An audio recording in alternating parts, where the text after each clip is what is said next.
Welcome. I'm E.G. Marshall, Chamberlain to this curious court of the mysterious and the macabre. There's a certain species of alleged human beings that delights in the practice of the practical joke. In ancient days, this was a rather hazardous pastime. It was said the immortal gods frowned on jokers because they considered the practical joke something that only they themselves had the right to play. In a way, they may have been correct, since it can be argued that the gift of life itself was the greatest practical joke the gods ever played on mankind.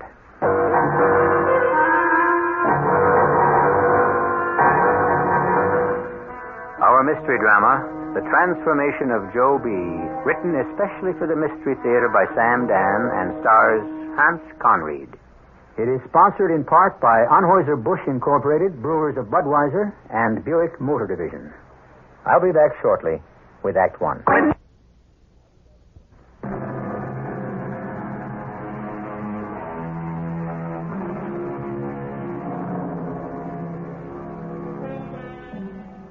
Let me have men about me that are fat, and such as sleep nights. Yon Cassius hath a lean and hungry look. Such men are dangerous.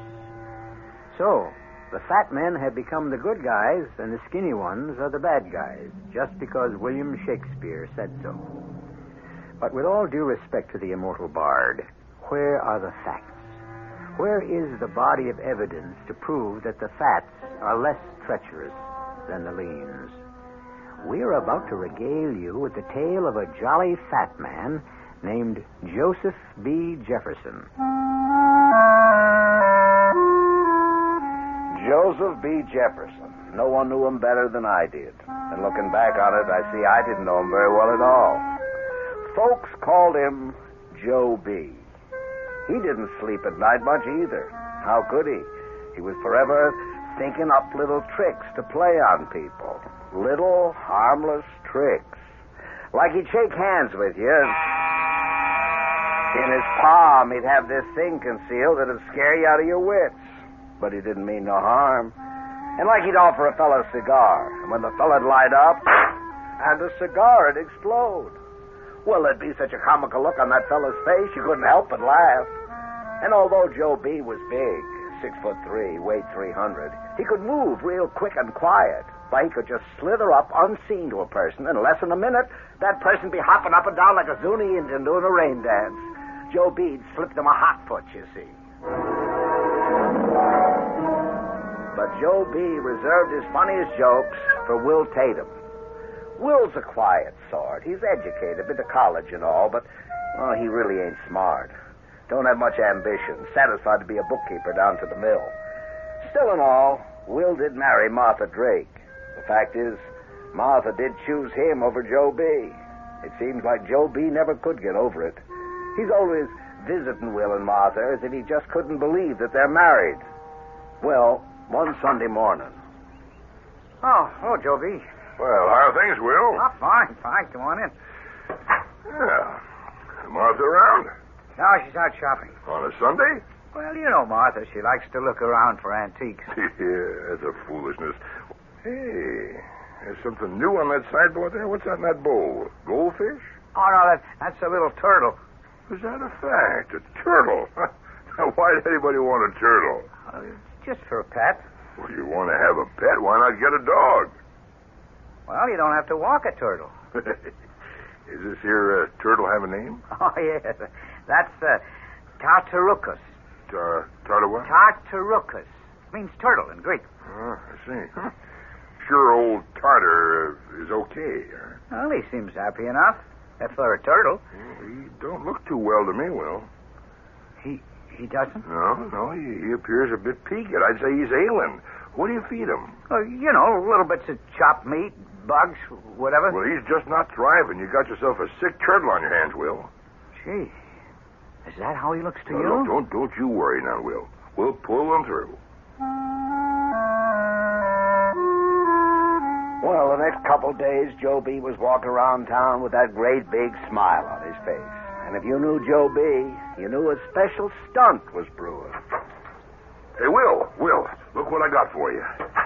How's old Tartar? Well, all right, I guess. He appears a bit sluggish to me, but I got something here to pep him up. I phoned a professor at the State College. He said they were working on a specialized turtle diet. Yeah, really? Yeah. A diet that'll make a turtle grow strong, healthy, and bigger. And he sent me some in this here package.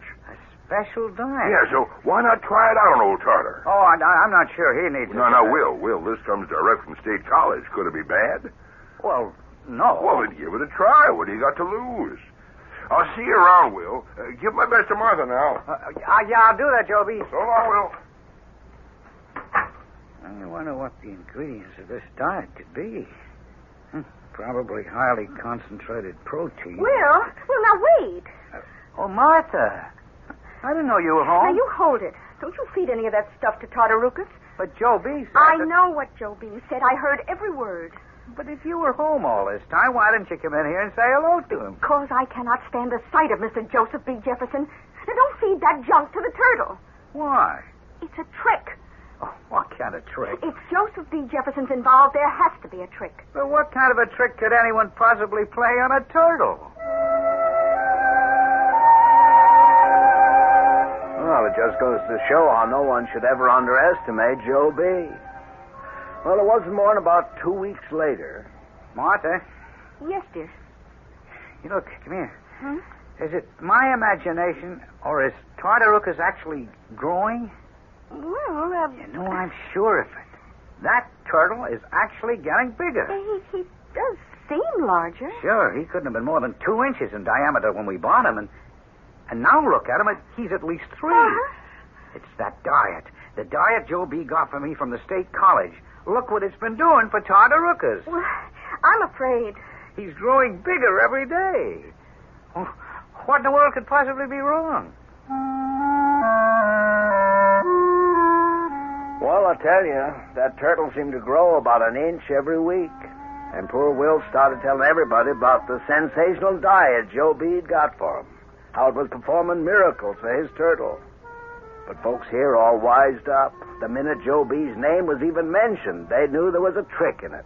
And everybody caught on what it was, even Martha. One morning, she come in to see me. Lester, you tell Mr. Jefferson to cut it out. Cut what out, Martha? Now, don't you look so innocent. You know what he's doing. He's got a bunch of turtles of different sizes, and he's switching them on poor Will. Well, that ain't against the law, Martha. I'll tell you what is against the law, Lester. And as deputy sheriff, you want to be aware of it. Now, Martha... Sneaking into our house while Will's at the plant and I'm teaching school, now that's trespassing. Now, Martha, you can't prove. Why is everybody in this town so terrified of Joseph B. Jefferson? You want to swear out a warrant for his arrest? You got to have evidence. Now, look, Martha, why don't you tell Will what Joebee's up to, and then it'll be all over. I can't do that, Lester. Well, why can't you? Because I'm Will's wife. I should think that was just because you're Will's wife. Look, everybody in town's laughing at him, Lester, and if I tell him, it means I'm in on the joke, too, that I was smart enough to see something he couldn't. No, as far as Will's concerned, I can't know anything about all this, Lester. Well, I don't know what I can do, Martha. Well, you tell Joebee this, for me. Tell him the very next time he sneaks into the house to switch those turtles, I might just be waiting there with a 12-gauge. Now, Martha, there's no need to I might just be a scared and nervous lady alone in the house, frightened by what I think is a prowler. I could be so frightened out of my wits, I might just shoot first. Now, Martha, you're only looking for trouble. Now, just think, if I kill him by mistake, the joke, finally, would be on him, wouldn't it? Well, I told Joebee what she'd said. But I seen right off it was a mistake, because now a new element had been added. Danger. And now there was a light in his eye. His face become flushed. And now I became scared. You call it off? Why, Lester, I just begun. Now, look, Joebee, how much larger can a turtle get? Well, you ain't going to get any larger. You see, this particular stunt is a double reverse. Yes, sir.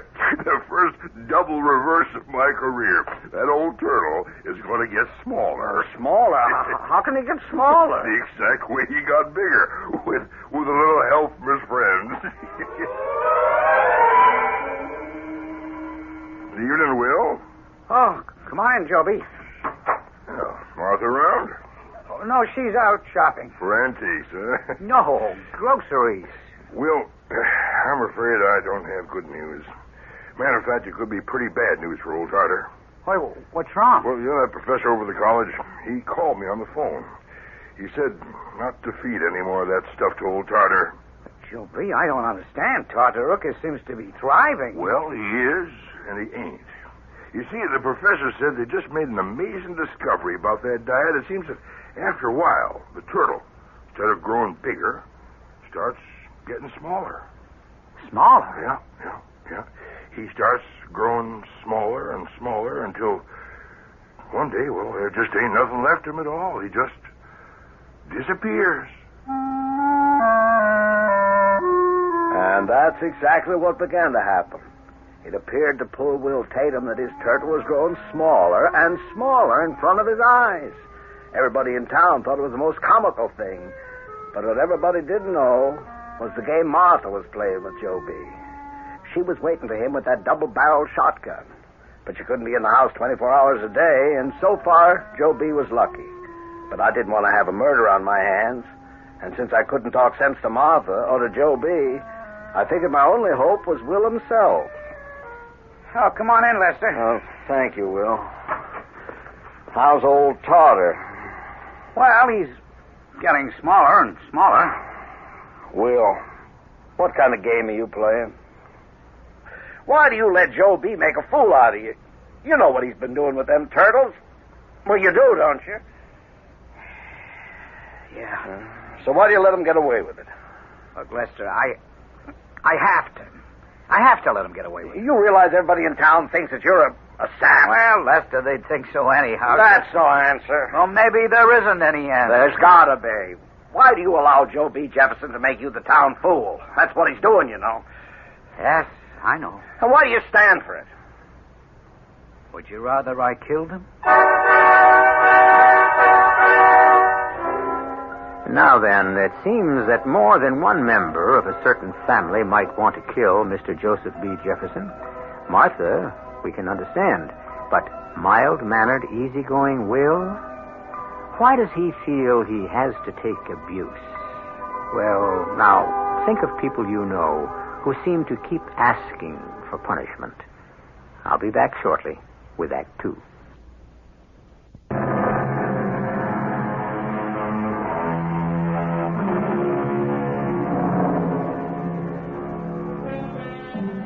It has been written, tell one joke and you make 10 enemies. But that's only if you tell a joke. The figures really expand when you perform a joke. Joseph B. Jefferson, or Joebee, as he is unaffectionately called, is playing a joke on Will Tatum, and Will knows it. I can't understand what you're saying, Will. Why would you have to kill Joebee? In self-defense? Oh, you really lost me, Will. Joebee ain't threatening your life. Oh, but he is. How? Lester, why does he play practical jokes? Why? Because he's full of fun. He's filled with hate. Oh, now, Will... It's how he expresses his hostility. Each joke is intended to bring pain and embarrassment to another human being. Now, Will... He hates people. Oh, that's going a bit far. You know I'm right, Lester. It's his way of wounding, even killing people. And we have to let him do it. Do you know why? Because if we stopped him, he'd have to do it in earnest. Oh, now you lost me. No, you understand me. You just don't want to accept it, but you understand it. He hates me. First of all, because I married Martha. Oh, now, he never did have much of a chance with Martha. But he thinks he did. Second, I'm different. I read books. I have crazy ideas. Will, aren't you making too much of this? He has to have this outlet for his hatred, you see? Now, suppose I'd nipped this whole turtle thing in the bud. Suppose I called the turn every time he pulled one of his jokes. I would eventually force him, provoke him, into physical violence. And then it would become a matter of kill or be killed. Oh, I wish there was something I could do. It keeps on building inside him. The urge to hurt people becomes stronger, and he has to satisfy it by becoming more and more complicated and expensive in his jokes. What? He must have gone out and bought 15, maybe 20 turtles. All them little turtles look alike. Not exactly alike, Lester. Not like these. I tell you, a jeweler couldn't match pearls in a lady's necklace more carefully. And the sizes. Oh, that has to be subtle planning. It's perfect. He's an artist. But his mind, Lester, it's twisted. The time, the trouble, and now the very real risk he has to undergo. Well, I still say you have to stop it. He's making you look like a dummy. On the other hand, it's also known as turning the other cheek, isn't it? Oh, excuse me, Lester. Well, hi there, Will. I just thought I'd drop in to see how old Tartar's getting on. Not too good, Joebee. Well, hello there, Lester. Anybody being placed under arrest around here? Well, there's somebody that ought to be. Hey, now look at old Tartar. He did get just a mite smaller, don't you think, Will? Oh, poor old fella. Will, look at this. Look what I bought. Oh, I didn't know we had company. Well, good evening, Martha. Yeah, I was just going. What is that ugly old plate you got there, Martha? Is that one of them antiques you keep running after? Well, it's obviously a very old platter. The man said it was from somewhere in Central Europe around the 12th century. It doesn't matter. I only paid $1 for it. $1 for a beat-up tin thing like that? It's bronze. And you can see the designs on it. It looks like a coat of arms. Say, Martha, you may have stumbled across a real find. It must have been 2 days later when it all began. Early in the morning. Before Martha and Will had to leave for work, Joebee came to call. Martha, Will, I want you to listen to me and not interrupt till I've said my piece. I had a dream last night. Would you like a cup of coffee, Joebee? I seen an angel dressed in white and holding a sword. The hilt was gold and the blade was made of fire. And this angel said to me in a voice as sweet as honey, but at the same time edged with steel, Joseph B. Jefferson, you change your ways here. You stop playing them practical jokes on people, or you will roast an everlasting flame of hell. Will, Martha, can you ever forgive me? Forgive you? Now, what is this all about, Now, forgive me for the stunt I pulled on you with that turtle. I've been switching 15 of them back and forth. Forgive me for all the pain and embarrassment I've ever caused you. Oh, Joebee. Now, starting today, I'm beginning a new life. I want to be your friend. I mean, a real friend. And I want you to be mine. Oh, Joebee, I can hardly believe what I'm hearing. I can hardly believe what I'm saying, Martha, but something come over me, a kind of a transformation. Oh, Joebee, Will and I, we would truly value your friendship. For the next week, all you could hear around town was the transformation of Joebee. Folks could hardly believe it, but there was Joebee, smiling, gentle, kindly, a new Joebee. A fellow could just not do enough for you. I said to myself, if this is a practical joke of Joebee's, sure, it's the biggest one of them all. But what could he gain by it? Well, one morning he was having breakfast with Martha and Will when Joe Purley, the letter carrier, knocked on the door. Morning, Miss Tatum. Oh, what can I do for you, Mr. I got a letter here. I think maybe it's too important to leave in the box. Never did handle such a letter in all my entire life. That's a handsome envelope, ain't it? It's made out of parchment, and your name and address is engraved. You see, there's this, well, it looks like some royal coat of arms right here. Oh, thank you, Mr. Purley. If it turns out there's anything in this envelope that concerns you, I'll send for you immediately. Good morning. Morning. Will. Yes, Will, Martha? what do you make of this? Hey, that's something. Well, open it. Well, it's almost a pity to tear this envelope. What could it be? Oh, what does it say? Let me see. Here, dear Mrs. Tatum, an heirloom of purely sentimental value, which has been in our family for some generations, disappeared some time ago.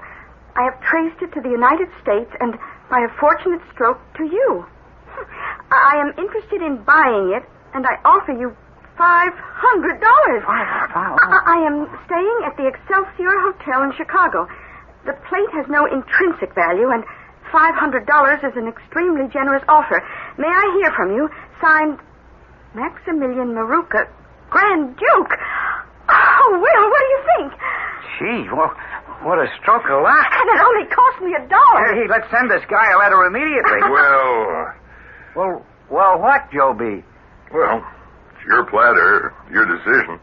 But why should this fellow offer you $500 for that junky platter? Well, obviously, it's a family heirloom. Obviously. Why? Because he says so? Well, why $500? Why not $50? Why not $1,000? Who is he anyhow? It says here, Prince Maximilian Maruka, the Royal House of Serenia. Serenia? Where is Serenia? I never heard of it. Well, still, a man wants to offer us $500.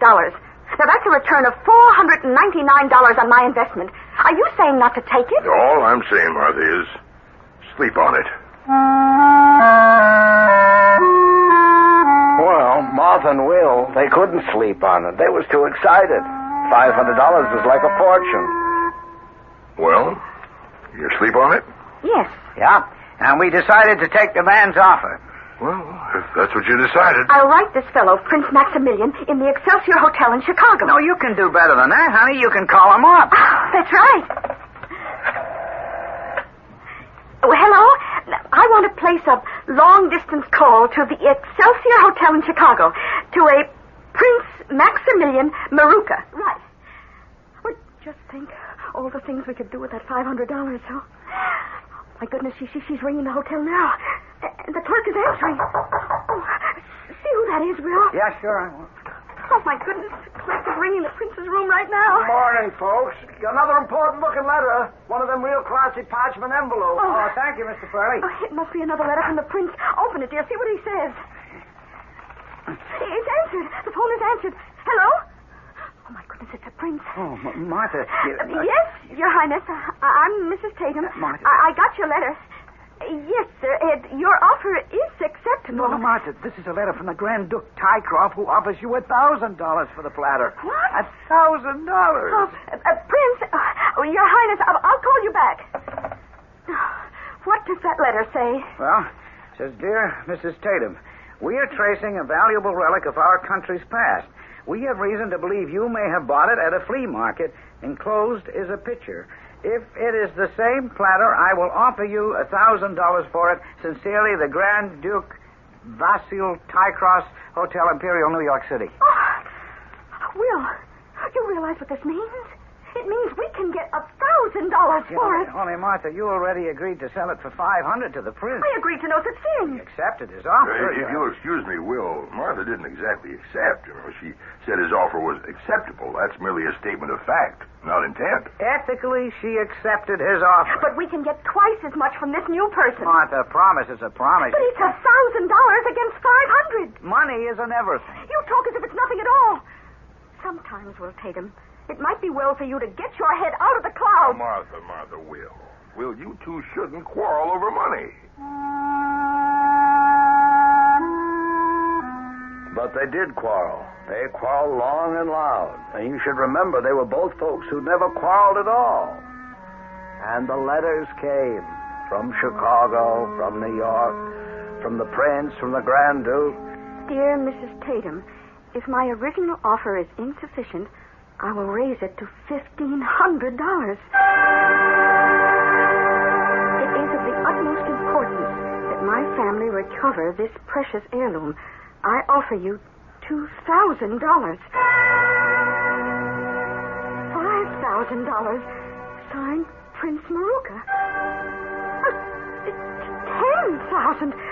Grand Duke Tycroft. And you, Will. You wanted to sell this platter for $500. Now when I get this $50,000... 50? You've only been offered 10. These two men need that plate. I tell you the bidding will reach $50,000. More. I've never seen you like this, Oh, Martha. I'm glad I listened to Joebee. There's a man with brains. All right, now stop right there and now. It's a stunt. What? How? How could it be a stunt? Well, you said the magic word, Joebee. I don't understand. Joebee's been trying to tear me down in your eyes ever since we've been married. You know it. The direct attack doesn't work, so he switches tactics. What kind of tactics? Well, it's working, isn't it? We're quarreling with each other. This house has become unpleasant, uncomfortable. Will, Honey, it's the old catch flies with honey routine. Now, that platter you picked up at some flea market gave him an inspiration. So he's been writing you these phony letters. Phony? Of course they're phony. They have to be phony. But, Will, I've spoken to both the Prince and the Grand Duke in Chicago and New Now, York. phony. He hired actors. But, Will... Martha, I can prove it. Beyond the shadow of a doubt.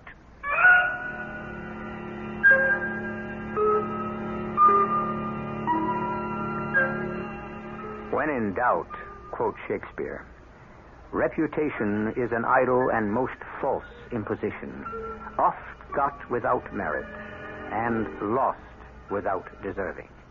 Or the Bible. Can the leopard change its spots? The point is, has Joebee undergone a sincere conversion, or is the wolf only disguised in sheep's clothing? Act 3 shall complete the tale.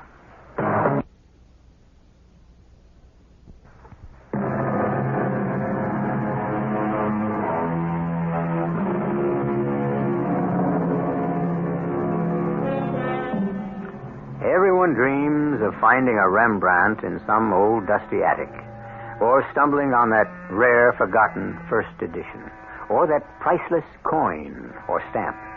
And Martha Tatum dreamed that dream, too. Now it would seem her dream has come true. But there is a small cloud, no larger than a man's hand, looming on the horizon. And that cloud's name is Joebee.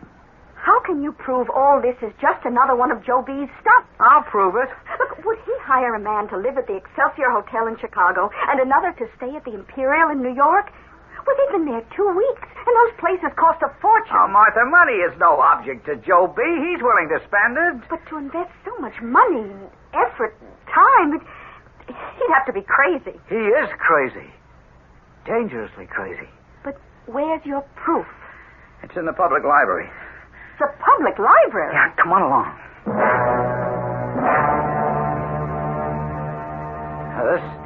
This is the Almanac de Gotha. It's got a listing of all the royal and noble families of Europe. Now, Joebee wouldn't know about a thing like this, you see. So let's turn to Serenia and just see if... We'll look. Right here, at the bottom of the page. The House of Maruka, first Prince Maximilian. There is a Prince Maruka, a real prince. Now, turn to the keys. Yeah, but Martha, how... Here, the House of Tycroft, hereditary Grand Dukes, perpetually at war with the House of Maruka. Gee, Martha, That's why they're bidding against each other for the platter. It must have some sort of political significance. Okay, all right. He's smarter than I gave him credit for. Will. He knew I'd check up on him. Oh, Will, you're becoming neurotic on the subject. Now, wait a minute. The Almanac de Gotha. You usually don't find that in small-town libraries. What's it doing here? You were the one who said that... I can prove something. Just let me talk to Letty, the librarian. Letty? Good morning, Will. Letty, the Almanac de Gotha, how does it happen that you've got it? It came as a gift. Oh, gift, huh? Oh, we get lots of books as gifts. And when did it come? A few weeks ago. Who sent it? It was anonymous. Yeah, that figures. You see, Martha, it all falls into place. He got the Almanac de Gotha and found the family names he wanted. And then he sent the almanac here to the library in case I became suspicious. Will, are you sure you're all right? And now the story's all over town. But you're being unreasonable. The bidding will go up to 100,000, and then the whole thing will collapse and be exposed for the practical joke that it is. The biggest practical joke Joebee ever pulled. Oh, Will, leave Joebee out of this. He's reformed. He has nothing to do with it. No. Well, you always wanted to believe good of everyone. Everyone except Joebee. I can prove he's at the bottom of it. You haven't been able to prove anything yet. Well, Will was right. The whole town was talking, gossiping and speculating. And people just couldn't get over Martha Tatum's good luck. But things were going from bad to worse between Will and Martha. Hello? Who? Oh, yeah, she is. Martha. Thank you. Hello? Oh, yes, Paul. Surely. Now, I wanted the sofa in blue. And how about lime for the drapes? Lime, yes. Well, we can talk about it tomorrow. Bye now. What can we talk about tomorrow, Martha? And who is Paul? Oh, he's a new interior decorator in town, and he's designing our new home. What new home? The one we're going to buy. With what? With the money we're getting from the plate. But, Martha, we're not getting any money. The whole thing's a fraud. The bidding is already up to $30,000, so it shows what you know. Martha, what's happened to you? You've lost your head. You're not going to get any money. Joebee. This is to be his greatest stunt. Will, if you speak one more word against Joebee, I'll never talk to you again in my life. Well, Will, what are you doing here? What am I doing here? What are you, a deputy sheriff, doing in a saloon? Well, I came here to get a drink. You came here to get drunk. Two different things. Well, happy days. You won't find happy days in the bottom of that glass. Will, what's it all about? Martha, you see, Lester, Joebee's going to make her and me the laughing stock of this town. This royal plate stunt of his, he'll make Martha look like such a fool. And when it suits him, he'll tell everybody how he worked it. Oh, I can't believe it. Remember when I told you he was progressing from a hot foot and exploding cigars? The stunts would get grander and more elaborate, more expensive. Yeah, but you have to have proof, Will. I have the best proof in the world. The feeling in my bones. Okay, maybe you're right. What are you going to do? I don't know. Yes, I do know. This is a showdown that has to come. I tried to keep peace. I went out of my way. But this thing between Joebee and me, it's got to be settled. Finally. No, Will, don't be hasty. Well, you're the one who said it originally, Lester. You remember when he pulled the turtle trick? You said I'd have to stop him, and I said no. Well, I see now that was just appeasement on my part. But what do you plan to do? Oh, I can't discuss that with the deputy sheriff.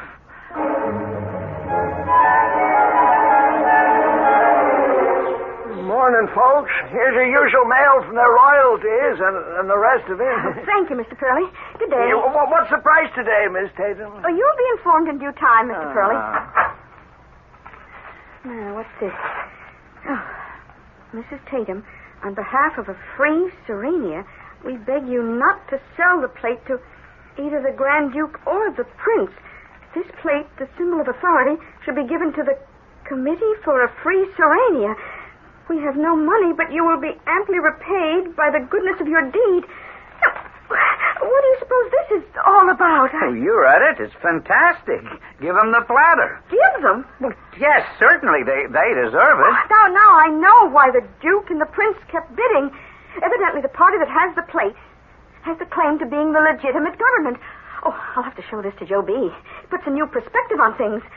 Oh, this plate, it's no longer worth thousands. It's the fate of a nation. It's worth millions. But if we believe in freedom and justice and liberty... Oh, but we do. We certainly do. Well, then we should give this to the people, not sell it. Oh, you should never let sentiment interfere with business. Is that something you learned from Joebee? Well, it's certainly something you never learned. What do you think, Joebee? Well, Martha, it's got to be a crank. This thing's been in the papers. Obviously, somebody's trying to cash in on it. Look, forget it. Here's what we're going to do, Martha. We'll invite the Grand Duke and the Prince to come here, say, on Saturday, and they can bid. Winner gets the plate. Oh, I better answer it, Joebee. Hi, folks. Just one letter today. What's the bid now? Oh, you won't miss a thing. I promise you, Mr. Purley. Good day. Good day. This envelope, it looks the same as the one I got the other day. It is the same. Listen, dear Mrs. Tatum, the plate belongs to the people. We will use any means to recover it. If you refuse to let us have it, the Committee for a Free Serenia. Well, that settles it. Settles what? This can be dangerous. Oh, Will, I tell you, it's a crime. I won't have that plate in my house. Now, just a minute.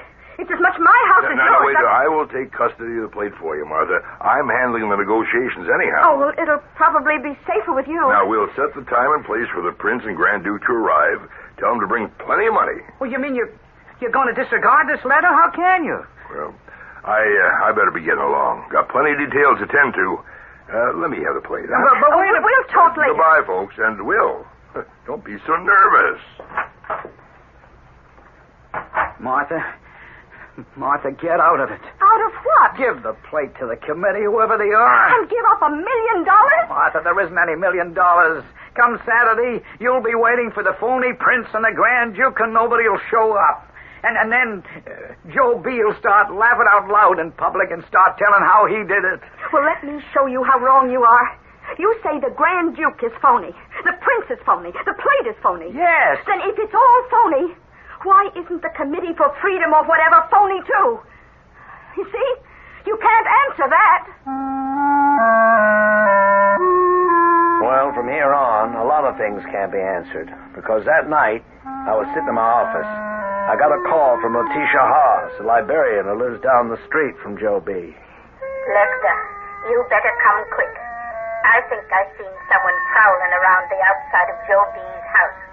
And I'm not sure, but I think he might have had a gun. But just as I arrived at Joebee's house, I jumped out of the car. I ran into the house. Yeah, there was the heavy smell of cordite. A gun had gone off in here. And in the living room, lying dead on the floor, was Joebee. Yeah, all 300 pounds of Joebee. Dead.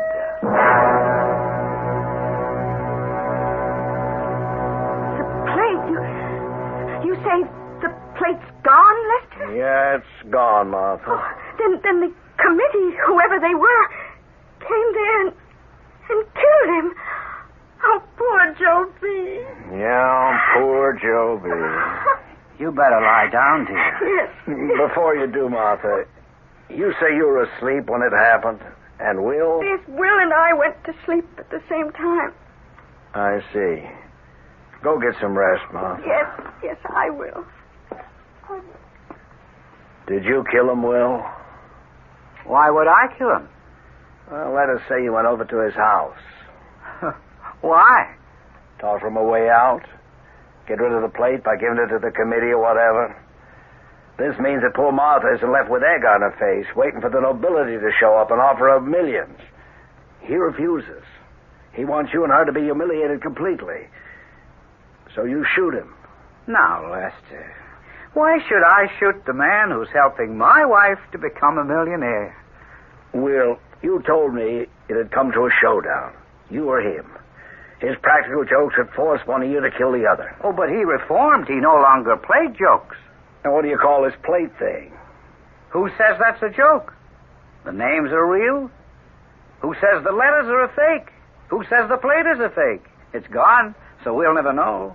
You call the hotels in New York and Chicago. The Prince and the Duke, dead register there. Yeah, but we know... What do we know? Lester, we only know that my wife bought a plate at a flea market. From then on, she received a number of letters. One of them was threatening. And as a result, Joebee was killed. The plate is gone, and the whole thing is all over. Now, can we let it rest at that? Well, I suppose we'll have to let it rest at that. And there the matter rested. And who knows the truth? Was it a genuine antique plate? Did the royal houses and the revolutionaries try to recover it? Did Will write the last letters himself? If he did, he'd be a fool to tell. And basically, why should we even press him? Well, we'll have something interesting to tell you in just a few moments. Do you have...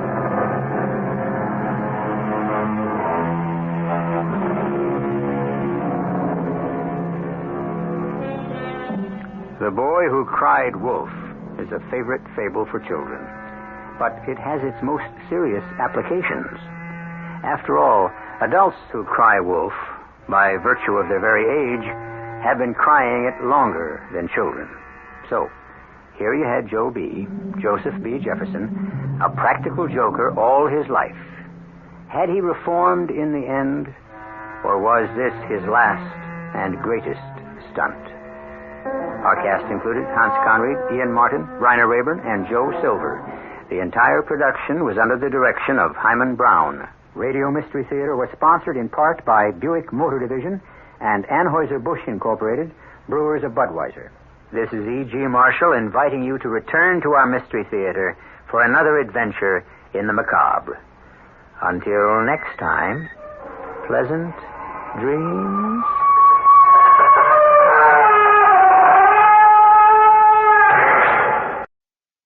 Radio Mystery Theater presents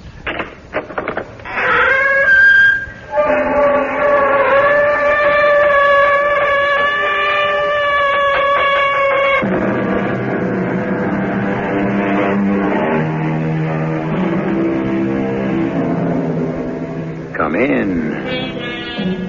Welcome. I'm E.G. Marshall with another tale of mystery and the occult, and of individuals caught in the maze of self-created problems. The subject at hand is guilt, and if a guilty conscience needs no accuser, it is equally true that it can cause a person to break. Because a guilty conscience is like an acid which can corrode, weaken, and break the hardest metal. Our concern is with Mrs. Charles Layton.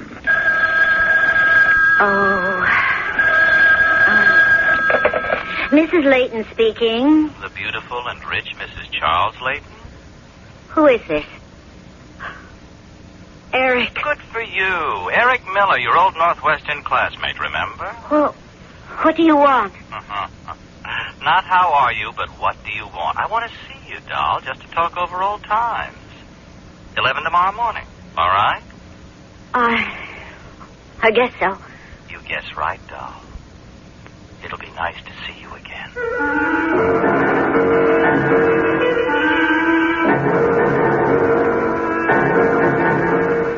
Our mystery drama, Extortion, was written especially for the Mystery Theater by Roy Windsor and stars Mandel Kramer and Evie Juster. It is sponsored in part by Buick Motor Division and Carrier Air Conditioning. I'll be back shortly with Act One.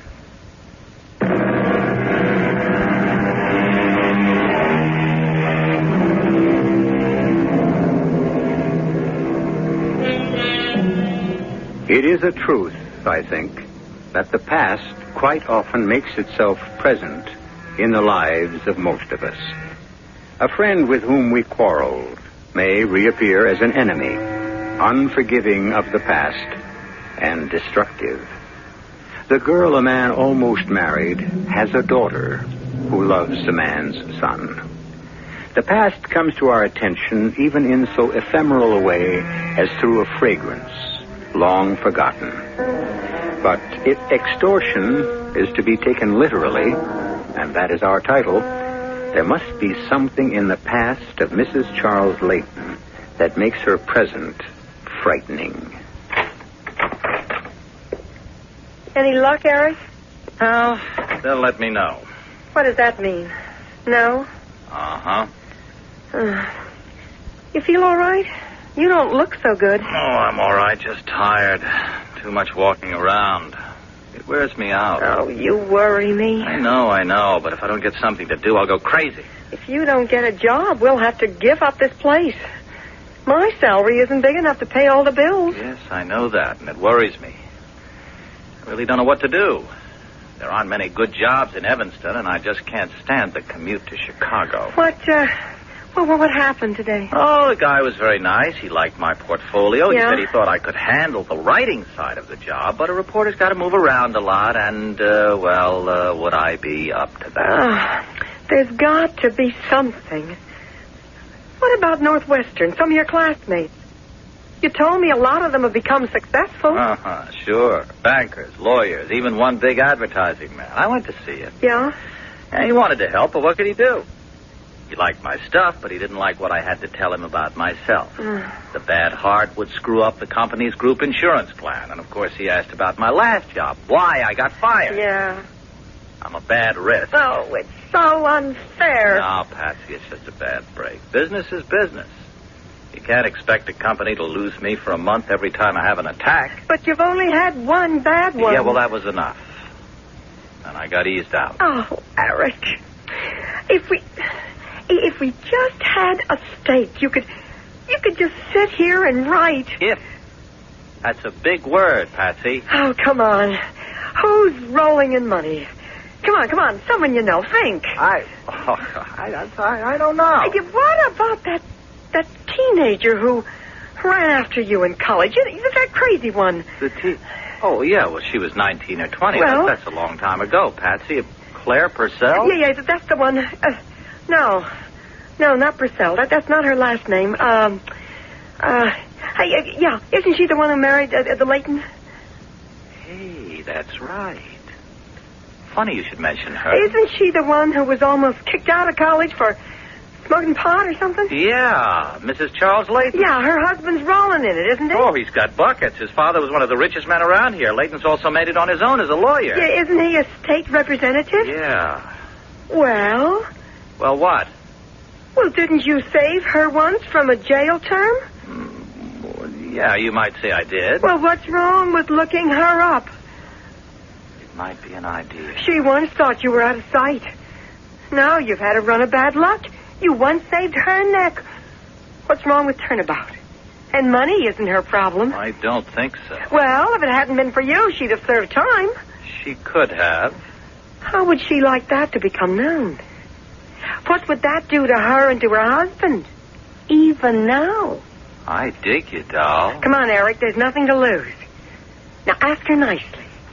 But use a little pressure if you have to. They're socially prominent. If you spilled your story, they'd be mud. That's for sure, and I still have the clippings. Well, the sooner the better. Tomorrow? Yeah. I'll give her a telephone call.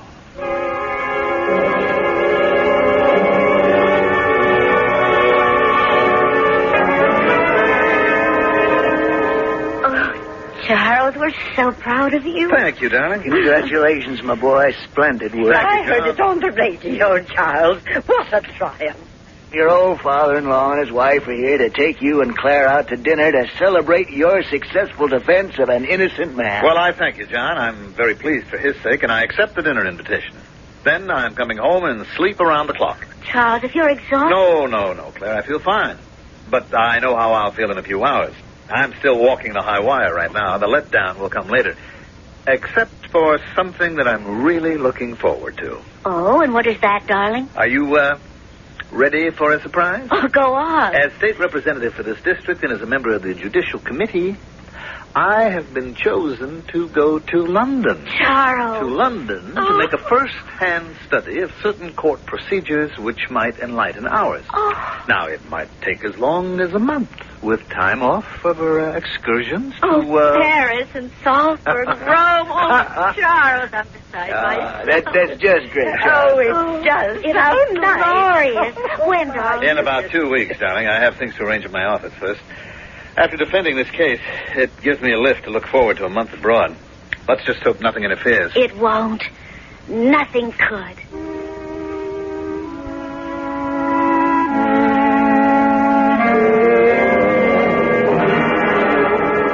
Claire Purcell. Well, I mean, Mrs. Charles Leighton.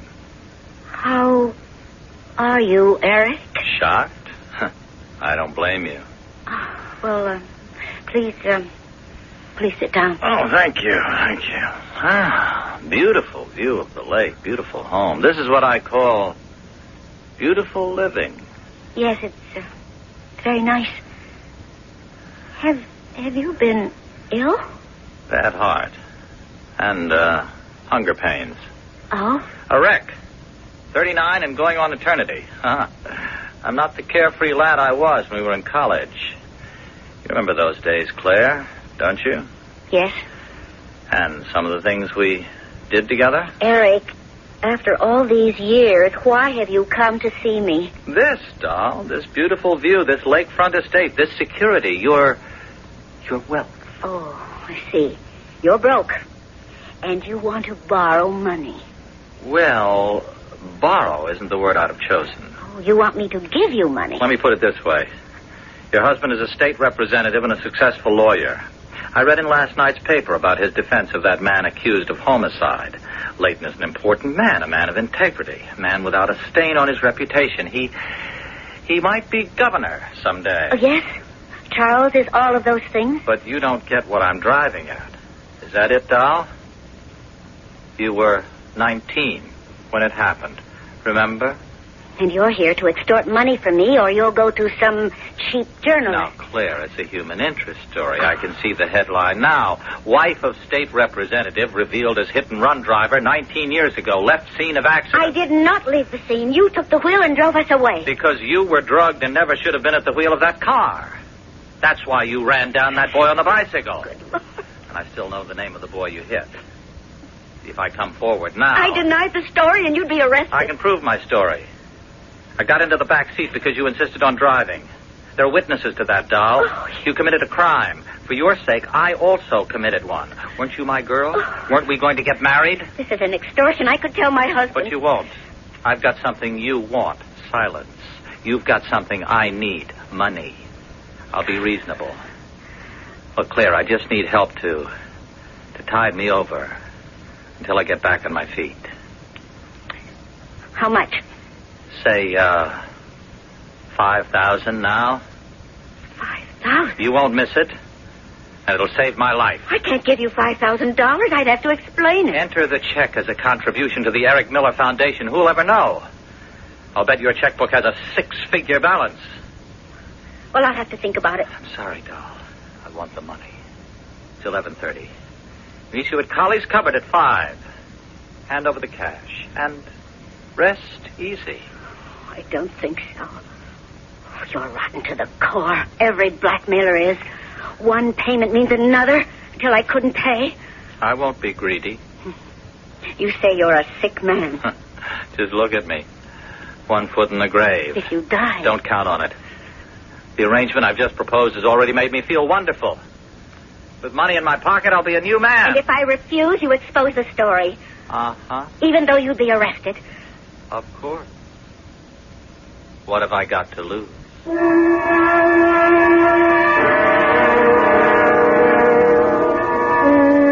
Hello, Tilly, my Highland lassie. Aye, 'tis no lassie I am any longer, Mr. Leighton.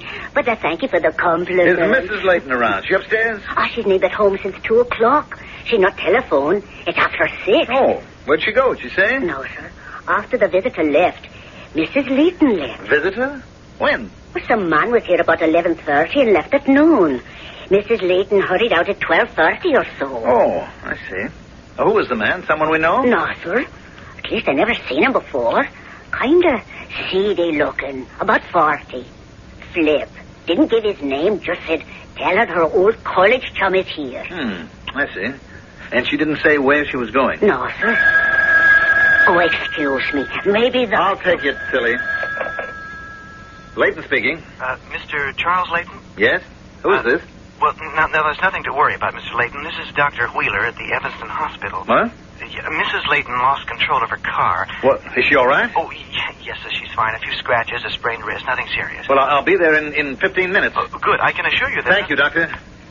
Oh, Mr. Leighton. It's all right, Tilly. The car went out of control, but Mrs. Leighton is all right. Just some scratches. Now, don't you worry. Oh, I'm so thankful. Yes, I am too. It's just not like Claire to... Well, I'll find out what happened. I'm very sorry about dinner. Oh, the two of you hurry back. Don't think about dinner. Warm barley soup, that's what you love. It's an old college chum. I wonder what he wanted. Hi, Patsy, my dear, darling, impoverished wife. Well? Take a look at this roll. $2,500. $2,500? I asked for $5. Eric! And there's more where this came from. Well, I suggest we celebrate by going out to dinner. We've eaten crow long enough. From now on, it's pigeon. Oh, she must be scared. She is.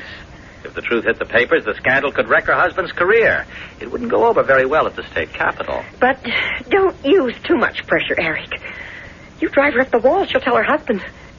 I don't like to think what he might do to you. Well, remember, he'd also have to defend his wife for leaving the scene of a hit-and-run accident. Oh, no way, doll. He'll want to save his skin. And after all, Patsy, this is only money. Oh, I hope you're right. But don't crowd Charles Leighton. Let the goose lay her golden eggs at her own pace. No pressure. Understand?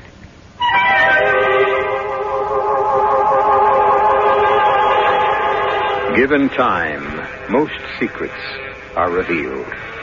Although blackmail is a despicable crime, so is leaving the scene of a hit-and-run accident. And that, according to what Eric Miller claims, is what the socially prominent Mrs. Charles Layton did almost 20 years ago. And for it, he intends to make her pay. Our story will continue when I return shortly with Act 2.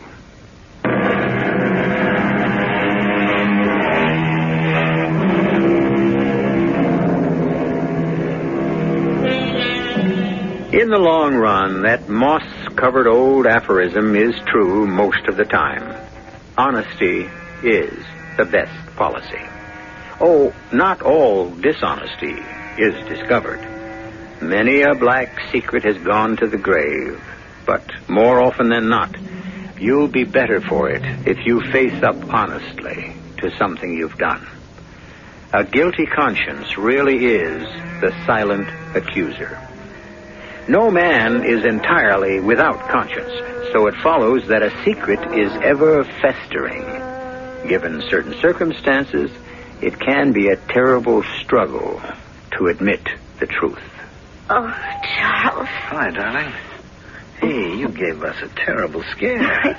Let me have a look at you. Oh, I'm a mess. Oh, you'll look gorgeous when that eye becomes black and blue. Oh, Charles. You really all right, darling? Oh, yes. Now let's get out of here. Well, how about your wrist? It's just a strain. Dr. Wheeler strapped it. Here, help me with my coat, Charles. Okay. Where is it? In the closet, darling? Mm-hmm. Well, tell me, what happened, Claire? Well, I don't quite know. I was driving home from shopping across Davis Street toward the lake when I blanked out. I wasn't going fast, right. I was knocked out for a minute or so. I'd swerved off to the right and into a tree. And, the front end of the car. Well, don't worry about the car, honey. Anything else? Oh, no. Let's get out of here. Okay. First, I have to see Dr. Wheeler. I suppose so. I'll be in the waiting room. Oh, please hurry, Charles. Oh, Dr. Wheeler. Oh, you seem to be all right, Mrs. Layton. Oh, Mr. Layton. Oh, do hurry, Charles. Sure. Is she all right, Doctor? Yeah, she's shaken up, of course. Otherwise, just what I told you. Boy, she was pretty lucky. Yeah, she was. Can I ask you something, Mr. Layton? Of course. Is this the first time Mrs. Layton has had an automobile accident? Yes, to my knowledge. I mean, Claire's an excellent driver. Mm-hmm. Why? Well, because when she was brought to emergency, she was dazed. Well, she told me that she blacked out for a minute or so, and then she came to. Yeah, now that could be. But when the police helped her out of the front seat, she acted, according to them, punch drunk. I suspected a concussion, but she has none. Her dazed condition might have been due to a reaction to the accident, relief at discovering herself uninjured. Mrs. Layton seemed to be in a dream state. I see. Well, she recovered very quickly. Within 15 minutes. But during those 15 minutes, her subconscious took over. That's why I asked you about previous accidents. Well, you mean you heard something? She kept saying, the boy on the bicycle. The boy on the bicycle, over and over. Boy on... That's very strange, Doctor. Yeah, I thought so, Mr. Layton. I hesitated to tell you, but Mrs. Layton has a deep-seated obsession about something. A boy on a bicycle, I take it. Well, what do you advise that I do? Well, talk it over with her. Now, perhaps it's easily explained. If it can't be, I'd urge a visit to a psychiatrist. This kind of thing can be destructive. Yes. Well, thank you. Thank you very much for telling me, Doctor. Perhaps I should have held my tongue. No. I'm very grateful that you spoke to me. I'll talk it over with Mrs. Layton.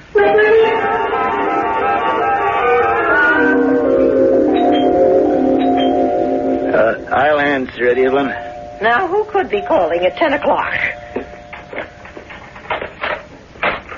Oh, Charles. Hello, John. Yeah, well, come in.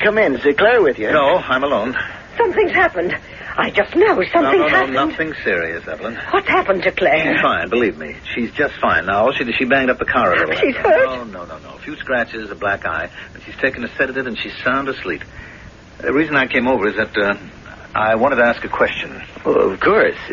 Now, John, as you know, Claire and I have been married for 14 years, and she's an excellent driver. I mean, never even came close to having an accident. At the hospital, She was taken to the hospital? Please, Evelyn. At the hospital, Dr. Wheeler said that Claire had been mumbling, the boy on the bicycle. The boy on the bicycle. Now, does that mean anything to either of you? The boy on the bicycle? Yes. Well, what's important about it, Charles? I don't know. Dr. Wheeler talked about a deep-seated obsession. He said Claire wouldn't talk about it. Now, what I want to know is, did Claire ever have an accident when she was a young woman? Could she have run over someone? Oh, no. Oh, no, Charles. We'd have known about it. I see. Yeah, well, I just wanted to check and make sure.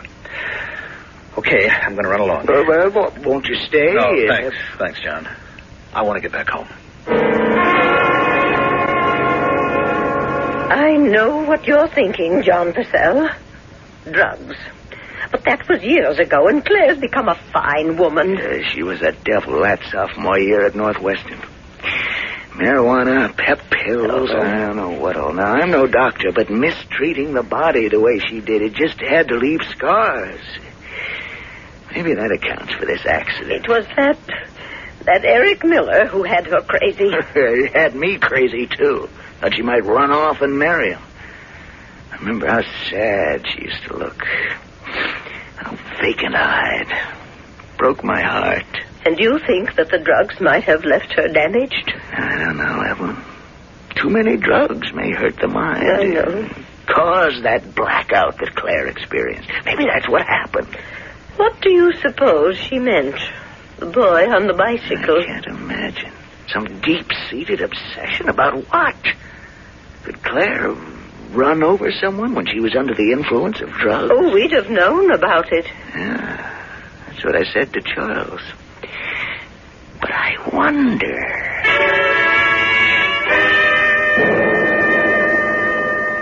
Come in, Eric. Thanks, doll. Hey, Leighton beat you up? I had an accident. Must have been a beauty. That's some shine. You were here a week ago. Yeah. Just say that I'm getting attached to the place and the view. You must go through money quickly. That's a fact. I do. This can't go on. Why not? The sight of you sickens me. And I can't keep on drawing money from the bank without somebody beginning to wonder. You mean someone at the bank will wonder about the Eric Miller Foundation? It's legitimate. You know that. Don't tell me your husband checks your bank stubs. I'll make another $2,500 available to you, and that is the end of it. Fine. But it's not the end of it, doll. An occasional contribution from you to me and my dear wife, Patsy, won't crimp your style, and it maintains your way of life. Am I right? No. Since you came here with your rotten scheme, there's been no happiness for me. I am living a lie. Well, I'm sorry about that, but it's better than living in a cell, isn't it? I'd choose that cell if I had only me to think about. Of course you would. But there's Charles Frederick Leighton, state representative, brilliant criminal lawyer. If you destroy his image, he'll tell you to walk east until your bonnet floats. Am I right? You're wrong. Charles and I love each other. You wouldn't have any... love. When scandal comes in the window, love goes out the door. Look, I'm sorry you're unhappy, doll. But it's only money. I'm living a lie. You have for 19 years. Think of that. 19 years of untroubled bliss. 14 of them married to one of our state's brightest stars. Why destroy all that because of money? I can't live this way. Every time I think about you, I'm nauseated. You're like a malignancy. The cure is to cut you out. For your own sake, I advise against it. Here's my check. No good, doll. I want cash. I'll meet you The at Holly... check. I'm meeting you nowhere. I never want to see you again. You will not be admitted to this house again. Now take the check and get out. And when I run short of money again? Turn honest. Now get out. Oh, what would Mr. Leighton think? Oh, I hope he'll never know. You can't prevent him from finding out. But I can prevent him from destroying his life Oh, for me. come off it. Come off it. Sleeping pills? Oh, you would think of that. No. I can face my own future, no matter how grim it might be. But Charles Leighton won't have to face it with me. Now get out!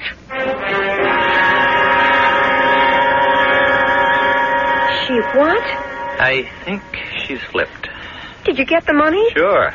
Check for $2,500 made out to cash, and that's it, she said. I thought she was thinking about going off the deep end. She's not. I think she's planning to disappear. You're kidding. No, I'm not. She was very nasty. Oh.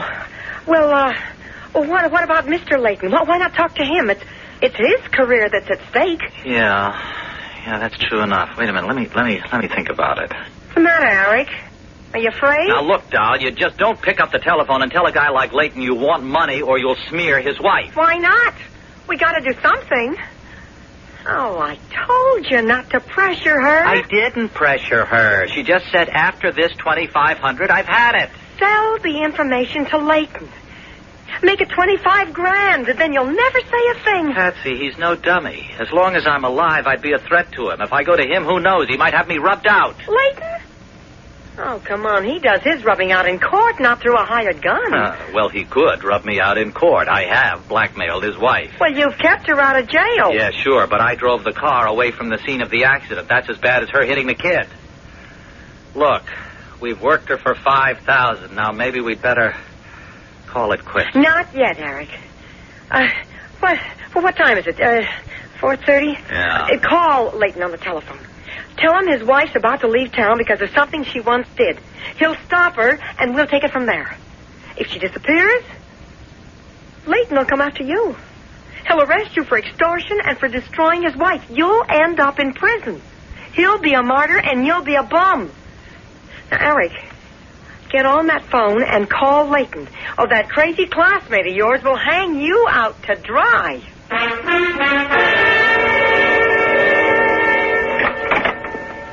Charles? Claire? Well, why are you... Why, I didn't expect you until late. And I didn't expect to be here, but I received a telephone call about this. Oh. Well, these suitcases, you said we'd soon be leaving for London. Now, Claire, I have to talk to you, and don't lie, because you're a terrible liar. Now, what is this all about? Who telephoned? I don't know. I thought maybe you could tell me. Well, I haven't any idea. Of course you have. Claire, now look at me and tell me the truth. The trip to London is a month away. You got these suitcases down from the attic because you were about to leave. Now, why? For the last 10 days, you've been moody, you've been distracted, you've been jittery. Well, I want to know why. I want to know the secret that's hanging over your head. That seems to have changed everything. Secret? That's what he said. Who said? The voice on the phone, Claire. Oh. Now, look, honey, I'm your husband. I love you. What? We've never had a secret from one another. Now, whatever it is, share it with me. Whatever it is, we'll deal with it together. I can't. Honey, nothing can be that bad. You don't know, Joe. But I want to know. I'm going away. Now, you're doing nothing of the sort. Yes, I can. Well, then I'm going with you. I'll give up everything just so I can be with you. No. If I go away, it'll never be known. If I stay, he'll bleed us to death. I thought so. Blackmail. Yes. You know what I think of that kind of swine? Now, look, I know his voice now. What's his name, Claire? I can't tell you. All right. You don't have to. I'll find out when I get my hands on him. If I'm out of your life, he can't hurt you, and that's all that matters. You're not leaving. Understand that, Claire. Whatever your secret might be, we're going to root it out together.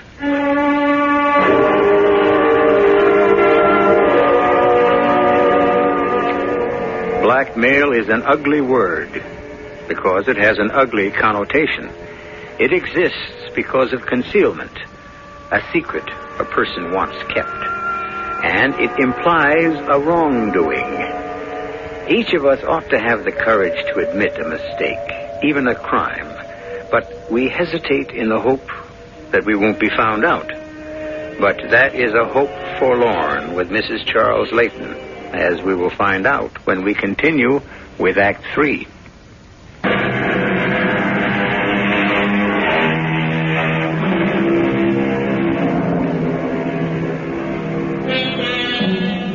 Time may heal, but it cannot obliterate a person's remembrance of a tragic event. In the long corridor of time, a person is sure to find markers that recall some events he would like to forget, but the subconscious won't extend him that privilege. For 19 years, Mrs. Leighton has tried to forget a crime she committed. Now it has come back with a rush to destroy her. I can't believe it, Charles. Neither can I, Evelyn. Claire was packing up to leave you? That's right. I know it's late, but I couldn't leave until she was asleep. Tilly is home watching her. Now, look, I was here a week ago, after Claire cracked up her car, and I asked you then if she'd ever had an accident. And you told me no. Well, to our knowledge, that's still the truth. It can't be, John. Sometime before Claire and I got married, she must have had an accident. I think she ran down some boy on a bicycle. Oh, how awful. Well, and did what? Left the scene of the accident? Claire would never do that. Well, I don't think so either. But I don't think she was alone. A man was with her. The voice on the telephone, the anonymous voice that told me Claire was leaving because she had a secret that could destroy me. He's blackmailing Claire. Charles, we've never told you this, and obviously Claire hasn't either, but years ago, when Claire was a sophomore in college, she experimented with drugs. I see. Now, we don't know what made her do it. Marijuana, pep pills. No heavy drugs, as far as I could find out. But if Claire did run somebody down, it must have been under the influence of one of those drugs. And the man? She was running around with another student, a man named Eric Miller. Eric Miller? Mm. Well, thank you. Tilly told me a week ago an old classmate of Claire's had appeared at the house. Now, that could be Miller. Do you have any idea what's become of him? I could never understand why Claire even gave him the time of day. It ended very suddenly. One day she couldn't see enough of him. Then the drugs ended, and she never saw him again. Well, that's probably when it happened. After she ran down a boy on a bicycle and left the scene of the accident. Oh, that's unthinkable, John. She wasn't in her right mind. It's still a crime, Evelyn. Yes, and a very serious one. Will you go over to our house? Well, of course. I don't want Claire to wake up and try to leave. You really think she would? Yes, I do, and I want her stopped. By force, if necessary. I'm going to try to find Eric Miller.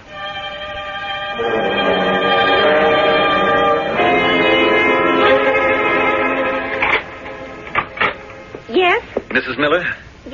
Yes? Is Mr. Miller at home? Hey, who is it, Dow? Excuse me. My name is Charles Layton. Well, why, so it is, Mr. Layton. This is my wife, Patsy. Eric Miller. I recognize the voice. Claire's old classmate. The voice? Yes, you telephoned me this afternoon, remember? Oh, why would I do that? To warn me that my wife was about to leave town because of some secret she has that you told her could destroy me. Do you want the newspapers plastered with the story of how she ran down a boy on a bicycle and left the scene of the accident? Why not? If a crime was committed, there has to be restitution. And that would be the end of you as a politician and your law practice. Those are my concerns, not yours. What's more, I intend to have you arrested for extortion. Now, look, Mr. Layton, Patsy and I have talked it all over, see, and I'm calling it off. I'm not. If my wife is guilty of an old crime, then let it be known. Unless it's faced and resolved, she'll never be able to lead a normal life. Eric, don't say another word.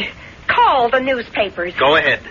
And make very sure you tell them how you can prove what happened. Were you standing on the sidewalk? Was it midday?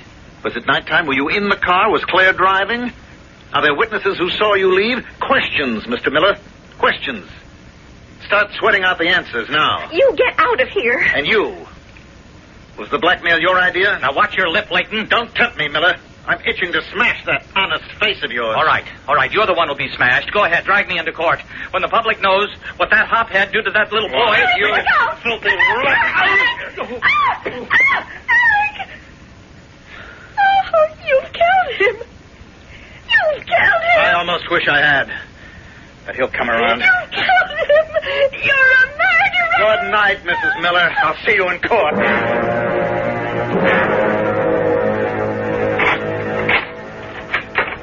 Yes?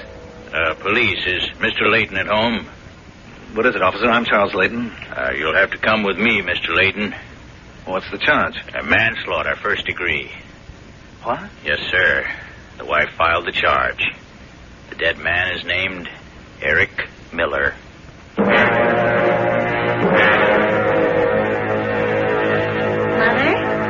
Dad? What are you doing here? Where's Charles? He's not here, is he? Sit down, Claire. Has something happened? Something happened 19 years ago. And it's coming home to roost. Where's Charles? At police headquarters. He was arrested. What? For manslaughter. Oh. The dead man is Eric Miller. Oh, merciful Lord. I hope he will be. Claire.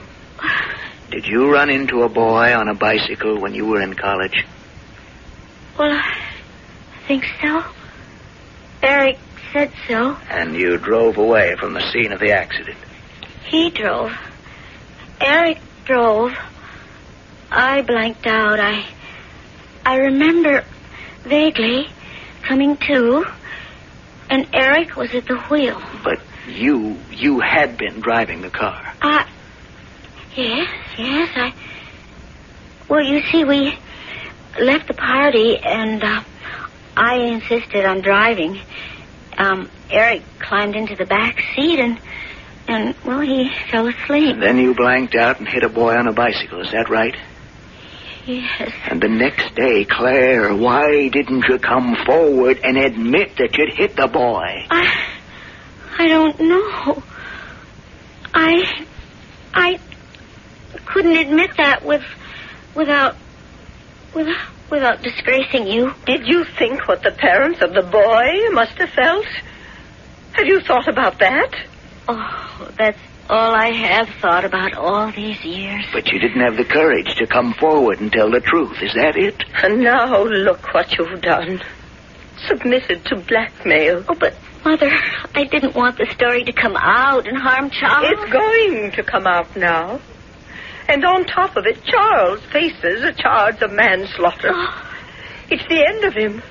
And of you. I have to kill myself. That would be the easy way out, wouldn't it, Claire? If you have the backbone you were born with, you'd stand by your husband. But I caused all this. You certainly have. But this time, the truth will come out. But the disgrace, Charles' career. I don't care about myself. But I cannot admit the hit-and-run accident. There's no career for Charles. Married to a criminal. Oh, for reasons that escape me. That will do, Evelyn. Claire, your husband loves you. That's why he hit that man, Eric Miller. And killed him. Well, he's dead, all right. His wife was there, and she saw Charles knock Miller out. Charles killed him with a blow. Well, that's the charge. Charles is arranging for bail. He should be home tonight. And the newspapers will be headline news tomorrow morning.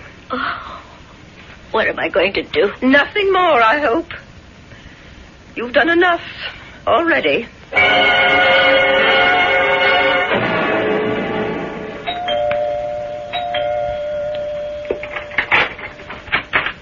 I forgot my key. Oh. Claire, darling. Oh, Charles. All right. That covers it all. Can you call me darling after what I've caused? Because I love you, that's why. How was it, Charles? It was routine. I managed to post a bond, and I was released on my own recognizance. Evelyn, are you all right? I don't know how to answer that, Charles. I'm furious, if you must know. Claire, come sit down with me now and listen to me. I can't. Now, Claire, let's forget what's happened and think about tomorrow. The first thing tomorrow, John, I want you to find the parents of the boy on the bicycle. I don't even know if the boy lived or died. I just can't stand to think about it, Charles. All right, Charles. I want to make restitution to the parents and to the boy if he's living. We can't make up for what they suffered, but we can help them financially. I know his name. The boy's name was Raymond Vogel, and he lived on Greenleaf near Asbury. All right. Next, Claire, I want you to tell your story without holding back anything. Oh. The whole thing, the drug trips, the party, names of the people that were there, your drive home with Miller. I want everything to come out, darling, no matter how painful it might be for you. And you, Charles. No, Evelyn. What's important to me is to have Claire purge herself of this secret. I don't know how you lived with it all these years, Claire. But what about you, Charles? Well, I struck Miller. No question about that. I know why, and so does his wife. He's dead, and I'm guilty. The circumstances are, of course, extenuating, and I will defend myself. But it's the end of your career. It's not the end of my life. I have you, Claire, and you have me. There are other places to live and to work. There's a future for us. I know it. Oh, it made me jump a foot. I'll go. Mother, I'm so ashamed. Good evening, Mr. Layton. Oh, Dr. Wheeler. Come in. Oh, thank you. What can I do for you, Doctor? We've had a rather upsetting evening here. Oh, yeah. Is Mrs. Layton still up? Yes? Yeah, I think she'd like to hear what I have to say, if you don't mind. Of course, certainly. Come in. I don't think I understand. Oh, good evening, Mrs. Layton. Dr. Wheeler. This is my mother-in-law, Mrs. Purcell. How do you do? How do you do? Well, what is it, Doctor? Sir, Eric Miller was brought into the hospital. Oh, you know about that? Yes, I also know that you've been charged with manslaughter. But you didn't kill that man, Mr. Layton. What? He died of an aneurysm. We performed an autopsy because it's rare that a man dies from a punch on the jaw or a crack on the head from a fall. I didn't kill him? You're free, Charles? That man has had a weak heart for years. And he also suffered from hypertension. What killed him was an aortic aneurysm. He might have died at any time. Mr. Layton, your blow didn't cause his death. Claire. Oh, Claire. Look, honey, my problem's behind me. But yours isn't. And it won't be until you face the parents of that boy. You ran into him, Claire, but you didn't leave the scene of the accident. Eric Miller did. You were in no condition to drive in the first place. I'll find witnesses to prove that. And when I do, you may be forgiven for what you did. If you're not, at least your mind will be free at last because you've admitted your guilt. Now let's go, Claire. Where? To face the parents of that boy.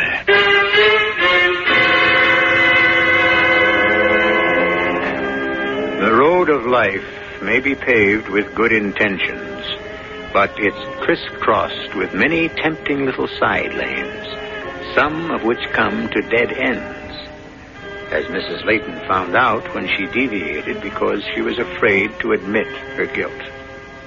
I shall be back shortly.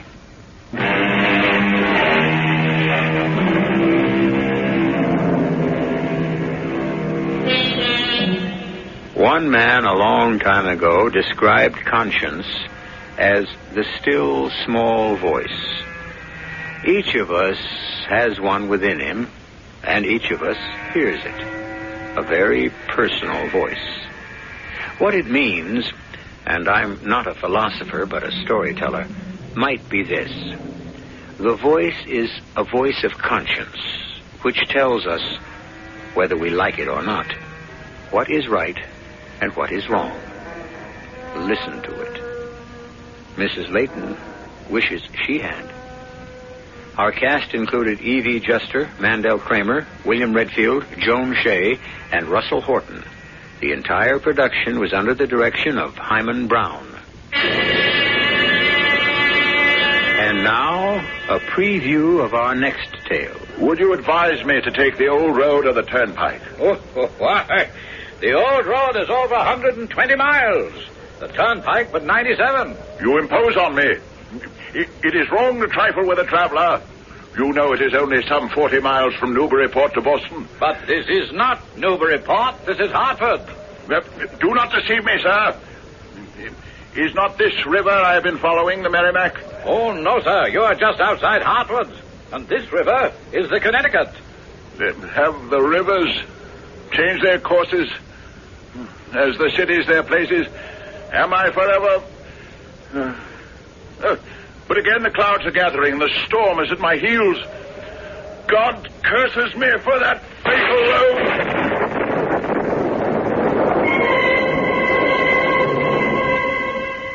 Radio Mystery Theater was sponsored in part by True Value Hardware Stores and all state insurance companies. This is E.G. Marshall inviting you to return to our Mystery Theater for another adventure in the macabre. Until next time, pleasant dreams.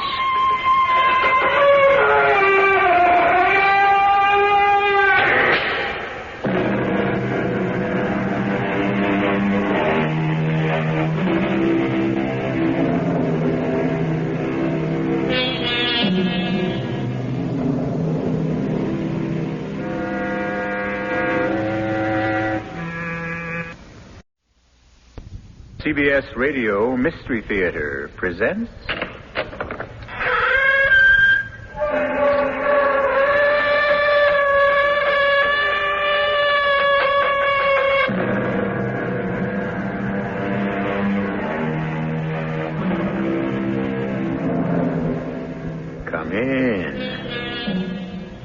Welcome. I'm E.G. Marshall, bellwether of a fantastic flock that forms on these airwaves at this time and place.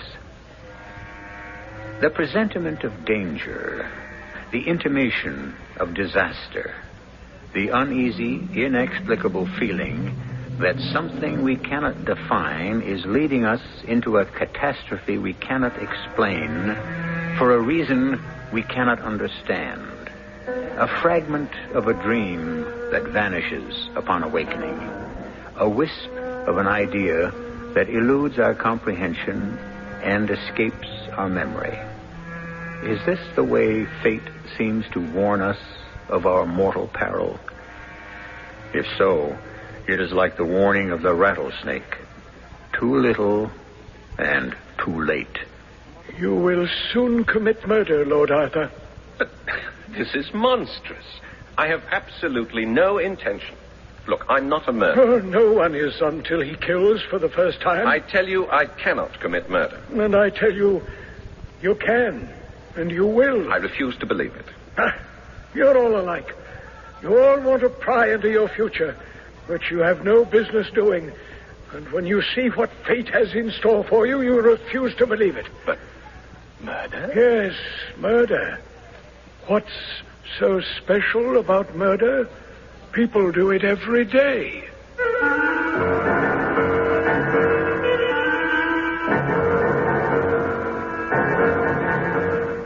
Our mystery drama, The Saxon Curse, is based on the Oscar Wilde classic and was especially written for the Mystery Theater by Sam Dan and stars Paul Hecht.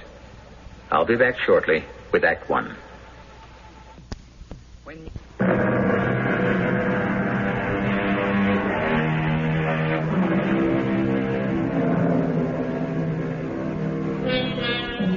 Today, things are tough all over. Even the very rich complain. They protest their wealth is being eaten away by ruinous taxes. They lament that their once sacrosanct watering places have been invaded by common folk. And most of all, they bemoan the fact that it's virtually impossible to find a decent servant. They may have a point. Quite possibly, they may have been born at the wrong time. They should have lived, say, in England around 1905, when rank had its privileges, wealth had its license, and the common people knew their place.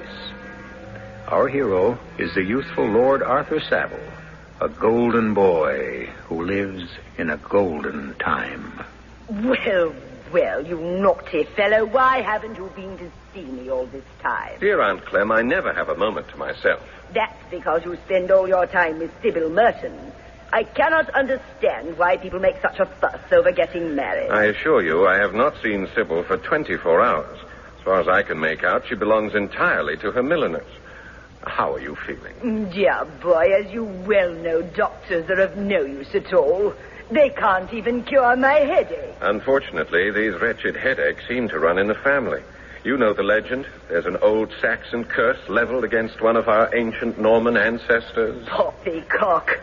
You must come into the drawing room. I have a most interesting company. Oh, I didn't know you were engaged. Well, you needn't try to fit me in. I have Sir Matthew and Lady Reed. Sir Matthew Reed? He's the president of the Royal College of Physicians. Elected by mistake, I was told. But surely so distinguished a physician could come up with a cure for your headache. The more distinguished the physician, the more elevated the fee. And, of course, you must meet Professor Septimus Podgers. Professor Septimus Rogers? Podgers. Well, now, who is... You haven't heard of Septimus Podgers? But everyone knows Septimus. Except me. Professor Podgers is a celebrated chiromantist. What is a chiromantist? One who reads hands. Oh, a gypsy. Professor Podgers is a man of science. Oh, really? I must introduce you. He tells fortunes, I suppose. And misfortunes, too. Next year, for instance, I am in great danger. It's all written on my little finger. The palm of my hand. I forget which. But aren't you tempting Providence, Aunt Clem? My dear Arthur, surely Providence can resist temptation by this time. Now come. You must come in and meet my remarkable Mr. Podgers.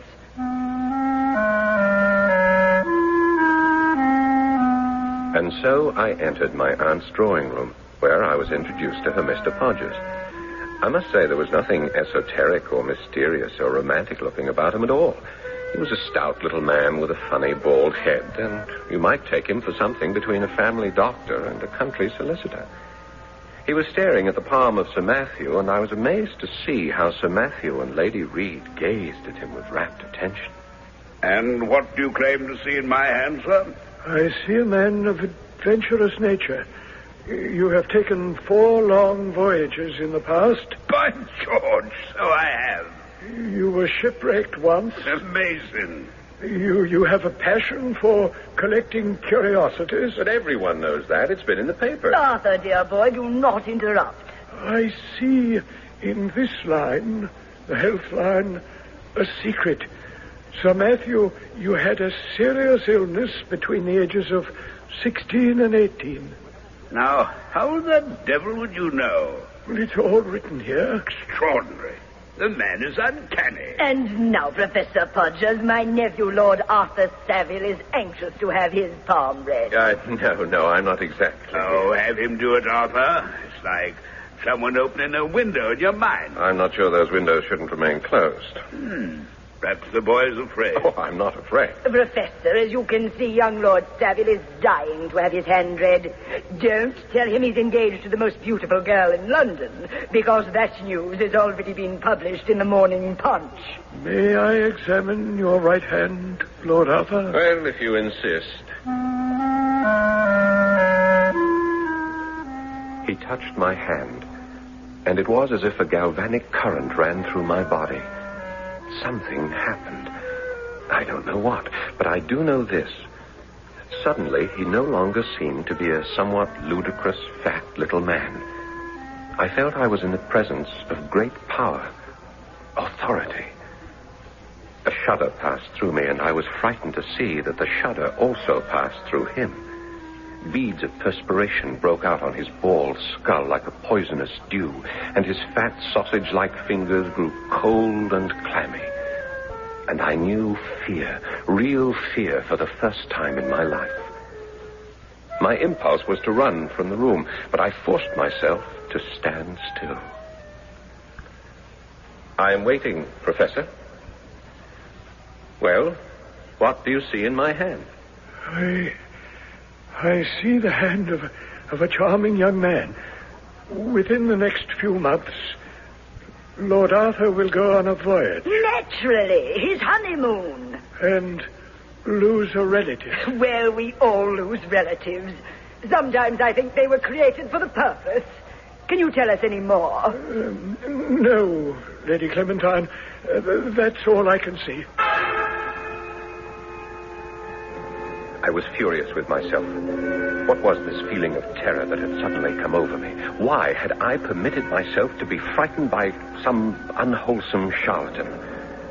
But was he a charlatan? Is it possible that written on my hand is some fearful secret of sin, some blood-red sign of crime? Is he gifted with a power to read it? Why do I feel now that some tragedy hangs over me? I waited for a chance to take the man aside for a moment. What is it, Lord Arthur? I must insist on your giving me a straightforward answer to my question. What makes you think I saw anything in your hand, Lord Arthur? I know you did. I'm afraid you're mistaken. All right, how much do you want? I saw nothing. How much do you want? How much do I want? This is how you earn your living, isn't it? Professor Podgers, I want... Oh, please, Lord Arthur, Lady Clementine will be quite angry with me if I keep her... Whatever it is you saw, Professor, I have a right to know. But I didn't... I'll give you £50. Yeah, sir, I 100, £100. Now, listen, where can we discuss this? You may find me at 30 West Moon Street. My hours are from 10 to 4. What was wrong with me? Wasn't it obvious who he was? A preposterous trickster, a ridiculous quack. Yes, it was obvious. But it didn't matter, because he was an instrument designed to pierce through the fog of the unknown and reveal my destiny. What had he seen in my hand? I need not tell you there was no sleep for me that night. Promptly at 10, I presented myself at 30 West Moon Street, a thoroughly unimpressive house in a completely nondescript neighborhood. The professor himself looked even shabbier in the daylight. He took my hand in both of his, and once again that same electric shock charged through my body and through his body, too. His eyes closed. His teeth seemed to chatter. Suddenly he dropped my hand. Murder. What? Murder. I see murder. What do you mean, murder? Am I going to be murdered? No. You will be the murderer. Now, see here, Professor. You asked me. This is what? This is monstrous. Murder? I'm not a murderer. Oh, no one is until he kills. Now, how can you sit there and tell me such... Such what? It's the truth. I'm not the kind of person who... Why didn't you leave it alone? I tried to discourage you. I tell you, I cannot commit murder. And I tell you that you can, and you will. Who am I going to kill? I don't know. Your murder line stopped short. Oh, will I kill more than once? No. There is only one murder in your hand. And will I be caught? No. How can you be sure? Because I see no line of retribution in your hand. Then I'm to get away with it. Yes. Because you will obviously have chosen your victim carefully and planned your murder skillfully and executed your killing flawlessly. Carefully, skillfully, flawlessly. How? What do I know about murder? Oh, you will learn.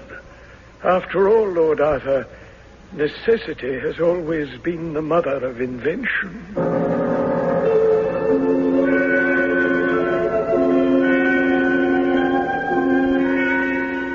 Than which truer words were never spoken. Of course, to our hero, Lord Arthur Savile, murder was something that usually took place only in the sensational newspapers. It was neither the pastime nor the preoccupation of a gentleman. But now, suddenly, he himself is notified that he is not only about to commit murder, but he is to do it successfully. I'll be back shortly with Act 2.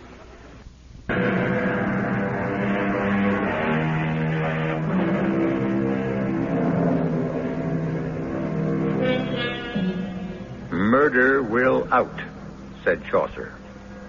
Murder cannot be hid, said Cervantes. And murder, though it have no tongue, will speak with most miraculous organ, said Shakespeare. That is certainly a weighty consensus of extremely well-informed opinion. And yet, here we have young Lord Arthur Savile being cast by destiny in the role of a murderer, who will not only murder, but remain undetected. But why, Professor Podgers, why am I about to commit murder? That I cannot say. I have no enemies. No one hates me. Why? There must be a reason. I'm sorry, Sir Arthur. I can enlighten you no further. Now, wait. You saw 3 things in my hand. 2 of them you told me last night. First, that I would go on a voyage. Do you still see that? Yes. Second, that I shall lose a relative. Is that still to occur? Yes. And that I shall commit murder. Well, does that complete the list? It does, Sir Arthur. Yes. Now, how many relatives am I to lose? Just one. Just one? Quite so, sir. But I only have 2 relatives. 2? In all the world. There is just my twin sister, Pamela, and my aunt, Lady Clementine Beecham. Are you saying that one of them will die within the next few months? I am saying that is what is written. Well, which one? I'm sorry it doesn't say. But one will die. Yes, Lord Arthur. I looked at my hand, and suddenly it was no longer the familiar 5-fingered palm made of firm pink flesh and finely etched delicate lines. It was white, dead white, corpse white, like the white paper on which the death sentence is written. And here the death sentence was written in blood-red letters. Lady Clementine Beecham. And I even knew why. She would die because it would be necessary to make sure that my sister, my dearest twin, Pamela, would live. And at that moment, I felt almost at peace, almost as if I was serving the ends of a just fate. For why should Pamela, lovely Pamela, newly married and about to know the joys of motherhood, die? Why shouldn't I make sure of her love? Aunt Clem, surely a woman of 80 could have no complaints. I was able to smile. I was even able to assume a pose with Professor Podgers. Professor, I believe I owe you £100. May I write you a check? If it's convenient, Lord Arthur. Oh, here we are. Paid to the order of Septimus Podgers, and so forth. £100 is cheap enough for such capital amusement. Amusement? Yes, and quite ingenious. I enjoyed every moment of it. But I assure you, Lord Arthur, what I saw in your hand is the absolute truth. Yes, I dare say. Remarkably good show. I trust you're available for future entertainments, parties, and so forth? I am always at your lordship's service. And so I was committed to the killing of my Aunt Clem. But how to go about it? Direct physical violence was out of the question. I simply could not see myself assaulting my aunt. I would feel like a fool. That left one way. Poison. But what did I know about poisons? Nothing. But Sir Matthew Reed, the famous physician, was a family friend, a member of my club. He lunched there daily, as I did. It would be a simple matter to join him. I say, Arthur, that cop seems a bit underdone. Well, it's what comes of having a French chef. Yes, joining him for lunch was no problem. But how could I get him to talk about poisons? It was hardly a luncheon topic. But imagine my amazement when suddenly, after his second glass of port... Speaking of poisons, Arthur... What? I wasn't aware that we were speaking of poisons, Sir Matthew. Well, I was thinking of poisons, so it's the same thing. Yes, sir. Remarkable case in the newspapers. Read about it? No, sir. Fella did away with his wife. Yes, sir. Botched it. Is that so? Chap was married 50 years, fell in love with a younger woman, had to get rid of the old one. Bounder deserves to be hanged. For murdering his wife, sir? No, for using arsenic. Messy, painful affair. Now, after 50 years of loyal service, the poor old lady deserves something like, well, conatine. Conatine, sir? Oh, yes. It's the creme de la creme of poisons. Swift. Takes almost immediate effect. Perfectly painless. It mixes well with food and drink. Quite palatable. Is that so? Arthur, you must promise me something. If after 50 years of wedded bliss with the divine Sybil, you should decide to, well, do her in, you should by all means use a conatine. I promise. Sir Matthew, suppose after 50 years I should wish to make a fool of myself, how could I come upon this conatine? Why, I expect there shall always be a Humbies and Pestle. They shall still be chemists by appointment to whomever the future monarch will be. Humbies and Pestle. Of course. Yes, it was going along beautifully. It was as if I were following a track leading me to my sure destination. That afternoon, I strolled up St. James Street to Humby and Pestle's.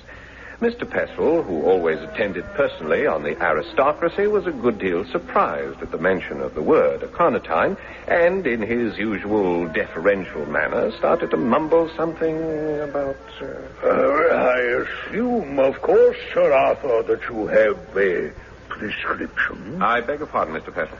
The law requires... Oh, I hope you are not assuming that I intend something illegal. No. You see, it's for an absolutely humanitarian purpose. I have this huge Norwegian Mastiff. You're familiar with the breed, of course. I believe so. Yes, I am obliged to get rid of it since it insists on biting my Swedish chauffeur. The Norwegian Mastiff and the Swedish chauffeur seem to be sworn foes. There is no possibility of a peaceful solution. It's tragic. Yes, sir. Since Norwegian Mastiffs are plentiful, whereas Swedish chauffeurs are rare indeed. I think I understand, Lord Arthur. Thank you, Mr. Percival. Powder form is best, and a pinch in the dog's lunch or beverage. Ah, you are a man of great heart and understanding. Always at your service, my lord. And may I compliment you on your remarkable knowledge of toxicology. Was it only last night that I had met Septimus Podgers for the first time? Was it only this morning that he revealed the awful secret of my hand? Was it only this noon that I had lunch with Sir Matthew and discovered the aconitine? And has it been only 10 minutes since I walked out of Humby and Pestles with the poison in my pocket? Yes. What did Podgers say? I would execute this murder carefully, skillfully, flawlessly. Now, let me see. How shall I administer the aconitine to dear Aunt Clem? This could be a sticky business, and the entire project could founder. And it was remarkable how clearly I was thinking. How I was suddenly seized by the most happy inspiration. Why haven't you been to see me all this time? Dear Aunt Clem, I was here last night. A likely story. You take advantage of my failing memory. How are your headaches, dear Aunt Clem? I would rather not discuss the wretched things. I have brought you a cure for your headache. There is no cure, dear boy. It's an ancient Saxon curse. No, but you must try this cure, dear Aunt Clem. It's proof against Saxon Curse. Why do you say that? Because it was invented by an American. I assure you it's a perfect cure. You must promise to try it. It comes in this little box. The box is charming, Arthur. It's made of silver. Open the box. Carefully. It contains a powder. Take a pinch in a little bit of wine. Well, I'll try it right now. Oh, good heavens. No. You must do nothing of the kind. You see, this is a homeopathic medicine. If you take it without having a headache, it may do you no end of harm. Wait till you have one and then try it. You will be astonished at the result. Oh, I should like to take it now. The fact is, though I despise doctors, I adore medicines. However, I shall wait for my next headache. Oh, when shall that be? Well, I hope not for a week. I never know. But you're sure to have one soon. Oh, how sympathetic you are today, Arthur. Really, Sybil has done you a great deal of good. But now you must run away. I am dining with some frightfully dull people.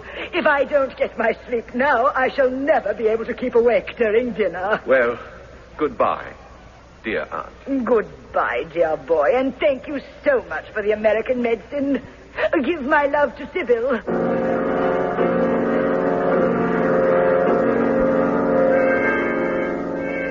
Sybil. I must talk to Sybil.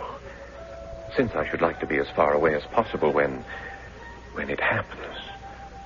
Of course. That's the voyage Podgers saw in my hand. I must take my leave of Sybil. But it's a month before the wedding. What excuse can I make? My dearest, I have a confession to make. A confession? Oh, no. Is it something serious? Oh, yes, it must be serious. Else why would it be a confession? I am willing to release you from your vow. Oh, this is... I have not told you everything. You haven't told me everything. What have you withheld? My dearest, I am a victim. A victim? A victim of fate? Of circumstance? Neither. I am a victim of severe headaches. Headaches? Oh, you poor boy. It runs in the family. My Aunt Clementine... Oh, I know. She told me. There's an ancient Saxon curse. And so, you see, since you were unaware... No, I love you despite your headaches. I accept you for what you are. Yes, but I must take my leave of you, my darling. Your leave? You're going? You're leaving? You will desert me? I'm going to Vienna. Vienna? But nobody ever goes to Vienna. There is, in Vienna, a celebrated doctor. A headache doctor? Well, a head doctor. Marvelous. And you're going to see him? No, surely he can cure my headache. Oh, my darling. Go. Go to him. Fly to him. You would not mind being neglected for 10 days, fortnight, perhaps a month. My dearest, I have so many things to do to prepare for the wedding. I shan't even know you are gone. There you are. See how quickly and efficiently the thing has been arranged. Step by careful step, my murder has been skillfully planned. And now, can there be any doubt that it shall be flawlessly executed?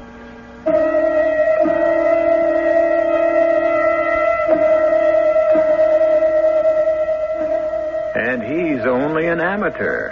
And this is only his very first attempt. So it only goes to prove that each of us has a hidden facet, an unknown talent, an ability that's kept secret even from ourselves. Does this mean that murderers are born, not made? Or does it prove that murderers are made, not born? Whatever it means, someone is going to be killed just as soon as I return with Act 3.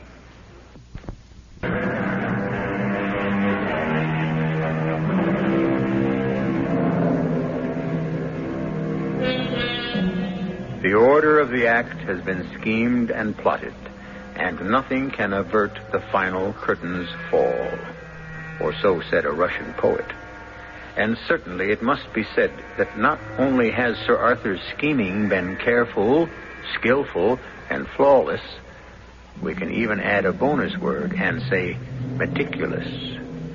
And so the deadly aconitine waits with fateful readiness the very next headache of the Lady Clementine Beecham. While I, of course, have made myself perfectly comfortable and happy in Vienna, a delightful, if somewhat socially backward city. And since I had announced to my beloved Sybil that I was here to consult a celebrated doctor, I decided, for the sake of the record, to do so.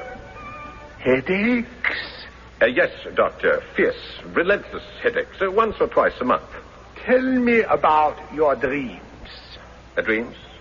I never dream. You never dream?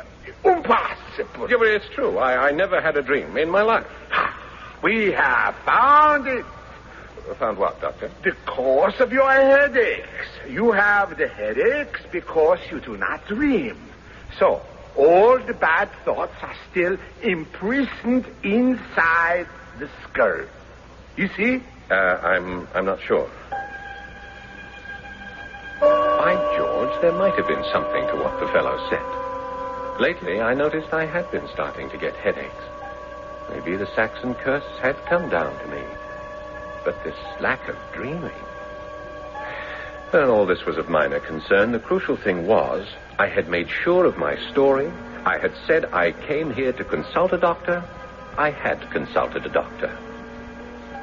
I could now see where the execution of the perfect crime required superb intelligence, which is perhaps why it is beyond the capabilities of the lower classes. However, my visit was to end abruptly. That evening, there was a telegram from Sybil. Aunt Clementine died suddenly. So, she had taken the poison. She was dead. And now, I must return at once, like the proper grieving nephew. I didn't pause to pack. I caught the night express to Paris, and from thence the train to Le Havre. The following morning, I was back in London. Oh, darling, you're home. Tell me everything. Where is poor Aunt Clem? In the hospital. The hospital? I thought you said she was dead. She is quite dead. You see, she complained of a severe headache, and so she drank a glass of wine, and in just a few moments she... Yes? Well, she seemed to be dead, but I couldn't be sure, and so I summoned James and Harris and Charles, and they carried her downstairs to her motor car, and we all rushed to the hospital. Ah. at the hospital, they couldn't help her. Oh, no. She was quite dead by the time we arrived. Even Sir Matthew Reed himself was unable to bring... Sir Matthew? Sir Matthew Reed. He was there? Of course. He's her personal physician. Well, what did he say, Sir Matthew? Oh, I remember quite distinctly what he said. If I didn't know young Arthur better, I'd suspect foul play. He said that? He smiled when he said that. Oh, dear Arthur, no one could possibly suspect you of doing the old girl in. Why, you were miles away at the time. Yes, in Vienna. Did he say anything else? Sir Matthew? No, Arthur. Well, but why are you so pale? What? Oh, the diet. Viennese diet. It must have... did he perform an autopsy? Arthur! What a perfectly gruesome thing to say. Oh, I should hope not. You don't know that? Oh, my darling Arthur, you are upset. You're not yourself. I can see. Oh, I know how much poor Aunt Clem meant to you. She was dear to me also, always giving me little gifts. Yes, darling, I should like to rest. Of course, my dearest.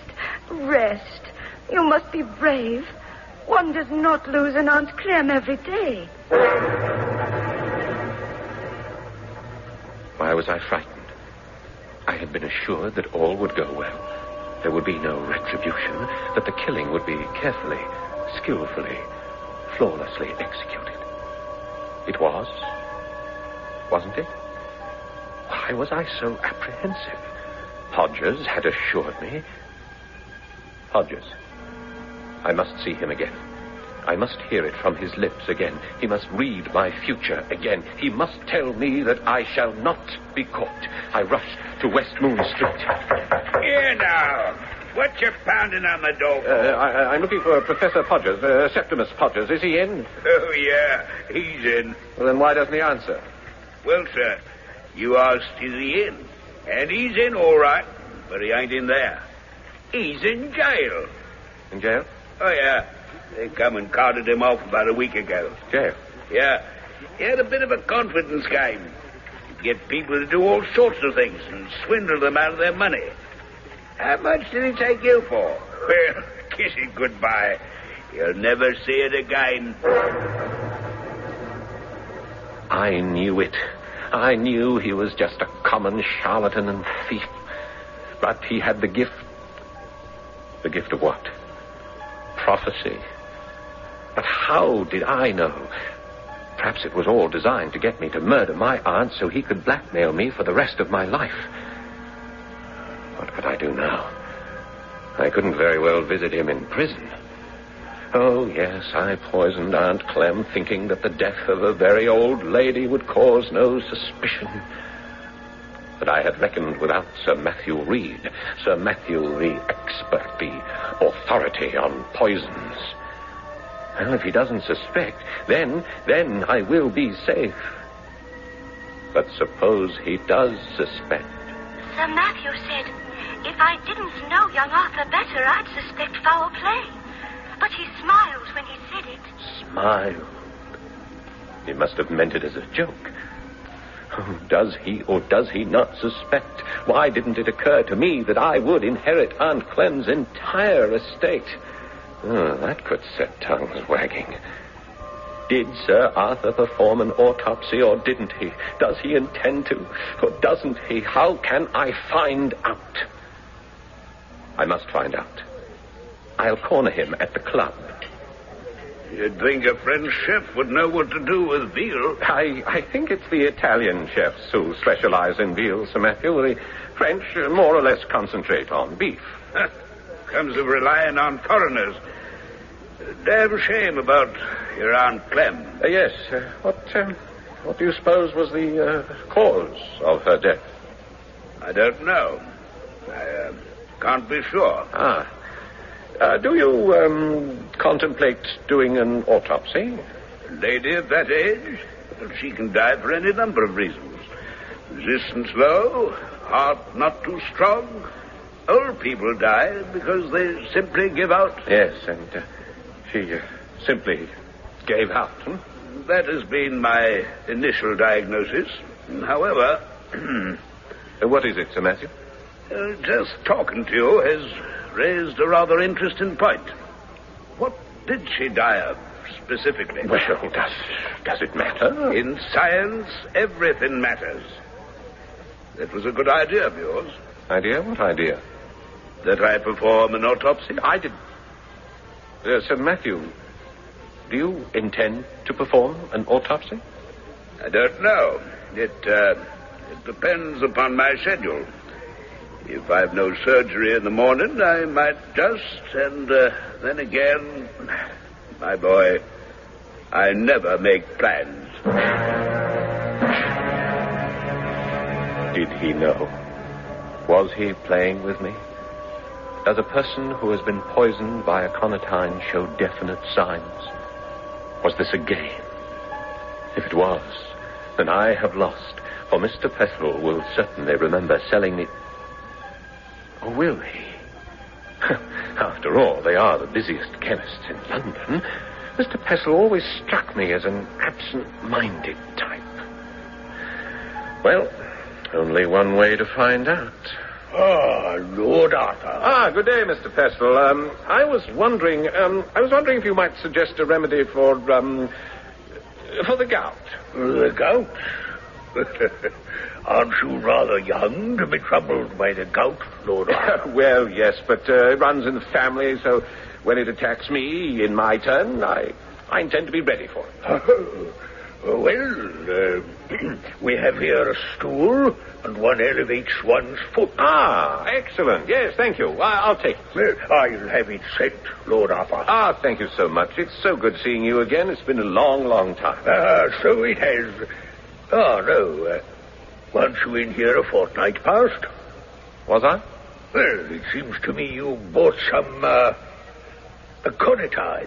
Yes, for your Swedish chauffeur. Oh, no. For your Norwegian mastiff. It must have been a fortnight. Well, I could look it up. It must be very careful, you know, to record the dates of all poison purchases. It's the law. A most commendable statute. Well, good day, Mr. Pestle. I was lost. Only a miracle could save me. But the age of miracles is past, gone, vanished. I shall be charged with the murder of my aunt. I shall be tried, found guilty, and hanged. And my head, my head. My poor head is splitting. Your Honor, I do not ask for mercy. I ask only for understanding. I killed my aunt to save my sister, my dearest twin sister, present living in Canada, in order that she should continue to perpetuate. Arthur, darling, wake up. I only acted according to the command of fate. Arthur! Sybil, what? How did you get in here? Hastings called me, said you were in a frightful shape. Nightmares and whatnot. My head. My head is splitting. Poor boy, the Saxon Curse. The Austrian doctor was of little help. Nothing can help. Oh, you must never say that. Here, drink some coffee.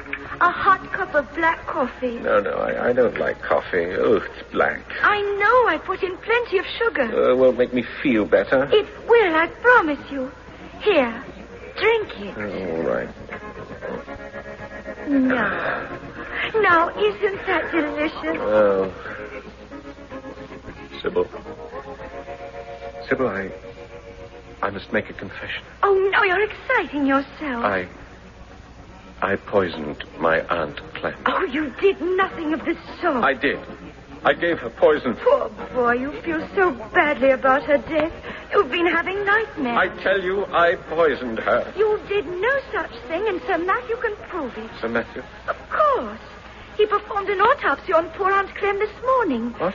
Death was due entirely to natural causes. That's wonderful. I feel lightheaded, completely. Oh, then it worked. The medicine worked. What medicine? Aunt Clementine's medicine. In this little silver box. That box? That silver box? It's the box you gave her.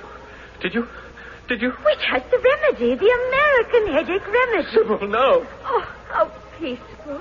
How calm you look. It works. The remedy works. Sybil, you didn't. The day you left for Vienna, I told your aunt it was because of your headaches. And she said, well, my dear, take this American remedy he gave me for my headache. And I said, dear Aunt Clem, don't you need it? And she said, oh, I'm much too old to experiment with Americans. Just put a pinch of this powder in wine or coffee or tea. Sybil. And so I did. And now you feel better, don't you? Oh, you must tell me the name of this remedy. I shall suggest it to all my friends. Arthur? Oh, I see. It even puts one to sleep. Oh, this is wonderful. You rest now, Arthur, darling. And I'll wait for you to wake up.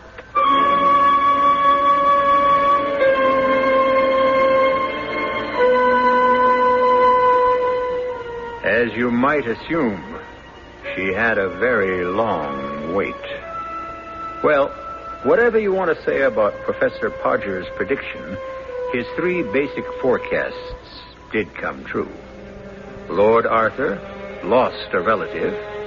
He did go on a voyage. And there was a murder. Not that Sybil was ever tried for it. I'll be back shortly.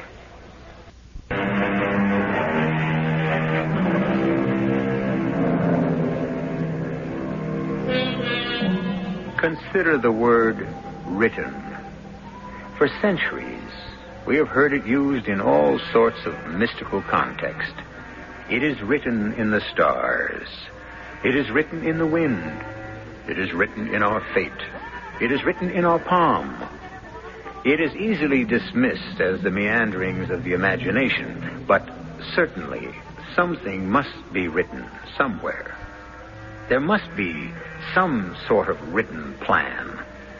Else, how do you account for the fact that we human beings make the same mistakes over and over and over again? Our cast included Paul Hecht, Catherine Byers, Cork Benson, and Guy Sorrell. The entire production was under the direction of Himan Brown. And now, a preview of our next tale. You see it, too? See what? That face. That face. That face. Which is not mine. Oh, no. The face I see always instead of my own. My dear man, no. I see you. Only you. It was your face I described as I saw it, none other. Look again. Look in the glass again. Tell me what you see. Whose face is there? Why, yours, of course. Now tell me, whose face do you see? His. Only his. Always his. Always his. His. Always his. This is E.G. Marshall inviting you to return to our Mystery Theater for another adventure in the macabre. Until next time, pleasant dreams.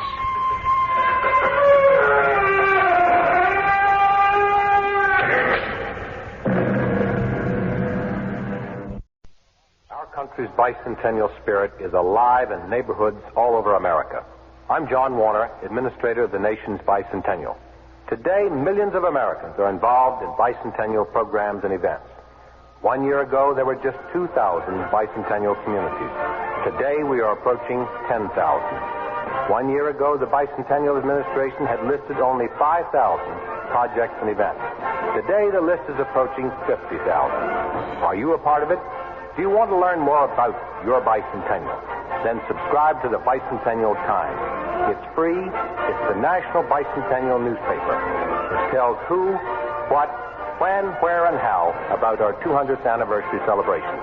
To receive your free copy, write to me, John Warner, Bicentennial Times, Box 1976, Washington, D.C., 20276.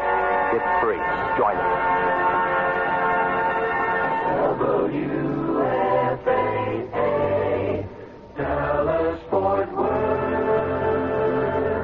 CBS Radio Mystery Theater presents...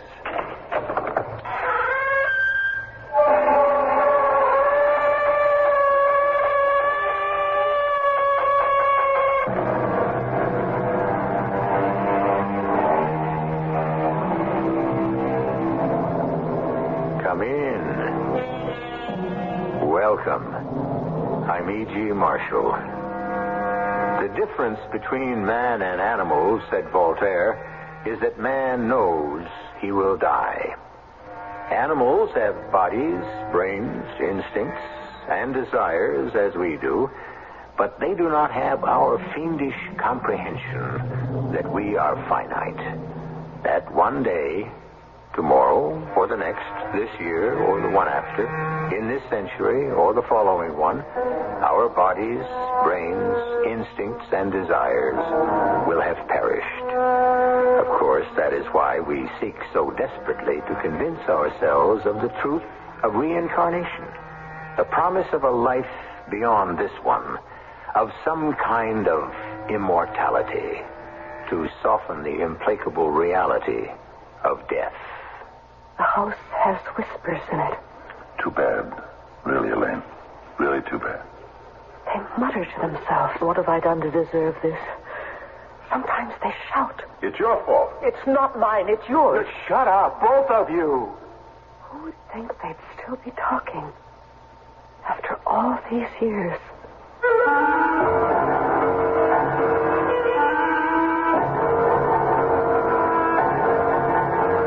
Our mystery drama, The Intruders, was written especially for the Mystery Theater by Elspeth Eric and stars Lois Nettleton. It is sponsored in part by Buick Motor Division and Carrier Air Conditioning. I'll be back shortly with Act One. To the man who bought the Skyhawk, to the girl in the Century, we're glad you like your Buick, glad you set your spirit free. And to the family from Ohio, to the folks up in St. Paul, nice to see you join us, nice to see you all. Say, that Buick Century of yours is some car. Thanks, we like it. Yeah, and that tie you have on is really nice. Oh, thank you. Yeah, I see you have the V6 engine. Look at all that room. Isn't that something? I'll tell you something else that's something. Over 250,000 people have already bought 1976 Buick. I bet they're really nice people. Do you think they'd like to come over for dinner? All 250,000 of them? Well, I suppose we'd have to borrow some folding chairs. Your mother has a couple. It's nice to see you join us. We're glad it came to be. Nice to see you join us. Glad your spirit's free. Buick, dedicated to the free spirit in just about everyone. I don't believe it. Tell me again. Okay. The Internal Revenue Service has over 80 free publications to help answer all those taxing questions you have on your mind.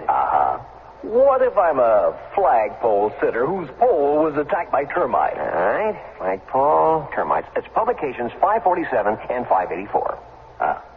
An ant left me an elephant, under 12 years of age, for me to care for. Adolescent elephant, 501. People throw money when my 98-year-old uncle lifts weights at the beach. Is that income? 554 and 525. Does the IRS have an answer for everything? Well, just about. There are over 80 free publications for the asking at any IRS district office. You can write for them by using the order blank on your 1040 tax package. Yep, over 80 tax answering publications. Free from the IRS.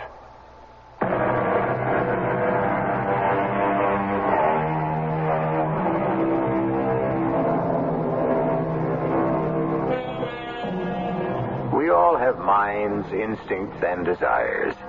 And we all live with the knowledge that one day they will all run down and come to a stop. And the world will spin on, oblivious and indifferent to the fact that we no longer inhabit it. So perhaps the fear that chills our blood is not so much that life will be over as it is that we will have so wasted it as to have left no impression whatever on the world we leave behind.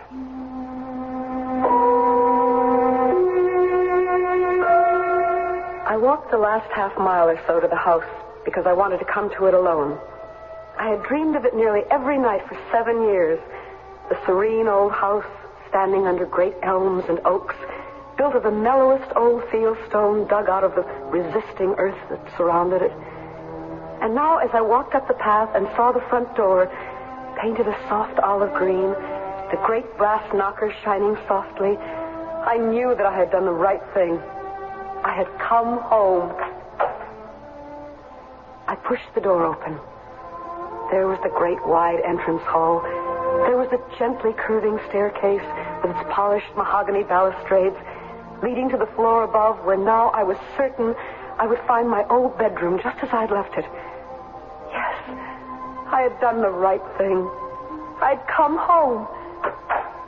I started toward the staircase, anxious to see my old, my own, my so familiar room with its long windows opening onto the gardens, its four-poster bed all hung in muslin, its tiny fireplace crouching like a cat in one corner.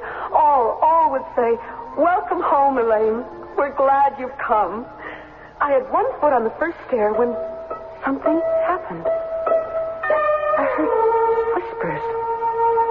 Very soft whispers. So soft I couldn't distinguish the words. But one thing was unmistakable. I was not alone in my house. I had come home. But to what? Such a bother. It's too bad. It really is too bad. Why did it have to happen just now? When everything was going so well. Why did it have to happen to us? It's really too much. It's a shame. That's what it is. Yeah, it's a shame. Who had taken over my house? Who had dared to move into my house? Who was intruding on my property? We have to do something. Don't both of you look at me. I don't know what to do. I hope you don't think I do. Well, you certainly don't think I do. Now, let's not fight among ourselves. Look, let's put our heads together and think what to do. Yeah, we have to figure out something. Yes. Everything was spoiled. Strangers were in my house. 3 of them, it sounded like. They had broken into my house, and now they were upset because I'd come back to claim it. They must have seen me coming up the path, heard me open the door, walk in. And now they were trying to decide what to do next. She's so young. That's not the point. I know, but she can't stay here. Where can she go? That's what we have to figure out. She's so young and so frail, such a little thing. The voices were coming from the front parlor. I made up my mind. I would simply confront them. Tell them that I had come home to my own house and they must leave. Who's going to tell her? Not I. Yes, certainly not me. You don't expect me to. You're the logical one. You can't make me do it. I won't. The door to the front parlor flew open and a woman rushed out. I braced myself against the post and tried to summon my courage, to find my voice. But everything was happening so fast. The woman hurrying straight towards me, the 2 men after her. You have to. I won't. You can't expect us to do your dirty work for I you. won't. I won't do it. Do you know what happened then? The woman rushed right past me and up the stairs. She took no notice of me at all. In utter astonishment, I watched her run up the stairs to the 2nd floor. I was trembling all over.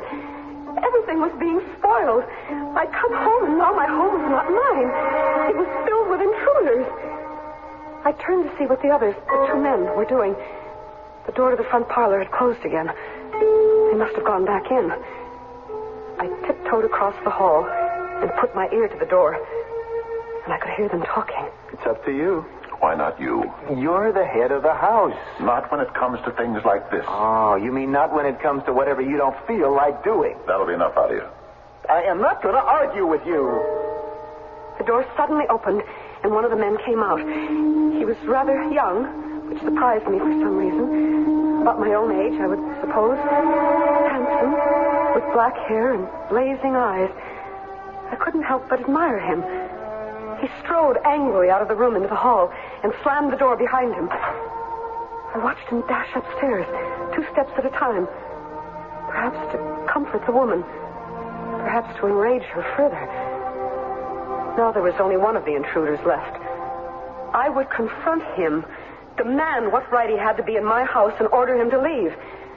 When he had complied, then I could deal with the other 2. You will leave my house at once. My voice lacked all conviction.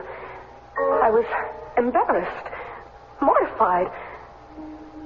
The man, older than the other one who had just passed me in the hall, was standing at a window looking out. And it would seem, hearing nothing, for he didn't even turn his head at the sound of my voice. He simply stared, unseeing, out the window. Then his hands gripped his head.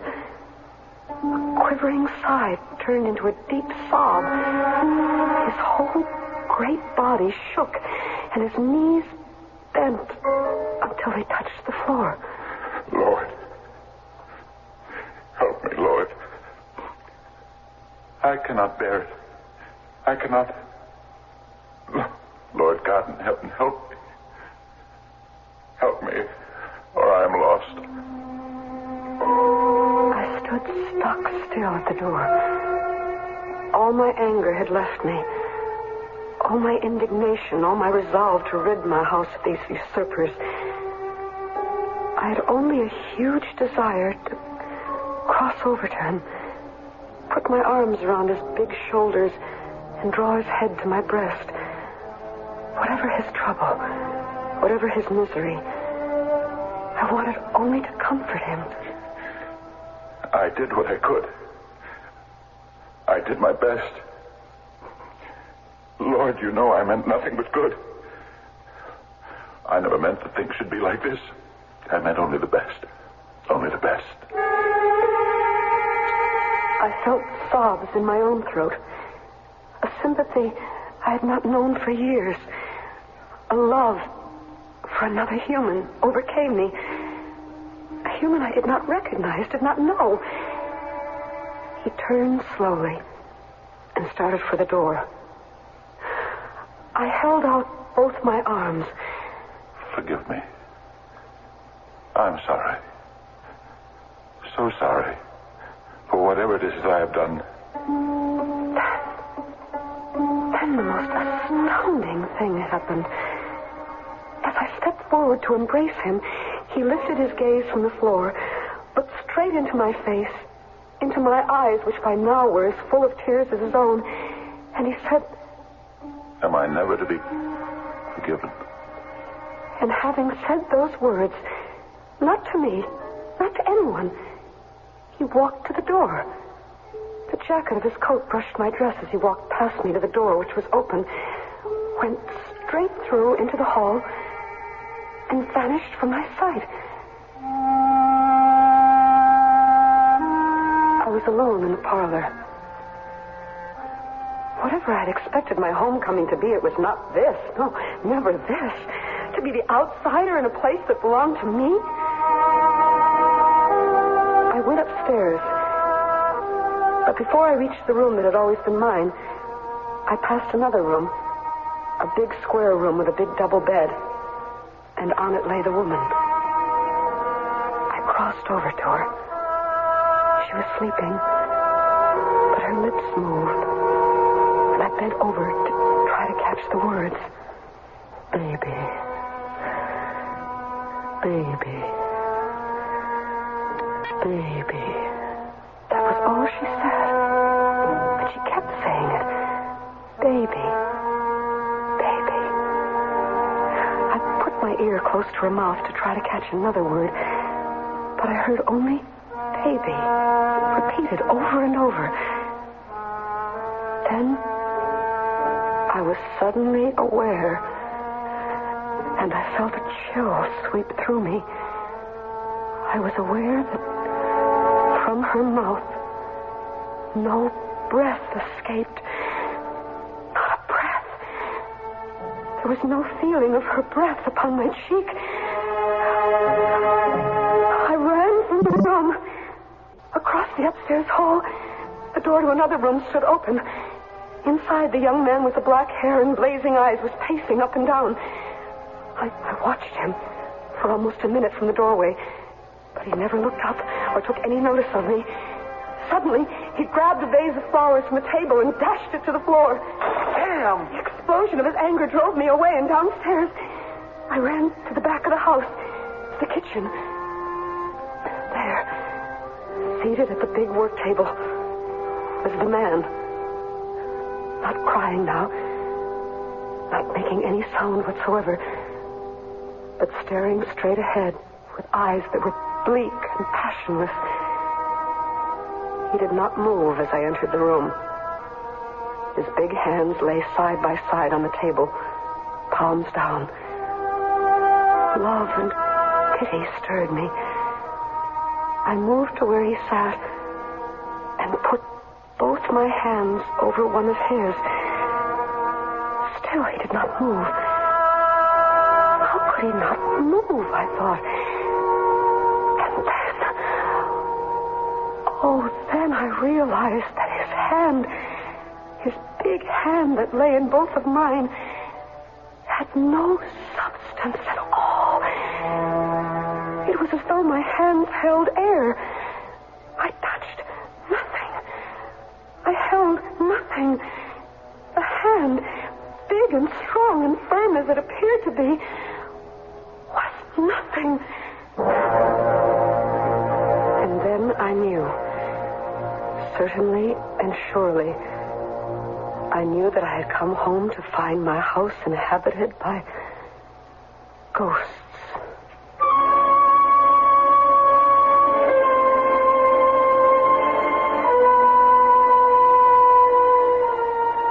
What could be worse than coming home after a long absence to find your house occupied by 3 ghosts?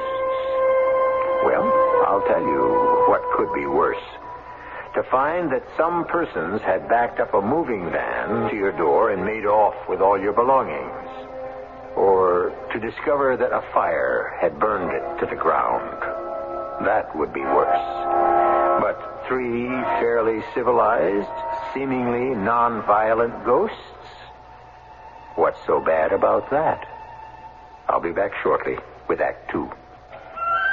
You want your house to be a home all year round. You can do it economically. No matter what the weather's like outside, you can change it so easily. So make summer a cool and sane. Turn winter into spring. It's the right time for Carrier. Carrier's right for the times. The higher energy costs go, the more you need Carrier heat pump air conditioning. It cools your home in summer, heats it in winter for up to half the cost of electric heat and less than most oil systems. So before you replace your old furnace or put in air conditioning, talk to your Carrier dealer about heat pump air conditioning. He's the expert. So make summer a cooling thing. Turn winter into spring. It's the right time for Carrier. Carrier's right for the times.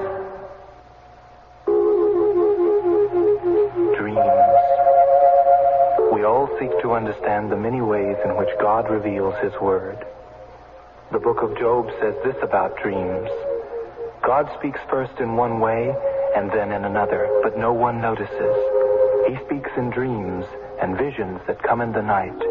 When slumber comes on mankind and all men are asleep in bed, then it is He whispers in the ear of man, or may frighten him with fearful sights and turn him away from evil doing, to save his soul from the pit.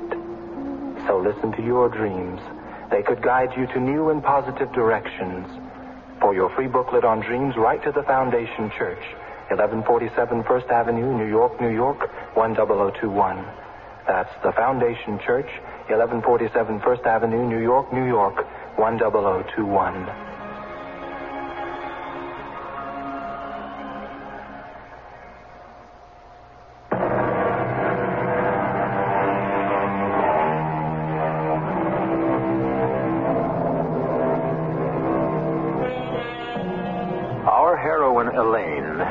Returned to her home. The home she firmly believed to be hers and finds it tenanted by 3 people.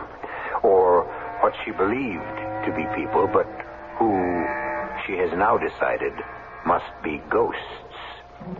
There is the lady ghost, whose sleeping breaths cannot be felt upon Elaine's cheek. There is a young male ghost who cannot hear Elaine's knock upon his door. And finally, there is a gentleman ghost whose hand Elaine cannot feel when she takes it in both her own.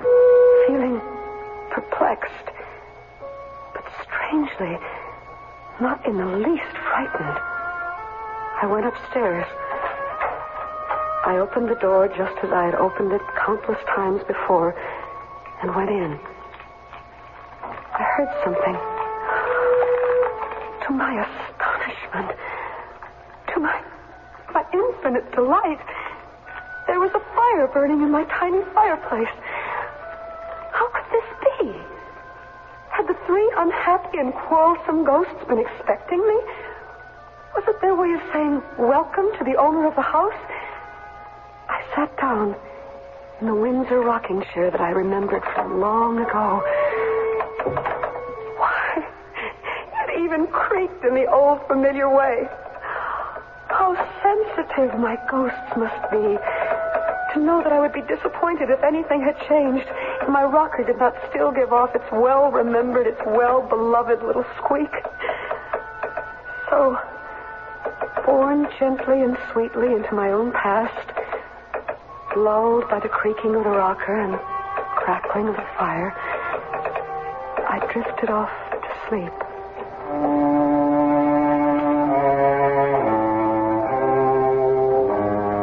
I woke up feeling much refreshed. I washed my face a little, brushed my hair, and went downstairs. I wanted to go back to the kitchen where I'd left the elderly gentleman, my favorite, I must confess, of the three ghosts, though I felt pity for the woman and an odd attraction to the young man.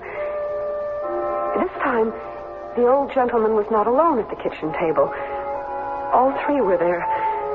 The boy still looked angry, the woman still anxious and unhappy. Only the older man seemed to have composed himself. Now, I've heated up what's left of the lamb stew we had last night, and I want you all to eat some. Oh, I can't, Frederick. Neither can I. I want no nonsense from either of you. We have decisions to make, and we are not going to make them on an empty stomach. There's some for you, Elizabeth.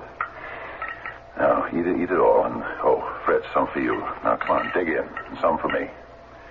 Oh, and there's milk in that pitcher, so help yourselves. As they started to eat the stew and drink the milk, I found that I was hungry, too. It had been hours since I'd eaten. There was a fourth chair at the table. What harm could it do if I sat down with them? It would be cozy. It would be nice. And there was always the chance that one or more of them would notice me, speak to me, make friends with me. I picked up the old bent wood chair, sat in it, and inched it towards the table. No one looked up. They kept right on eating. Seems I was hungry after all.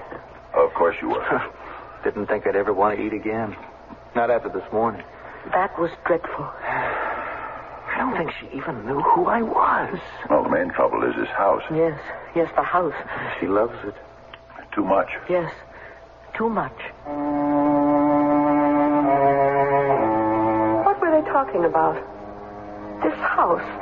That must mean this very house in which we were all sitting. My house. My very own cherished house. And what did they mean? I loved it too much. And that was the trouble. Is that what they were saying? Oh, really? My temper flared a little. After all, I was mistress of the house. They were simply guests, and uninvited ones at that. I was the owner of the house. Meanwhile, I was hungry, and no one was offering me anything. The lady ghost had not even touched her stew. I picked up her spoon and dipped into her bowl. Delicious. Oh, I couldn't think when anything had tasted so good. I picked up the pitcher of milk, since I had no glass, and took a hearty gulp. Life was going to be pleasant if my ghosts kept cooking and cleaning for me. And there was always the possibility that one day they would see me, as I saw them, and we would talk together, touch one another, be a close, if slightly peculiar little family.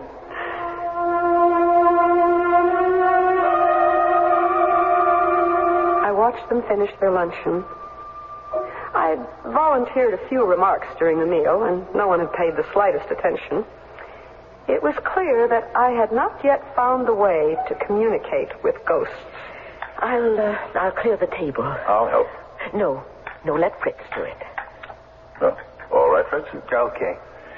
See there now, Mother? You did have an appetite after all. You ate a whole bowl of lamb stew. I hardly touched it. Seeing's believing. Well, I didn't know I was doing it, I swear. I could hardly hold back a giggle. The lady didn't know I had eaten all her stew. How long, I thought, will I have to go on sneaking food from their plates? How long before they would notice it? How long before they would notice me? Fritz, will you wash up? Oh, sure. I want to go out and pick the last of the roses. I'll come with you. Oh, good.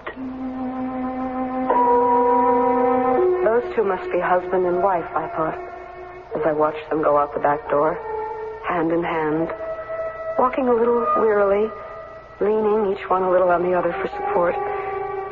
I lingered on in the warm, bright kitchen, watching the handsome boy ghost at the sink. I wanted to touch his wavy black hair where it curled down the nape of his neck. I wanted to kiss the long-fingered hands that held the dishes under the running water, scrubbed and then dried them and put them away. But I soon tired of watching his brooding face, and I remembered the elderly couple who were by now wandering among the roses. My roses. There had been vases of them in every room of the house. It had been a vase of roses that this grim young man had dashed to the floor. I would go out and see my roses again. There they were. She with a basket over her arm. He with a pair of clippers carefully snipping off the roses. The pink, the yellow, the white, and placing them in the basket she held. I fairly danced up to them. I felt I loved them so. Surely in this garden spot they would see me and know me. But they simply talked quietly to each other. The yellow ones are almost finished. Yes, and the white.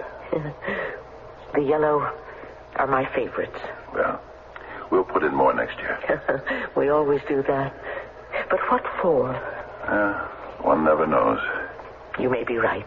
Oh! What? Hurt yourself? Just a thorn. Oh. Well, you should be more careful. Annie went on cutting the flowers and putting them in her basket. She put her injured finger in her mouth for a second or two, then went on arranging the roses. The pinks together, the whites together, the yellow. Oh! What now? I did it again. Oh, really, Elizabeth? This time she held out her finger for him to look at. I looked too, and what I saw bewildered me more than anything that had gone before. From her finger, which she held up to him as piteously as a puppy with an injured paw, from her finger fell drop after drop of crimson blood. Blood. My ghosts could bleed. I told you to be careful. I know you did. I just wasn't thinking. It's hard. I know, my dear, I know. But I don't want you hurting yourself. How can I be hurt any more than I've already been hurt? Tell me that. Well, I hurt too, you know. I do know. We've all been hurt. We're all bleeding. Yes. Let's go back. We have enough roses. I followed them as he tenderly shepherded her toward the house, stopping now and then to comfort her and dry her eyes. What was troubling my ghosts? What was the deep unhappiness that depressed them? I ached with sympathy for my newly adopted family. The doctor's here. The doctor? Mm-hmm. He wants to talk to you both. Is it good news, or... He wouldn't tell me. He wants to discuss something with you. What? A possibility, he said. What possibility? A possibility of what? He wouldn't tell. He wants to talk to you. We all went into the house, through the kitchen, into the front parlor, where sat a strange man. Small, undistinguished, with gray hair, parchment skin, and the bluest eyes I'd ever seen. Pale blue they were, but penetrating, bright, and somehow kind. I'm glad I found you in. You have news for us, Doctor. In a way, I have. She was asking for you this morning. For me? Did she... She asked for all of you. By name? Did she seem to remember... Not everything, no. But enough. Enough. Enough to give you hope? Well, I should think so. Oh, Doctor. She seemed concerned about the three of you. I must say it was a happy thing for me to hear. When I saw her early this morning and she asked about all of you, spent some extra time with her. I asked her if she'd like to come home. Come home? Could she? That would be wonderful. Well, I had to talk to you about it first, of course. But if she's well enough... No, she's better. She's improved. Then why not? I want you to talk it over between yourselves. There's nothing to talk over. What are we waiting for? Let's go get her. Not so fast. I insist that you sleep on it. Then in the morning, if you're all agreed, come see her at the sanitarium. If all of you are like-minded, you can bring her home. Oh. Now, I think perhaps we're taking chances, but then we never chance anything. We never gain anything. Am I right?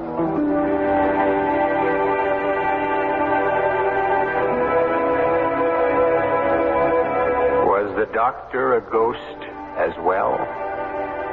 Frankly, I couldn't make him out at all.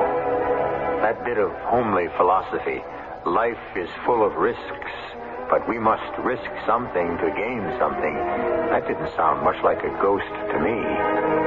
To a ghost, after all, life is, well, what is it? Something they've lost? Or is it something they found? Or is it something in between? Allstate asks, do you own a small business? Go over these questions with your present group health and life insurance agent. If your agent doesn't say yes to every one, then talk to the good hands people. First question. Does your present group plan cover all x-rays and lab tests other than in routine physical exams? If not, talk to the good hands people. Does your present group plan provide disability income protection to help replace your employees' paychecks and yours? If not, talk to the good hands people. You're in good hands with Allstate. See your Allstate agent to find out what an Allstate plan costs, what is and isn't covered, including benefit reductions and terms under which insurance continues in force. Allstate Insurance Companies, available in most states to businesses that qualify. Who's gonna help a child to walk, make someone's dreams come true? Who's gonna help someone to talk? Easter seals and you will be working all year round. Someone to count on too, and who will never let them down. Easter seals and you. Easter seals helps crippled children and adults push back the limitations of their handicaps. Helps them to enjoy the good life. Miracles still happen, and you make them. Easter seals and you. Give to Easter seals. Easter seals and you. Give to Easter seals Easter seals. for crippled children and adults. Easter seals.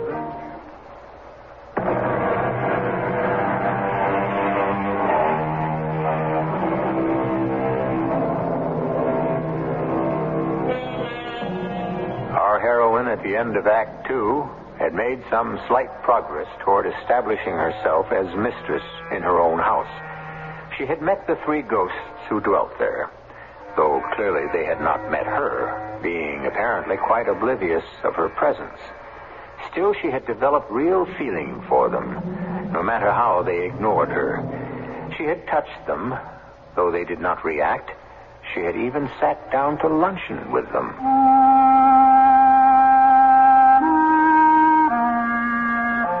Now at last I knew what was troubling my three sweet ghosts. Someone they all loved, a woman, a girl, was very ill. And now they were going to bring this invalid home to my house. Perhaps they'd chosen my house so that she would have a particularly lovely place to come to after the sterility of the hospital.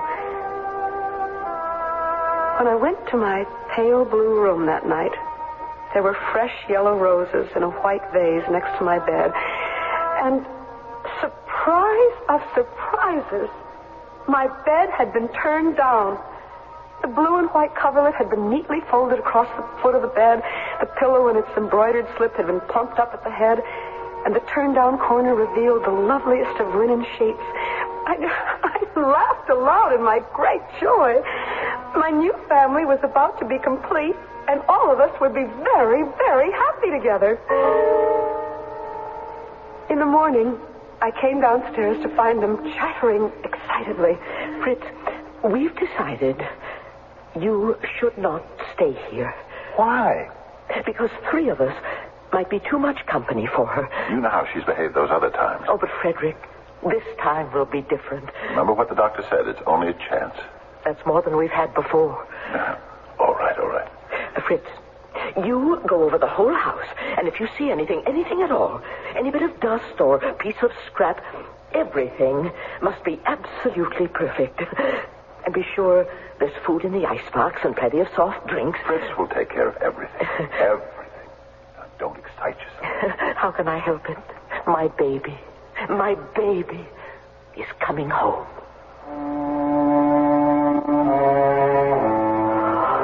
So it was her baby. The day before, when I had bent over her, she lay sleeping in the bed, and had heard her whisper in her sleep over and over again the word baby. It was her child who was ill, who had been taken away from her, kept away for so long. Not a baby anymore, I suspected, but a girl. How big? How old? Would she be pretty?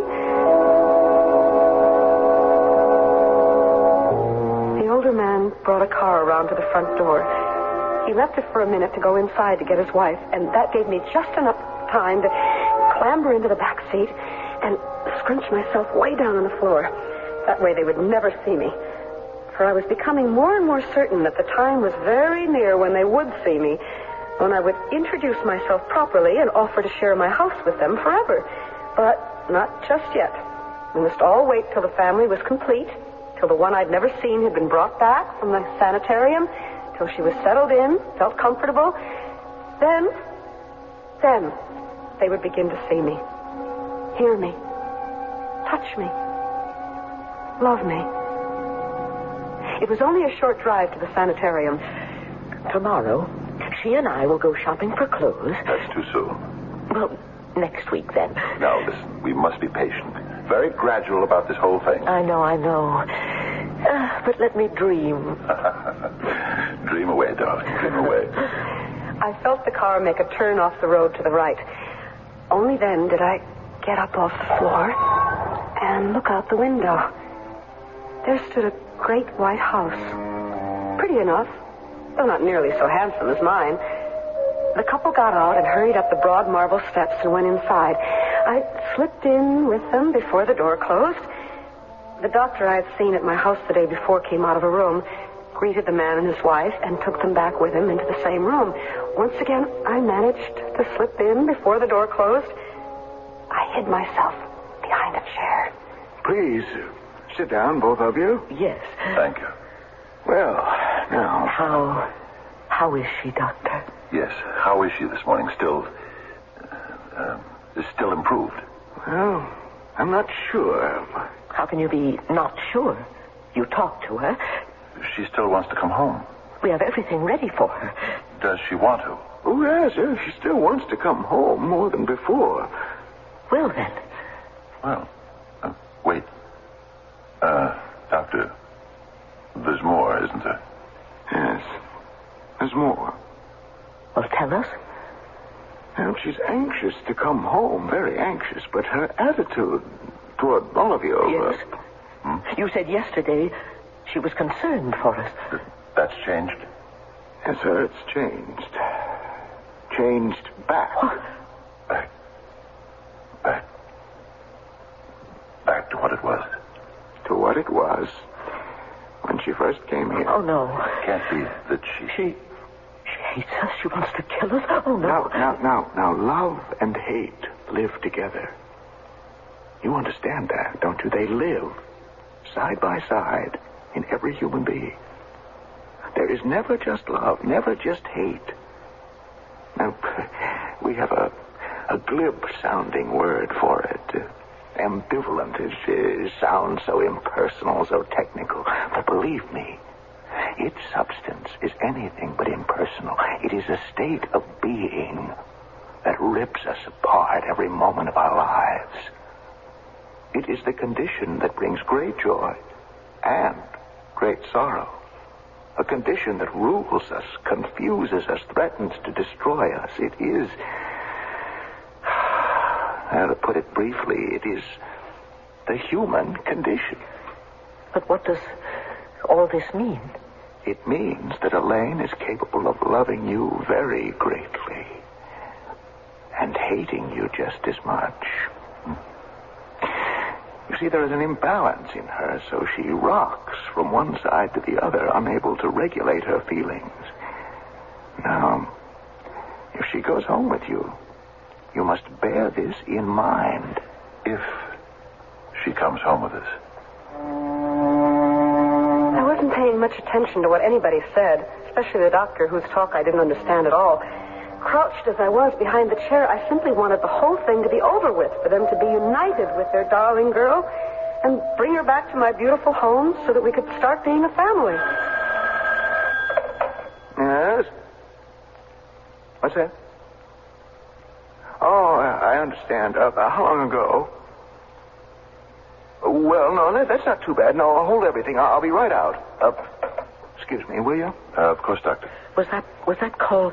Did it have to do with Elaine? Yes, she's wandered off somewhere. They're looking... No, they're looking for her now. Don't worry. She's still on the ground. I'll be right back. I was beginning to get impatient.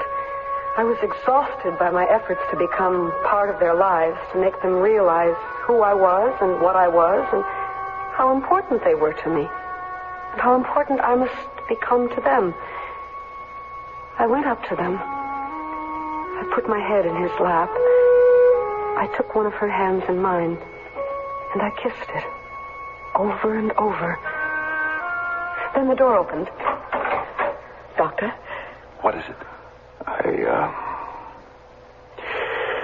hardly know how to tell you this. What is it? Your daughter is dead. Oh, no. Dead? She drowned herself. There's a little pool on the property. Oh, no, it's not deep. She must have drowned herself purposely. I can't think how she managed it. She's dead. I'm so very sorry. Oh. Then I knew. The two who were still sitting there were not ghosts at all. They were people. Flesh and blood people. Real people. Very real now in their grief. They had come all this way to fetch their daughter home, and she was dead.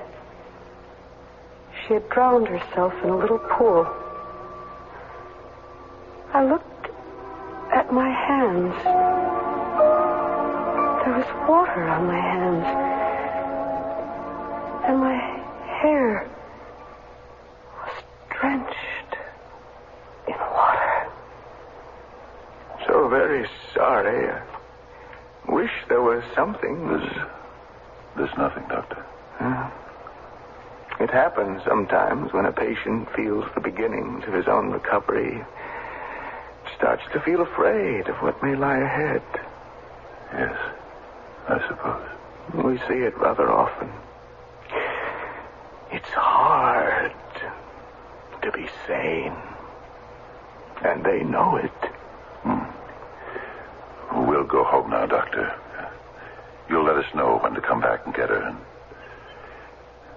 her home.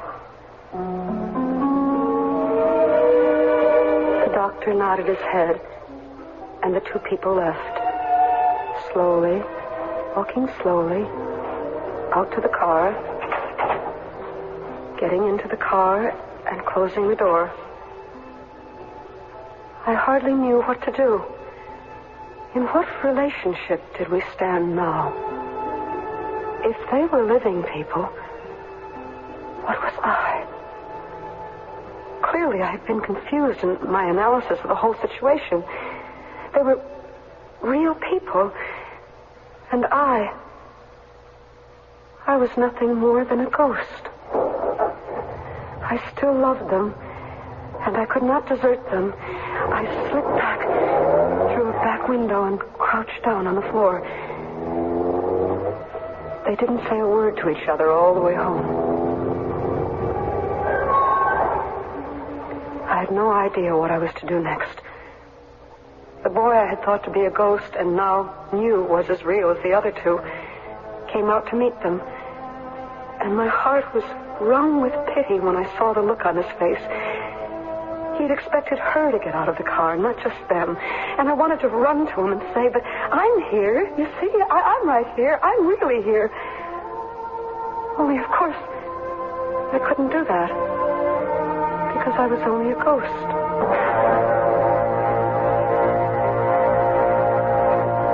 I've lived here for a whole year now. The house stays the same. I sleep every night in my pale blue room. Every night the bed is turned down, and I crawl between the pretty sheets. The next day it is made up again. This summer the roses were more beautiful than ever. I would go out to the rose garden every morning at daybreak and pick a yellow one and put it at her place at the breakfast table. She thinks he does it, and he lets her think so. Just this morning, I left a particularly beautiful one. Oh, Frederick. You've done it again. My yellow rose. Oh, that. I don't know how you manage. I never hear you sneak out. Well, you're always asleep. She loved them so. The yellow roses. Yes, I know. Frederick. Yes, love. Do you feel sometimes that she's here in this house with us? Many times. So do I. I'm staying on. The boy has gone away to school, and they really need me. Everyone needs a ghost. No matter how busy our lives, how interesting our pleasures, there are depths of loneliness that neither work nor pleasure can plumb. A little core of ourselves that needs someone to talk to or simply to be with. Who can fill this need better than an understanding ghost? I'll be back shortly. If I could leave one thing with you when I leave this earth behind, I'd like to leave a bright blue sky as my gift to all mankind. If I could choose just one small thing for the children I'd bequeath, a life forever healthy, something nice to breathe. Yes, this is my legacy. This is my prayer. Most of all, I'd leave you all with a breath of your fresh air. Air pollution is a man-made product that grew up in a machine age, the result of a means to an end. But the end must change if we're to continue breathing. We can clean up the air, perhaps even in your time, but we need your help. Won't you? Join with your lung association in the fight against air pollution. It's a matter of life and breath.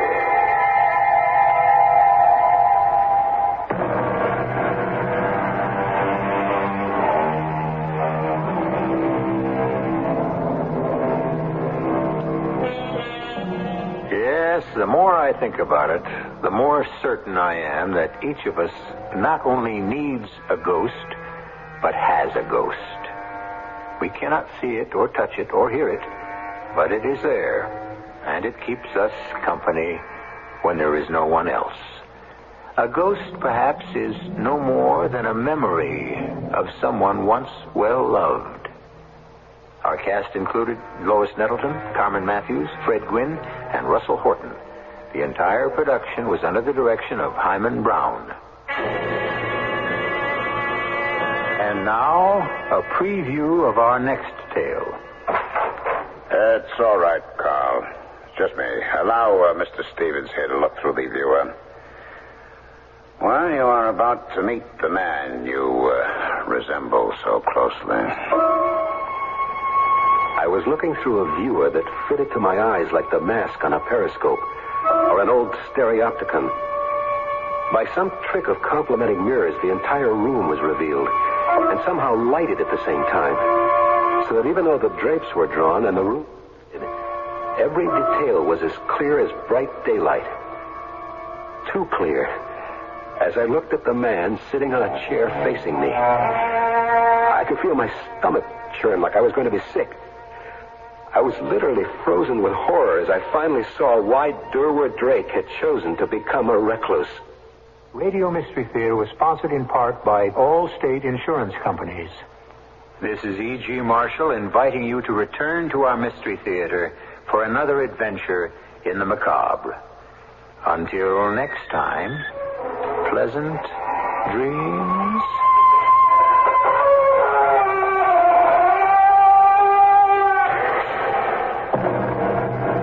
WFAA, Dallas, Fort Worth.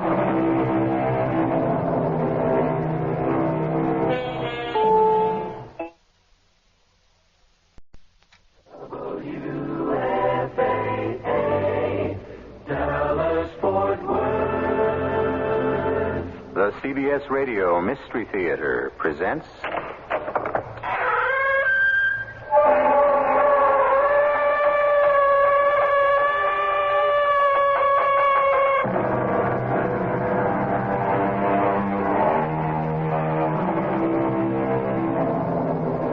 Come in. Welcome. I'm E.G. Marshall. The top names... Broadway Joe Namath, O.J. Simpson, Johnny Unitas, Frank Gifford. All the glamour of the football world may be household words. But about the rest of the men who play this brutal game, one half the country doesn't know who they are or cares. And for the half that does, few of them know the names of most of the top players.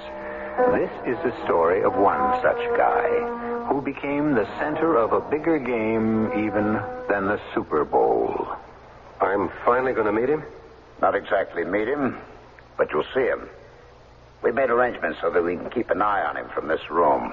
Well, what is this machine? A sophisticated sort of periscope. The view is startlingly frank, which is a well-chosen word. What do you mean? I suggest you prepare yourself to be startled, Mr. Stevens. There's really no way anyone could quite prepare you for what you are about to see.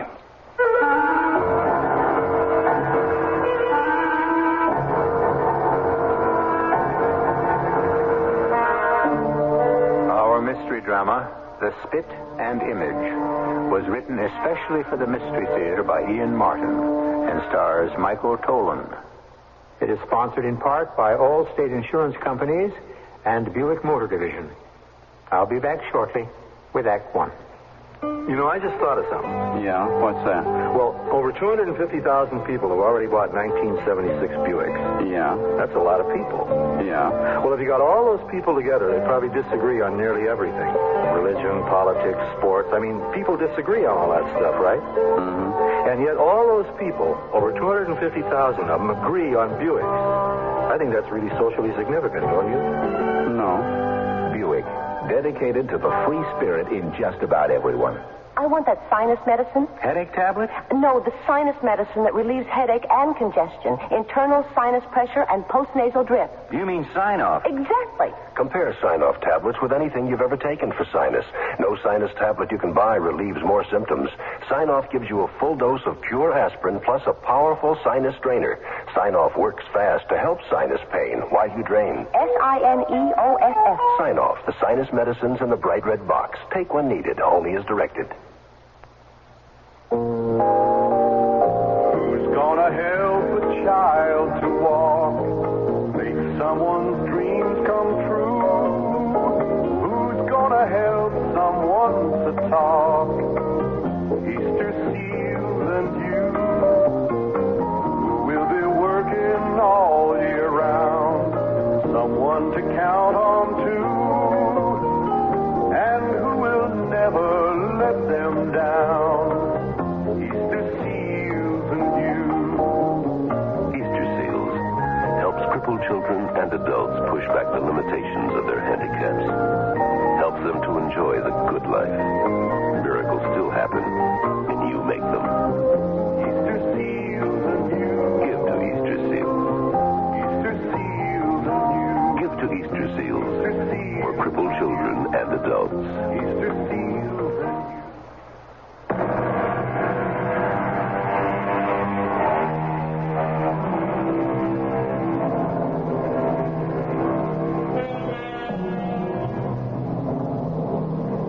He came out of a small college in the Middle West. The pro scouts were all high on him as a prospect. Only 2 knocks against him. He was too light, 190. The other, he didn't have quite enough speed. For 8 years, he knocked around the leagues, waiting for the break, but somehow it never came.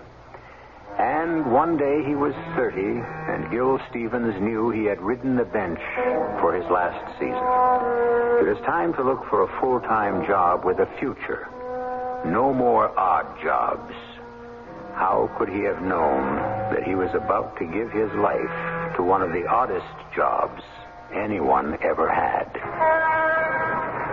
Hey, man, don't you know you can get picked up for loitering? What, in front of a precinct house? Oh, not me. I got a friend inside, name of Detective Sergeant Wagle. Yeah, that's me. Say, aren't you Gil Stevens used to hang around kidding me he was a middle linebacker, huh? No, I didn't hang. I sat on my duff most of the time. Knocked there by a big, ugly, gung-ho offensive guard supposed to be my buddy. Those were the good old days, huh, Gil? Yeah, the best. Tell me, any luck today? Nope. Stockbroker deal didn't work out, huh? Nope. Something will turn up. Hey, come on, I'm off duty. Let's you and me go on home and grab a couple of beers.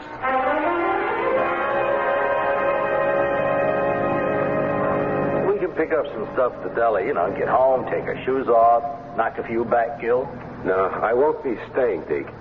I'm moving out tomorrow. What are you talking about? You can't cut out an old roomie that way. Oh, come off it, Deke. This isn't the old days. You're married. You got a home, a kid, a job, a whole new life. I'm in the way. Betty doesn't mind. I know, but I got to split. I can't live off you. Well, what are you going to do? Well, there's always welfare. Or digging ditches. Merchant, Marine, Army, something. Somebody's got to be able to use a warm body somewhere. It was all my fault. When I got that good job last spring with the paper bag and container company, I should have hung in there and let football go. But then the Hornets had that rash of injuries in training, and they were hurting for linebackers, and they wanted to sign me as a free agent. I couldn't resist, and I was back with the Jocks again. Then the second exhibition game, I got the concussion, and they put me out on waivers, and nobody claimed me, and I ended up back on the bench again, with suddenly no jobs open. Now, all right, you knock it off. Now, we're going to get things cooking for you. Hey, you know something I was thinking? Why not TV or movies or acting or like that? Are you kidding? Well, other jocks maybe. Other jocks had big names, a good press. People knew them. Well, yeah, but just the same, it's like Betty says. Show business is always looking for new names. Like this here. Cue to casting. Here, let's see this. Equity showcase, terrific opportunity. Star part for unknown and new play. Man of 30 or less in magnificent condition must sing, dance. Well, I guess not. You gotta be kidding. I'm no actor. I don't have any talent like that. Would you hold it? Now listen to this one. No previous show business experience required. Mature young man. Must be exactly 6 feet, weight not over 190, brown hair, light brown eyes, with Midwestern accent. This is a long-term contract, so he should be single and, if possible, unattached. This is the opportunity of a lifetime. Knock it off. You know what that is? Some stud for a skin flick. Would you listen for just a minute? Full bond will be posted. Object cannot be revealed, but this is a nationwide search which will make the winner secure for life. Write Post Office Box 240, Daily Journal, and include copy of birth certificate, photograph, address, and a short biography. Yeah, well, what do you think? I think you're a good friend, and I thank you for your interest, Deke. But just let me work this out for myself, huh?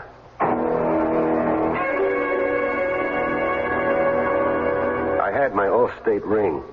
Pawning that gave me enough to move into the Somerset in the mid-40s off Times Square. I haunted all the part-time employment agencies in the neighborhood. Nothing. Till one day, by accident, I passed a newsstand and saw a copy of Cue to Casting. On an impulse, I bought it, pretty near my last 4 bits. In a doorway, I leafed through it. And suddenly the ad leaped out at me again.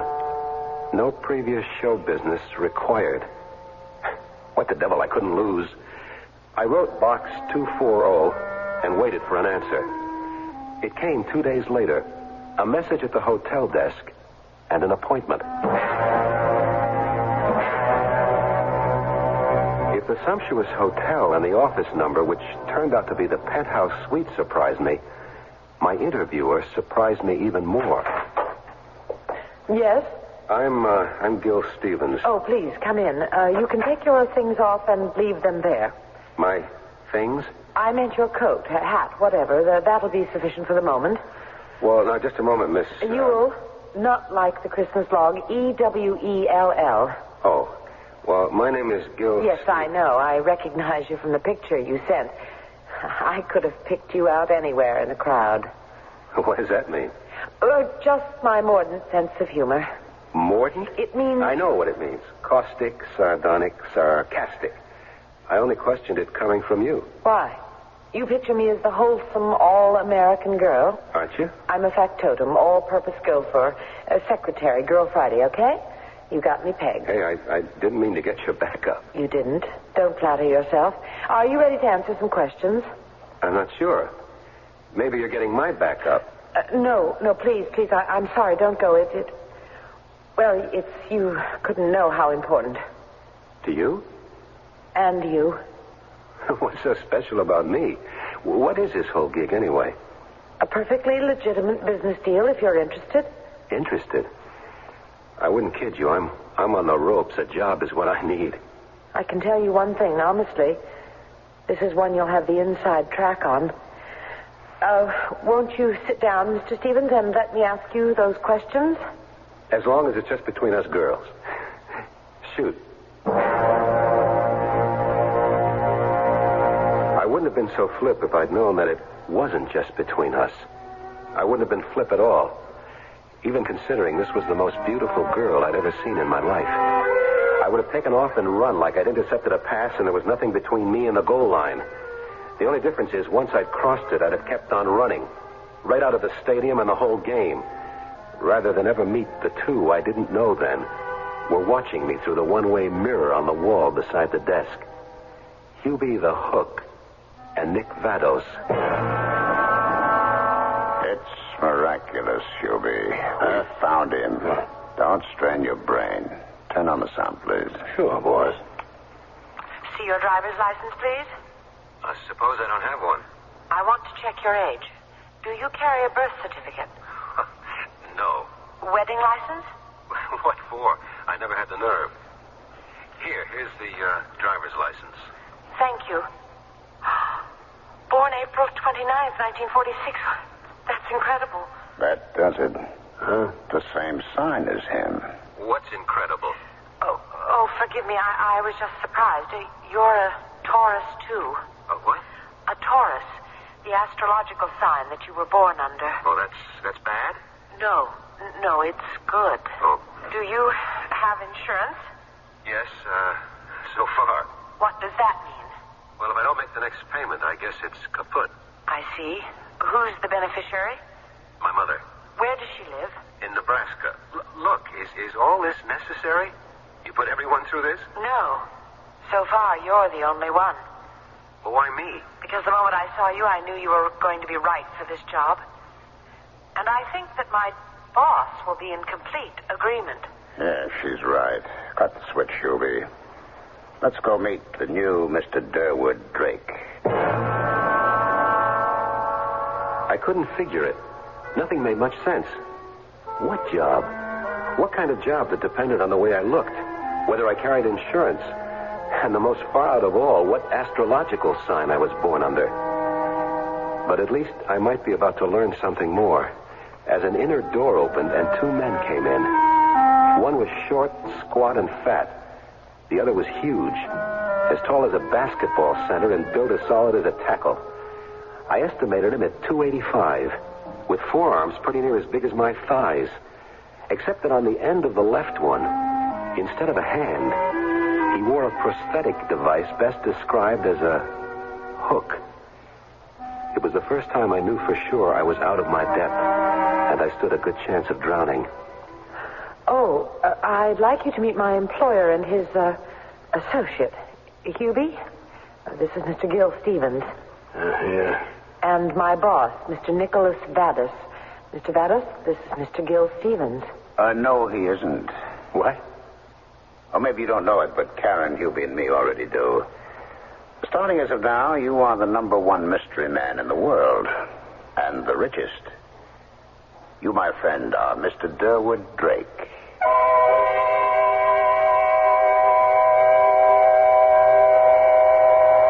As Gil stares in astonishment at the fat little man, a cold trickle of fear runs down his backbone. He has no wish to give up his own identity, and some insistent warning tells him that if he did, the last person it should be for is Durwood Drake. Except that suddenly his mood changes. For there are few men in America who would not gladly exchange places with the legendary Durwood Drake. I'll return shortly with Act 2. Allstate asks, do you own a small business? Go over these questions with your present group health and life insurance agent. If your agent doesn't say yes to every one, then... Talk to the good hands people. First question. Does your present basic medical expense insurance pay the very first dollar? That means you pay no deductible. For expenses such as surgery, room and board, x-ray and lab, and in-hospital doctor fees? If not...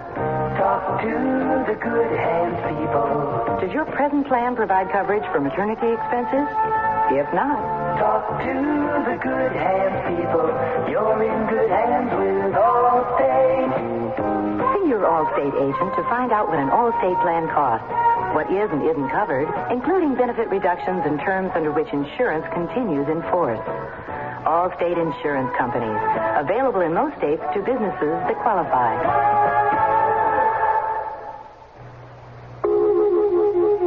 Dreams. We all seek to understand the many ways in which God reveals His Word. The Bible tells of King Nebuchadnezzar, who dreamed dreams that troubled his sleep. One day he commanded his magicians, astrologers, and sorcerers to recreate a particular dream and to interpret it. Daniel, gifted by God with the ability to interpret dreams, told the king his dream and its meaning. Upon hearing Daniel, the king exclaimed, "Of truth it is, that your God is the God of gods, and the Lord of kings, and the revealer of secrets." Dreams and visions are ways in which God can speak to man. For your free booklet on dreams, write to the Foundation Church, 1147 First Avenue, New York, New York, 10021. That's the Foundation Church, 1147 First Avenue, New York, New York, 10021.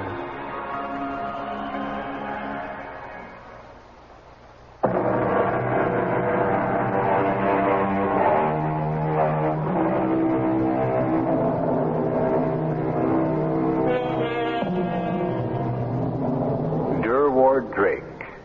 The name itself evokes mystery, romance. Heir to the Drake Machine Company, international playboy, headline maker as financier, lover, and sportsman. A man who was willing to lay his neck on the line for any risk. Automobile racing, powerboats, flying, skydiving, whatever was exciting and dangerous. And then, suddenly, mysteriously, he dropped out of the news and out of sight, only to become a new source of press interest. This time, speculation instead of reporting.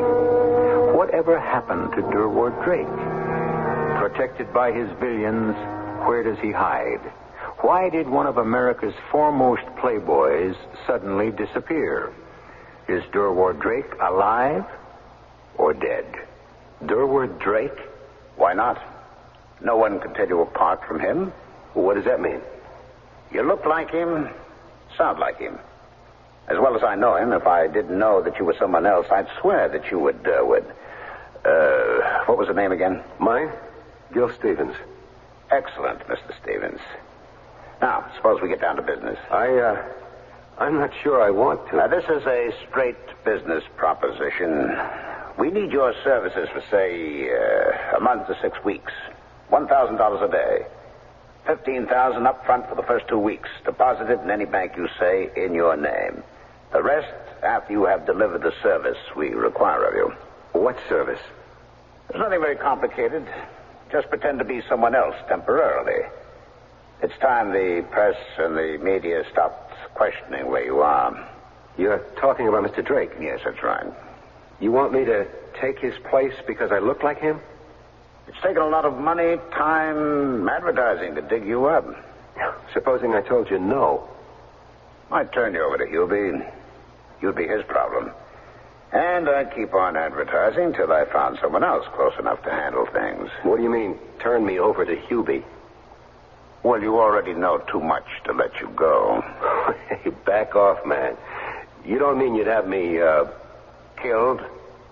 Why not? You mean you'd have that gorilla shoot me in cold blood? Oh, no. Joebee needs no guns. Show Mr. Stevens your eraser, Joebee. Ain't so pretty, but it sure comes in handy. Joebee has no qualms about using that hook. In fact, he rather enjoys it. I don't imagine you suffer any pangs either. Oh, none at all. I have no conscience. You make a great pair. But I just can't figure what kind of girl would get involved. Just stay out of my affairs. I don't see where you could fit in. Karen happens to be my daughter. And I've heard quite enough from you now, except what I want to hear. Do you accept my proposition? I don't seem to have much choice. But I still don't see what you need me for as a stand-in for Mr. Drake, unless... Well, you killed him. Don't be ridiculous. Scarcely. Don't be silly. My father is Durward's right-hand man. He couldn't run his empire without him. I can hardly blame you for being suspicious, Mr. Stevens, but let me assure you one thing. In trying to hire you, all of us, are only acting as Mr. Drake's agents. What's the matter with him? What's he hiding from? He's a recluse. He prefers to keep away from other people. Why? Oh, come. You read the papers, Mr. Stevens. You know that he's a complex man with many idiosyncrasies, and he's rich enough to be able to indulge them. What are you hesitating for? Surely the pay is generous enough? Oh, it's too generous. Too good to be true. Just exactly what would I have to do? Very little, actually. Be seen a good deal in public. Escort Karen here to the races, theater. Meet the press. Give them statements we will prepare for you. Appear at some board meetings. Actually, it's a public relations job to restore confidence in Drake Enterprises. Okay. What have I got to lose? When do I start? As of now. We go straight to the plane. Hey, wait a minute. What about all my stuff at the hotel? And I've got to check out. Oh, very well. Joebee? Yeah, boss. Take Mr. Stevens to his hotel, let him check out, pick up his baggage, get him some dark glasses, and see he wears a muffler around his face, just in case some smart reporter got wind of the plane and us coming in. And no messages. No contacts. Hey, now look, I don't... You heard the boss, Move. And just so you don't get any funny ideas, I'll give you a little hint of why you shouldn't. The cold steel bit into my neck, stinging like the fangs of a serpent, drawing blood as I instinctively jerked away. Just as instinctively, a sheer reflex action, I swung at the giant. His reaction was fast. My fist slammed into the palm of his one huge hand. The punch stopped so abruptly, I nearly dislocated my shoulder. I might as well have hit a wall. Joebee grinned at me a moment, then closed his hand over my fist. It was like a vice. The pain was excruciating, till suddenly he let go. Don't mess around, buddy. You could get hurt. I went as obediently as a child. What the devil, I told myself. I could take it for 6 weeks, and $42,000 would put me back on my feet again. Besides, I reflected, despite all the strong-arm stuff, they'd never dare use it once I was on the job. I'd be too valuable to them. All in all, I decided, as long as I wasn't hurting anyone, this wouldn't hurt me. The only trouble was I was dead wrong on both counts. Only I didn't learn that till later. He's not married? No. Lives alone? Yes. Any relatives? One, his mother.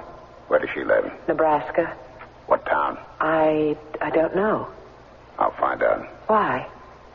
I want it picked up. What for? I want to control. Make sure I knew Derwood Drake does just as he's told. Oh, no, please, leave her alone. Don't do that again to someone. I've got to be able to keep him in line. You should understand that better than anyone.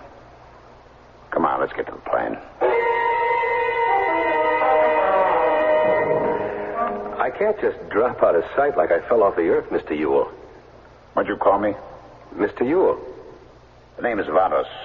Nicholas Vados. But your daughter... Oh, is she married? No, but her name is Ewell. It's quite correct. You see, she's my stepdaughter. Oh. Why can't you just drop out of sight? Who would miss you? Girlfriend? No, but my friend Deke Wagle and his wife. I'm supposed to go there for dinner tomorrow night. Oh, we can take care of that. Who else? Relatives, friends? Well, no one here in New York, but... Well, my mother. Didn't Karen say she lives in Nebraska? Yes, but she's quite old and all alone. She'll be expecting to hear from me on Sunday. Where in Nebraska? A little town in the middle of the state, Albion. Mm-hmm. You can get in touch with her on the U.S. coast. Is that a promise? Well, that is a definite promise. What about the Deke? You can call him from here on the plane before we take off. What's the number? 555-4246. You can call that from here? Oh, all the comforts of home. Karen, did you get that number? 555-4246, right. That's right. Buzz me when you have it. I'll pick up here. All right, Nick. What do I tell him? Well, the same thing you're going to be telling anyone who needs to know. That you've gotten a job that takes you out of town, on the road, selling. Selling what? Something logical. Weren't you a football player? Yeah. One of the ones you couldn't tell without the scorecard. Okay. So that's what the job is, sporting equipment. What's the name of the firm? It's a new firm, Hardnet's. No, it won't wash. Deke will want to know how to get in touch with me. Fine. He can reach you through the main office in Chicago. I'll have Karen get the address for you. You mean there really is such a firm? Yes. Mr. Drake picked it up a couple of months ago. Excuse me a moment. Come in, Joebee. I need you. Sure, boss. Oh, that'll be your call. You can pick up the phone. Just one warning first. Stick to the script I lay down, One false word, and Joebee here will drop the curtain on you.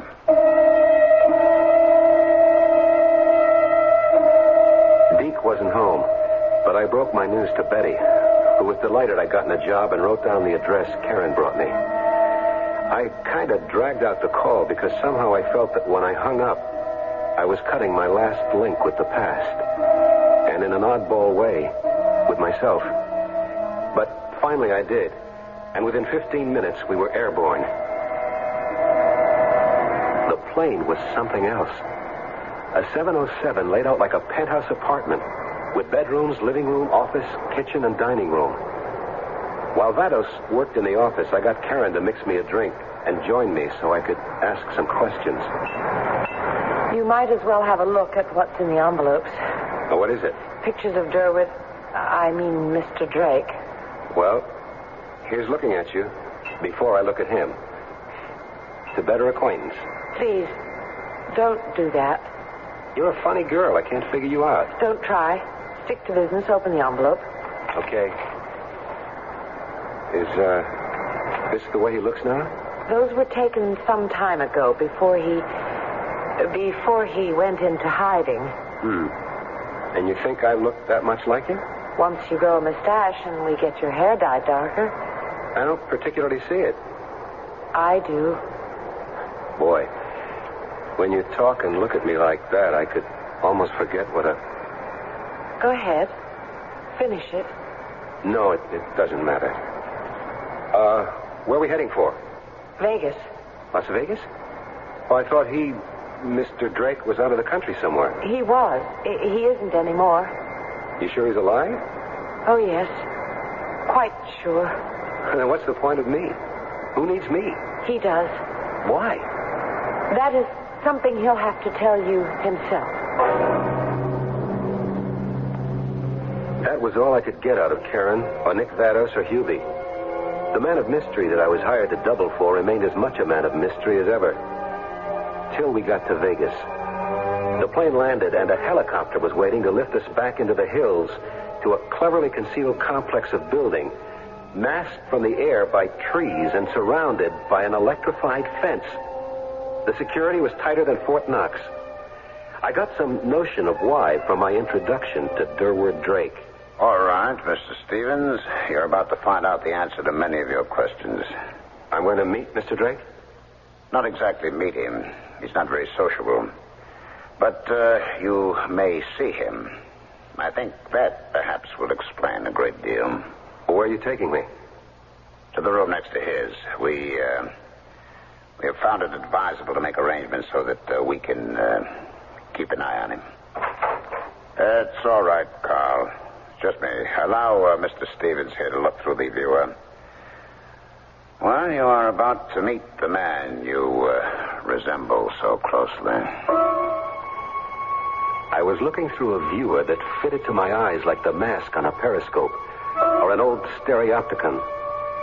By some trick of complementing mirrors, the entire room was revealed and somehow lighted at the same time, so that even though the drapes were drawn and the room shaded, every detail was as clear as bright daylight. Too clear. As I looked at the man sitting on a chair facing me, I could feel my stomach churn like I was going to be sick. I was literally frozen with horror as I finally saw why Durward Drake had chosen to become a recluse.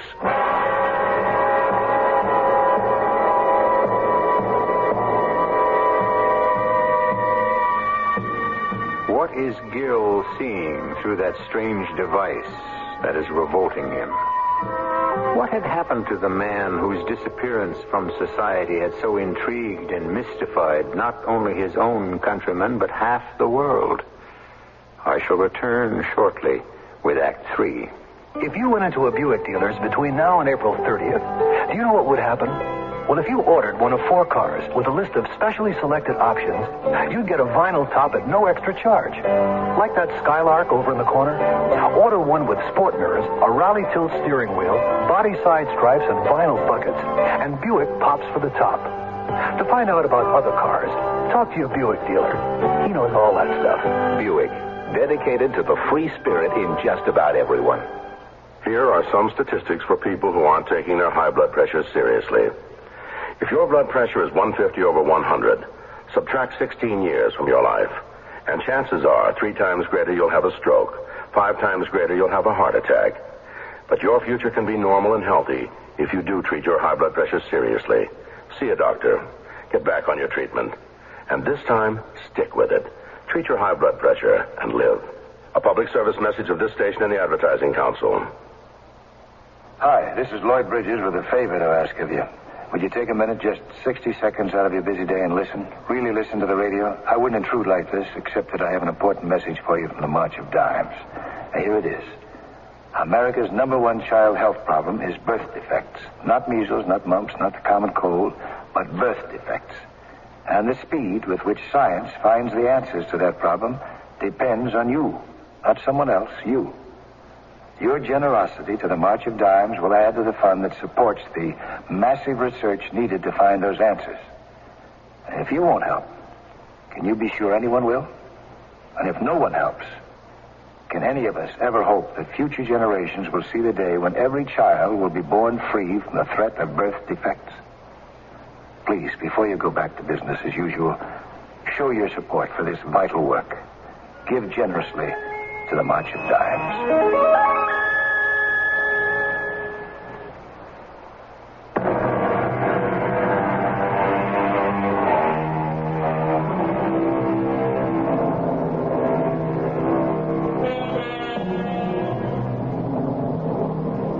This was the picture Gil Stevens saw.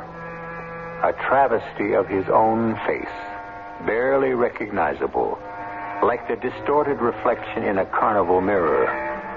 The forehead was thickened and distended by the overgrowth of the frontal sinuses. The nose and lips were thickened and coarsened.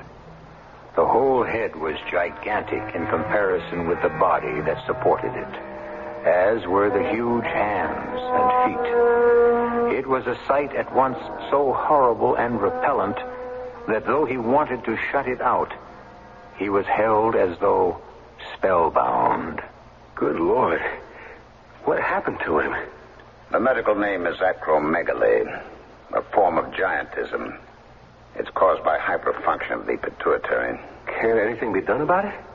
With his money, don't you suppose everything has been tried? In his case, no. No wonder the poor devil hides himself away. Is he sane? If you mean are his mental processes impaired by the disease, not at all. Physically, his symptoms are all outward. Psychologically, well, that's another matter entirely. What kind of future does he have? He lives only for one thing. His, call it empire, which is getting shaky. We'll go in the other room. We can talk. After you, Mr. Drake. That's not my name. From now on, it is. What exactly is it he wants me to do? Be what he can't, or won't allow himself to be. His visible presence. What difference will that make? Oh, a great deal. Believe me. The flaw in the empire that Durwood Drake built is that it is a one-man show. None of his companies are public. There are no boards, no machinery of government except for him. He dictates all strategy, all direction, all finances. His system has worked because he is a prodigious genius and has the confidence of every top echelon member of all his staffs. Well, I should say, had. He's lost their confidence? He's losing it because he's hidden himself away so long. More and more people are becoming convinced that he's dead. And they're starting to desert. Why? Because of taxes. Under the present financial structure, the death taxes would be so colossal it would bring the whole conglomerate down like a house of cards. Everyone knows that. And they want to jump before it happens. The nervous ones are starting to bail out already. And since he won't show himself as he is, he had to find a substitute. Me. Correct. Look, I'll never get away with it. I mean, even if people take me for him, I don't know the ones he knows. Or anything about business, or... I don't know 1,000 things. While you're growing your mustache, you'll be instructed by me and Karen, and everywhere you go, one of us will accompany you. It'll work. Because it must. The next week was a nightmare cram course. Charts, names, faces, thumbnail sketches, scrapbooks of old news stories, pictures, biographies written about him. The detailed personal history of his life, mostly told me by Karen. Where are we heading for? The summer house? If you don't mind. No. I just wondered why you always head for there when you talk about him. Oh, just habit, I guess. How come you know so much about him, Karen? Because we were going to be married before... Before he got sick? Yes. Do you still love him? I don't know. It's hard to tell after all this time, particularly since... Oh, it's so unfair. You're so like him. Sometimes I'm afraid to look at you. What am I going to do? Hey, hang in there, baby. Is there anything I can do to help? Yes. Oh, I don't know. If only I could think of a... Oh, it's Hubie. Hide me for a minute so I can dry my eyes. Sure. I don't want him to know what I told you. He won't. Oh, hello, Hubie. Are you looking for us? Yeah. The boss wants to see the geek. The what? The performer, Wonder Boy here. Oh, I gotta say one thing for you, fella. You're the spitting image of number one. Come on, you. We don't want to keep Mr. Vados waiting. You come too, Karen. What does he want, Hubie? Well, I think he wants to put Pretty Boy here to work. I think we're going to let him out on a leash and let the public look him over. The next 2 weeks were a whirl. I spent most of them with Karen. But I was so busy meeting politicians, bank presidents, corporation men, trying to keep them straight and remember which I was supposed to know and which I didn't, that I had no chance to talk to Karen about what I really wanted to. What she'd been trying to say in the summer house when Hubie interrupted us. Even the few times I tried to get her alone, she avoided it. Apparently, she had decided against talking to me.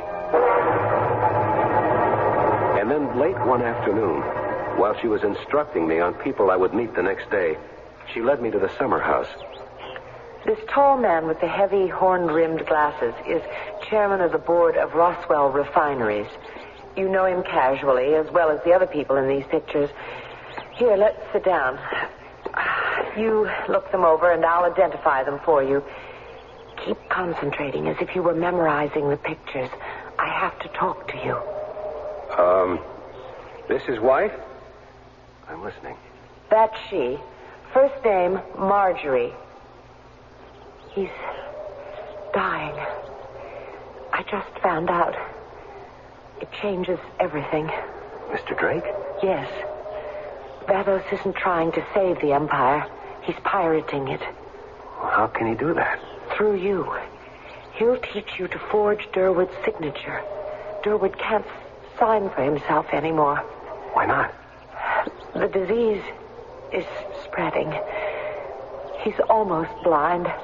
His heart is already affected. It's only a matter of time. Oh, don't worry. I'm not going to be a forger. You'll have no choice. I'm not committing any crimes. I'll have to take my chances. It isn't yourself you'll have to worry about. What does that mean? I'm sorry, Gil, but they have your mother. What? Watch it. Don't think Hubie or someone doesn't have binoculars on us. At least I know this place isn't bugged. Are you sure about my mother? Yes. Now, there's only one way out. How? Only two people stand between us and freedom. Hubie and Vados. What about the army of guards? We don't have to worry about them if I can just get to see Durwood. He'll be our passport to freedom. And see him? That's the trouble. Since his illness, he's left orders he doesn't want to see me. Not that Vados would allow me to anyway. Then we're back at the beginning. How can we get rid of those two? It would take a gun to stop that tank, Hubie. Can you get hold of one? Not a chance. How about when we're out? I got a friend who's a cop I could call in New York. Or we could go to the police here. We could. And never see either of our mothers again. Then it's got to be here. You keep Vados busy.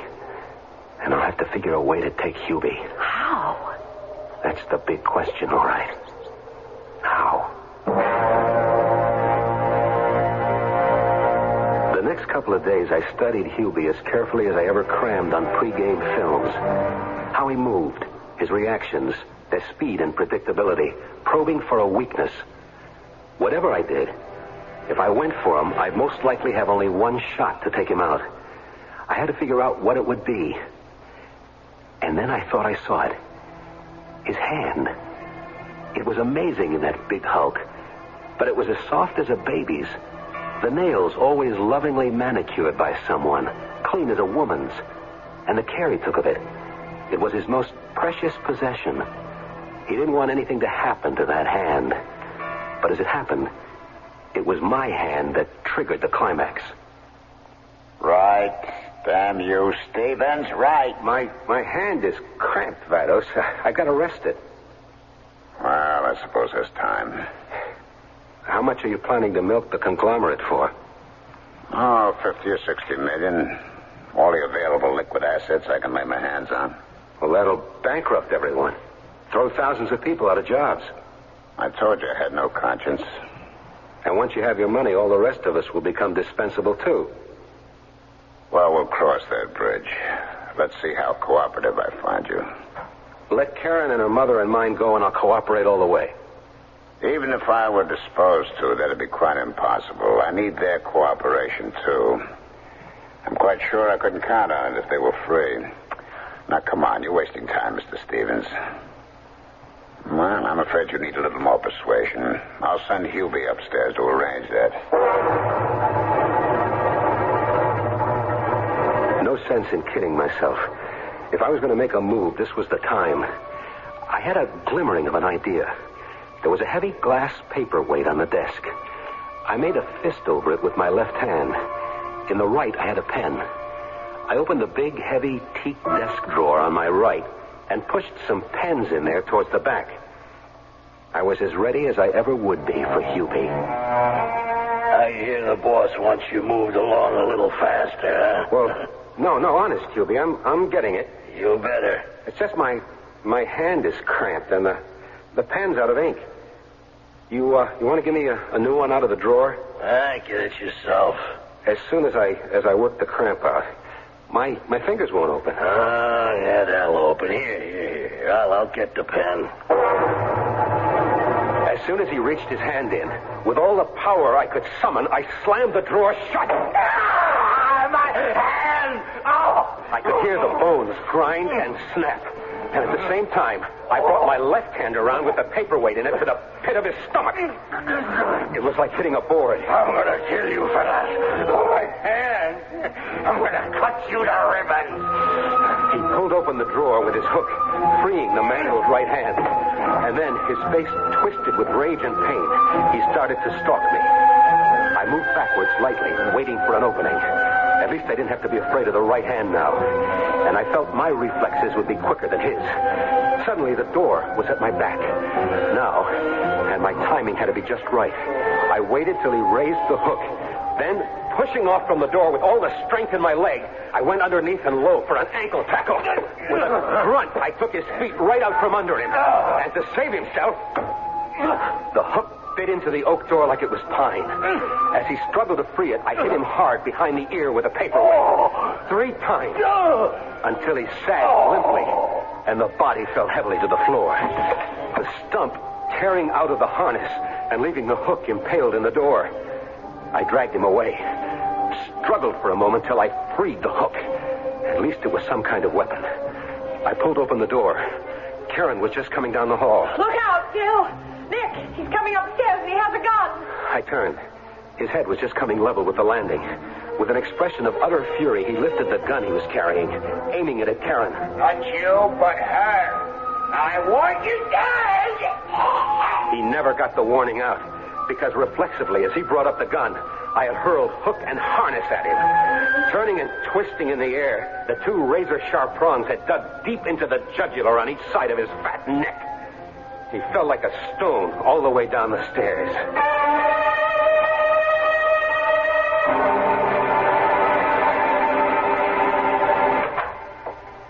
Well? Everything is all right. Durwood knows everything. He'll be our safe conduct. Oh, Gil. Take it easy. It's all over. Vados, is he dead? It was him or me. And Hubie? You couldn't crack that skull with a poleaxe. But he's trussed up tight, so if he comes to, he's not going anywhere. Oh, but we are out of here. I'll go get Durwood. You know, one thing I'm happy about. We need at least one. That he doesn't see so well. I wouldn't want him to look at you and see what he once was.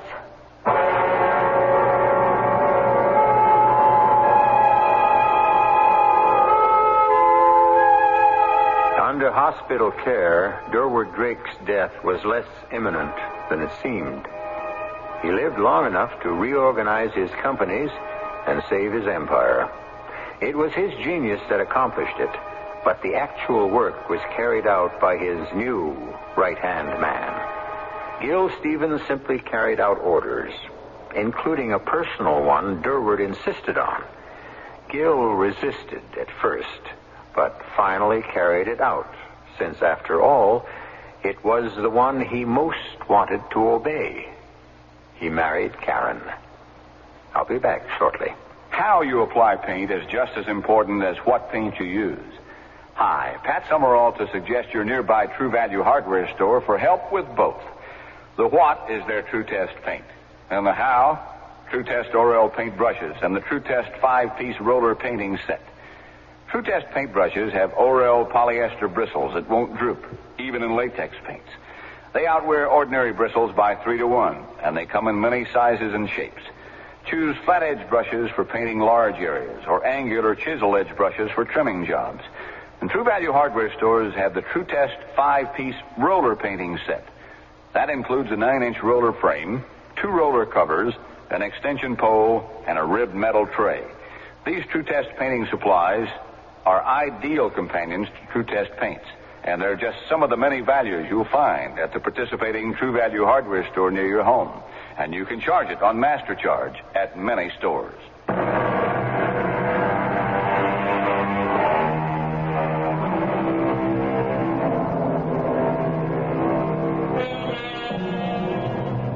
I am indebted to Joebee, that unforgettable character, for the title of this story. Not only that, but to learn that puzzling phrase has nothing to do with expectoration.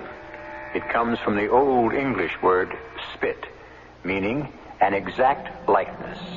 Thus, your double is your spit and image. Our cast included Michael Tolan, Patricia Elliott, Ralph Bell, and Earl Hammond. The entire production was under the direction of Himan Brown. And now, a preview of our next tale.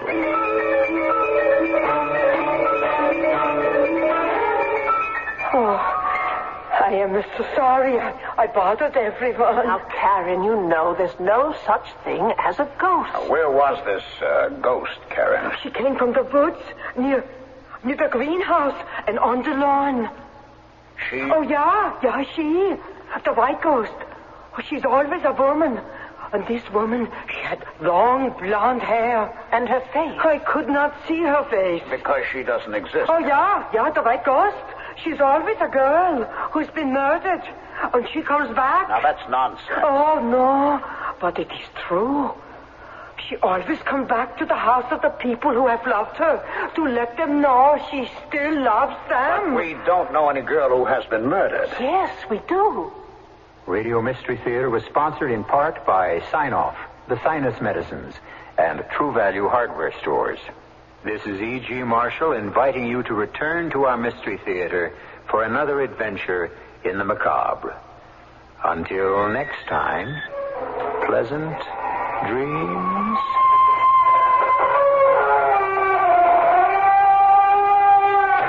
Commercial navigation of the Trinity River isn't a new idea. The waterway carried ferryboat traffic well over a century ago. A ferry across the river was expected to draw more settlers to the brand new county. John Neely Bryan operated the ferry near his riverside cabin, adding that enterprise to his other jobs of running the territory's post office and selling lots in his new town. That was Dallas in 1846. A bicentennial message from the city of Dallas in this station. WFAA, Dallas, Fort Worth. Your children. What will their future be like? Your children's education will affect them for the rest of their lives. That's why planning a child's education is so important. As a parent, naturally, you want to provide the best. No decision regarding your child's education should be made until all the options have been examined. One of the many excellent forms of education available in America is the independent boarding school. Boarding schools offer a wide choice of courses, extracurricular activities, and scholarship opportunities. You owe it to yourself and your children to examine the options available in America's boarding schools. To find out about more than 80 nonprofit schools throughout the country, write for a free booklet to Boarding Schools, Baltimore, Maryland, 21202. A public service of the National Association of Independent Schools and this station. WFAA, Dallas Fort Worth. The CBS Radio Mystery Theater presents...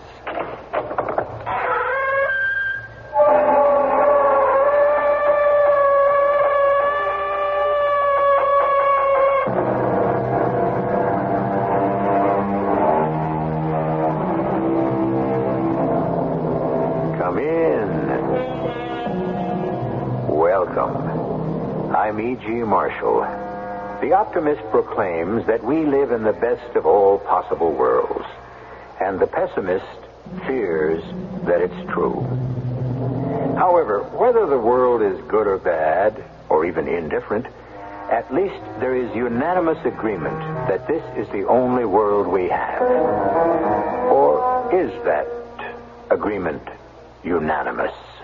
Oh, yeah, Mrs. Taylor. She was a witch. Karen, surely you don't believe.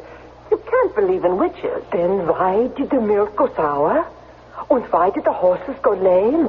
And why did the barn burn down? Answer that, Mrs. Taylor. Natural causes, Karen. So? Isn't the witch a living creature? Isn't the witch part of nature, too?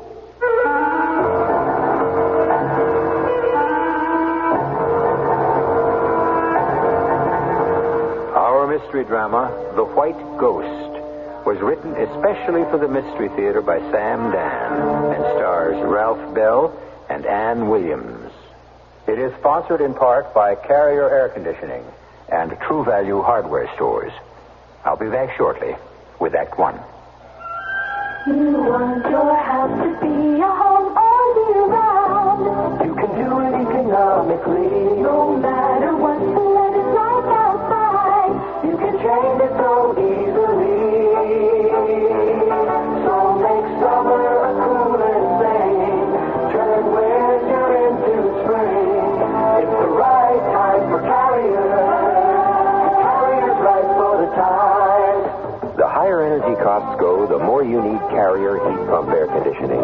It cools your home in summer, heats it in winter for up to half the cost of electric heat and less than most oil systems.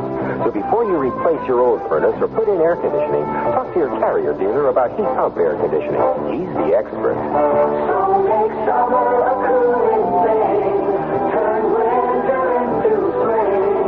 It's the right time for Carrier. Carrier's right for the time. Today, more than ever, isn't it great to know scouting is still going strong? Scouting's a lot of fun, and you get a lot out of it because you can camp, and you can work on merit badges, and you can work on skill Still awards. helping our kids grow up to become good Americans, to be prepared. You might even be able to work to Eagle Scout, and it helps you a lot when you grow up, and it's a lot of fun because you get to do lots of things. Yes, thanks to the United Way and people everywhere, scouting is still teaching honesty, self-reliance, respect. All the ideals worth believing in, ideals worth supporting. Well, this way you get to camp out in the woods, and you get to cook your own food and find out what it's like to just be out in the wilderness seeing how you can do. Get behind scouting. Become a sustaining member. Call the Boy Scouts of America, list it in your phone book, and make a contribution. Let's keep scouting going stronger than ever. Get him to join, and then he can get another friend to join, and pretty soon everyone will be in scouting.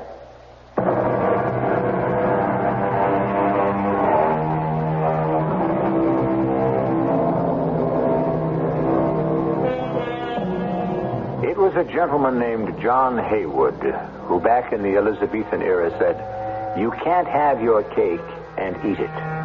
Well, he may have been a fine poet, a perceptive observer of human comedy, but he blew this one. Because the fact is, you can have your cake and eat it. You can have it both ways. You can even have it always. You can have whatever you want and whenever you want it. That is, provided you know how to go about it. A gentleman who obviously knows how to go about it is Mr. Donald Taylor. How lovely it is, Donald. Yes. That is beautiful music, Phyllis, darling. Not just the music, but everything. Everything? Oh, yes, everything. Does a woman have the right to be as happy as I am? Well, darling, that sounds like a question that might be probably posed on some soap opera program. And I feel guilty. Oh, why? There's so many people I know who are miserable. Well, darling, that's not your fault. I can't believe I'm so lucky. You're not lucky. You work very hard. I do? At what? At being you. At being the most wonderful wife a man could ever dare to hope for. Oh, excuse me, dearest. Hello. Darling. Yes. Oh, you're not alone. No. Have you told her yet? No, Congressman. But you promised. You promised you'd work it out. Yes, well, of course. With her. Certainly. When? Well, you know what it says in the Bible, Congressman. To all things there's a season. Don, I must see you. Uh-huh. Congressman, can't it wait? Donald, if I don't see you tonight, I'll kill myself. Well, that is a rather extreme position. I mean it, Donald. I'll kill myself. And before I do, I'll send a letter to all the newspapers telling them about us. Oh, I see. You'd better get over here. Well, Congressman, I think this does call for a meeting. I'll be there within the hour. Is something wrong, dear? Oh, it's just that if you elect a fool, you can expect him to behave according to form. There's a little political problem which requires my presence. Oh, shall you be out late? Yes, I'm afraid so. It'll be a long, boring evening, but the proposed legislation is of the utmost importance. I'm so proud of you, Donald, darling. My dear, I shall return just as soon as I possibly can. I've stopped telling my friends about you. Oh, have you? They simply cannot believe that anyone could be so kind, so considerate, so gentle.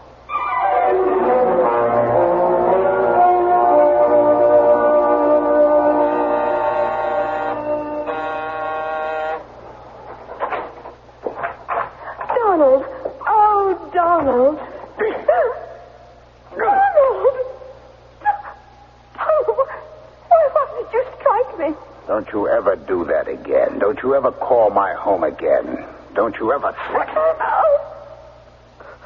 And don't you ever forget it. Donald. What's come over you? You'll kill yourself and write a letter to the newspaper. Which paper would print it? Which paper is anxious to invite a libel suit? I wouldn't write a letter to any paper. I just said that because I'm so frightened and miserable. Trudy, we've come to the end. The end? Of what? The end of the affair. Of the affair? Every affair has a beginning, and whatever begins eventually ends. It's the law of nature. But I love you. And you love me. Oh, do I? Well, you said so. Donald, you said you were unhappy, desperately unhappy at home. You said you wanted to leave her and marry me. Were you lying to me? Yes. Donald. I paid generously for the privilege of telling you a lie. And you have quite a bit to show for it. The apartment, clothes, jewelry. Why do you think I agreed to the apartment? Why do you think I agreed to everything? I believed you, Donald. Oh, now sit down, Trudy. I know you come from a small town, a very small town, but surely no one is that naive. I believed you. Now, look, I want to do something for you. I have a friend. He's quite wealthy. What are you saying, Donald? Well, wouldn't you like to make another connection? A gentleman who would certainly take the very best care of you. Don't you dare talk to me like that. I'm not that kind of a girl. Oh, my dear, you are. You are now. And you should be grateful to me for seeing to it that you will be highly successful. I was a good girl. I guess nobody ever talks like that anymore. Oh, go ahead, laugh at me. Trudy, Jim Pendleton is absolutely wild over you. He saw us that night at the party. Small town girls like me. We come to the big city. We think we're going to become somebody. You know, he said to me the next day, Don, who's that absolutely smashing girl And you're then with? this is what we become. Everything always works out for the best, Trudy. Now, look, why don't we have a... I never thought it would ever, that it could ever happen to me. Jim Pendleton's really a very lucky devil. He is? When I think of you and Jim, I know I'm going to be jealous. Well, would Jim object to sharing me with you, Donald? Jim is quite busy. He does go out of town a great deal at that. And, I guess what he doesn't know. You know, you're really a wonderful girl, Trudy. Am I? Oh, yes. Of course, you are understandably upset. When I walked in here, I must admit that I was, too, but you're basically a level-headed girl, you know. That's why I was attracted to you in the first place. Good girl. You're behaving admirably. Now, come here. Sit down. I've got a gift for you. Have you? I thought it'd be a kind of a going-away gift, but, looks like you're not really going away. That's a coincidence. I have a gift for you, too. Oh, really? Well, that's wonderful. Huh. Where is it? I've been keeping it in this drawer. Oh, yes? What is it? It's an ounce of lead. Trudy. Now, Trudy, you're crazy. Yes. I believe you. That should prove I was crazy. Now, Trudy, put down that revolver. A gift from me to you. Now, you can't get away with it. I don't want to get away with anything, Donald. After I kill you, I'll turn the gun on myself. Now, Trudy, listen to me. There's nothing you can tell me, Donald. Not anymore. Now, Trudy. I don't care anymore. Goodbye, Donald. I can't be found here dead in your apartment. I'll write a note. I'll explain it. Goodbye, Donald. It doesn't fire. Why doesn't it fire? All right, give me that gun. Let go of me. You fool. Quit pulling that trigger. There might be a live round. Let go of the gun now. Why doesn't it fire? Let go. Let go. Trudy. Oh, no. No.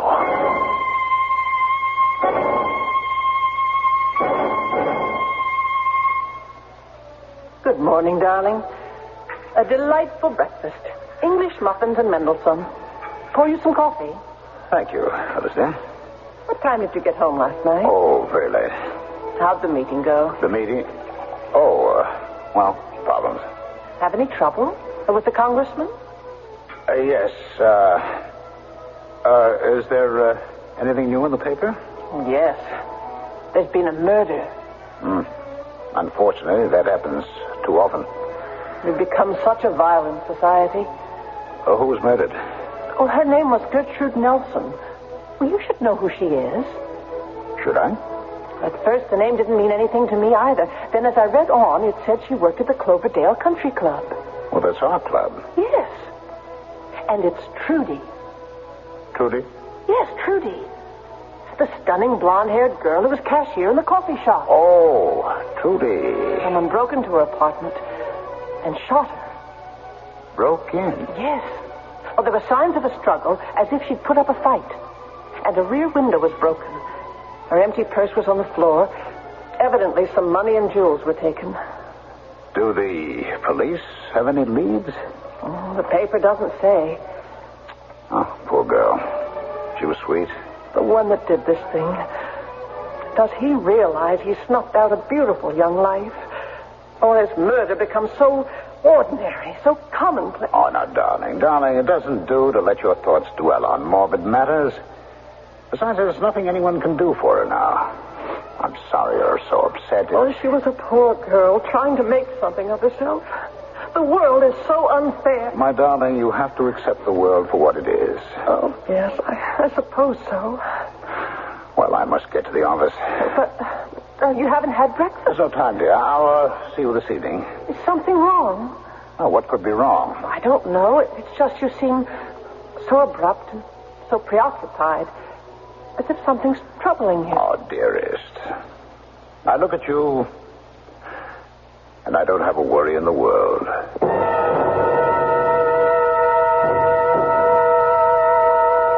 Miss Powers, I have to concentrate on this report. I don't want to take any calls for the next half hour. Didn't I just tell her? Oh, damn, it's a private line. Hello?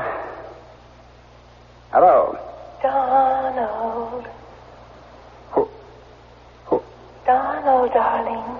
It's me. What is this? Me. Trudy. You're dead. I want you to know I'm very happy. Who is this? You would be happy here with me. Now, listen. With me. With me, Donald. Now, look here. We would be so happy together here, Donald. It's a joke. It's a practical joke. But who knew about Trudy and me? I was careful. No one knew about us. If anyone knew, they'd tell the police. Wouldn't they? Well, the police haven't called on me. They would if they knew. So if it isn't a joke, but... Oh, no, it can't be. It can't be. The other thing either. It can't be Trudy.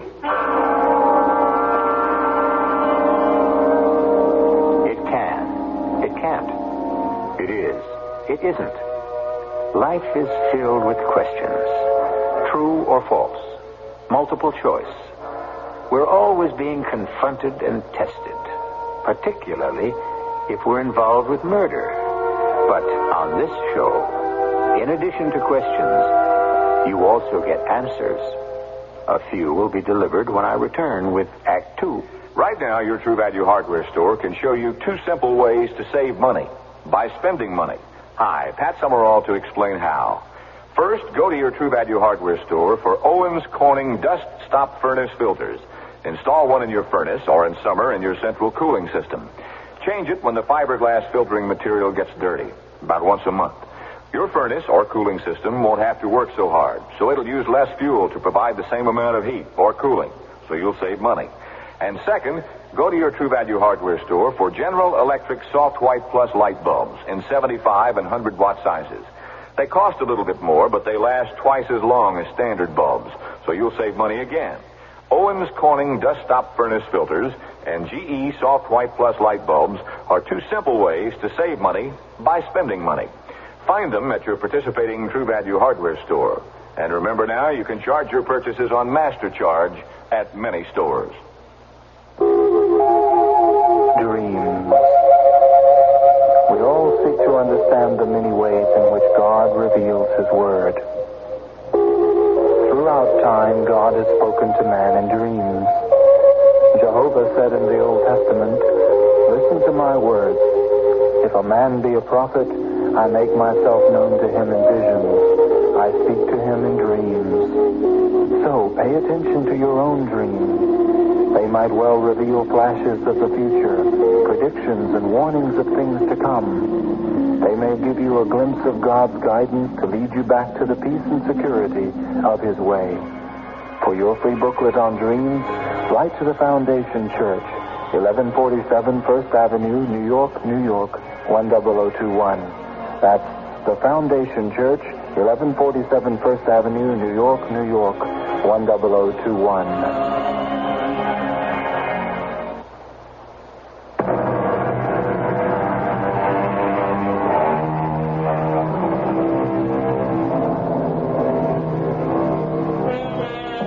Murder will out. Who says so? Well, in a variety of statements, scores of poets and sages assure us that murder cannot be kept secret or hidden. Is that really true? How many murders remain unsolved? How many killers evade the law? Unfortunately, quite a few. Donald Taylor is doing a bit of soul searching. He didn't exactly kill Trudy. It was self-defense. They struggled for the gun. She actually killed herself. But can he afford to have even that much known? Of course not. Dear Phyllis, This letter will serve to introduce Karen Hagstrom. You know how you complain it's so difficult to find an adequate maid? Well, Karen works for Bert's mother. A lovely woman, perhaps a bit superstitious, but we all can't be perfect. From here, it's on to Singapore and India. See you in 6 months. Love, Lolly Smith. Well, Karen? Yeah, ma'am? I do need a maid. And if Mrs. Smith is so taken with you, I'm sure you must be wonderful. I hope you will be pleased with me, Mrs. Taylor. As you can see, I can't get around much. Oh, I will take good care of you, Mrs. Taylor. It's difficult to work for me. I have to be wheeled about constantly. I shouldn't say this, I suppose, but I do have difficulty in keeping servants. Oh, you look like a lovely lady. Lovely lady. I'm an old lady. Oh, no. Oh, it's so sunny. Let me wheel you to the terrace, and I will brush your hair. Oh, you seem to be a very nice person, Karen. Thank you. And Mrs. Smith is an excellent judge of character. And if you can start immediately...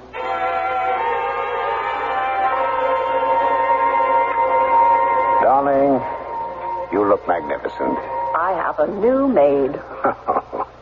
Well, I hope you can keep this one. Oh, yes, she's a perfect gem. Lolly Smith recommended her. She's worked for Bert's mother. She's so kind, so gentle. Oh, excuse me, dear. Hello. Hello. Donald, darling. Who? It's so wonderful here where I am. You'd love it. Who was that, darling? It's the wrong number. You seem so upset. Well, actually, it wasn't a wrong number. It's an obscene call. Oh, it's a dreadful world, Donald. Sometimes I don't feel so badly being out of... Oh, Mrs. Taylor?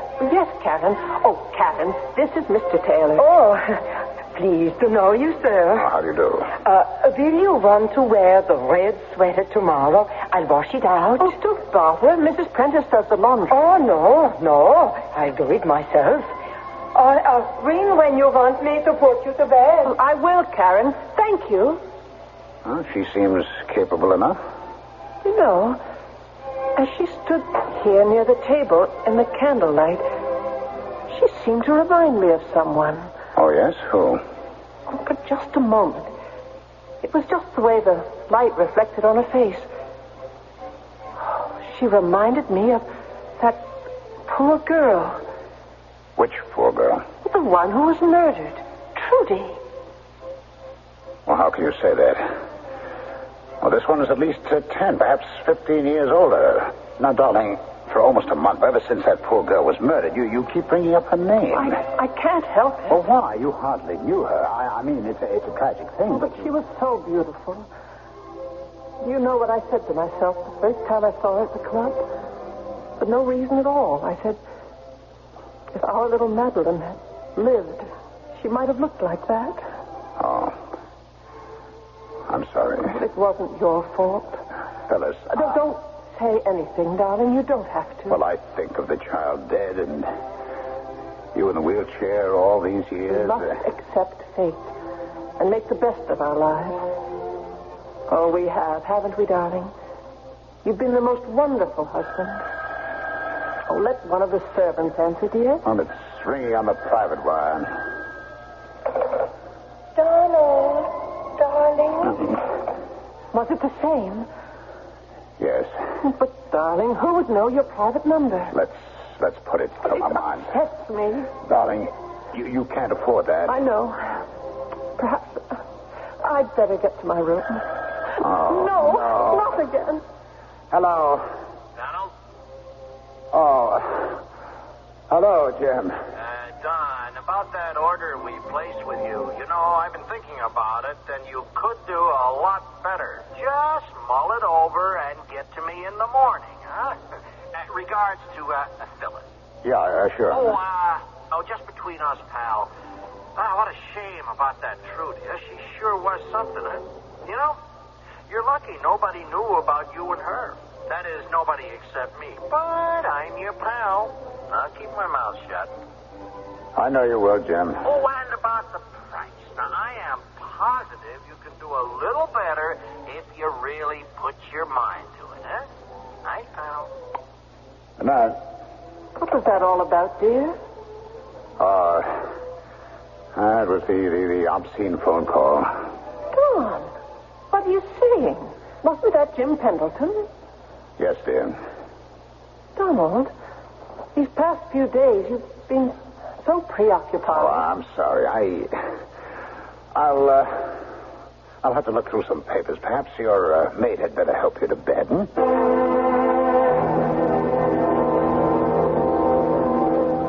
Oh, yeah, Mrs. Taylor. She was a witch. Oh, now, Karen, surely you don't believe... You can't believe in witches. Then why did the milk turn sour? Why did the horses take sick and die? Why did the barn run down? Answer that, Mrs. Taylor. Natural causes. So, and the witch is part of nature, too. A witch is a living thing.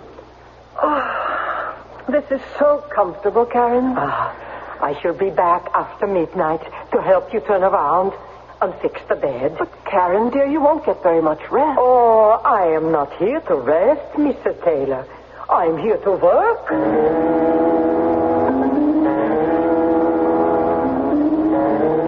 Mrs. Taylor? Yes, Karen? It's 2:00 in the morning. I came to see if you are awake. Oh, I am. Would you open the window, please? It's stuffy in here. Oh, yeah, Mrs. Taylor. What is it, Karen? Oh, the spooker. Karen? It's just a ghost. A white ghost. Look. Look, it's coming here. No!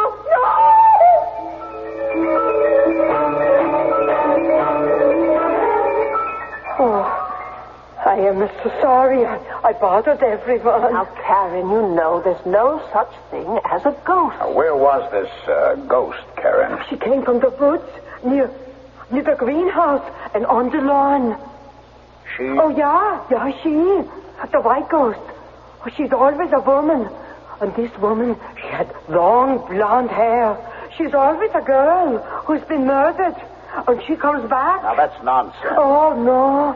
But it is true.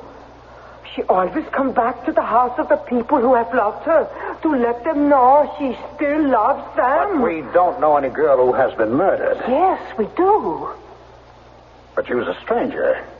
I loved her. Now, look, it's time we all got to bed. Good night, Karen. I'll see to Mrs. Taylor. Yeah. Good night. Poor girl. She made it seem so real. Could it be true? Could what be true? She's convinced she actually saw a white ghost. Darling, you do need your rest. Try to sleep.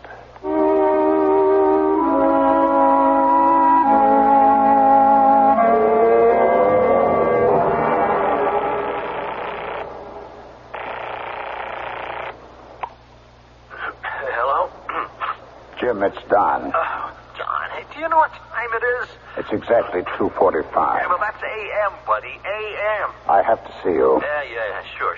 First thing in the morning. It's morning now. Look, it'll take at least an hour for me to get to your place or for you to get to mine. It's only a half hour if we meet halfway. Well, you sure you want to? Well, you want that price reduction, don't you? You're the doctor. All right, take the shore road and pull over near the interstate sign near exit 4. Let's meet in exactly 30 minutes.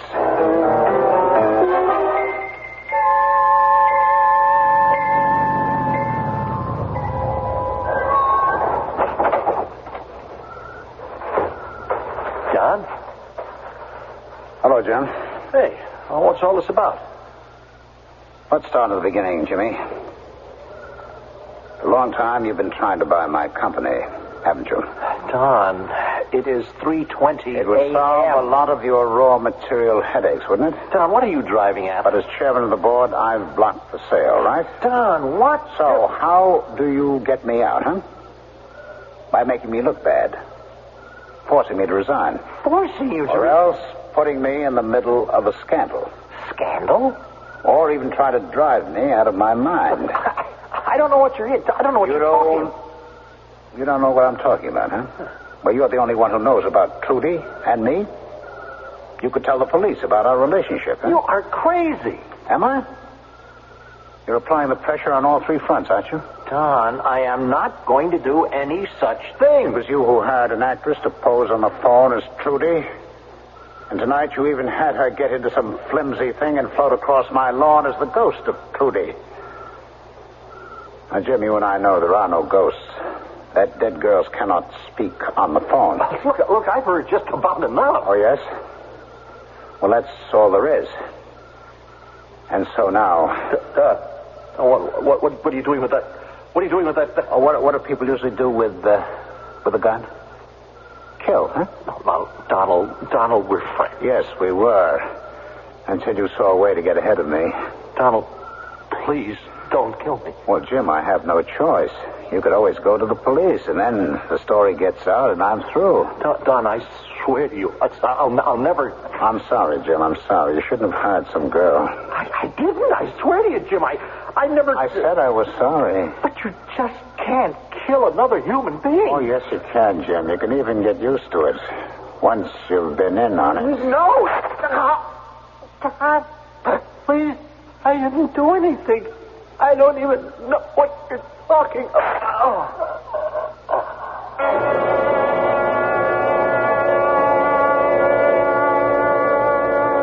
Good morning, Phyllis darling.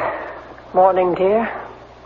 I don't have any music playing this morning because I'm afraid it wouldn't be appropriate. I have very bad news for you. Jim Pendleton's been murdered. What? I heard it on the radio. Jim? Now, wait a minute. You can't mean Jim Pendleton. Poor Don. He was such a good friend. How? Where? Last night, on the shore highway. Someone shot him. Oh, these killings, the senseless violence. Oh, Donald, it's dreadful. Oh, we played golf the other day. Fortunately, he wasn't married, so there's no family that would be deprived. Jim Pendleton? Why, he was one of the nicest human beings. Hello. Hello, Donald.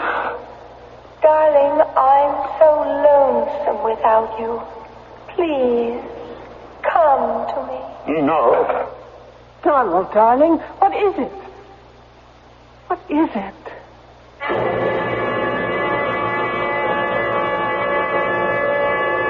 What is it indeed? Or more properly, who is it? Trudy, we know, is dead. And if Jim isn't paying someone to impersonate her on the phone or to behave as her shade, then with what are we dealing here?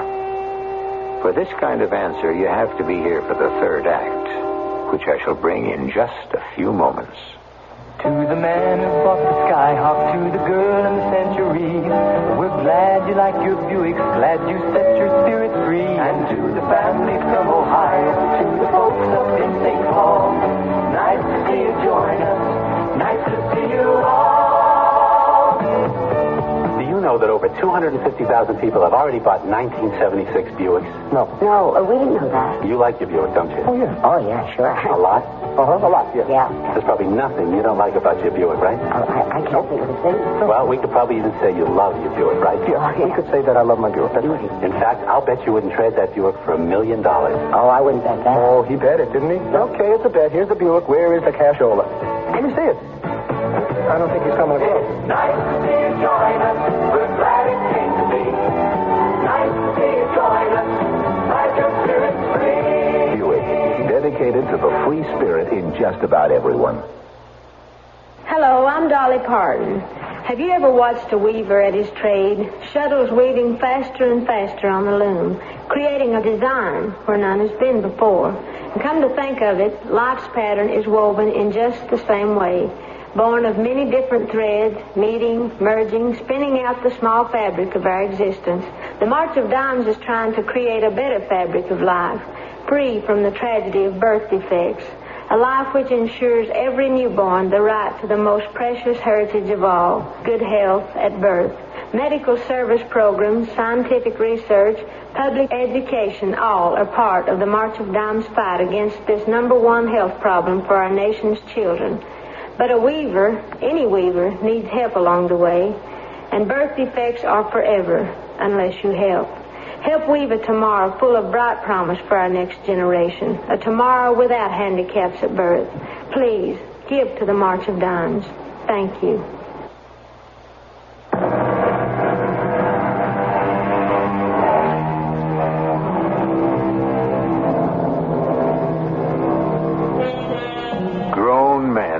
Intelligent men do not believe in ghosts, especially in broad daylight, when all's well with the world. Yet there comes a time at night when no one is too sure, especially if it's a trying time, a time filled with fears and guilt. Then the veneer of a few thousand years of civilization is stripped away. Then we are all back there, in the caves, shuddering at shadows. Yeah, Mrs. Taylor, the place is haunted. Haunted? Yeah, from the old country. The old people say the white ghost is the unmarried young girl that dies. Oh, come, Carrie. Yeah, and she dies for love. The only young girl we knew who died recently was poor Trudy Nelson. And she didn't die for love. She was murdered. This is her ghost. And she did die for love. Karen, could you bring in some fresh coffee, please? Yeah. I'll have some too, Karen. No, not until dinner. That's what your doctor said. Phyllis, darling, how can you listen to all that nonsense? Well, it isn't nonsense if she believes it. Well, don't you find it upsetting? Why should I? I think it's rather charming. Besides, she's such a wonderful maid. Well, how could I do without her? So gentle, so understanding. How can I ever thank Lolly Smith for recommending her? Hello? Donald. Oh, no. Donald, come with me. Come with me. Now, listen. Why do you avoid me? I come to the house to see you, and you avoid me. No. Donald? It's all right, dear. Those obscene phone calls? You should report it to the police, now shouldn't you? There's nothing anyone can do. Oh, Don, you're not well. I wish this maid of yours wasn't so superstitious. It's kind of getting to me. What is? Oh, this ghost she sees. You know, that girl has been on our minds ever since... Why? I wonder why. Mr. Taylor, someone to see you. Oh, yes? Who is it, Karen? Well, he said he was a policeman. Police? Yeah. But why would... Well, it probably has to do with Jim Pendleton's death. But why would the police come here? Oh, why? Because we were close friends. That's why. That was a stupid question. Oh, darling. I'm sorry. I'm so sorry. I understand. Where is the police officer, Karen? I put him in the library. Thank you, Karen. You were Mr. Pendleton's best friend, Mr. Taylor? No. We were friends. Mm-hmm. Did he have any enemies you knew of? Well, what do you mean by enemies? Well, people who felt he injured them. People who may have hated him enough to kill him. Well, the truth is, Lieutenant, I didn't really know him very well. We belonged to the same club. We played golf together. Mm-hmm. My company sold raw materials to his company. I see. But although we were cordial, spent some time together, it was... well, now that I think of it, it was all on the surface. So, you see, I couldn't tell you very much. Well, you both belong to the Cloverdale Country Club? Yes, that's right. And you knew a Miss Trudy Nelson? Well, yes, she was the cashier in the coffee shop. Yes, she was murdered a month ago. I know that. Both Miss Nelson and Mr. Pendleton were killed by bullets fired from the same gun. Oh? Well, how is that possible? Well, it's a fact. What it means or how it fits in, we don't know yet. How well did you know Trudy Nelson, Mr. Taylor? How well? Mm-hmm. Well, I was aware of her as the cashier at our club.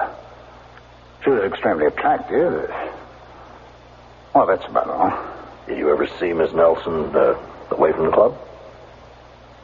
Meaning what? I think the question is clear. Well, so is my answer, no. Mm. Now, Miss Nelson has a sister. She came in recently from the Midwest. She said that Trudy used to call her on the phone every week and chat about the people she met here. And she mentioned you.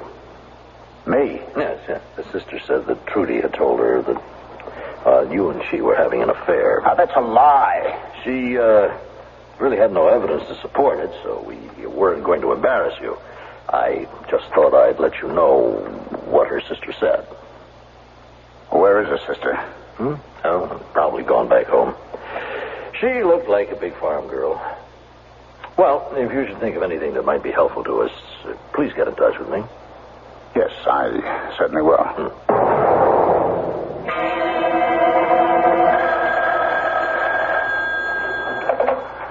Hello. Darling, you're in danger. The police, they know something. What could the police know? The gun. Why did you use the same gun? Oh, poor Donald, you were not made to kill. You were made to love. Come with me. Join me. Join me. Hello. Oh, I'm going mad. I've got to stop this. I can't let myself go. I can't. Karen? Yeah. What is it, Mrs. Taylor? Do you hear something? No, Mrs. Taylor. What time is it? It's 4:00 in the morning. I was asleep and I heard the telephone ring. Yeah? In Mr. Taylor's room. I couldn't go back to sleep, and then I heard footsteps. Oh, where? Outside. Oh, it might have been your husband walking. No. The steps were too light. It was a woman's walk. Are you sure? I saw her. You saw her? It was the ghost. The white ghost. But how could you see her? Well, if I lean all the way over, I can look out the window. Oh. And there she was. By the greenhouse. I thought I heard voices in here. Phyllis, what are you doing now? Oh, yes. I heard the phone ring in your bedroom. Who could have been calling so late? Well, there was nothing, dear. There's nothing at all. But, Donald... I'm sorry it woke you. Well, I'm glad it woke me because I saw her. You saw who? Trudy. Trudy? The ghost of Trudy, the white ghost. The white ghost with the golden hair. That's impossible. The same ghost Karen saw out there. Oh, Don, tell her we understand. But, Phyllis, Darling, I'd go out there if I could. You must do this for me. Well, why? Why? Because I feel that if one of us told her we understand, she'd be able to rest. Finally. Phyllis, do you realize what Do it for me, Donald, for me. But it's magic. It's real. Donald, darling, it's real. I saw her. I saw the white ghost with my own eyes. Well, I can't. Are you afraid? Why? What's to fear? She was a fine young girl. How could she harm you? But, Phyllis, Karen. Yeah, ma'am? Karen, will you go outside with Mr. Taylor and help him find the white ghost? No, I couldn't. Karen. Besides, look, there's nothing to fear. She was such a lovely girl. I will go.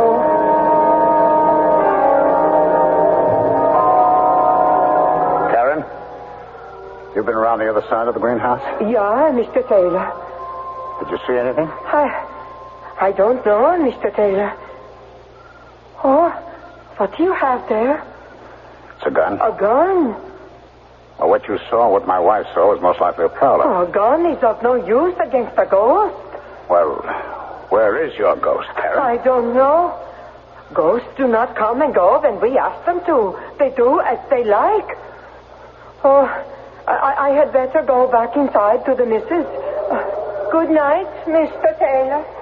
Good night. The thing to do is not to lose my head. Whatever is happening can be explained. Can be explained rationally.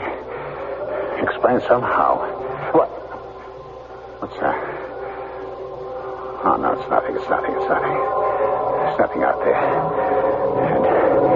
And everything's all right. Donald. Who are you? Trudy. You're Trudy. Oh, no. Donald, come with me. Escape with me. Escape? The police officer, he suspects.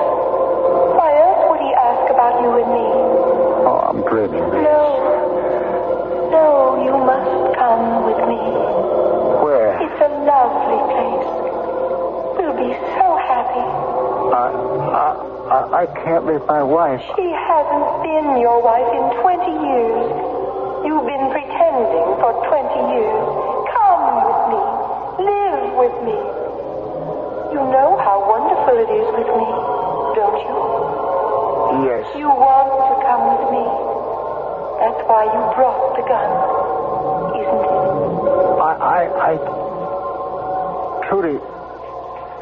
Trudy, I didn't mean to kill you. It's just that sometimes I do things I can't control. I know. I didn't mean to kill you. But you didn't kill me. People who love each other never die. You and I, we will live forever. Now, look in my eyes and raise the gun slowly to your head. Don't look at the gun. Just look into my eyes. You won't feel anything. Just look into my eyes. Look,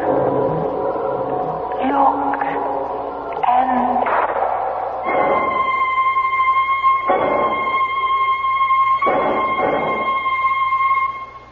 Yes. Oh, yes, thank you, Lolly. Well, you knew how sensitive Donald was, how things disturbed him. I suppose he just...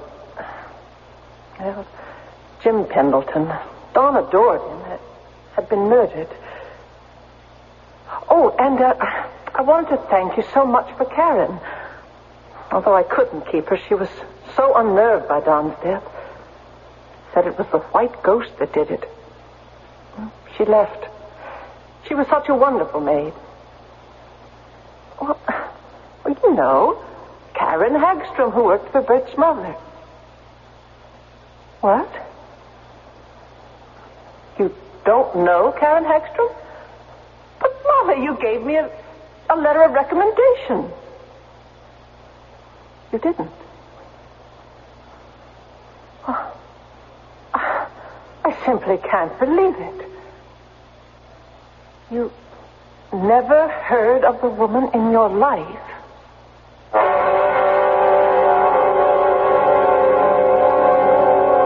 So, there you are. How do you want it? We are dealing with Trudy's ghost. Or Jim Pendleton did hire someone to pretend, and maybe no one told her to quit, so she just kept pretending. A police lieutenant said Trudy had a sister. Was that Karen Hagstrom? Well, that's what a properly told ghost story is supposed to do. Raise more questions than it answers. I may have more in just a few moments. Tell me again. Okay.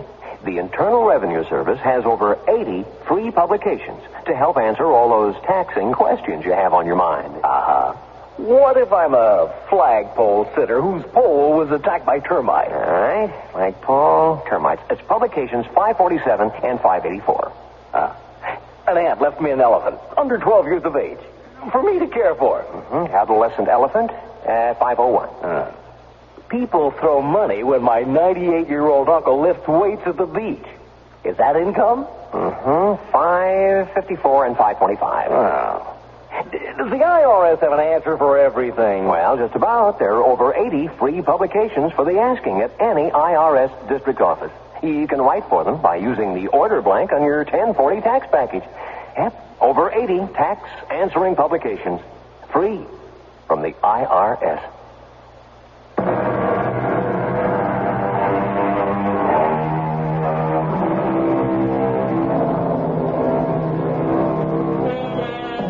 Who says there's no such thing as a perfect crime? If you analyze our story, you'll see we have no fewer than 3, which shows how prodigal we can be. The death of Trudy Nelson? The case is closed. The murder of Jim Pendleton? The case is closed. And how did Donald Taylor die? Was it suicide? Who knows? That case is closed. But we have plenty of open cases for you right here 7 times each week. Our cast included Ralph Bell, Ann Williams, Joan Shea, and Earl Hammond. The entire production was under the direction of Himan Brown. And now, a preview of our next tale. Door's locked. Oh, I got a pass key. There you are. You can go right in. Thank you. When he comes, I'll tell him you're in here. Here, what's this? Keys on the floor. Why, they're your keys, aren't they? It says KK on the holder. Well, they are my keys, but how did they get here? I thought I had them in my purse. That's why I had to ring for you. I couldn't find them. Well, no matter. Now, you just make yourself comfortable. Ray. Ray. Oh, my darling. Oh, what is it? Oh. What's the matter with him? He's been shot. Call a doctor, please. Hurry. It may be too late for a doctor. Oh, he looks dead. Radio Mystery Theater was sponsored in part by Buick Motor Division. This is E.G. Marshall inviting you to return to our Mystery Theater for another adventure in the macabre. Until next time, pleasant dreams.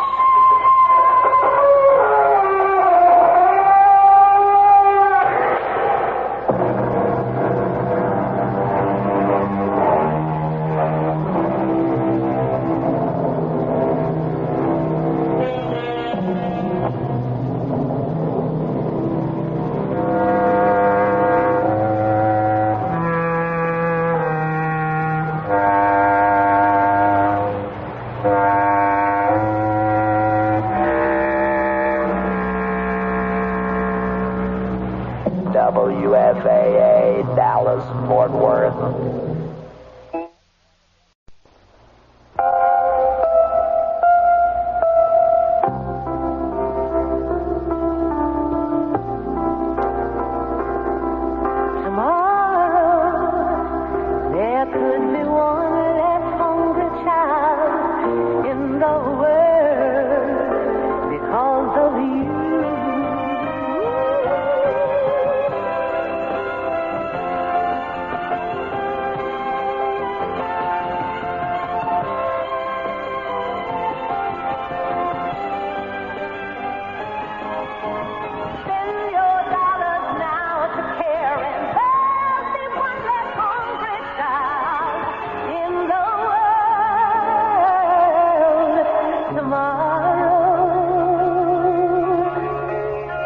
Box 50457, Dallas 75250. That's Box 50457, Dallas 75250.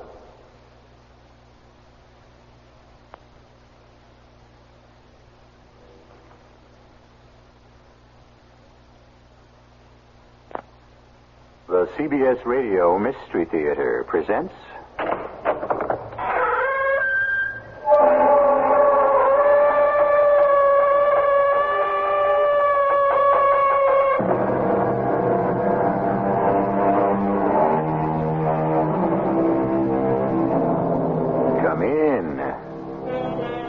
Welcome.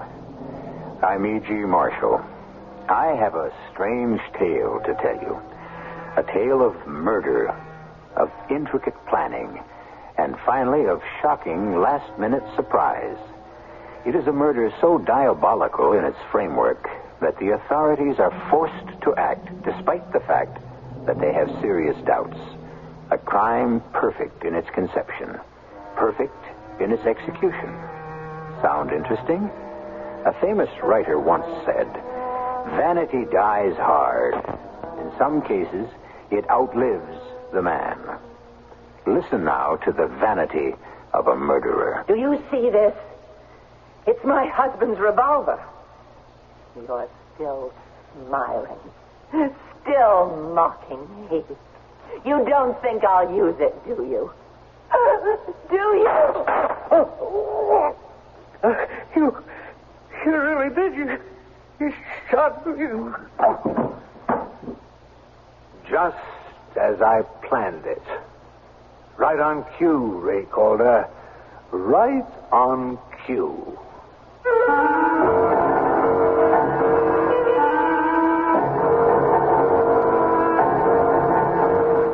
Our mystery drama, Vanity Dies Hard, was written especially for the Mystery Theater by Sidney Sloan and stars Marion Seldes and Robert Dryden.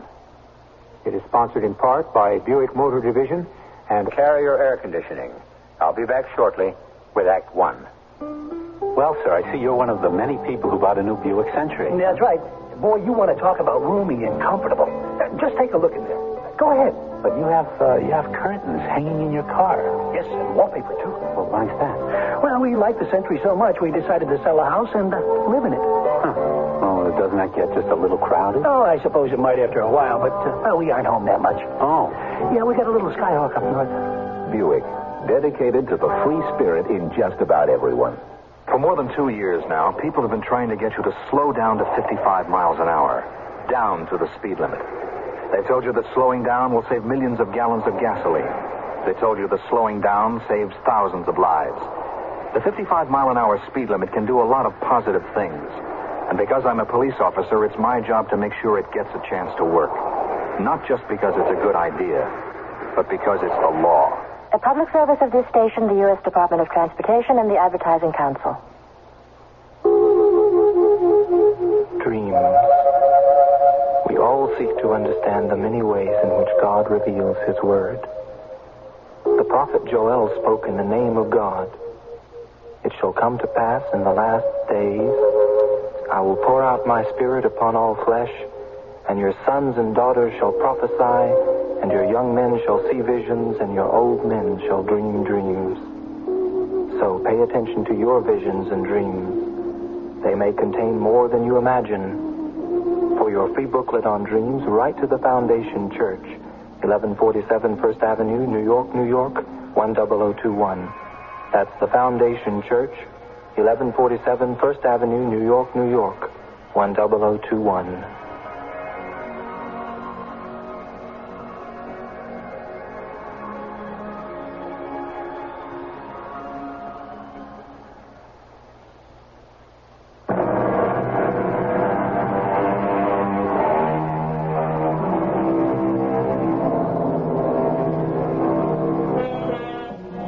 Michael Marchand considers himself a very successful man.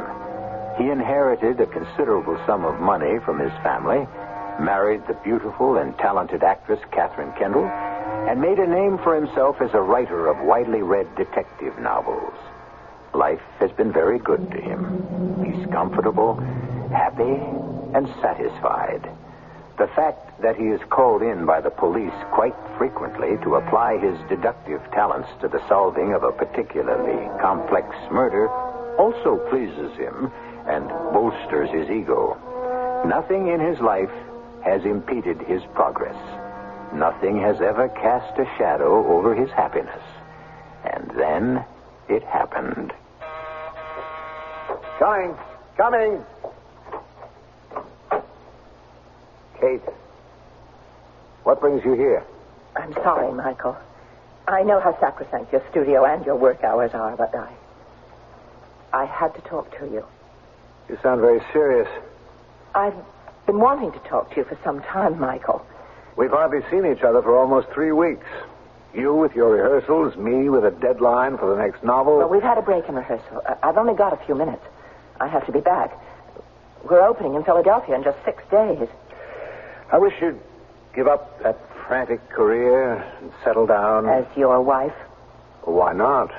You are my wife, you know. We don't need the money you make. It's my career, Michael. You knew that. Yes, I knew. But I didn't realize it would go on forever. Take up our entire life. It's about our life that I wanted to talk to you. Yes? I don't quite know how to say this. It's difficult. When we were married, you assured me that if I ever wanted to be free...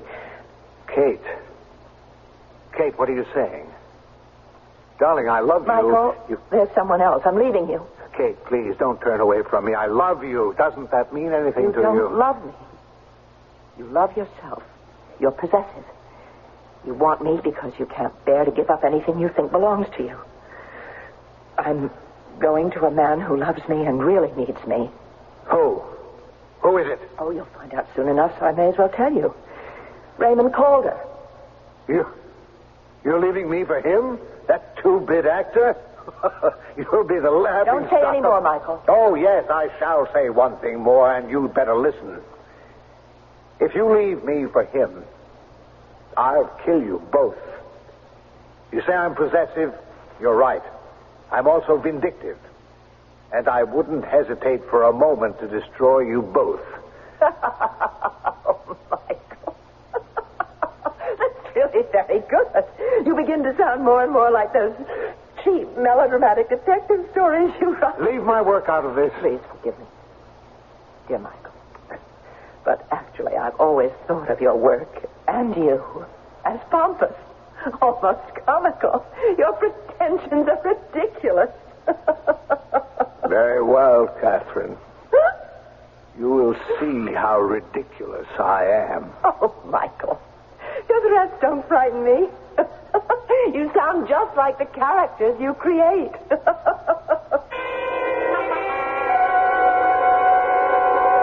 Okay, Kate, you take the scene from the top again? Does it mean nothing to you that I've given up everything I cherish? Everything I ever held dear for you? I told you once if you threw me over, I'd kill you. Do you see this? It's my husband's revolver. You don't think I'll use it, do you? Do you? Bang! Bang!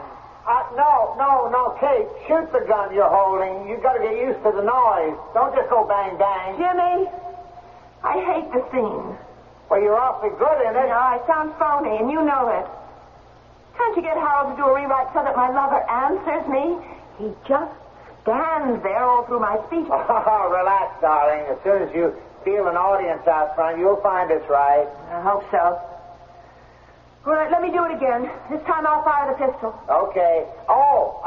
But before you do, I've got a telegram for you. Telegram? Why didn't you give it to me? Well, it came in just you starting the scene here. Telegrams are usually important. Oh, dear. Anything serious? I don't know. Oh, why didn't he phone? Just says urgent. You come back to town immediately. Must see you. From your husband? No. It's from Raymond. Now, look, I don't want to get mixed up in your affairs, Kate, but we got an opening here in Philadelphia day after tomorrow. You can't just I'll go into town tomorrow morning and see what's wrong. And I'll be back in time for dress rehearsal tomorrow night. Oh, damn it. I'd like to have you here, Kate. There are tons of notes I want to go over. The trains are sometimes... If you force me to stay, my mind certainly will not be on the performance. Well, call and find out how important it is Well, he first. doesn't have a telephone. He's been out of work for 8 months. He lives in some rooming house. Why, the devil couldn't you have gotten him a phone? You bought him everything else. Now, don't you start on me, Mr. Burton. I'm leaving right now. If you want me back for dress rehearsal, don't try to stop me.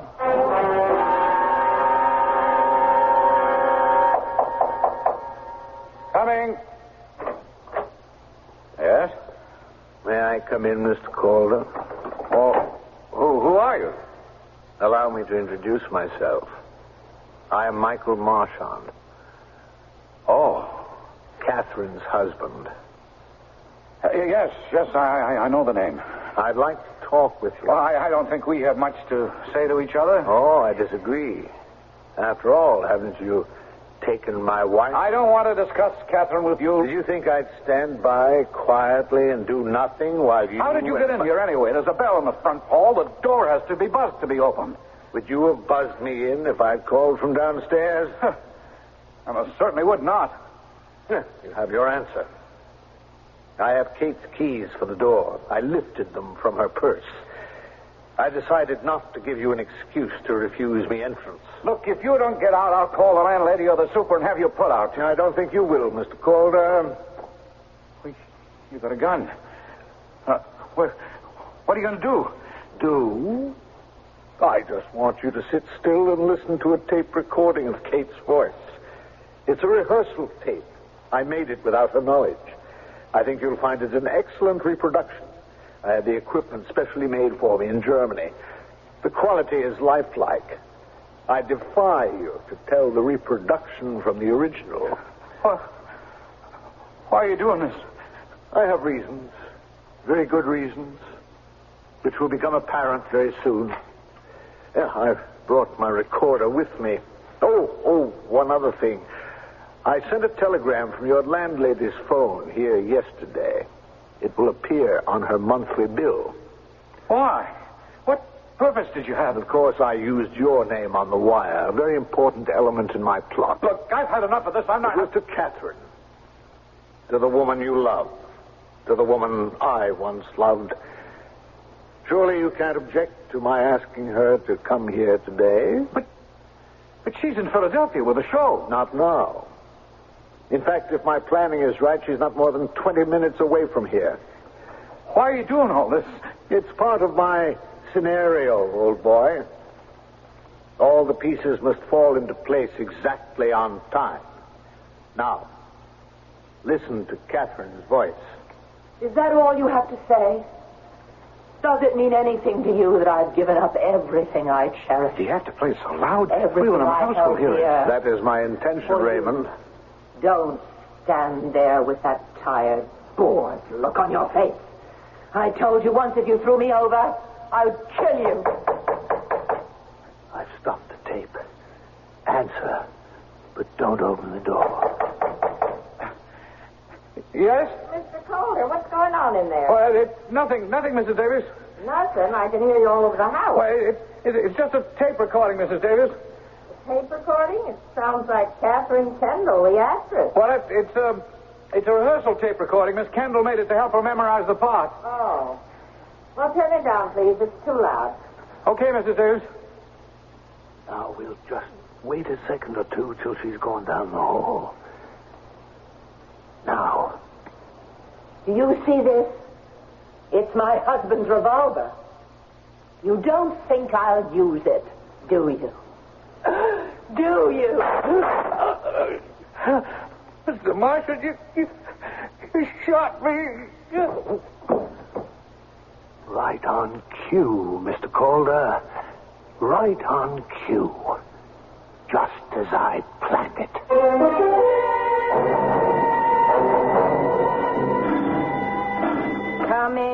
Coming.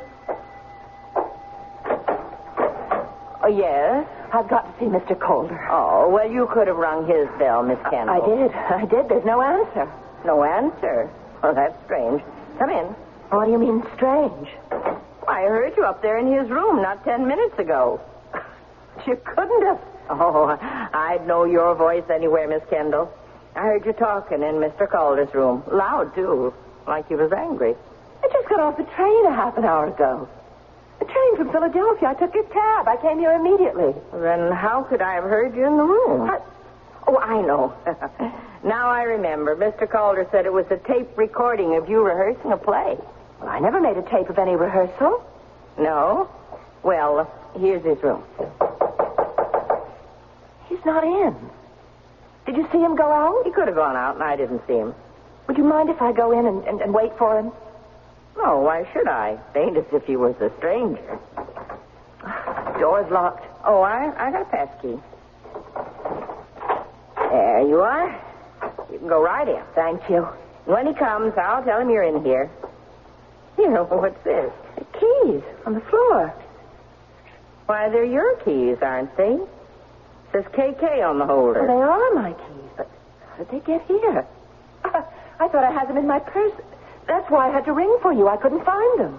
Well, no matter. Now you just make yourself comfortable. And... Ray! Oh, my darling! Oh, what is it? What's the matter with him? He's been shot. Call a doctor, please. Hurry. It may be too late for a doctor. Oh, he looks dead.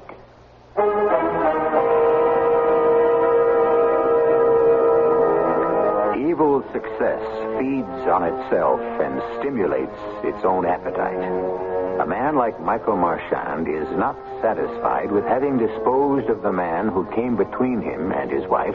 He wants more. His intention is to entangle his wife in a web of suspicion and fabricated evidence to gain his ultimate objective. Her humiliation, her disgrace, and finally, her destruction. I'll be back shortly with Act 2. Have you ever seen one of those ingenious, many-bladed pocket knives with folding blades and tools for every conceivable task? Well, now True Value hardware stores offer a portable power system that you can use to accomplish those many different tasks around your home. Hi, Pat Summerall to tell you that True Value hardware stores offer Campbell Housefelt air compressors. With a Campbell Housefelt compressor and attachments, you can paint, caulk, glue, sand, nail, staple, drill, wrench, spray, and plate, dust, and clean. And you can do things you had to do by hand before, like clean window screens, clear leaves from gutters, lubricate a car, spray insecticide, inflate tires and toys, and remove rust, and paint large areas fast. And now, right in time for outdoor chores this spring, you can get a basic Campbell Housefelt air compressor, a 1.5 horsepower model, for just $99. You'll find this portable, versatile power system at your participating True Value hardware store. You can charge it on MasterCharge at most stores.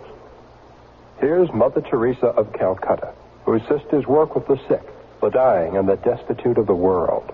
In India, we are taking care of nearly 46,000 lepers. We are now in 54 cities in India. We go to the people. All our work is going to the people. Mother Teresa's sisters take care of the crippled and the unwanted. They have feeding centers and more, much of it due to the generosity of the American people. I'm happy to have this opportunity to personally thank the people of the United States because we have been able to feed so many, to take care of so many. For us, Catholic Relief Service, the people of United States have been the divine providence. Catholic Relief Services continues to assist Mother Teresa and her workers. Support CRS along with the U.S. Catholic Conference Office of Migration and Refugees, as well as other distinguished works of the American bishops through the American Catholic Overseas Aid Appeal.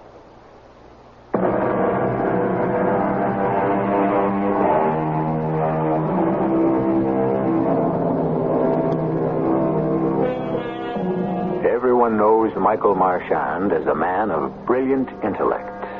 What they don't know about him is that he's completely devoid of conscience. A man with such vanity that the slightest slur on his character, the slightest attack on his rights as a husband, is a matter to be taken care of with absolute finality. Murder, to him, is a clever game. He can play both sides, and play them well.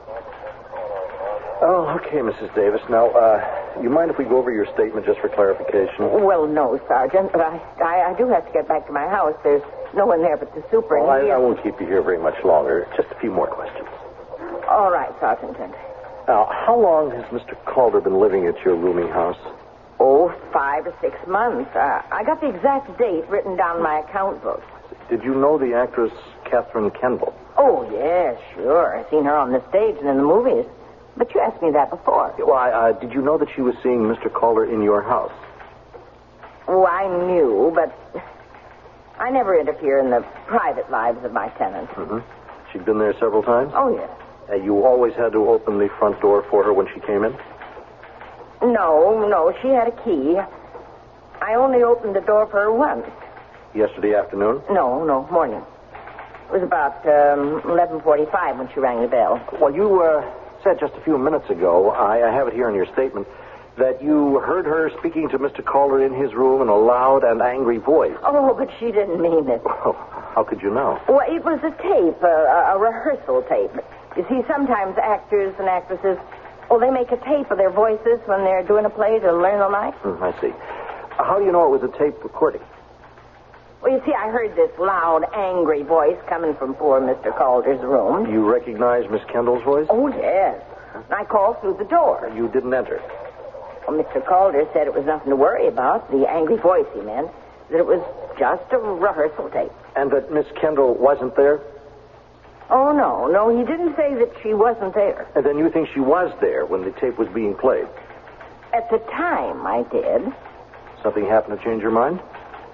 Well, it struck me kind of strange that she rang the outside bell 10 minutes later, like she'd never been there. I see.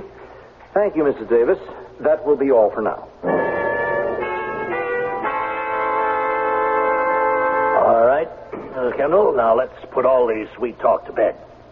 I'm going to be your attorney. I've got to get down to the problem we face in your case. But I can't see there are any problems, Mr. Drexel. I didn't kill Raymond.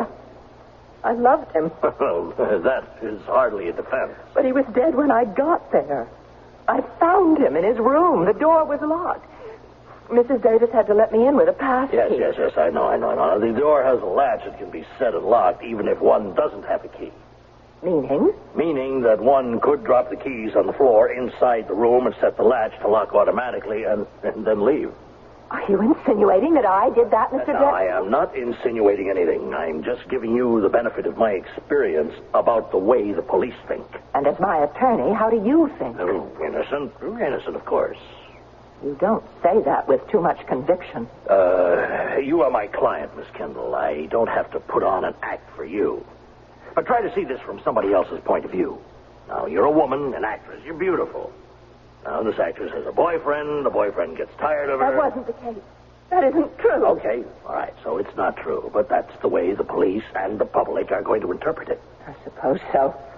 Now about your husband. Did he know about this relationship between you and Raymond? No. Well, yes, I told him, but... When? A day or so before Ray died. How did he take it? The way I expected he would. He blew up. He made all sorts of threatening noises. Oh, he threatened, huh? Oh, it wasn't anything to take seriously. He's a writer, and he... Yes, mystery writer, novels. I know of him. He's also done a considerable special investigative work for the police. Well, that's just publicity for his books. It's also an ego trip. What do you mean? He's got quite a record of wins. Oh, I met him on the Matheson case. I defended Matheson. Your husband, working for the DA, nailed my client with the most brilliant display of detective work I've seen in 25 years. Yes, I remember that case. Too bad we can't get him to work for us. Are you mad? Well, it certainly would be a big help. Oh, that's bad news, Kate. What do I say to the backers of the play? Well, you'll have to tell them the truth. The police don't want me to have an out-of-town opening until the grand jury meets and decides whether or not they... Well, it's ridiculous. It's utterly ridiculous to think you'd do a thing like that. Oh, Jimmy, I can't bear it. Now, Kate, you've got to be strong. I haven't the slightest doubt the real killer will be found, and you've got to conserve your strength to fight back hard. Yes. I don't mind telling you whom I suspect in all this. You mean Michael? Is it possible? You know the kind of man he is. And you did tell him about Raymond. He got very melodramatic. He threatened to kill us both. Michael?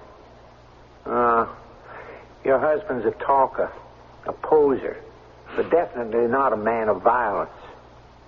He's always writing about it, investigating it, but he'd never do it. I think he's capable of it.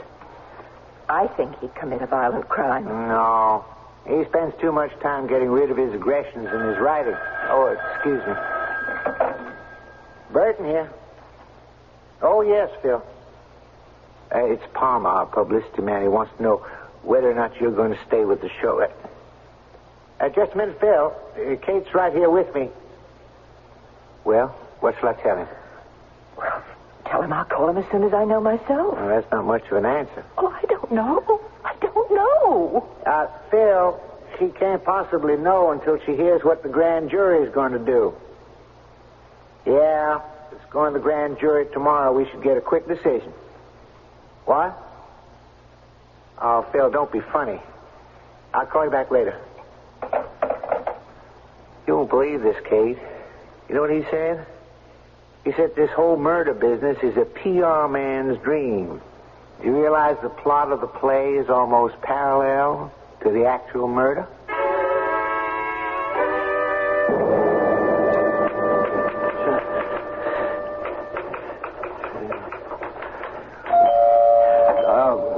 Just a moment. Well, Mr. D.A., good to see you. It's good to see you, Mike. You know Lieutenant Harvey Gentry, Chief of Homicide? Know him. We're old friends. Work on several cases together. Well, come in, gentlemen. Ah, you look good, Mike. Can I get you something? A drink? Coffee? No, thanks, Mike. This isn't exactly a social call. I guessed as much, Alex. Is that the reason you didn't call before you dropped in? Afraid your prime suspect would head for Brazil? You are our prime suspect, Mike. I mean, after all, your wife was running off with another man. You had words. You threatened her life and the life of Raymond Calder, the other man. She said that? Yeah, approximately. In her statement, she said, you want me to read it to you, Mike? No. If she says that, let it stand. Well, isn't that true? Well, you put me in a very awkward position. I was very much in love with Kate. Still am, I guess. I wouldn't make any statement to the district attorney that would contradict her. Did you kill Raymond Calder? Seems to me that if you thought I was the culprit, you'd have been here immediately instead of waiting 6 days. You've been watched, Mike. We had men on you almost immediately. And what have you discovered? That you haven't left your flat here since it happened. And you'd like to know why? I haven't left this room for nearly 2 weeks, gentlemen, because I have a deadline for my novel and my publishers are sitting on my neck. Is that the McCoy, Mike? I have a reservoir of frozen food in the fridge to exist on. And I have this stack of typed pages to prove I was working. Even the day that Catherine gave me the sack. And she came here to tell you? She was standing right where you're standing now. And she gave it to me brisk and cold like a weather report. But you threatened her and the man she was running away with. I don't know. She says I did. Maybe I did. I thought I'd lose my mind. What did you do? I tried to work. I thought I could get my mind off my troubles. Well, when did you leave the apartment? Leave? I just told you I didn't. Oh, I see. You're always the policeman, Harvey. Mm-hmm. Well, just for the record, I didn't leave. If I had wanted to leave, I would have left without anyone seeing me. And come back the same way? Yes. And how did you find out about the murder? I got a call from my agent. You just heard the whole thing on the news broadcasts. Now, is there anything else on your minds, gentlemen? I've got to get back to work. No, nothing, Mike, except, What? I wish we had you working with us. How could I? I don't know. You know, this isn't going to be an easy one. You see, Mike, it points too definitely at Catherine Kendall. It is almost too easy. Understand?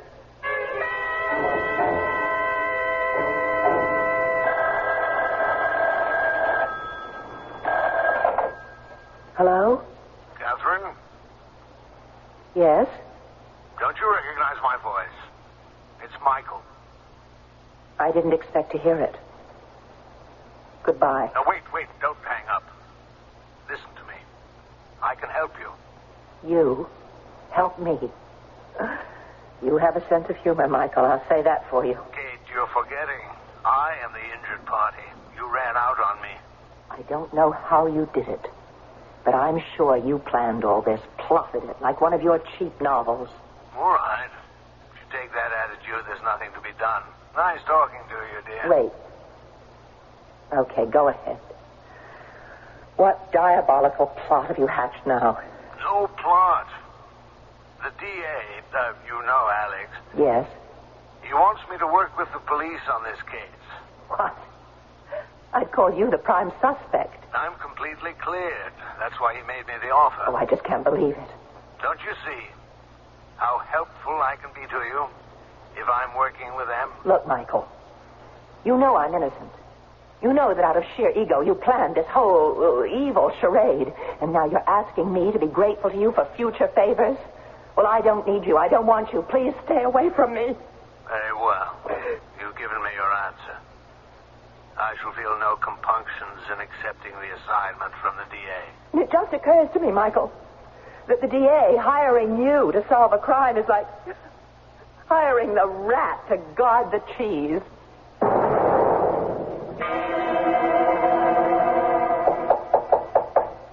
Come. You wanted to see me, Mr. DA? Oh, yes, Lieutenant. I'm expecting Mike Martian. I wanted you present. What's the plan of action? Well, as you know, the grand jury voted to indict Catherine Kendall. Yeah. We locking her up? No, she's had bail posted for her by her producer. Bail? For a murder one indictment? I persuaded the judge to go along with her lawyer's request. Convinced him that the bail would aid us in nailing the real killer. Oh. You don't think she did it, huh? If she did kill Raymond Calder, it was the greatest job of reverse planning by a murderer I've ever run into. The plot is just too beautiful. She'll be convicted in the shortest murder trial in history. The jury won't even have to leave their seats to bring in a verdict. So what's the problem? We can't lose.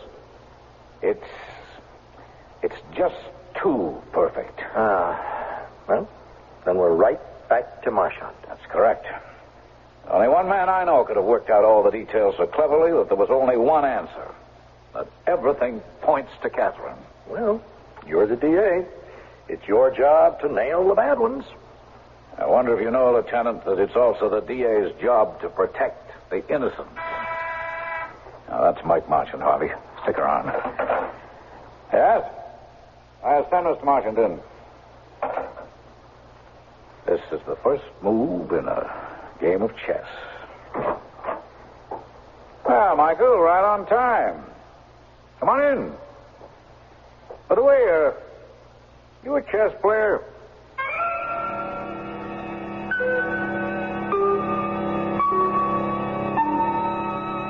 Michael Marchand is not above suspicion. The DA secretly considers him a prime suspect and wants him nearby where he can watch him. Perhaps the DA underestimates the evil intelligence of this man. We can be certain that Michael knows of the DA's suspicions and will find a way to turn them to his own advantage. Perhaps even convince him of Catherine's guilt. The pieces to the puzzle are being skillfully slipped into place. I'll be back shortly with Act 3. Here we are talking with one of the thousands and thousands of people who bought a Buick this year. This is a Skylark, right? That's right. Pretty, huh? Indeed it is. You want to sit in it? I'll let you for $1.25. Do you charge to let people sit in your Skylark? Oh, this is a very nice car. Look, I figure when word gets out, people will be lined up for blocks. Hey, you want to honk the horn? Give me a dime. Listen, sir, Buick dealers let people do this for free. They do? Yeah. Well, I think they're missing a good bet. Buick, dedicated to the free spirit in just about everyone. The old gray area ain't what it used to be. Ain't what it used to be. Ain't what it used to be. The old gray area ain't what it used to be. Many long years ago. Keep your car in tune, your furnace working properly, and never burn trash. This reminder from your lung association is a matter of life and breath.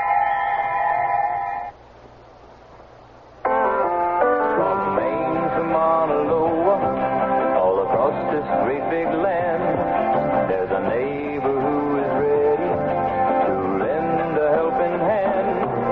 When a hurricane's brewing, when an old man needs a friend, where there's suffering, where there's trouble, there's a friend you can depend on.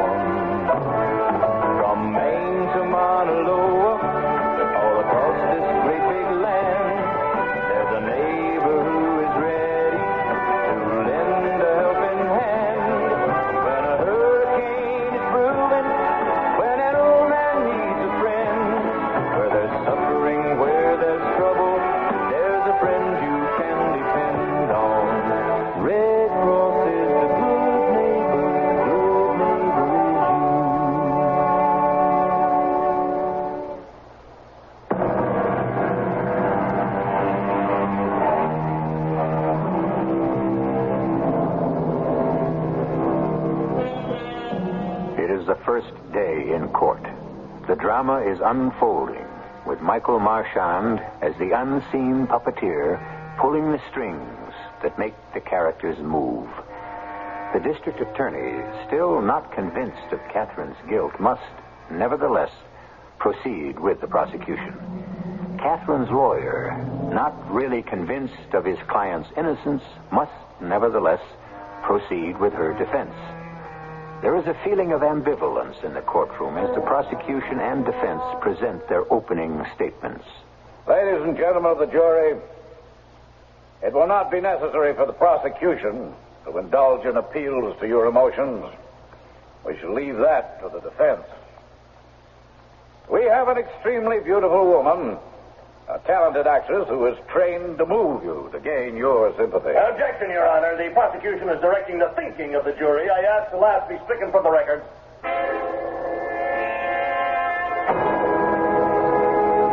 As the attorney for the defendant, it is my job to prove to you the charges against Kate Kendall are false. Now, despite all the circumstantial evidence that has been dredged up to convict her, this great lady is innocent of the charges. Now, we will show you that Catherine Kendall is an honest woman. We shall show you that when she realized she could no longer live with the man she married, she went to him and told him so. She didn't hide her love for Raymond Calder in the back streets of her life. She honestly faced up to the decision.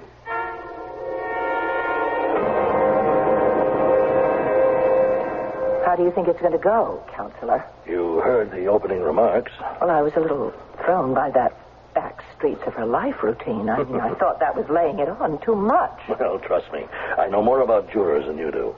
They like that kind of emotional appeal. It sinks right in. You know, they don't have to think. I wish they would think. I'd have a better chance. Look, Miss Kendall, everyone feels this case is hopeless. Hopeless? Well, I didn't do it. I'm innocent. You know it. I know it. I believe it. But do you think the jury is going to believe it? But I... And what's more, do you know that the prosecution has your husband secretly working for them? It doesn't surprise me. He told me he might be. Yes, they think they've got an airtight case against you. Circumstantial. You said that in your opening statement. All they've got is circumstantial evidence. Well, we pretend that circumstantial evidence won't stand up in court, but I can tell you it stands up very well. Many men have been convicted on purely circumstantial evidence. You paint my future in glowing colors, Mr. Drexel. Miss Kendall, will you believe me when I tell you that I do have your best interests at heart? I do. And I would like to give you some advice. The way things look, you'd have a better chance of copping a plea. What? Well, that's legal slang for changing your plea. To guilty? That's right. But I'm not guilty. You have had a better chance with the judge than you have with the jury. You plead guilty. The jury is dismissed. No. And the judge, yes, the No. Judge Murdoch, he's not a bad guy. No. He'll sentence you. No. He'll give you several years. You'll be eligible for parole in 3 years. Mr. Drexel. I don't want to play small legal games. I'm innocent. If I'm going to be pronounced guilty of a crime I didn't commit, could never commit, well, so be it. I don't want any more tricks.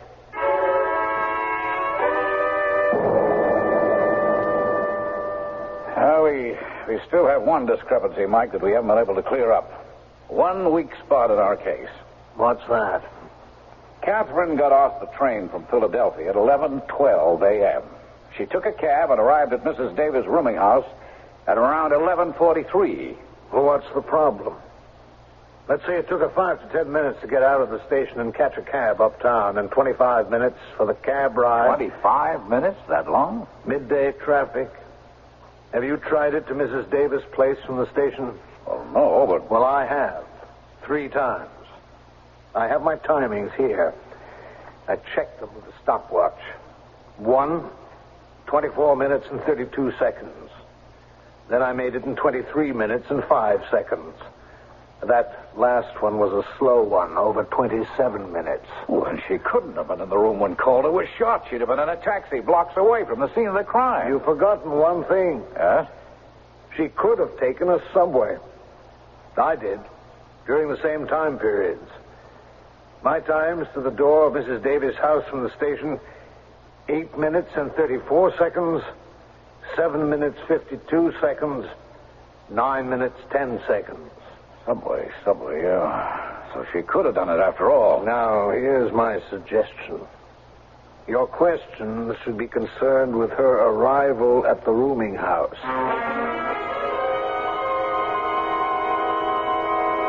Now, Miss Kendall, let's just go over the statements you made earlier.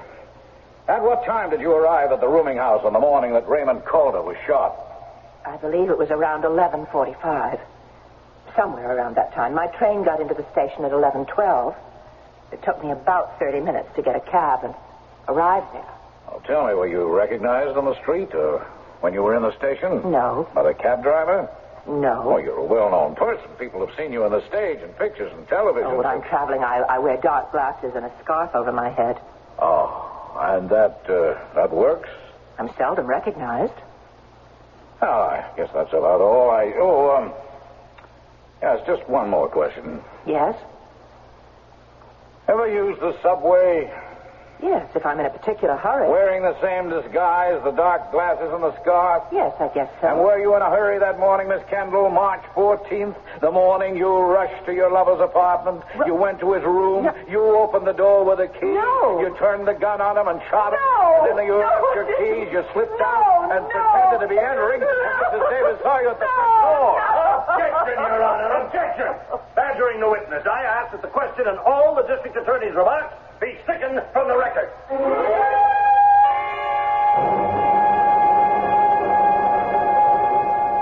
Now then, Mrs. Davis, after you heard Miss Kendall angrily screaming at Mr. Calder, what did you do? Objection. All right, I'll rephrase the question.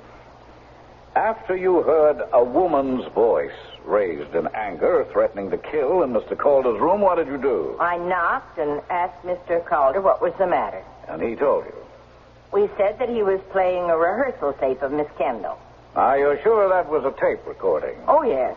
Well, not at first. It sounded like her. It was so real. Was Miss Kendall there in the room, I mean? Well, I thought she was. It was so real. But you never entered the room to see that it was a tape playing on a machine. No. Mrs. Davis, you didn't know whether Miss Kendall was in the room or not. Is that correct? I never went inside the room at that time, so I don't know. I see. Now, just one more question. Did Ray Calder own a tape recorder? I'm sure he didn't. In the 5 months or more that he lived in my house, I never saw or heard one before that day. The day you heard Miss Kendall? That's right. And when you entered the room later after Miss Kendall arrived, did you see a tape recorder in the room? No. There was no tape recorder anywhere that you could see? None. Thank you, Mrs. Davis. You may have the witness, Mr. Drexel. One question, Mrs. Davis. You know what a tape recorder looks like? Well, I've heard a lot about them, but I've never really seen one. Well, then let me tell you that they come in all sizes, from a tiny one that could be carried in one hand to a giant-sized professional one used in recording studios. Oh? No, I never saw one. Then how would you know that there wasn't one in the room right in front of you? Well, when the police came and I told them about the tape recorder, they couldn't find one. Your Honor, I ask that the last remarks be stricken as non-responsive. You may step down, Mrs. Davis.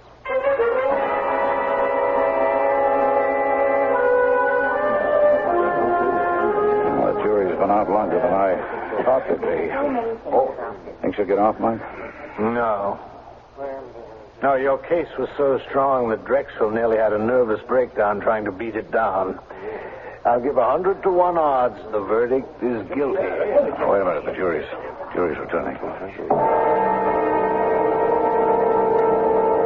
We, the jury, find the defendant, Catherine Kendall, guilty of murder in the 1st degree. Your Honor, please, Your Honor, an unusual request. The husband of the defendant, Michael Martian, wishes to make a statement. Go ahead, Mike. The judge nodded yes. Your Honor, Miss Kendall is not guilty. I killed Raymond Calder because he stole my wife.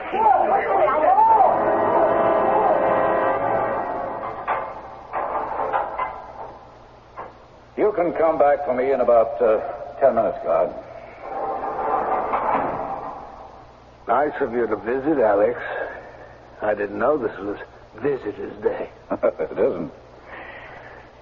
I'm here because I'm a very curious guy. Curious? You never told me why. You gave me all the details about the recording, the tape machine. You explained how you took the keys from Catherine's purse and planted them, the telegram from his phone, the timing of the arrival, everything. Everything except one thing. Now, I suppose you're going to say you suspected me all along. Oh, I did. You can ask Lieutenant Gentry. I was looking for some little break in your arm or some little mistake. There was none. I don't make mistakes. All right, then. Why did you make that dramatic last-minute confession? It wasn't to save Catherine, Alex. I'd written her off when I found out about Ray Calder. Okay, so you commit the perfect crime and then for no reason you spill it out at the last minute? Why? No reason, Alex. Think it over. Perfect crimes aren't much fun. If I'm the only one to know, whom am I going to show off for?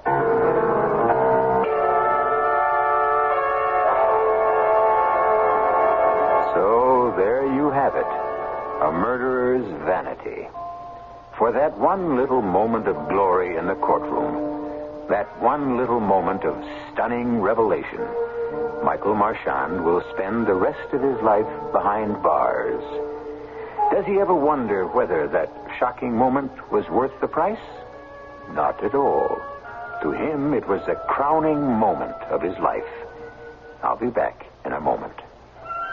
You want your house to be a home all year round. You can do it economically. No matter what the weather's like outside, you can change it so easily.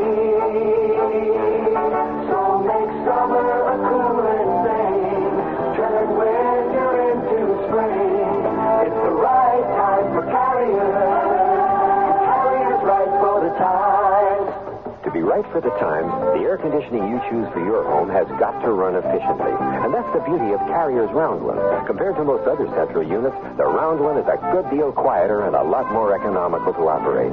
Your local Carrier dealer has a special pre-season offer on the Round One. Call him on it.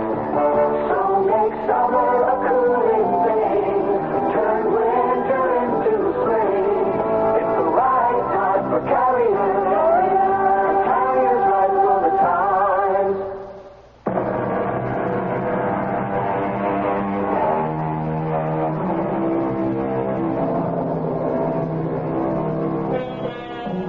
Vanity dies hard. In some cases, it outlives the man. In the annals of crime, the Calder case will be long remembered. Men engaged in the pursuit of criminals will speak of it as the perfect crime. And it was perfect in every detail, except one. The killer was a vain man, and his vanity demanded that he be praised for his brilliance. And so Michael Marchand, criminologist, writer, conscienceless murderer, was betrayed and defeated by his own ego. Our cast included Robert Dryden, Marion Seldes, Earl Hammond, Ian Martin, and Mary Jane Higby. The entire production was under the direction of Himan Brown. And now, a preview of our next tale. He has been married for 20 years to Maria Elevna, the famous actress who holds the medal for... Say that again. He's been married for 20 years to Maria Elevna, who... Oh. Marvin. Oh. Shall I call a doctor? A doctor? That's how you looked that morning, pale and frightened. Who is Maria Elevna? Why should the mention of her name... How should I know? No, it's not my imagination. It's these two names. Dmitri, Legorin, and Maria Elevna seem... These two names, they seem to have devastated you. Why? I think I'd like to go for a walk. No, Marvin, we've got to talk. About what? Who is Dmitri Legorin? I don't know. Who is Maria Elevna? I don't know. And now, if you have no more questions... I have one more question. Who are you? Radio Mystery Theater was sponsored in part by True Value Hardware Stores. This is E.G. Marshall inviting you to return to our Mystery Theater for another adventure in the macabre. Until next time, pleasant dreams.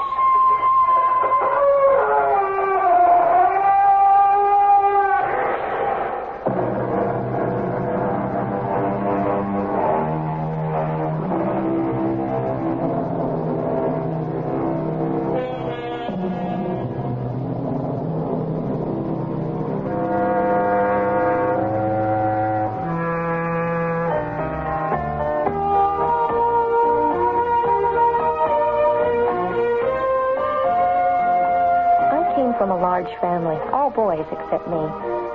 And I remember about the only time I had alone with Mom was when she let me help her in the kitchen. Hey, I'm making some cookies. You want to help? Yeah, what kind I felt so grown up standing there on a chair as Mom would measure and I'd pour. Pour that in here. We made the best cookies. I think about it now, and I really must have been in her way. I was always spilling something, but she made me feel so important. Cookies. Because I had help from you. Those times I made cookies with Mom. We made more than cookies. Give your children everything. Give them your time. A thought from the Church of Jesus Christ of Latter-day Saints, the Mormons. WFAA, Dallas Fort Worth.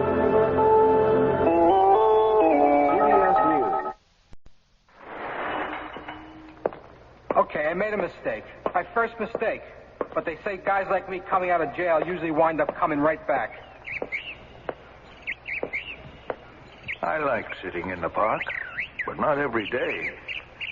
I want to do something useful. People around here, though, they think you're over 65. You're useless.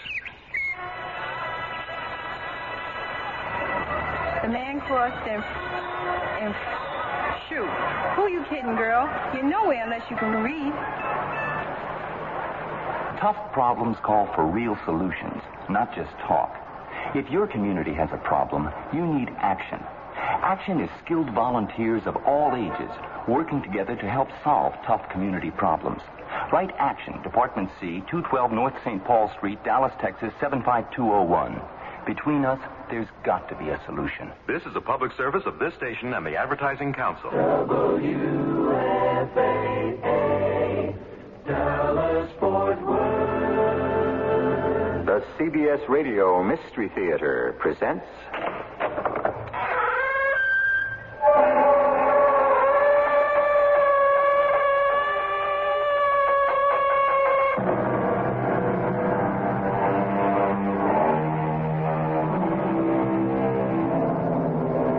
Come in. Welcome. I'm E.G. Marshall. Time. That great mystery of time. The silent, never-resting thing called time. Rolling, rushing on, swift, like an all-embracing ocean tide, on which we and all the universe swim, like apparitions, which are and then are not. That's how Thomas Carlyle thought of the miracle of time. But there are people today who think of time a little differently. They see it as something without a beginning and without an end. The whole block is just one big excavation, a big hole in the ground. Read that sign up there, Professor. The buildings formerly at this location have been demolished in order to make room for what will be known as the showplace of the nation, Radio City Music Hall. Radio City was built over 40 years ago. What's that? The good old 6th Avenue L. They tore that down back in 1938. There is no L. There hasn't been one in over 35 years. They tore it down and sold it for scrap. Professor, I think you need a little help. Maybe I do. But if what I think has happened has really happened, then I'm either the luckiest man in the world or the most miserable.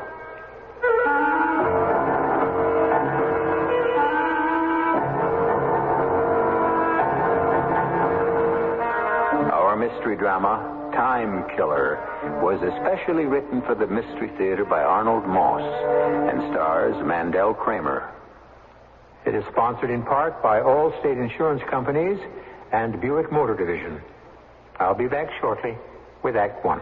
To the man who bought the Skyhawk, to the girl in the Centuries, we're glad you like your Buicks, glad you set your spirits free. And to the family from Ohio, to the folks up in St. Paul, nice to see you join us, nice to see you all. Say, that Buick Century of yours is some car. Thanks, we like it. Yeah, and that tie you have on is really nice. Oh, thank you. Yeah, I see you have the V6 engine. Look at all that room. Isn't that something? I'll tell you something else that's something. Over 250,000 people have already bought 1976 Buick. I bet they're really nice people. Do you think they'd like to come over for dinner? All 250,000 of them? Well, I suppose we'd have to borrow some folding chairs. Your mother has a cupboard. It's nice to see you join us. We're glad it came to be. Nice to see you join us. Glad your spirit's free. Buick, dedicated to the free spirit in just about everyone. Hi, this is Tony Marvin for the National Leukemia Association. Please remember this name, Project Research. In addition to our other services, which are supported separately, Project Research has been established to deliver that knockout punch against leukemia. I can also tell you that every dollar donated to Project Research will help support a doctor or researcher in the leukemia field. Join me and get on a winning team, because it is only through research that a breakthrough can be made. Throw your knockout punch against leukemia. Send your tax-deductible donation today to Project Research, care of the National Leukemia Association, Box 3039, Garden City, New York. That's Box 3039, Garden City, New York. Our thanks to you for Project Research. We are committed to conquering leukemia.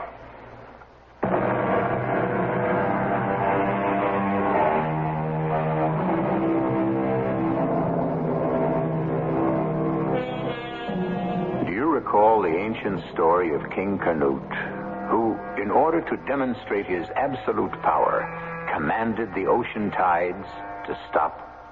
But the waves kept breaking relentlessly. Time and tide, he learned, wait for no man, not even a king. But is it conceivable that man, by force of some strange inner power, may one day be able to conquer both the tides and time?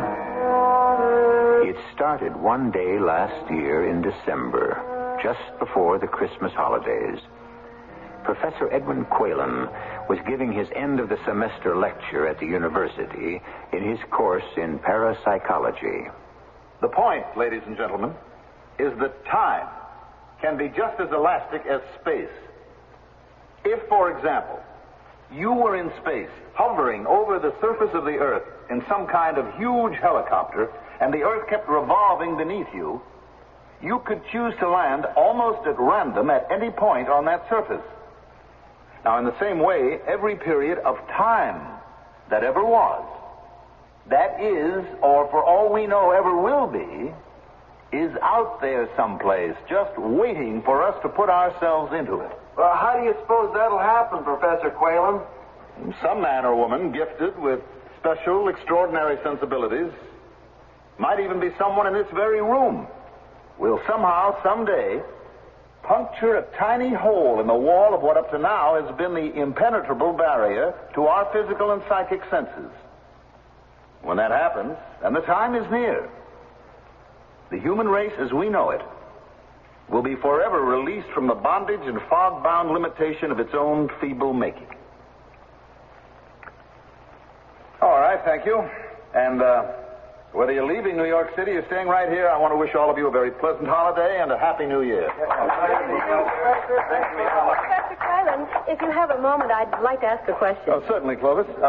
Miss Mason, I hope I can answer it. Well, I'm almost positive you can.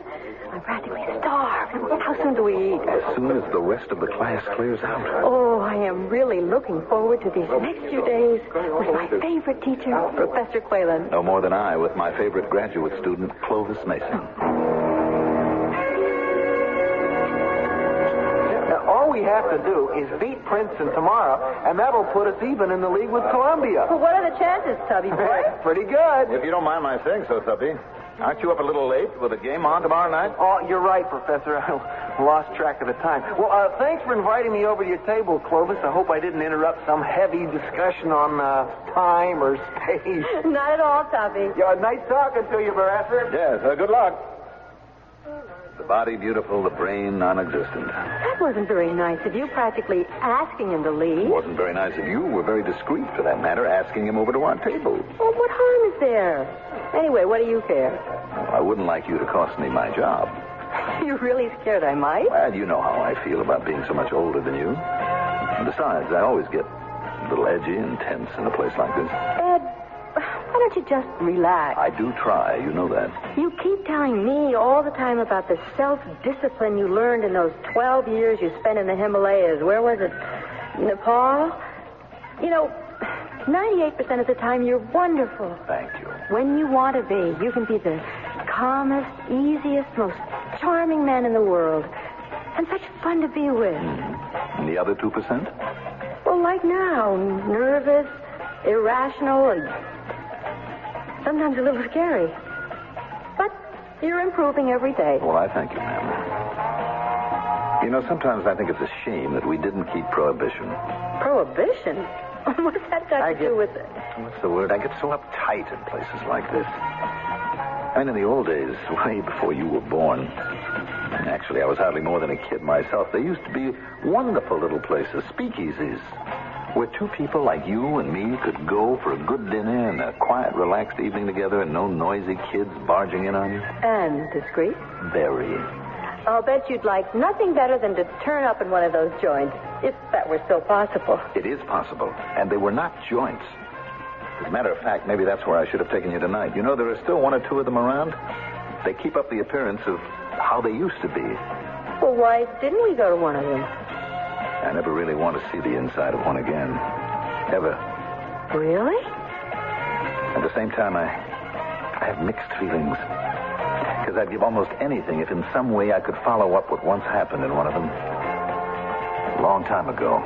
Follow up? I've never told you about it for a very good reason. You see, one night, I met this character and things began to happen. Before I had the chance to find out what was really going on, I ran out on the whole thing. I don't know what you're talking about. Oh, forget it. It's too long a story. But if I could ever...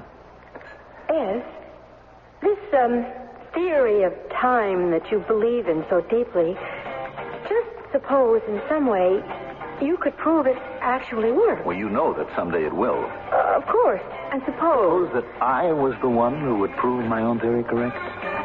That a person of particular sensitivity could more or less pick his own period of time? And as well as place? And deliberately project himself into it? Why not? Why not? Why not indeed?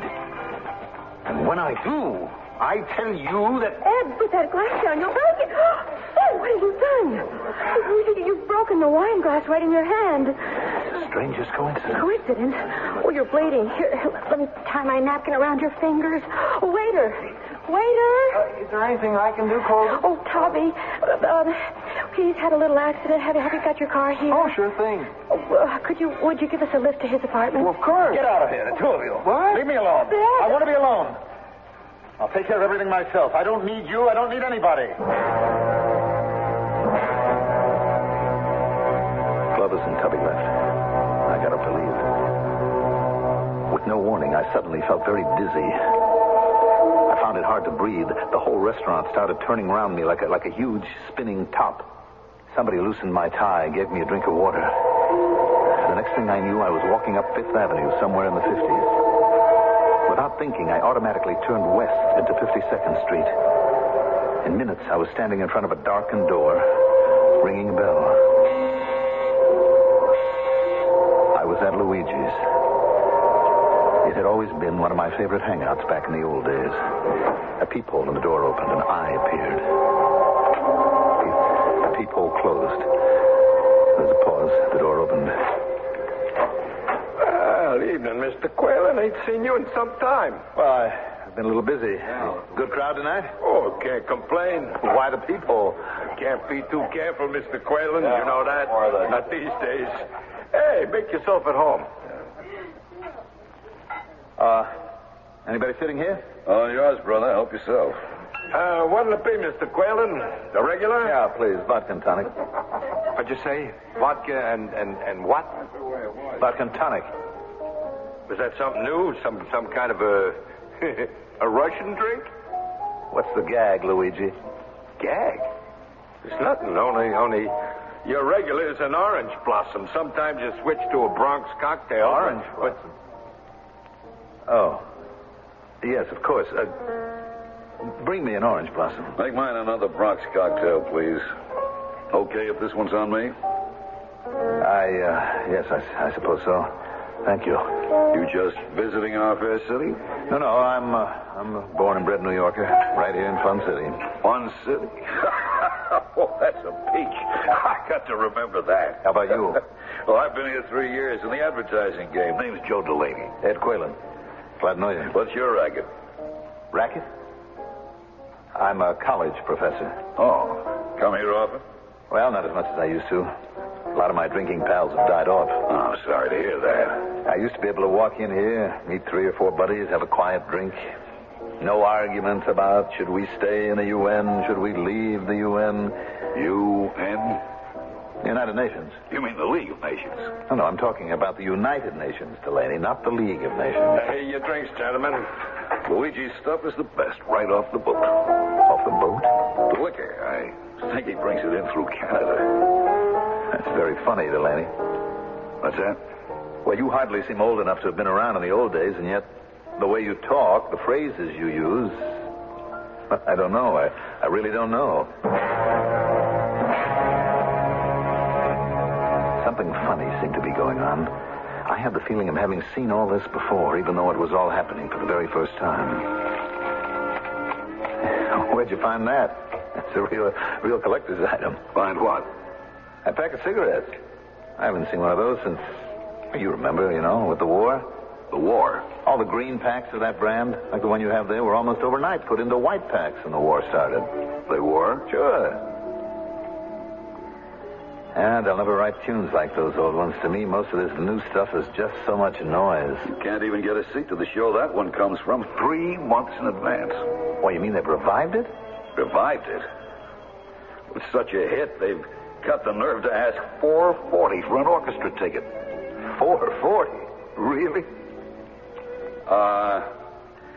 Things are kind of dead here. What do you say we toddle over to the Casablanca? I haven't been there in ages. Where is it? You don't know the Casablanca? Was it downtown? No, right over on 6th Avenue, under the L, number 1270, one flight up. The L? Come on, Ed.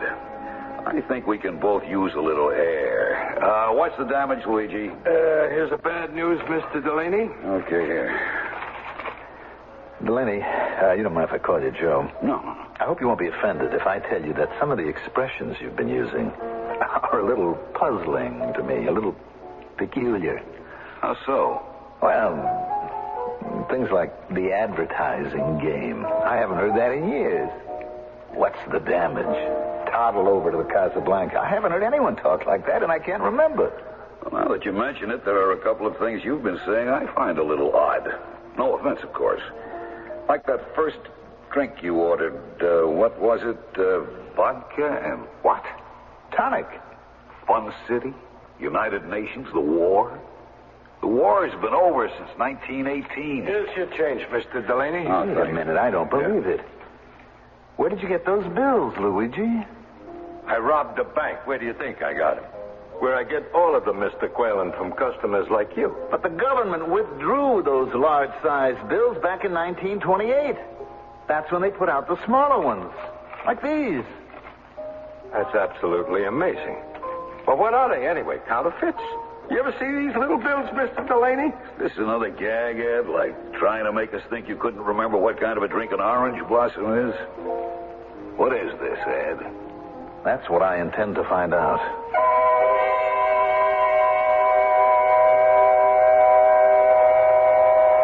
Who can undo what time hath done?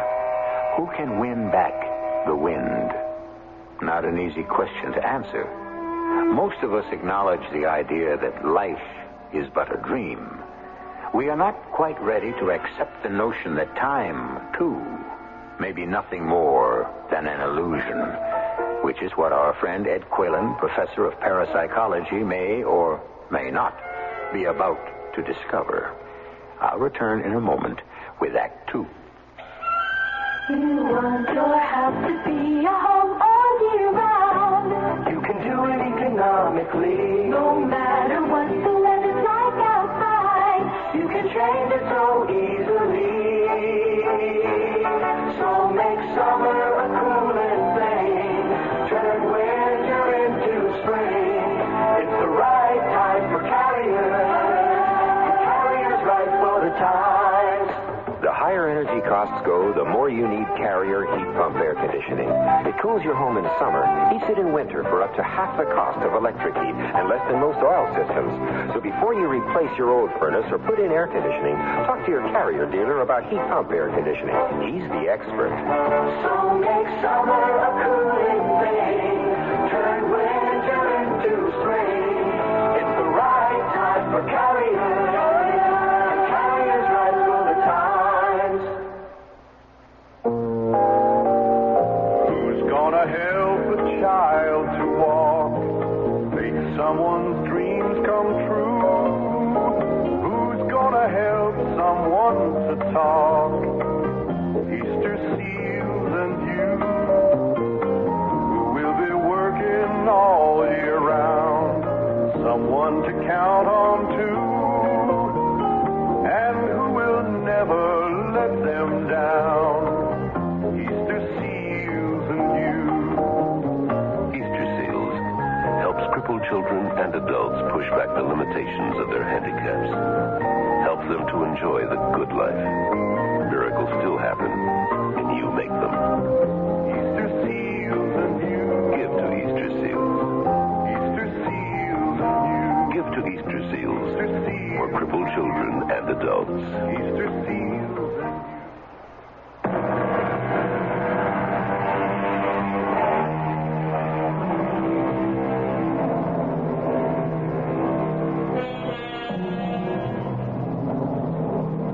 What is time? The shadow on the dial? The striking of the clock? The running of the sand? Day and night? Summer and winter? Months? Years? Centuries? These are only the outward signs, the measure of time.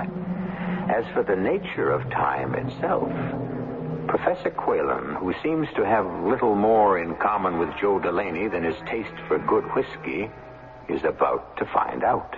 The House of Representatives has just passed the measure by a vote of 211 to 105. It is expected that the new law... for one moment, please. Please stand by for a special announcement. What's that all about? Listen, maybe there's been a... I am reading from a special announcement that's just been handed to me from the newsroom. The body of Charles A. Lindbergh, Jr., infant son of the great American hero, Charles A. Lindbergh, was found dead less than an hour ago.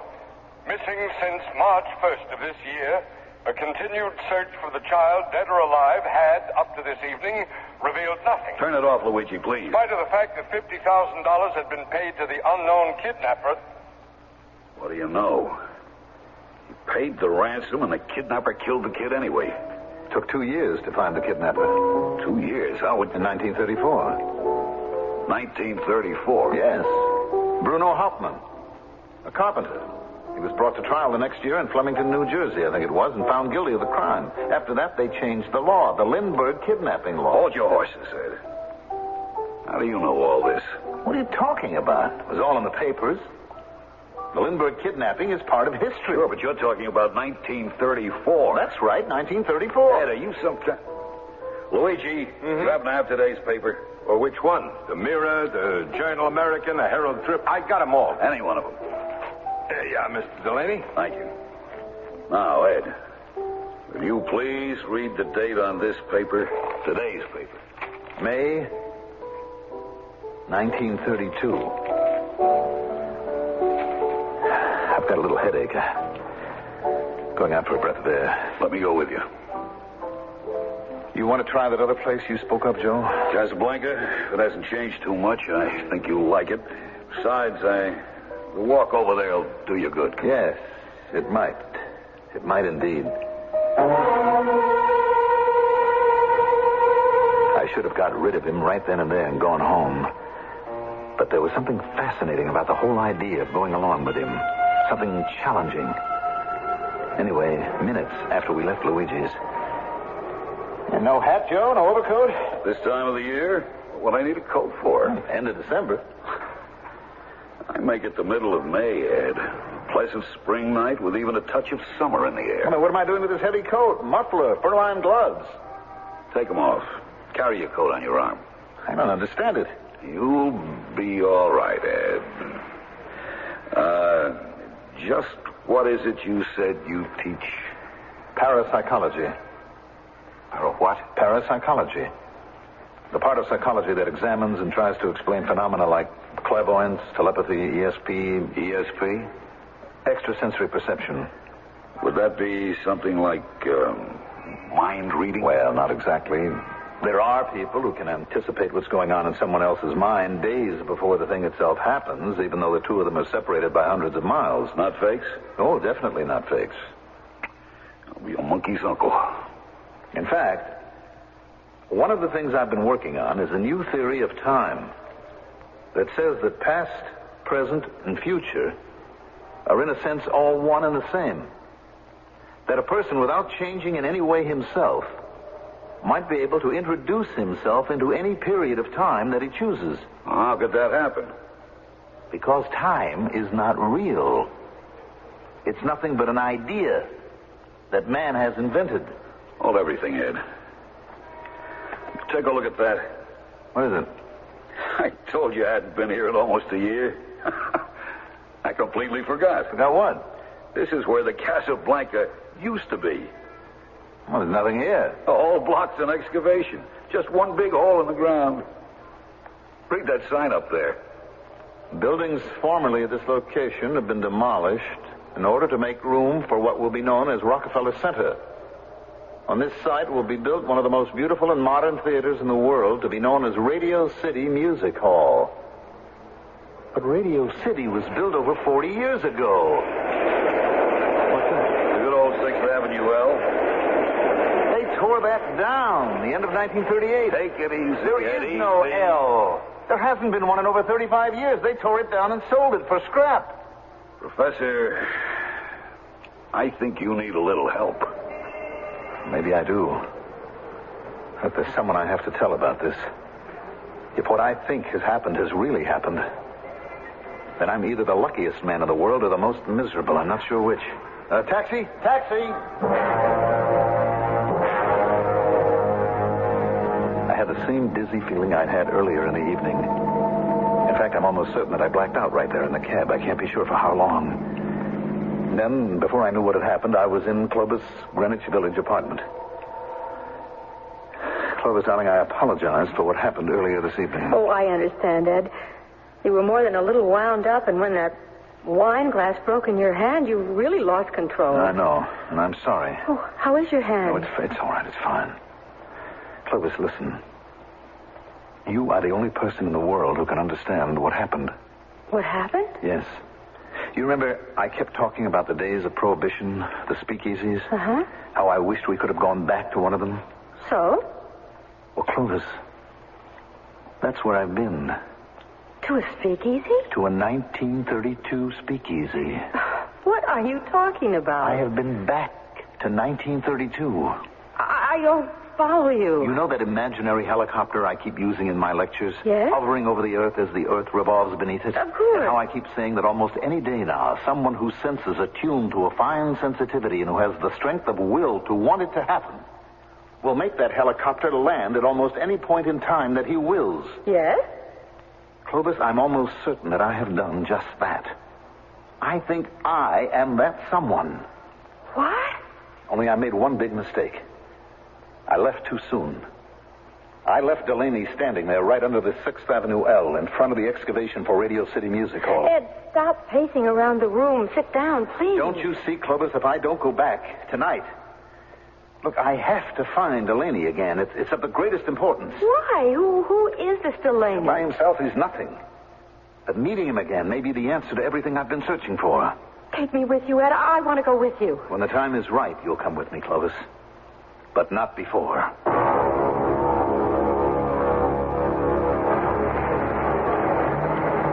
The night had become quite cold. There was a feeling of snow in the air. I pulled up my overcoat collar and started walking uptown. For a second or two, I had the same whirling feeling I'd had earlier in the evening. This time I knew what it meant. I felt strangely excited, exhilarated, impatient for the thing to happen. Now, if I could only get myself to land at that exact point in time that I was looking for. Hey, where you been keeping yourself all this time, Mr. Quaylen? Long time no see. Oh, I've been away, Luigi. Out of the country, I bet, huh? Something like that. Must be a good year and a half. Long as that? Well, the night they discovered the Lindbergh baby, I remember. You were here. That was a year ago last May, wasn't it? Yes, I guess so. And here we are with another new year practically knocking at the door. 1934. 1934. Yeah, well, at least one good thing. After next week, Prohibition will be repealed and I can run an honest joint again. Luigi, you ever see that Mr. Delaney, the Joe Delaney? The big advertising man? Yes. One of my regulars. Usually turns up around this time of the night. At that point, I realized I had missed the exact point in time I had been aiming for. I'd overshot it by almost a year and a half. Instead of getting back to May 1932, I had landed into December 1933. I don't believe my eyes. My friend the professor, right? Quigley, Quinn, something with a Q, correct? Quaylen.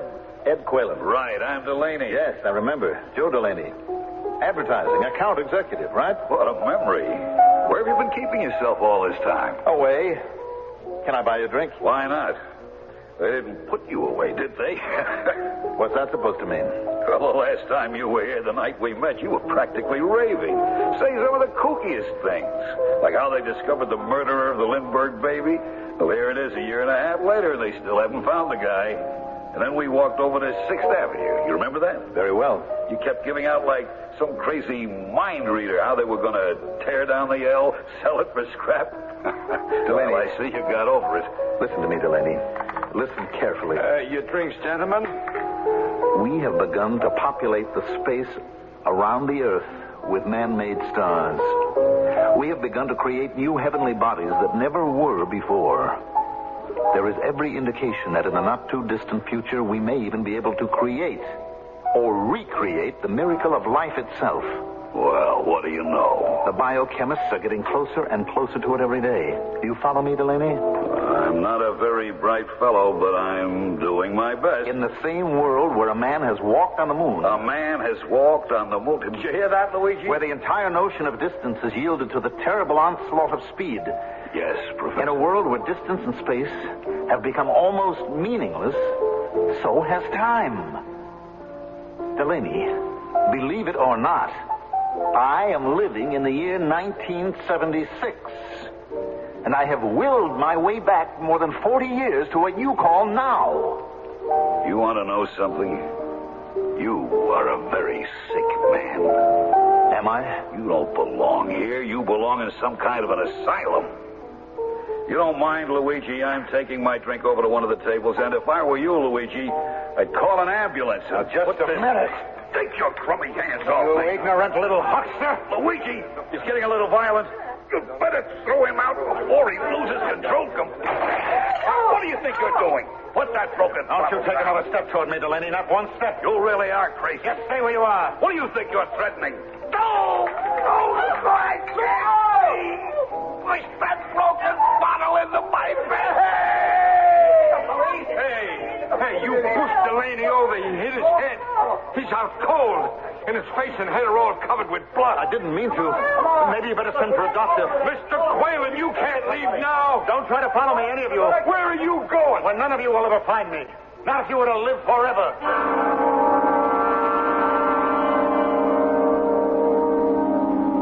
The world-famous British philosopher Alfred North Whitehead said some years ago, "Heaven knows what seeming nonsense may not tomorrow be demonstrated truth." The miracle by which you now hear my voice began in the great mind and imagination of a man whose dream was, at the start, called childish and nonsensical. A wild dream called radio. I shall return shortly with Act 3. Moving on with the Allied spirit, going to a brand new town. You're leaving the past miles behind you. With Allied landlines, you're homeward bound. Hello, tomorrow, I'm on my way. I know you're gonna bring a brighter day. I've got the Allied spirit, and it feels like I'm going home. New friends to make, new seeds to sow. With Allied landlines, I'm raring to go. Hello, tomorrow, I'm on my way. I know you're gonna bring a brighter day. I've got the Allied spirit, and it feels like I'm going home. Hello, tomorrow, I'm on my way. I know you're gonna bring a brighter day. I've got the Allied spirit. Let the Allied spirit move you. See the yellow pages for the nearest Allied landlines agent. Hello, I'm Dolly Parton. Have you ever watched a weaver at his trade? Shuttles weaving faster and faster on the loom, creating a design where none has been before. And come to think of it, life's pattern is woven in just the same way, born of many different threads, meeting, merging, spinning out the small fabric of our existence. The March of Dimes is trying to create a better fabric of life, free from the tragedy of birth defects, a life which ensures every newborn the right to the most precious heritage of all, good health at birth. Medical service programs, scientific research, public education, all are part of the March of Dimes fight against this #1 health problem for our nation's children.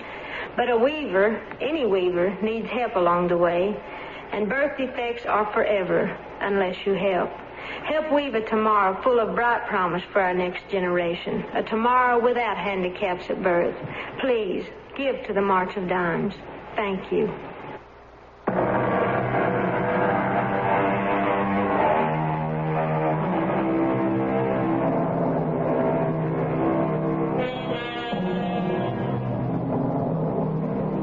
The tree that is seen is real enough for the sensation of the eye. The tree that is dreamed of is equally real for the person who's dreaming of it, as long as the dream lasts. But the tree that is seen and the tree that is dreamed of can never be the tree itself, the real tree. In the same way, the experience of time can be an illusion, something that's not quite real, something that exists in the mind alone. We join Professor Edwin Quaylen the following evening in the apartment of his young friend, Clovis Mason. Will you stop fidgeting while I change this dressing on your hand? Ooh, that's quite a cut you gave yourself last night in the restaurant. Is the glass all out? I think so. Ed, after what happened that night in Luigi's place, that was when you took off for Nepal and the Himalayas? Inside of hours, I was on a freighter on my way out of the country. A couple of months later, I stumbled my way into that little village, 60 miles maybe, northwest of Kathmandu. Now, hold still. This may hurt. People took me in as if I were wanted. Ow! That does hurt. I'm sorry. Anyway, in the next 12 years or so, I learned whatever I now know about myself. And when you returned to the United States? 1946. I was a much wiser man. Sensitive to the disciplines of concentration, of self-will, of the need to conquer time and space. What about Delaney? In all these years, I've never been back to Luigi's, not since that horrible night in 1934. Place is still there, of course. I know, but you're not answering my question. Delaney, I think I killed him, Clovis. That's why I ran away. I see. And the knowledge that I may be a murderer, a killer, has been haunting me all my life. And now that I have this power to will myself back into the past the way I did tonight, I'm going to find out what really happened to Delaney. I understand. But you're not quite sure, is that it? Well, I intend to find out. I've got to find out about Delaney. Anything is possible. There, that does it. Now, try to keep the dressing clean. One question? Yes? When you go back this time... I expect to prove several things. For one, here in the year 1976, I am the respected Professor Edwin Quaylen, Ph.D. On another plateau of time, it could turn out that I have killed a man. And if I have... Are you expecting someone? No. Who is it? It's me, Tuppy. I came to return that psychology paper I borrowed. I'll get rid of him real fast. Oh, boy, is it ever freezing outside. It's colder than... excuse me, Professor Quaylen. I didn't see you. Tubby. Here's the paper, Clovis. I hope it helps. It sure did. How's the team doing, Tubby? Well, so far, no complaints. Of course, a lot will depend on what happens tomorrow night. Oh, I'm sure of that. Clovis, you can have a glass of water, please. Right away. Well, what's wrong, Professor? Anything I can do? No, I'll be all right in a minute. Here's your water. Oh, thank you. What happened? I don't know. For just a second or two there, I just suddenly felt faint. Had a kind of buzzing in my head, a kind of high, whining sound. Everything about me started to vibrate. I'm all right now, though. You're sure there's nothing I can do? No, thank you. Well, then, guess I'll be going. I'm sorry about tomorrow night, Tubby. Tomorrow night? Yes, the game. What about the game? What are you sorry about? To lose such an important game by one measly little point. What? In just the last 8 seconds of play.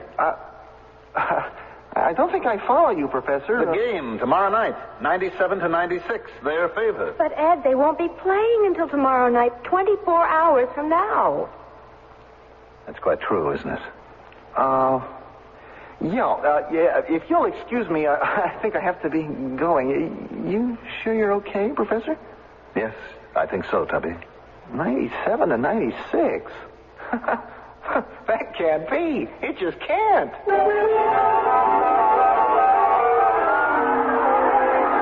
This has been one of the most exciting games in the entire conference. The score has been seesawing back and forth all evening. With less than 15 seconds left, the home team is still leading by just a single point, 96-95. Red Summers has just got hold of the ball. We're ahead, Ed. I'm so glad you were wrong. He pivots. He passes it to Tubby Sammartino. Tubby shoots. Oh, no, it just misses the basket. Tex Goldberg picks it up for the other team, dribbles it to the other side of the court with almost no interference. He shoots, and it's in. The score is 97-96, their favor. That's what you said. That wraps up the game. The home team is lost by a single heartbreaking point, 97-96. And with the conclusion of this... Ed. Yes? How did you know? How tonight's game would turn out? I'm not altogether sure. It just sort of came to me. How? When? I guess it was when I got that dizzy spell. Clovis. What is it? Clovis, could this possibly mean that I've actually done it? That I've gone ahead in time? You know how I've always said that imagination is the beginning of all creation. Lesson number 1 in your course. That you imagine, you conceive the thing you desire, that the next step is to will, to make happen the thing that you imagine. And in the end, to actually create what you will. Until last night, you thought you had succeeded only part of the way. Until last night, I wasn't 100% sure. I am able to will myself into the past. But last night, I think I completed the cycle. That silly basketball game was a kind of test. Test? Yes, I was up there for the briefest moment in that imaginary plane I keep talking about. And I looked down on everything. The past, the present. And the future. Exactly. I was there, Clovis, during those last 8 seconds of the game. My body was here in this room, but I was also at that game. Tonight's game, 24 hours before they actually played it. I saw it all happen. And now what? They say a criminal always returns to the scene of his crime. Tonight, I'm going to try to go forward in time and visit the same place. Well, what are you doing with that gun? I'm taking it with me. It may be needed. Oh, please, Ed, don't do anything foolish. I won't. I give you my solemn word.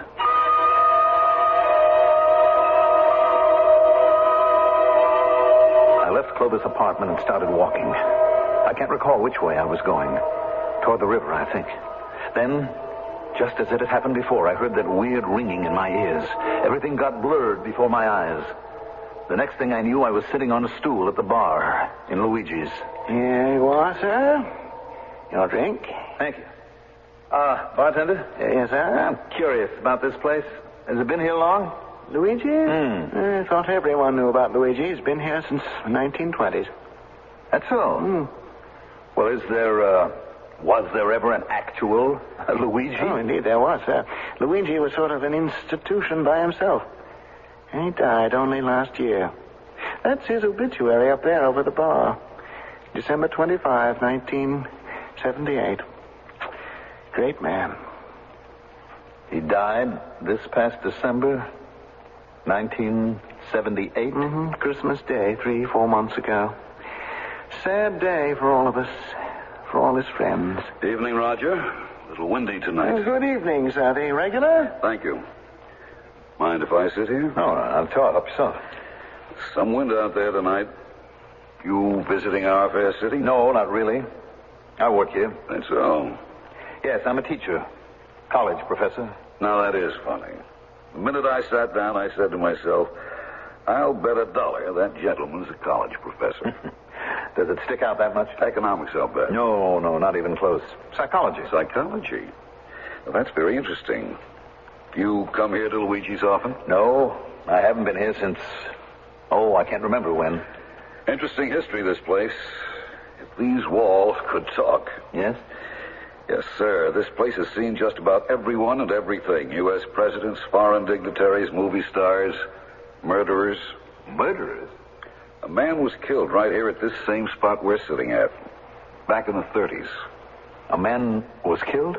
Never found the fellow who did it. Disappeared that same night into thin air. One of the great unsolved mysteries of the police department. That's so. What did the victim, this Delaney, actually die of? A fractured skull. You see, as he fell down... Excuse me, sir. Did you just say Delaney? Yes, the name of the man who was killed. How did you know his name was Delaney? Oh, you just said so. No, I did not. I mentioned no name. Well, that's funny. I thought you had. I guess maybe I had read about it at one time, and the name just stuck in my memory. Of course. By the way, what did you say your name was, Professor? Quaylen. Edwin Quaylen. I thought so. You thought so? Why? Do you know me? You have no idea how happy I am to meet you, Professor Quaylen. Wait a minute. What do you think you're doing? Putting handcuffs on you, Professor. You're under arrest. Are you out of your mind? Not quite. I'm a detective attached to the 17th Precinct. I've been looking for you for a long time, Professor. What's this all have to do with me? This is a double pleasure, a double satisfaction. Your drink, Mr. Delaney. Thank you, Roger. Delaney? Yes, I'm Vincent Delaney. You see, Professor, the man you killed, Joe Delaney, was my father. And that's why... Well, you'll never get me. Never. Wait a minute. What's happening? Where are you? No! Roger, have I gone out of my mind? Did you see what I saw? I don't believe it. He vanished. Disintegrated right in front of our eyes. And the craziest thing, he took my handcuffs with him wherever he went. think for 1 minute that I'm going to live out the next 3 years just waiting for them to catch up with me. Ed, what are you doing with that gun? Put it down. I will not spend the rest of my life in jail. Give me that gun, Ed. Oh. Go ahead. Open it, Clovis. Open it. I'm going into the bedroom. Oh, hi, Clovis. I was wondering if you and Professor Quaylen might like to be my guests. Guest? Yeah, at next Saturday night's game. I get 2 complimentary tickets to every game. No. Oh, dear Lord in heaven, no.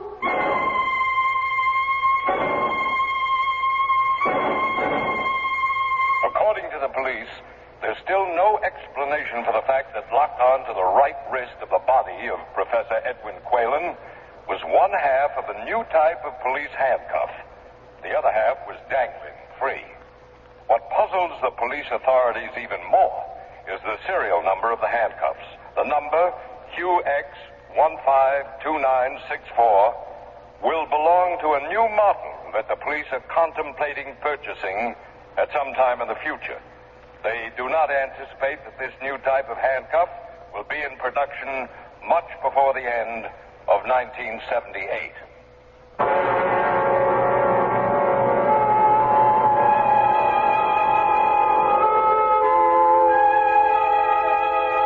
When Columbus, Magellan, the Phoenician navigators probed into the mysterious realms of the distant and the unknown, they hadn't the remotest idea that they were among the first to do away with distance and space.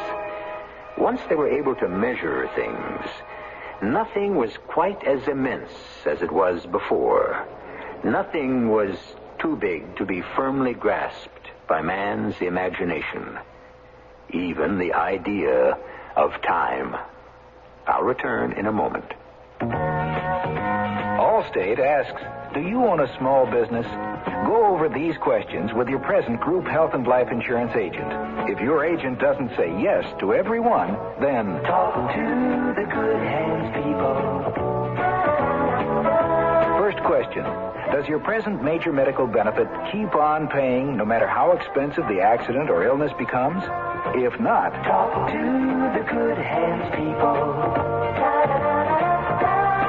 is your present plan designed to pay up to 95% of hospital expenses? If not, Talk to the good hands people. You're in good hands with Allstate. see your Allstate agent to find out what an Allstate plan costs, what is and isn't covered, including benefit reductions and terms under which insurance continues in force. Allstate Insurance Companies, available in most states to businesses that qualify.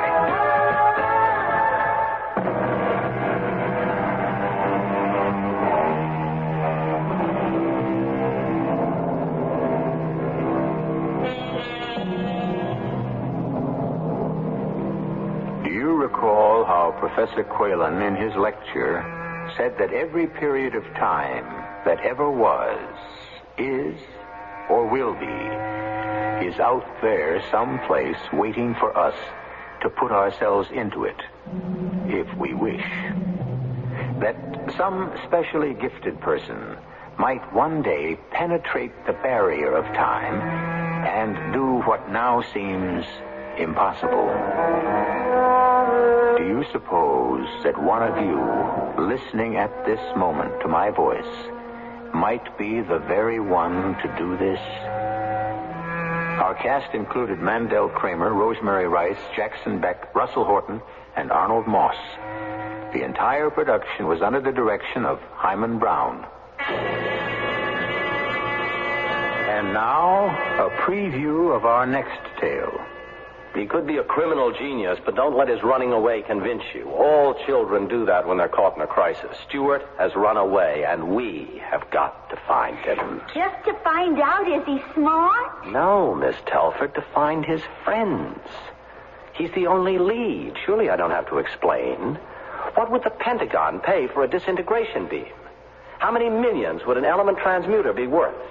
If we could teleport, travel by mind alone, how powerful would we be? My goodness. Mr. Herod, this professor's almost got me convinced. How about you? Mr. Warby, your caper makes us look like pikers. Thanks for letting us cut in on you. We'll pay off. We'll find that kid. Radio Mystery Theater was sponsored in part by Allied Van Lines and Carrier Air Conditioning. This is E.G. Marshall inviting you to return to our Mystery Theater for another adventure in the macabre. Until next time, pleasant dreams.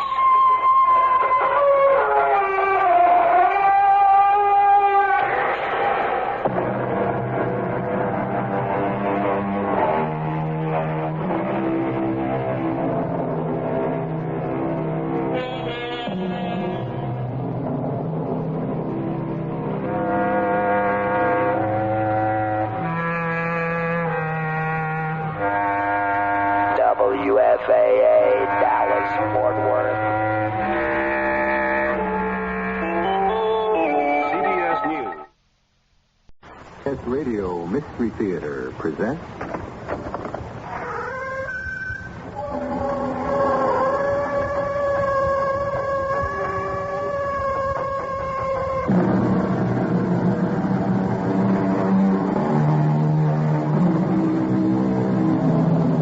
Come in.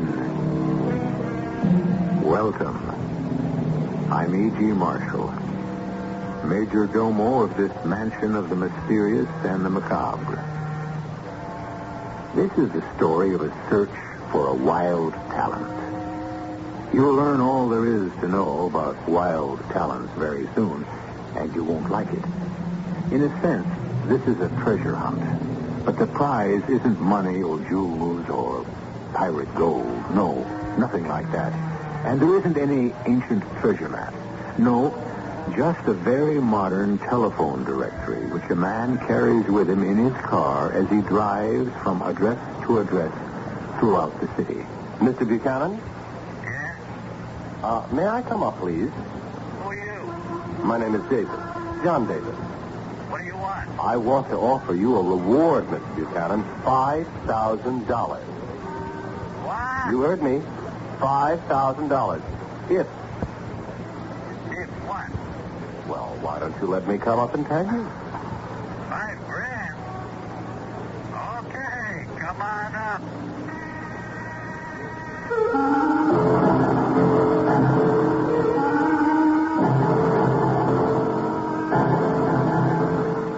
Our mystery drama, The Boy Wonder, was written especially for the Mystery Theater by Alfred Bester and stars William Redfield and Robert Dryden. I'll be back shortly with Act One.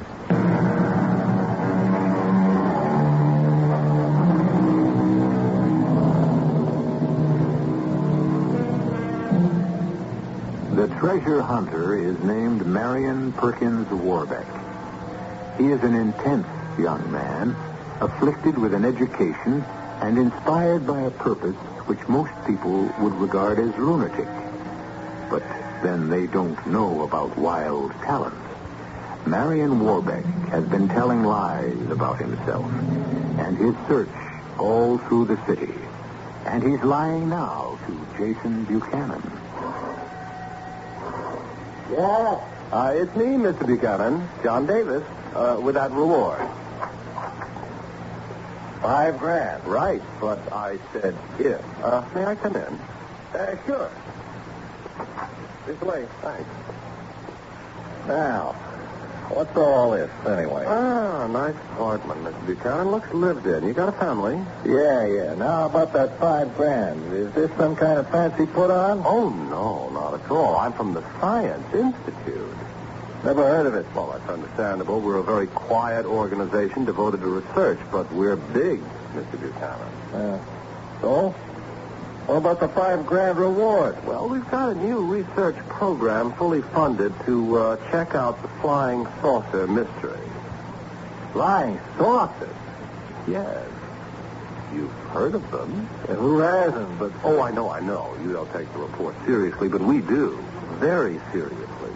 You see, we're trying to put together firm reports of flying saucer sightings, and we're offering a $5,000 reward to reliable witnesses who will be willing to come forward and give evidence. You guys must be crazy. No, not at all. Have you ever seen a flying saucer? No. Oh, that's too bad. Anyway, that's a lot of bunk. Flying saucers? Well, you're entitled to your opinion. Have your children ever seen them? What? Your children. You do have children, don't you? Yeah, but they... How many? 2. Them flying saucers never... Are either of school age? What? Your children, school. Do they go to school? Yeah, the boy's 28, the girl's 24. They finished school long ago. Oh, I see. Either of them married? Both. Do they have families? What's this got to do Just with... answer the question, Mr. Buchanan. Do you have grandchildren? Yeah, 5. Ah, living in this city? No, they didn't like it here, so the families took off. I see. Too bad. About them flying saucers, you scientists, doctors, ought to... We are. Thank you very much, Mr. Buchanan. Sorry about that 5,000. Don't bother to see me out.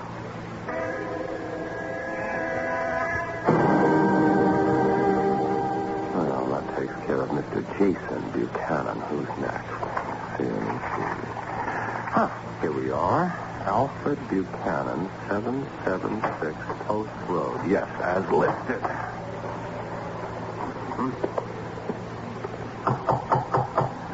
Who is it?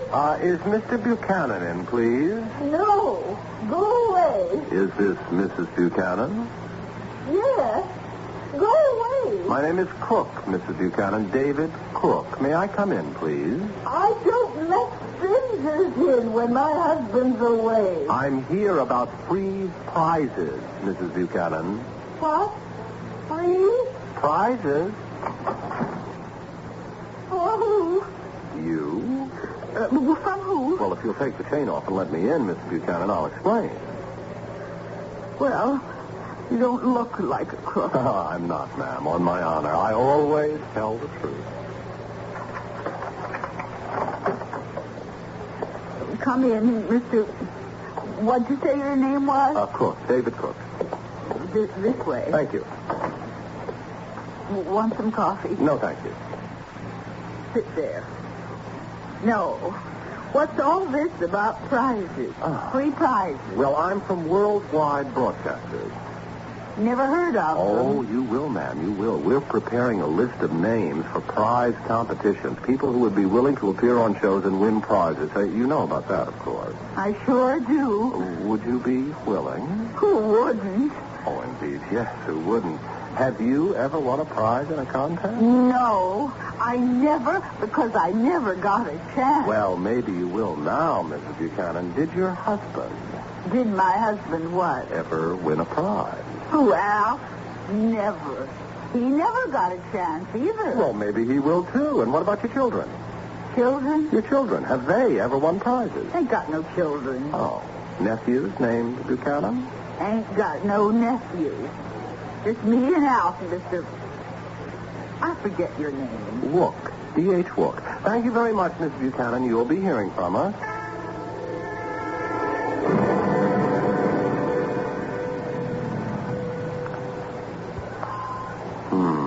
Private Brownstone, very elegant, very posh. This might be the hot lead, right? Well, that will be high class, too.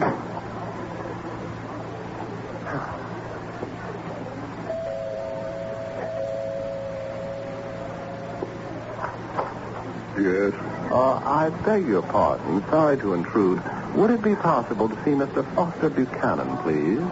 At this hour? Well, I know it's rather unconventional, but I'm from the Business Safety Council, and I... Are you, indeed? Oh, yes, I am, indeed. And if you'll tell Mr. Buchanan that I won't take more than 5 minutes... I'm Buchanan.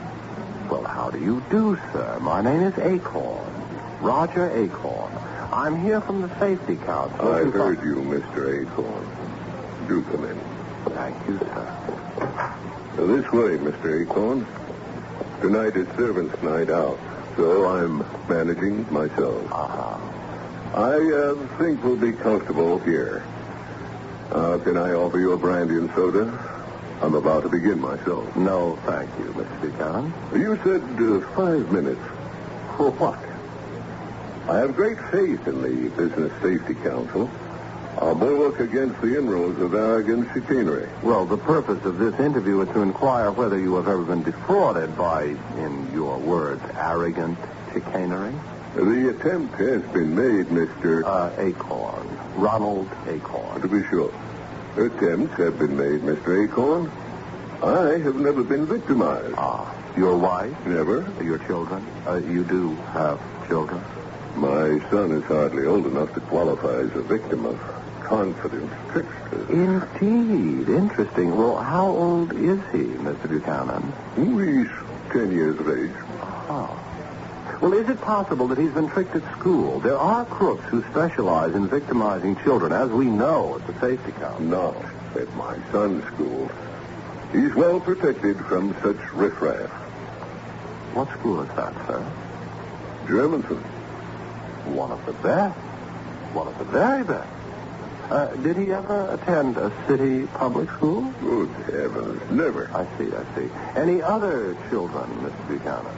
A daughter, 17. At present in Paris, studying at the Sorbonne. Well, thank you, Mr. Buchanan. I think my time's up. Thank you for your cooperation. I'll see myself out. Enjoy your brandy and soda.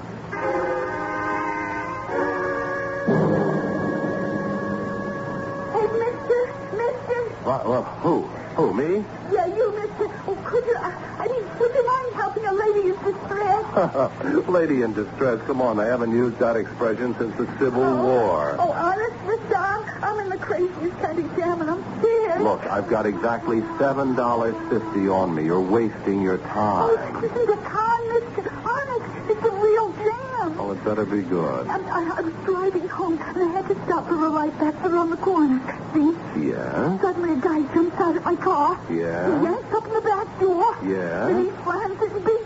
And that's your jam? No, it's what he left behind. And what did he leave behind? A gun. A what? I couldn't figure it. So the first thing I did was look in the back to see if he ripped off anything. He didn't. He didn't. All he did was leave a gun.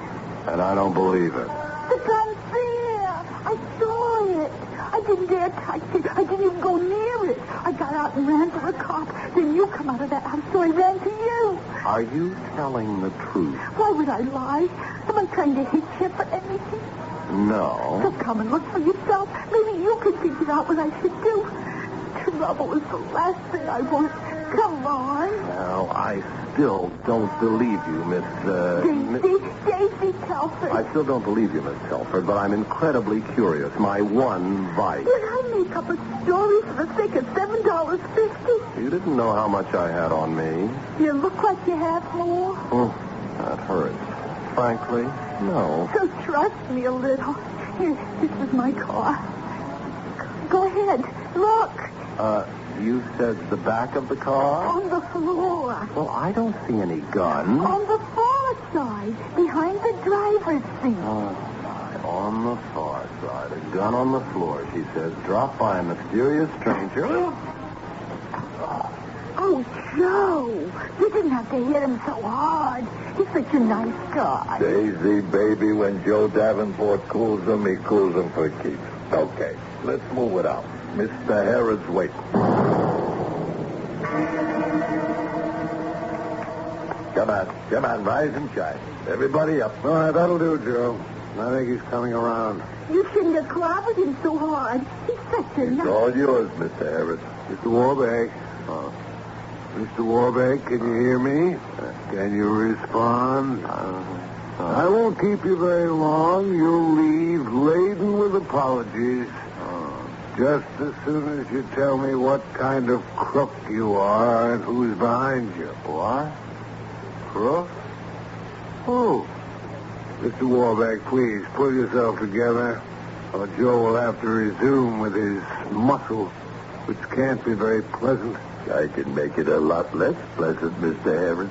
Mr. Warbeck, can you tell me why you, ostensibly a harmless school teacher, have suddenly decided to cut yourself in on my Buchanan caper?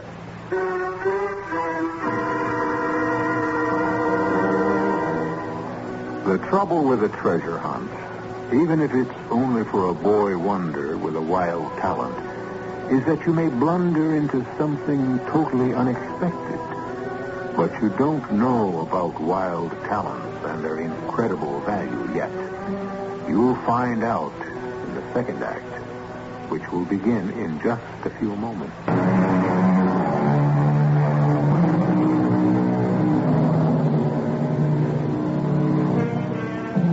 You're on a treasure hunt which involves people named Buchanan. You're trapped, slugged, and wake up in what appears to be a respectable legal office. A thief type named Joe is slapping you back to consciousness. A pretty girl named Daisy is trying to protect you. A hearty legal type named Herod wants to know all about you and your connection with people named Buchanan. Mr. Warbeck, why have you, ostensibly a harmless school teacher, suddenly taken it upon yourself to cut in on my Buchanan caper? Come, Mr. Warbeck. No stalling, please. My name's Herod. Walter Herod, attorney at law. I've been going through your wallet. Your name is Warbeck. Marion Perkin Warbeck. Right? Yeah, that's right. My name's Warbeck, but I never admit the Marion to strangers. Why this interest in the Buchanan? Why yours? I'm asking the questions. Joe's been tailing you. You've seen 5 Buchanans per night, 30 so far. What's your angle? You got no right to kidnap me and grill me. Your papers and ID tell me that you're a teacher by profession, assistant principal of a public school. I thought teachers were supposed to be legitimate. How did you get mixed up in the inheritance caper? Caper? Racket. The inheritance racket. The heirs of Buchanan caper. What are you using? The personal approach? I don't know what you're talking about. I honestly don't know. You're stepping on my toes, Warbeck, and I don't buy it. I'm taking $75,000 a year out of this caper, and I'm not going to let you cut in. Now, look, I'm an educated man. Mention Galileo or the lesser Cavalier poets, and I'm right up there with you. But there are gaps in my education, and this is one of them. I can't handle the situation. Too many unknowns. All right, I'm going to spell it out for you, Warbeck, so we'll know exactly where we stand. You won't be able to dummy up. Please do. The inheritance racket is an old, long-term con. It operates like so. The story is that James Buchanan, 15th President of the United States? Yes, the same. Buchanan was a bachelor. The story is that he died intestate, leaving a fortune for heirs unknown. Thrilling news. Today, at compound interest, that estate is worth hundreds of millions. Understand? So far. Anybody named Buchanan is a sucker for this setup. I send them a letter. Tell them there's a chance that they may be one of the heirs.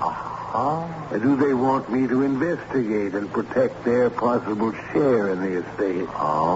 It only costs a small yearly retainer. Most of them buy it. And now you... Wait a minute. Don't belabor the obvious. I can draw a conclusion. You found out I was checking Buchanan families. You think I'm trying to operate the same racket? A caper? You think I'm trying to cut in? Cut in? Yes, cut in on you? Well, aren't you? Oh, heavenly guardian angel that this should happen to me. Thank you. I'll be forever grateful. I think you must have made him a little crazy with that clapper, Joe. Well, aren't you trying to cut in? No. I'm not cutting it on you, Mr. Herod. Look, you will accompany me to my office in the school, and I will show you why I'm interested in the Buchanan. Now, just a minute, Warbeck. I said I'd make it up to you. We'll have to use your car, Miss Telford. Mine's probably been towed away by now. Herod, I'm going into partnership with you three. You've got what I need to locate one particular Buchanan. He's 10 years old, and he's worth millions more than your phony $100 million.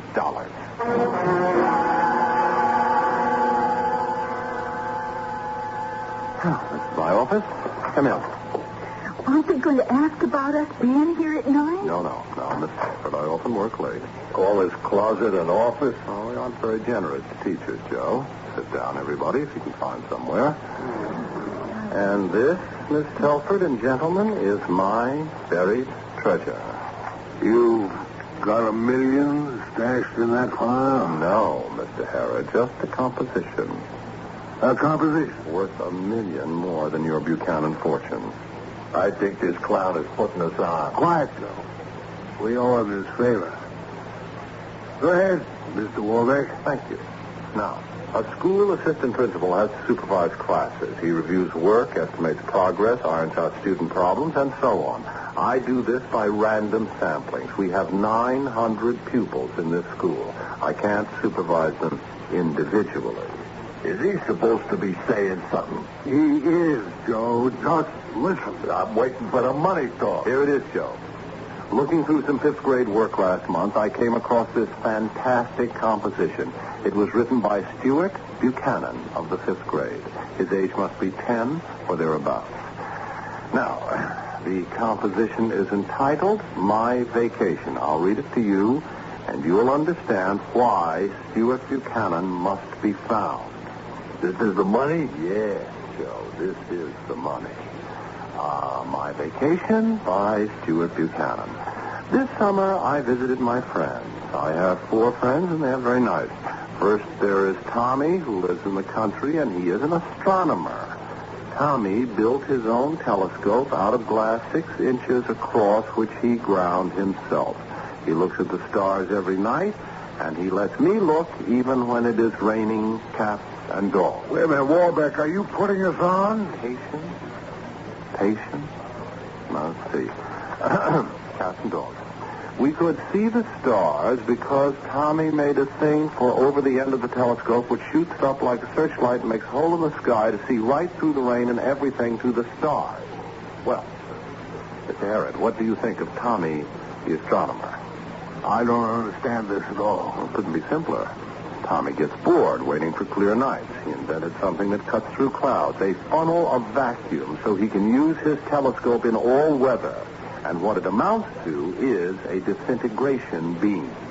How do you say? The hell I don't. Next friend of Stuart's, and I quote, Then I went to Anne Mary and stayed 1 whole week. It was fun, because Anne Mary has a spinach changer for spinach and beets and string beans. What the devil is a spinach changer? Spinach changer. Spelling isn't one of Stuart's talents. Where was I? Oh, yes, here. When her mother made us eat them, Anne Mary pressed the button, and they stayed the same outside, only inside they became cake, cherry and strawberry. I asked Anne Mary how, and she said it was by Enhev. You've lost me. Simple. Anne Mary doesn't like vegetables. So, she's just as smart as Tommy, the astronomer. She's invented a matter transmuter. She transmutes spinach into cake, cherry or strawberry. Cake she eats with pleasure. So does Stuart. And you're crazy, Warbeck. Not me. The kids. They're geniuses. There's only one label for them. They're wild talent. Wild talent? What's wild talent? Later. Let's finish up with Lazy Ethel. I continue to read Stuart's composition.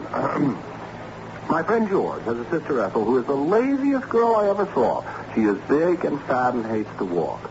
So when her mother sends her to the store, Ethel thinks to the store and thinks home with all the packages and has to hang around George's room hiding until it will look like she walked both ways. George and I make fun of her because she is fat and lazy, but she gets into movies for free. The end. I don't believe it. I don't believe it. Great little girl, Ethel. She's too lazy to walk, so she teleports. Then she has to hide with her packages while George and Stuart make fun of her. Teleport? That's right, Miss Telford. She moves from place to place by thinking her way there. There ain't no such thing. There wasn't until Lazy Ethel came along. There wasn't any disintegration beam until Tommy the astronomer invented one. And Anne Mary invented a matter transmuter because she doesn't like spinach. That, friends, is wild talent. Children accomplishing incredible things for childish reasons. I still don't believe it. That kid's got a wild imagination, that's all. Possibly. You just give me 5 minutes with this Stuart Buchanan. I'm a lawyer, and I'll find out. I had the same idea myself. I'm a teacher, and I can find out, but I can't. Why not? Because Stuart Buchanan's done the impossible. He's disappeared. Lock, stock, and barrel. Gone without a trace. He can't be found. Well, which proves he was lying. You caught him in the lie, and he ran. You still think this was just his imagination, Mr. Herod? Well, what else? I'll tell you what else. And that part about Anne Mary. Where is it? It's the one who doesn't like spinach. That's the one, Miss Telford. Here, now, quote. And Mary pressed the button, and they stayed the same outside, only inside they became cake, cherry, and strawberry. I asked Anne Mary how, and she said it was by Enheth, end quote. That's E-N-H-V. So, that's a kid's gibberish word. No, Herod. That's how Anne Mary transmuted manna. Well, with a kook word like enva? Come on. No. Not enva, Joe. It took time, but I figured it out.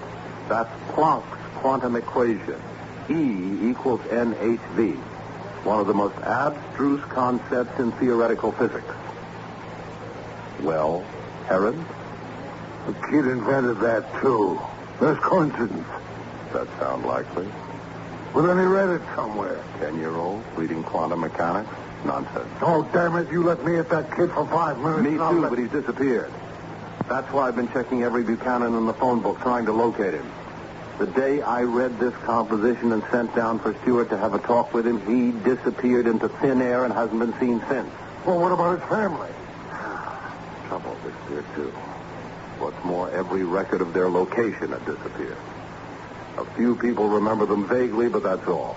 They split, huh? Oh, the very word, Joe. Thank you. Well, what a situation. Here's a child who makes friends with child geniuses. They're making fantastic discoveries for childish purposes. Who knows? Maybe Stuart's got other friends with wilder talent. Is this Stuart a wild talent, too? Probably. Kids generally hang out with their peer group that shares the same interests and talents. And what kind of genius is he? I don't know. A genius for disappearing, maybe. He blabbed like a child in his composition. When I sent for him, he got scared like a child, ran away, and covered his tracks. How did he get into the school file? I don't know. All I know is he destroyed anything that might lead to it. Stuart has run away, and we have got to find him. Just to find out, is he smart? No, Miss Telford, to find his friend. He's the only lead. Surely I don't have to explain. What would the Pentagon pay for a disintegration beam? How many millions would an element transmuter be worth?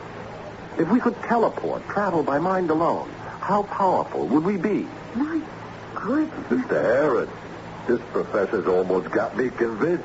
How about you? Mr. Warbeck, your caper makes us look like pikers. Thanks for letting us cut in on you. We'll pay off. We'll find that kid.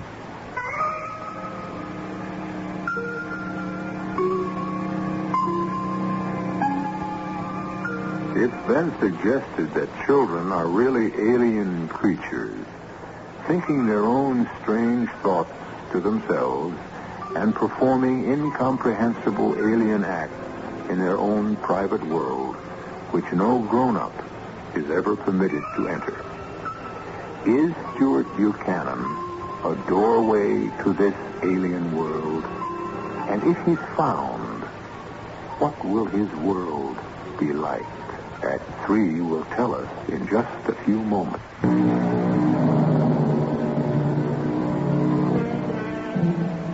Are Stuart Buchanan's friends working miracles with their wild talents, discovering disintegration beams, matter transmuters, teleportation?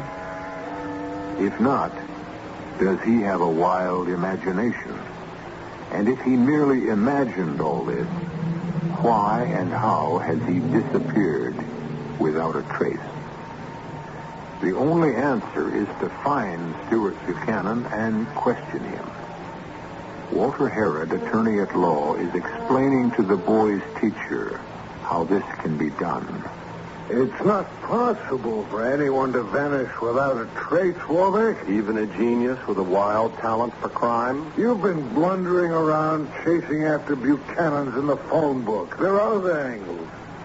You don't run after a missing person. You look around on his back trail for something he dropped. A genius wouldn't drop anything. All right, let's grant the kid's a genius. But a kid's a kid. He must have overlooked something. He forgot about that composition. And we'll find that something. Now, where's that school of yours located? Jefferson Park. Any busing? No. Then it's a neighborhood school. The kid's family must have lived around there. Let's go. Over there, Professor. The 800 block. Stop. Oh, what's this address? Jefferson Park Post Office substation. You move out of a neighborhood, you file a change of address card with your post office. Now, wait. Well? No.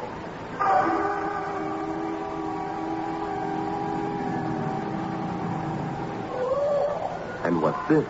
Election board. All voters are registered.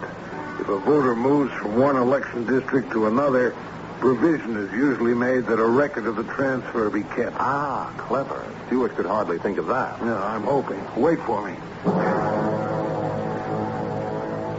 Well? No.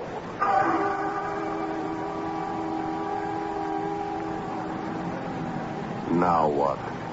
Gas and electric company. All subscribers must transfer their accounts if they move. If they move out of town, they usually ask for their deposit back. They're a record. If Stuart Buchanan can break into Consolidated and destroy their records, he's a better man than I am. We'll see. Wait. Don't tell me he's a better man than I am. Yes. All right, let's go. Motor Bureau.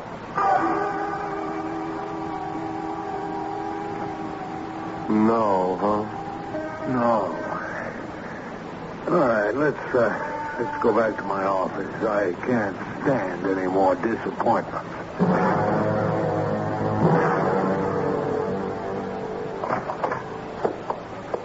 Hi, Mr. Harris. Hi, Professor. Any luck? No. You? Well, maybe yes, maybe no. Please, don't be mysterious, Joe. I'm not. I'm spooky. What about?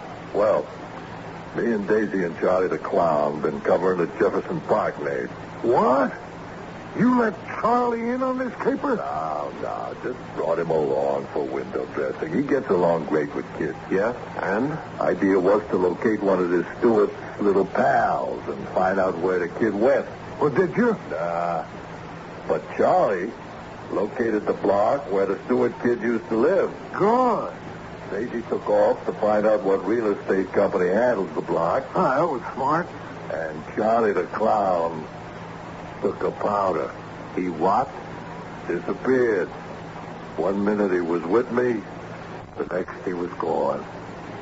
Did you see him go? He was walking behind me. When I turned around to tell him something, he just wasn't there. Holy saints, what have we got ourselves into?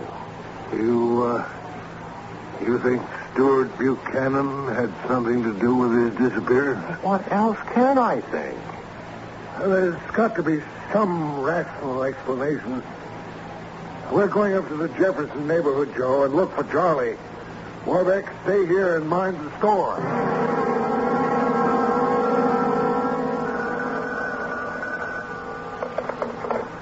Office of Walter Herod, attorney at law.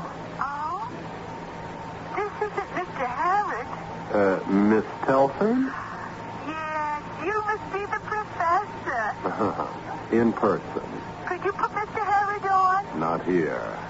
Then Joe Davenport. Same answer. They both left to do some looking. I should say it on the phone. But you know who? Yes. Well, I did some finding. Not you know who. No, but close.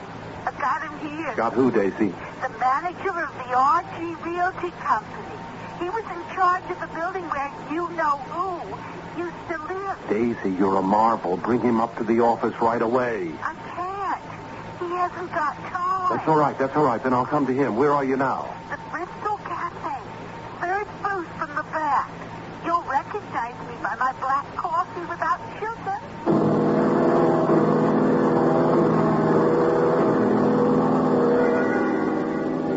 Over here, Professor. Oh, I got here as fast as I could. Where's the manager of RG Realty? Couldn't he wait? Oh, he's still here at the bar. What did you get from him so far? Well, he doesn't remember the family much. Kind of vague, you know. He remembers the family signed a lease for a 4-room apartment in the Jefferson Arms. Uh-huh. Did he show you the lease? He couldn't. Why not?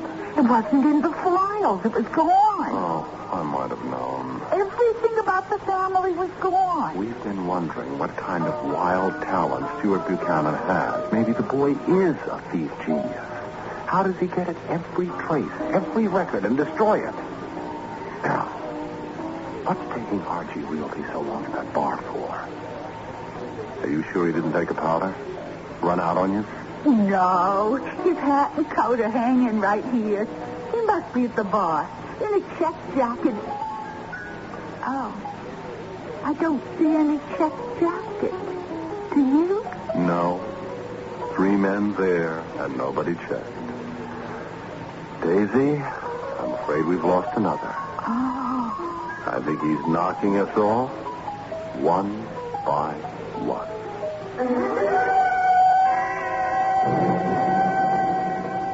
All right, Warbeck, cool it. So the kids licked us straight down the line. Well, I've got a gimmick. They lived in Jefferson Arms. Look up the house phone number in the book. I know it.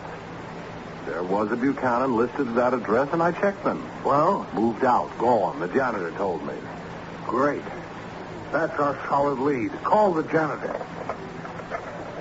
Well, he told me everything he knew, and it was nothing. Buchanan lived there, left, period.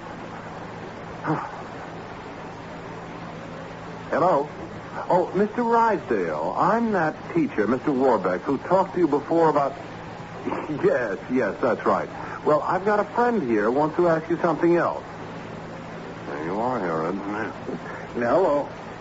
Yeah, well, listen, sir. When anybody moves in or out of a building, the janitor... the super... takes down the name of the movers in case they damage the building. Well, yes, I'm a lawyer. I know this. It's to protect the building in case an action has to be brought, right? Yes, that's right. Now, who moved the Buchanans out? Yes, I'll wait. Yes? Oh, thanks. We've got it made. Made. The Avon Moving Company, truck number G4.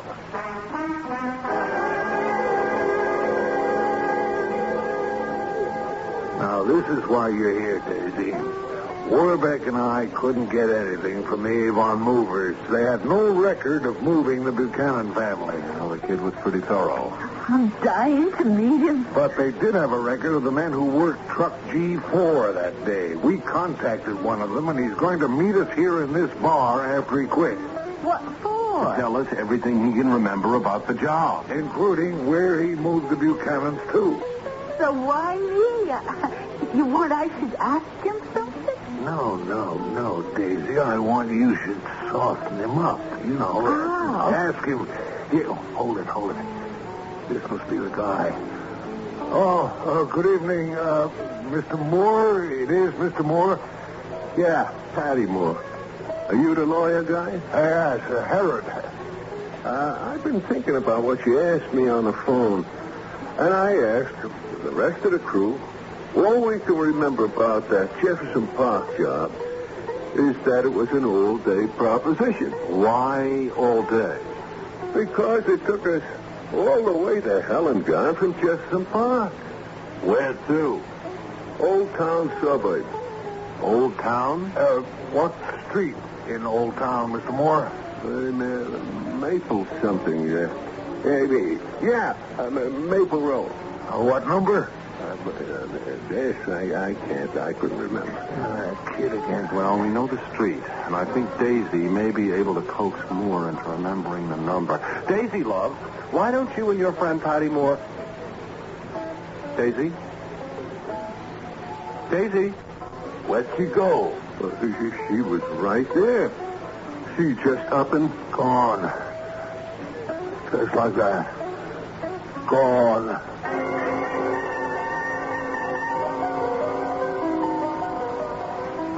You got that old town street map, Joe? right here.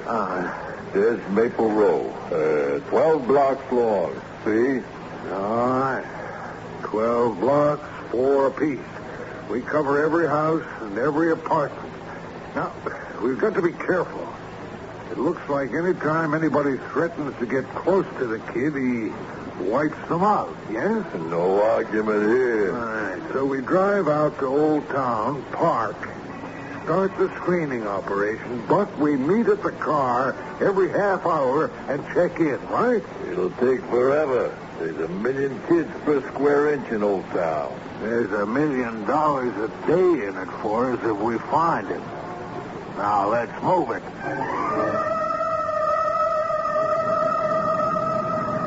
Professor, present and accounted for, thank heaven. Where's Joe? Coming. I got mixed up in a stickball game. Did you case the kids playing in the street, Professor? I looked them over. No Stuart Buchanan. And we don't know whether the kids playing on Maple Row live on Maple Row, so we stick to the apartment search. Any leads so far, Joe? Nope. Professor? Negative. Nothing in mind yet. All right, let's keep trying.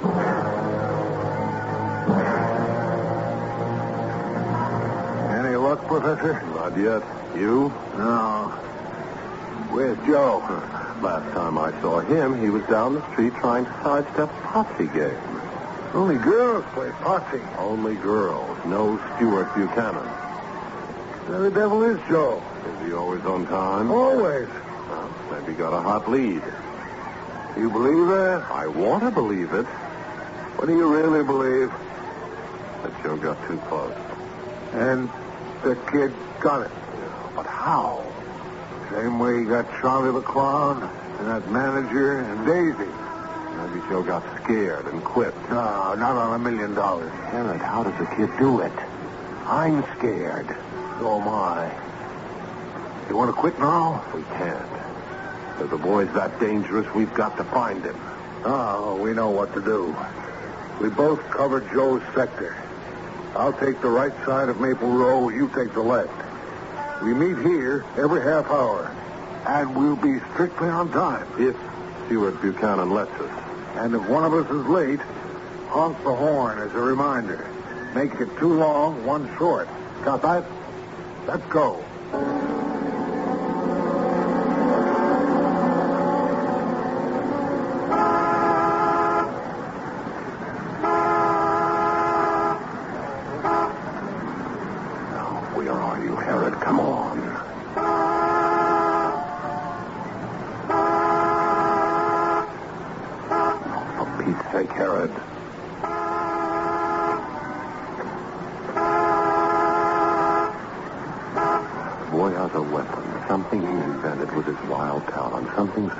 The others. A special light, maybe, that murders people. Wipes them out like Daisy. And... what is going to happen when Stuart Buchanan grows up? What's going to happen when the rest of them grow up? He's somewhere in Herod's sector. Right side of Maple Row. This block. Destroying us one by one. Smiling to himself. A vicious, killing genius. Stuart? Stuart Buchanan? Can you hear me? I'm here, Stuart, waiting for you. Stuart? 85, 90, 95, 100. Anybody round my base is it? Stuart Buchanan! Come out! Come out! Wherever...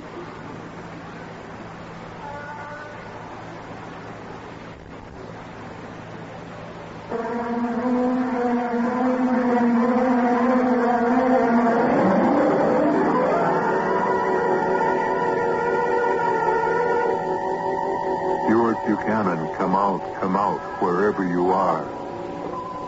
Where is he? In an alley behind Maple Row, deeply involved in a game of hide and seek, aged 10, wearing sweater, jeans, and sneakers, hiding behind ash cans, determined not to be caught. He looks up at the sunset sky and sees the evening star and whispers, "Starlight, star bright, first star I see tonight. Wish I may, wish I might. Grant me the wish I wish tonight. I wish that anybody who tries to bother me would go away forever." I'll be back shortly.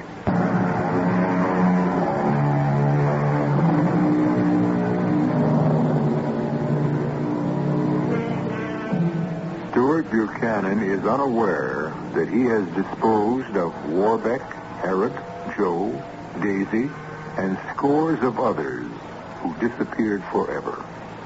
That he has forced his parents to move from Jefferson Park. That he has wiped out almost every trace of himself in his innocent desire to be left alone and happy. He is unaware that he is a genius with a wild talent. The power of this boy wonder is for wishing and making his wishes come true. And I sincerely hope that none of you has a wild talent in your family. Our cast included William Redfield, Robert Dryden, Ken Harvey, Martha Greenhouse, and Dan Ockel. The entire production was under the direction of Himan Brown. This is E.G. Marshall inviting you to return to our Mystery Theater for another adventure in the macabre. Until next time, pleasant dreams.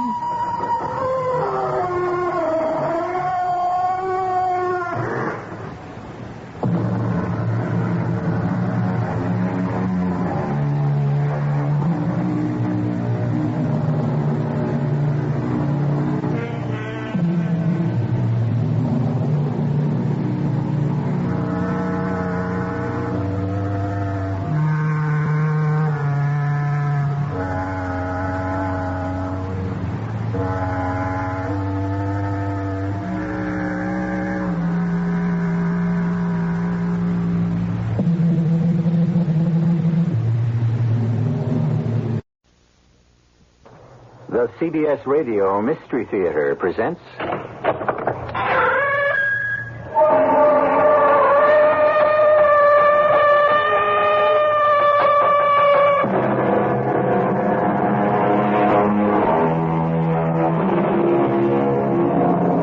Come in. Welcome. I'm E.G. Marshall, conductor of this ominous omnibus that stops at all stations of the outre and the macabre. Much that I sought, I could not find. Much that I found, I could not bind. Much that I bound, I could not free. Much that I freed, returned to me. And what is the poet telling us? That, practically speaking, in the end, it will all be as it was in the beginning. And so, therefore, it's not what you think you accomplished, but how good a run you got for your money. Some folks get a better run than others, don't they? I'm sorry, Doctor, I can't trust you. If you can't trust me, Mr. Bell, I cannot treat you. I have a great many enemies, powerful, wealthy enemies. How do I know you won't sell them my secrets? Because I am a doctor, and I have my code of ethics. Yeah? Now, suppose someone were to say to you, "Let me look at Harry Bell's file. I'm willing to pay you very well." What would you say? I would refuse. And if he said, "I'll give you $1 million"? I would still refuse. Has anybody ever actually offered you $1 million? No. Well, then don't be so quick to answer.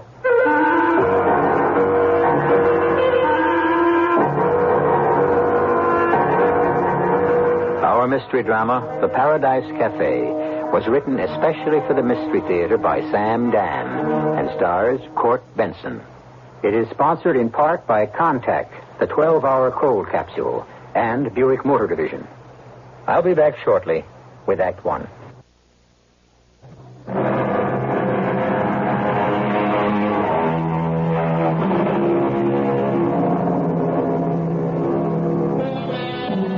Consider primitive man who cowered in a cave, who literally trembled at every falling leaf, who saw himself surrounded on every side by malevolent spirits. Even the gods to whom he prayed were capricious and fickle. That was primitive, ignorant, undeveloped man. But why do we have similar problems? We sophisticated, modern, civilized beings. Primitive man went to a priest who would read his fate in the entrails of a goat. We go to a priest who tries to read our destiny by probing into, beneath, and beyond our mind. Of course, we don't call him a priest. We call him Doctor.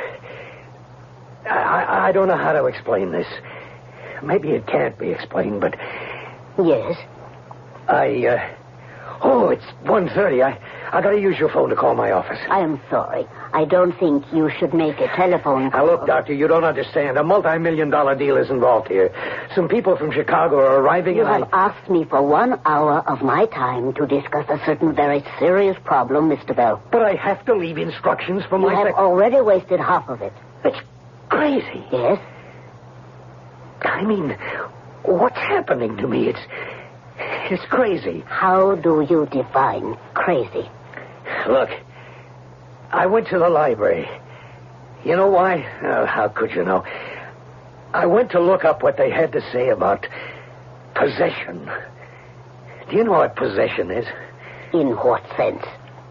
Well, I wanted to see if it was possible, if it was possible for something or someone to take possession of another person. Okay, now I've told you. And that's a tape recorder playing, isn't it? Yes. You can ruin me. Ruin you? How? How? You could make that tape public. You could play it for the board of directors of my corporation, to some of the banks I have to deal with, to certain other parties. All they'd have to do is hear that.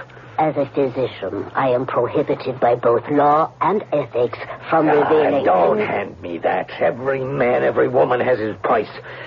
I don't care who or what you think you are. You can be had. Do you know how much money's involved here? Money? Yes, money. What do you know about money? Give me that tape recorder. For what purpose? I want to reset tape. If you don't trust me, I can't be your doctor. Oh, I trust you. But you're going to erase the tape. Now, we press this erase button. Mr. Bell, I'm afraid our session is over. Look, I trust you, understand, but you see, I know I'm being watched. Why do you say that? Well, a man in my position would take my word for it. So it's discovered I'm seeing a shrink. No offense intended by the usage of the expression. So they figure... They? Who is they? I'll take my word for it. I got more theys than I can handle. So they figure, what's he telling the shrink? We ought to know. And so they offer you $1 million. I told you, my records are not for sale. What are you giving me slogans? Did anybody ever offer you $1 million? Why did you come here? Well, it's on account of this possession thing. Yes. Well, it's that simply somebody, something is taking possession of me, taking over. Is it happening now? No, because right now I'm fighting it. When I think about it, I can fight it off. But I can't keep thinking all the time. So it sneaks in and takes over. And even when I do think, it gets harder and harder because this thing gets stronger and stronger. How does this possession manifest itself? It makes me different. In what way? Well, it makes me feel different, think different, act different. Last night, all of a sudden, I take a cab down to the opera house, and I go to the opera. Now, why would I want to go to the opera? Don't you like music? Oh, not that kind of music. And that's not the point. All I'm saying is, all of a sudden, I have to go to the opera. And I sit through it, too. Something made me stay. How can you describe this something? Well, I'm trying to tell you, it's like I'm somebody else. Doing things, saying things, thinking things. In Xanadu did Kubla Khan a stately pleasure dome decree. Yes? Why did I say that? Well, tell me. Where did that come from? I don't even know what it means. But you heard it somewhere. You read it somewhere. Never. It is a fragment of a poem by Coleridge. Well, I never heard of him either. But you must have read or studied that poem in high school. No, I never went to high school. In Xanadu did Kubla Khan stately pleasure dome decree, where Alf, the sacred river, ran through caverns measureless to man. Stop it! Stop it! Mr. Bell. That's what he or she, or what it was saying. Inside me. Through me. That wasn't me. It was my voice, but it wasn't me. Now, I want you to lean back in your chair and relax. No, wait. Not until I make this phone call. But, Mr. Bell... My life depends on it. You doctors. A lot of things you don't understand. You can say relax, but... Hello? Marguerite? Yeah, the people show up yet. Well, tell them, we cannot go through with the deal. Yeah, that's right. I'm aware of the problems. But I'm forced to cancel the deal. I'm afraid they'll have to do their worst. Did you hear what I just said? It wasn't me saying that. It wasn't? Because you know what I just did? I just signed my own death warrant. When I said cancel that deal, I asked for it. You mean you will die because of a business deal? Doctor, people like you know very little about the world. I mean the real world. Money. That's what it's about, money. Money, the winding sheet of the human race. There. He's talking again. That isn't me. And the cancellation of this deal will result in your death? Why? Because certain people won't go for it. Please, Doctor, get rid of this thing for me. Get rid of it? Don't you turn me down. I'll pay you whatever you ask. Look, I'm a hard guy, sure. I'm considered a legit businessman, but the rumors are true. I got the rackets behind me, and I use the rackets, too. But you have to save me. My life is on the line. But if it is as simple as telling your secretary that the deal is still on, just tell her. I can't. He won't let me. Whoever he is, he won't let me. How is he stopping you? There is the phone. Reach for it. It's more than that. It has to do with space. Space? Yeah, a kind of open space and fresh air and kids. You know what I mean? No. Kids playing. You see, the deal's going to kill that. The deal's going to have a lot of factories. We bought up all that land because we knew they were going to build a turnpike alongside. What are you saying? We own the chairman of the State Committee on Highways. What am I talking about? We practically own the whole legislature. Look, it's 12 o'clock noon. The Chicago guys will be in at 1 sharp. I have to be able to tell them the deal is on. Do you understand? Mr. Bell, I would advise a period of complete rest. You're doing it again. You're talking to me as if I'm a nut. Somebody's inside me. Get him out. Get him out by 1 o'clock. Relax. Don't resist anyone or anything. Whoever it is inside you, let him or it take over. Just yield. But I have to fight. Later, when we find out who. Now, relax. Let your mind feel free.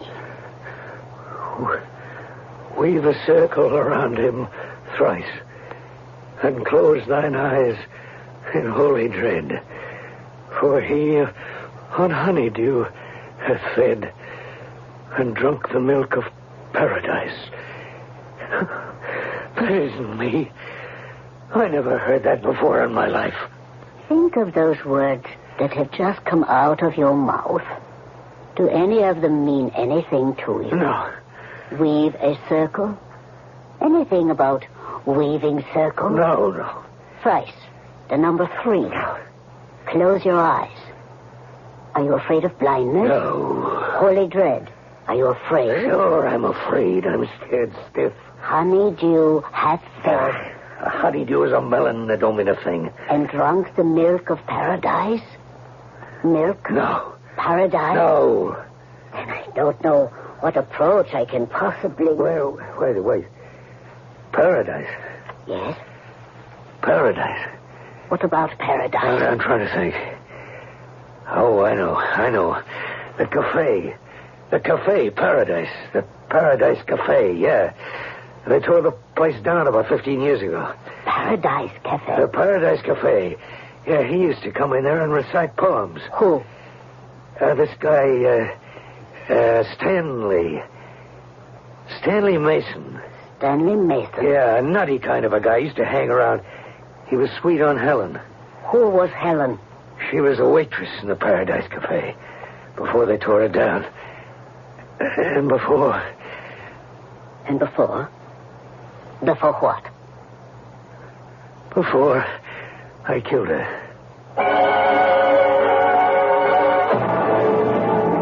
At this point, you know as much as we do. Harry Bell, a wealthy, if notorious, operator, is in the office of psychiatrist Maria Kluger, and he claims that he is being possessed. Someone is inside him, making him do things alien to his nature, and preventing him from doing something that could be a matter of life and death. To develop this story, we need a second act, and I shall be back with it in just a few moments.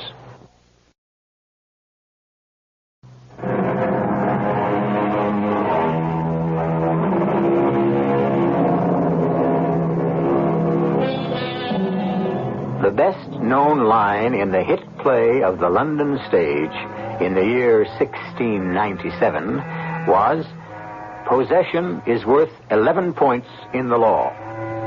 Possession. Well, when you own the body of another person, that's called slavery. When you own his soul, what name can we give that? But can you own the soul of another human being and speak for him, think for him, act for him? It seems to be happening to Mr. Harry Bell. Well, we have you and a man named Stanley and a waitress, Helen, in the Paradise Cafe. Yeah, I remember. And you murdered Helen? That doesn't go past this office. Why did you murder her? Because I didn't murder her. But you said that you... I killed her.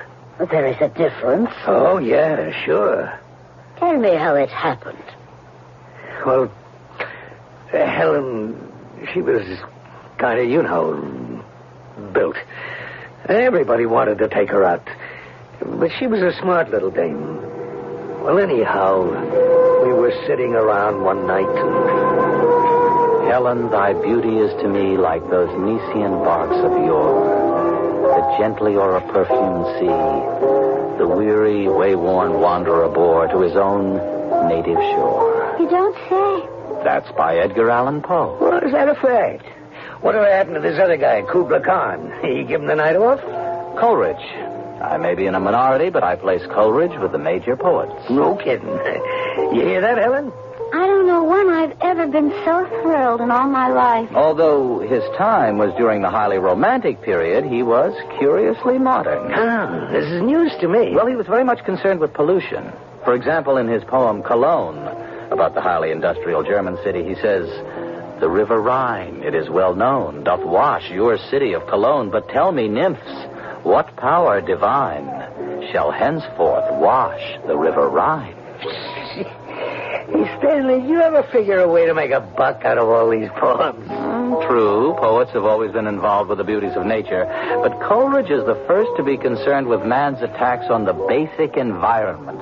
Oh, Helen, there's a concert tomorrow night. A free concert, I'll bet. In the park. Are you kidding? It's more than a concert, it's an opera. Well, that lets me out. But it's really a very funny opera. I'd rather see the Marx Brothers. This is called The Barber of Seville. The Barber of Seville, Doctor. The Barber of Seville. That's was the opera I went to see last night. Yes? Why did I go? Why did I sit through it? Tell me more about the Paradise Cafe and why you murdered Helen. I didn't murder her. It was an accident. Tell me. Well, Stanley would always try to make time with Helen, but he was going about it all wrong. He was throwing this crazy poetry at her. Yet each man kills the thing he loves. By each let this be heard. Some do it with a bitter look, some with a flattering word. The coward does it with a kiss. The brave man with a sword. Put another nickel in the jukebox, Stanley, and give us a rest, will you? Helen. You're going to order something, Stanley? Well, then, beat it. But Helen... Get lost, creep. Oh, let it roll off his back. He'd come back for more, night after night, you know what I mean? Some guys, they never learn. One night we're in the place. Helen's busy with some other customers. So I said to Stanley, "Hey, Stanley, that's not the way to score with a dame." Score? Huh. I don't think you understand, Harry. Huh? What don't I understand? I'm in love with Helen. Oh, sure, that's what I'm talking about. Love. Not your kind of love, Harry. Ah, get wise, Stanley. There are guys taking Helen out, guys who spend a couple of bucks. You want to make time? Takes dough. I don't believe it. What do you believe, Stanley? Can't answer, can you? You know why? Because you're not money. Only money talks today. Everything else is just idle chatter. You really believe that, don't you? Oh, indeed, I do. I really and truly and honestly do. Oh, money. The winding sheet of the human race. Well, whatever it is, without it, you're dead. Guess who Helen's going out with tomorrow night? Me. You? I don't believe it. Why not? Because Harry, you're quite ordinary, and Helen is an unusual, a most unusual human being. Yeah. You think so? Well, here she comes now, Stanley. Just watch this. Observe the old master in action. Well, here's the 2 freeloaders. She walks in beauty, like the night. Helen, what are you doing tomorrow night? Why, what you have in mind? Well, for starters, dinner at Lauricchio's. Mauricio's? Oh, you know what it costs to even tip the hat check girl at Mauricio's? Yeah, I do. Afterwards, we'll go to the Trotters, lay a few bucks on several nags.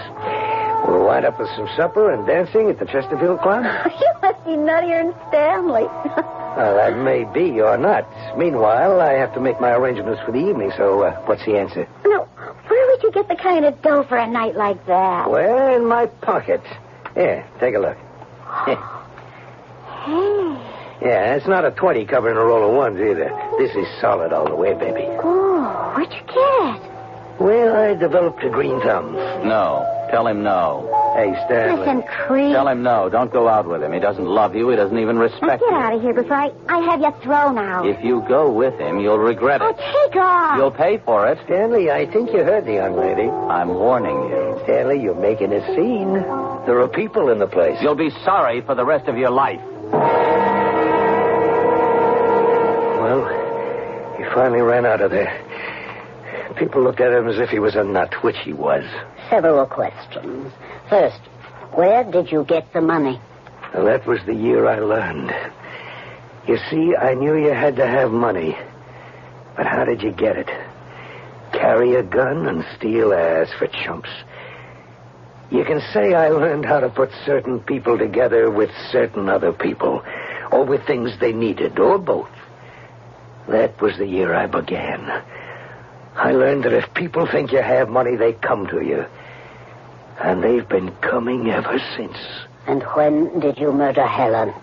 It wasn't murder. Whatever it was. When did it happen? That night. That night we made the rounds. Dinner, the races, dancing, supper. Yeah, we kept going. Finally, I took her home. It was a great evening, Harry. Yeah, sure was. I really enjoyed it. Yeah, so did I. Well, good night. Good night. What's with this good night? Oh, now, just a minute, Harry. I'm coming in. No, Harry. Good night. What do you think this Harry, is? please, I'm really very tired, and... Well, if you're tired, you can drink a cup of coffee. Harry, I'm just going to have to ask you to leave. What do you think you got here? A sucker like Stanley? You know how much dough I went for tonight? $280. But, Harry, we can go out again? And all I'm going to get for my $280 is good night at the door? Harry, I like you. I like you very much. It's just that... Oh, no, baby, no. Please, Harry, please. You don't make a chump out of Harry, not you. Keep away from me, please. Old Harry doesn't mind going for the dough, but that's got to be a payoff. Keep away from me. Come on over here, Harry, baby. no. Come over here. Put that knife down. You'll hurt yourself. Keep away. I said keep away. All right.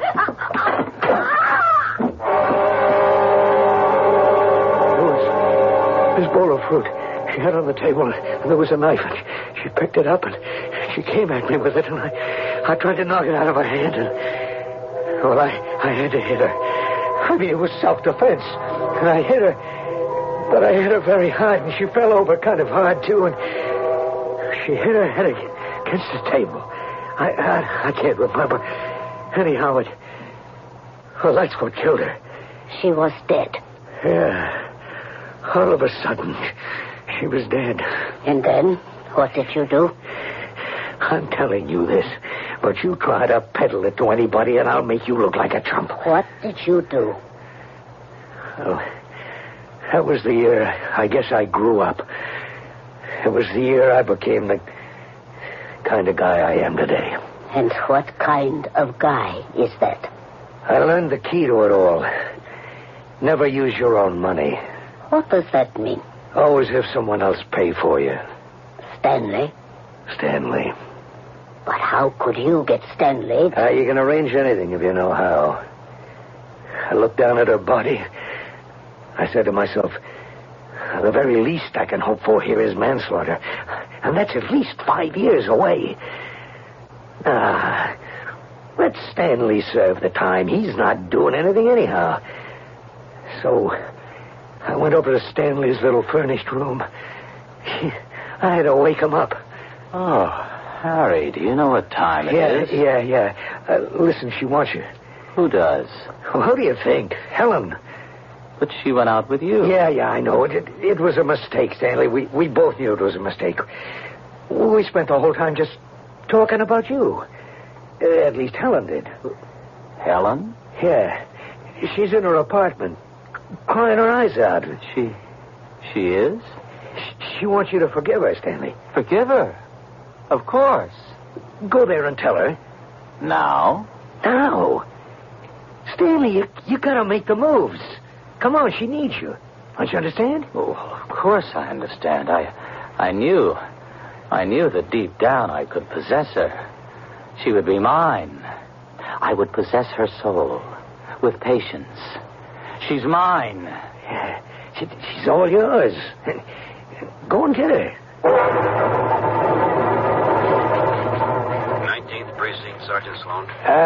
Sergeant, I hope it's a false alarm, but I happened to pass by 221 Collier Place, and I'm sure I heard a woman screaming, you know, as if she was being murdered or something. You say the address is 221 Collier?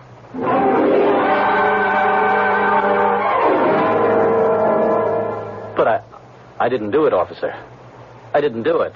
Hey, you'll have to come along with us, Mr. Mason. But she was dead. She was already dead when I got here. Sergeant, you have to believe me. It doesn't matter if I believe you or not, Mr. Mason. Your problem is going to be with a judge and a jury.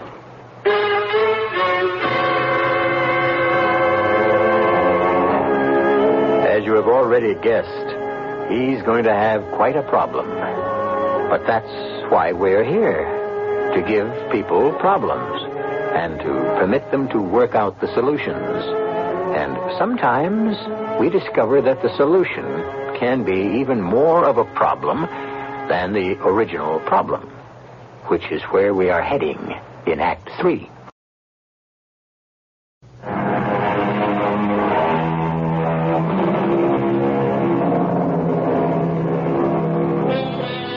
Well, it's the complicated plans that usually founder and sink in the stormy seas of reality. Therefore, Keep it simple. Simple the way Harry Bell kept it simple. You want somebody else to pay for a murder that you have just committed? Don't get involved in complicated machinations. Just arrange to have your patsy in position when the police arrive. You'd be surprised how swiftly nature takes its course. And so, Mr. Bell, you framed Stanley Mason for the murder. That happens every day. People are framed for murder every day. People pay heavy prices for other people. But to make poor Stanley pay the price for you... Why not? Why not? Do I have to explain it to you? No, I have to explain it to you, Dr. Kluger. You see, that's why Stanley was born. To pay for your crime? He was born to be a fall guy. You see, I did a lot of reading. No formal education, maybe, but I did a lot of reading. And I've been around. Did you ever hear the expression, nature hates a vacuum? The word is abhors. But we needn't quibble. Yeah. Well, just understand the point. Where there's a need, it gets filled. There's a need in this world for suckers, fall guys. And so nature supplies them. You see what I mean? Stanley was born to be a fall guy. And what happened to Stanley? Well, I lost control of that situation. How? Well, I didn't think he'd get the chair. In those days, they still had the death penalty, and, well, they used to hand it out, too. Anyhow, I thought it would be manslaughter or murder in the second or third. But I forgot. The DA could establish premeditation. But you did intend to murder Helen Walker. No. The witnesses who have just testified here, are they lying? Isn't it true that you were insanely jealous? Well? I was jealous, yes. And when you heard that Helen Walker was going out with Mr. Harry Bell, didn't you threaten her? No. You didn't say, and I quote the witnesses, you'll regret it, you'll pay for it, you'll be sorry for the rest of your life? Yes, I said it, but what I meant was she would lose her self-respect. She would lose her freshness, her ideals. She would sell herself for money, and that's why she would regret. That's how she would pay. That's why she would be sorry for the rest of her life. You deny that you killed Helen Walker? How could I kill her? I loved her. When the police officers entered the apartment, there was blood on your hands. Of course.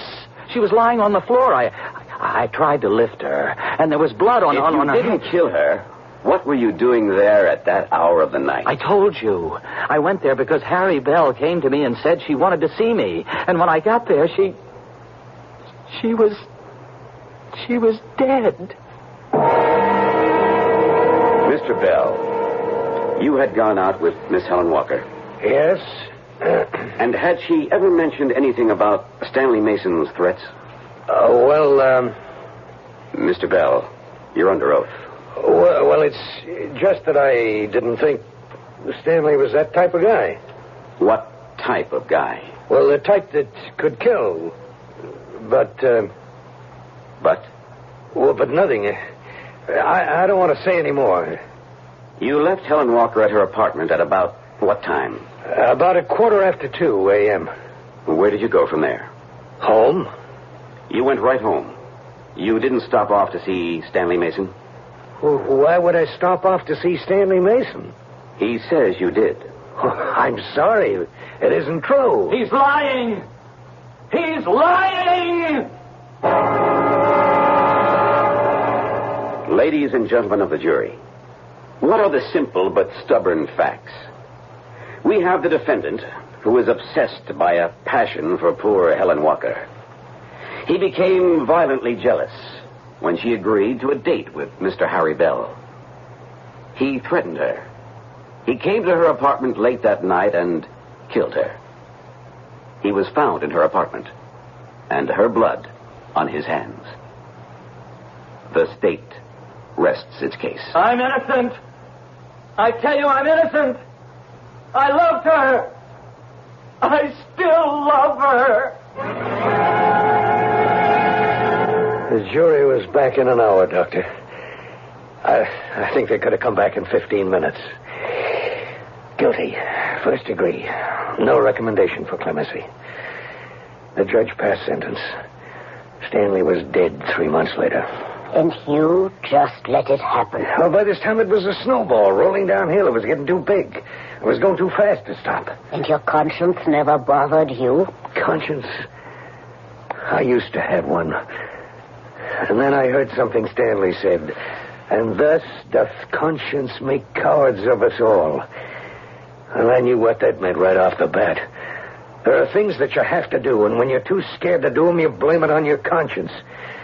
Would it have been better for me to have gone to the chair instead of Stanley? To have died instead of Stanley? But Stanley isn't dead. Oh, he's dead, all right. Stanley's wrapped in his coffin and buried in his grave. He lives in you. In me? Yes. He has taken possession of you. Oh, look. That's for primitive people, for ignorant, superstitious people. This possession business. Oh, I know that's what I spoke about earlier, but that's not why I came to you. You're a doctor. You're a psychiatrist. You don't believe, you can't believe in that kind of... Or do you? I can only believe the evidence. Do you realize it's 1 o'clock? The Chicago people are already in town. They know I've said no to the deal. They'll kill me. They'll have to. They'll make it look like an accident, but with me out of the picture, they can get the votes to carry it through. Carry what through? The project. See, we're going to build these plants right near superhighways, an airport, railroad. But I thought it could make a wonderful children's summer camp. Who thought? I told you, I thought. Where would Harry Bell get such thoughts? That's how Stanley Mason would think. What's wrong with you, Doc? Don't I know how important it is for kids to have a camp? I was brought up in a slum. You are now Stanley Mason. Oh, you're crazy. You are Stanley Mason because you want to be Stanley Mason. Me? I want to be a creep like Stanley? Why? Because your conscience has made a coward of you. I told you I don't have one. You killed Helen Walker. You made Stanley pay for it. And now your conscience is exacting the price. You remember everything Stanley ever said. And you have become Stanley. It's a lie. Prove it. Pick up the telephone. Call your office and say what Harry Bell would say. Say the deal is going through.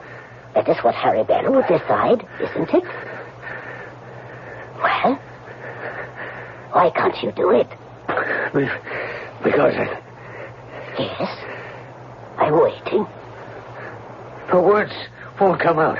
Because Stanley Mason won't permit them. A children's camp sounds like a much better idea than a cluster of factories. You've got to get rid of Stanley for me. Stanley seems a much finer person than Harry. That's not for you to judge. That's true. And yet, if Stanley has succeeded in transferring his ideals to you, society will certainly be the gainer. But I'll be the loser. Why? I'll be killed. I can't protect myself. I have heard of stories of possession by demons, evil spirits, but this is the first time a benign presence has... It's his revenge. Stanley's revenge. When did you first start feeling Stanley's presence? Oh, I think it was when this project came up. Well, there was a lot of fuss raised against it, you know, do-gooders, extremist cranks. I didn't pay any attention. You sure? Yeah, I'm sure. Besides, that's all noise. But then some other money got interested and... What other money? I'll deny I ever said this. Racket money.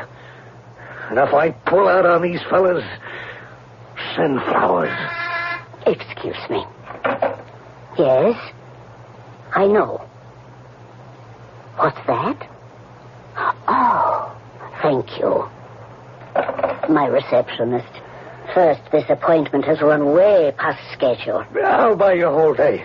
A gentleman is waiting for you in the outer office. For me? Yes. He said to tell you he was your Chicago colleague. The guy's going to kill me. Here? Shall I call the police? It won't be here. It won't be anything the police will ever suspect or want to suspect. Mr. Bell, you have a devil, or I should say, an angel in possession of you. Only you can exorcise him. Can't you do anything? What could be more simple than saying, the deal is on? 4 little words. 4 little one-syllable words. Common, everyday words. That is your solution. That is your exorcism. That drives out Stanley Mason. All right. Bring that Chicago guy in here. In here? What a chump I am. I'm going to let Stanley bust up my mind. If you insist. Miss Pendleton, have Mr. Bell's colleague come in, please. Yes, Miss Pendleton, I know I'm running late. All right, I feel I got Stanley on the run. How do you think he ever got inside me in the first place? Wait, it might have been something that Jerry Lane said. Who was it? Jerry Lane? Yeah, this guy from Chicago. Oh, hello, Jerry. Harry. Jerry, this is Dr. Kluger. My pleasure. Your nurse said to come in. Please, sit down. Oh, what is this, Harry? You under the weather? No, I'm fine now. I heard some very puzzling news. Yeah, well, we can talk here. Well, I mean, about the project. Yeah, what'd you hear? Well, that you were having second thoughts. Well, that's to be expected. So much is involved. There's been a big fuss raised. Oh, that always happens. But what do I keep telling you? By the time we get finished, you work that little magic of yours, why, the whole thing will smell like cologne. Ain't that what I kept saying? Smell like cologne. Cologne. The river Rhine, it is well known, doth wash thy city of Cologne. But tell me, nymphs, what power divine shall henceforth wash the river Rhine? What are you talking about? It's not me. It's not me. It's Stanley. Stanley Mason. Hey, Doctor, what's the matter with him? Despoilers, destroyers, defacers. Begone with thy smog and thy smell. For earth must be made into heaven, while thou wouldst convert it to hell. Doctor, what's wrong? The only thing I can think of, he is possessed.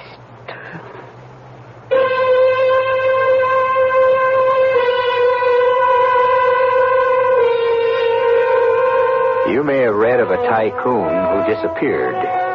As a matter of fact, it was a memorable headline.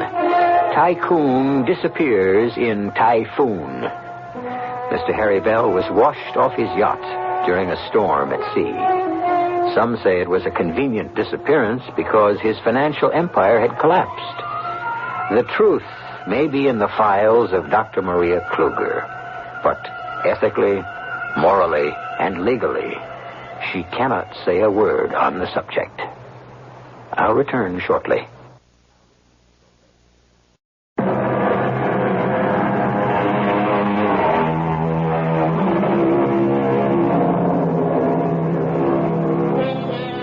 Revenge. The revenge of an evil man is to bring evil, in the expectation that evil will kill his hated enemy. What is the revenge of a good man? Since evil is inimical to his character, he can only perform good. Can you kill a person by filling him with goodness? You just heard it happen.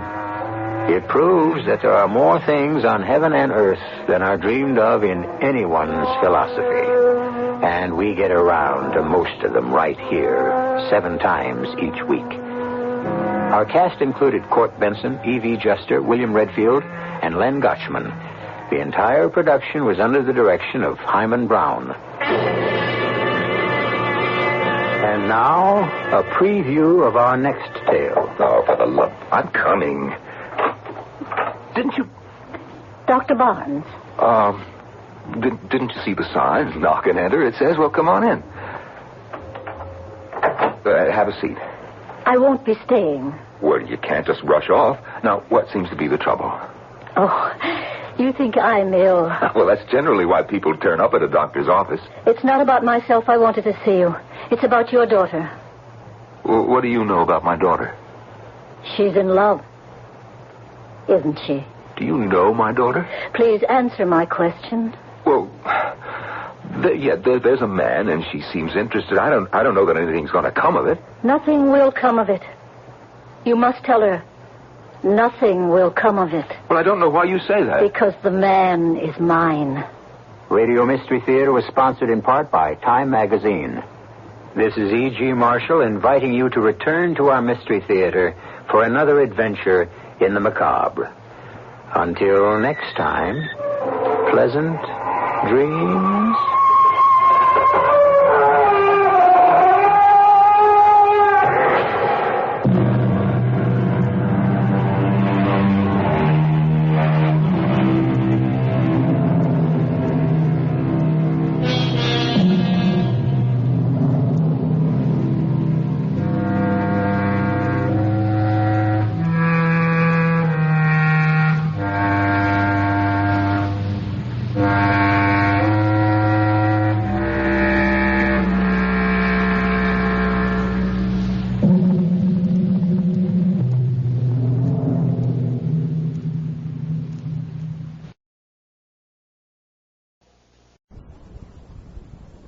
CBS Radio Mystery Theater presents...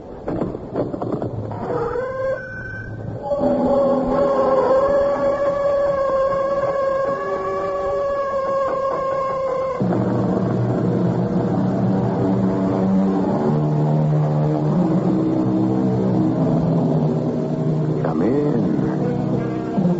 Welcome. I'm E.G. Marshall. Gold. By dictionary definition, a yellow metallic element, malleable and impervious to rust. Symbol, AU. Atomic weight, 196.967. Specific gravity, 19.3 at 20 degrees centigrade. By other definition, because of its scarcity and resistance to corrosion, the most precious and desirable metal in the world, and also the most corrupting. Since time immemorial, men have sought it as the highest boon. For the same length of time, they have found it can be the most dread of curses. If there is gold there, I'll tie off a line and send up the balloon floater. I may need an acetylene torch. Speaking of torches, you'll need a submarine lamp. Yeah. Oh, come on, Jinx. Don't look so gloomy. I am not gloomy. I'm scared. I'm scared to death. Of what? I don't know, Hank. I wish I did. Don't be silly. Give me my diving helmet. And take a good look at me. This may be the last time you'll see me. What do you mean? The next time, I'll be a new man with my pockets lined with gold. I know Lady Luck has finally blessed me. Or cursed you.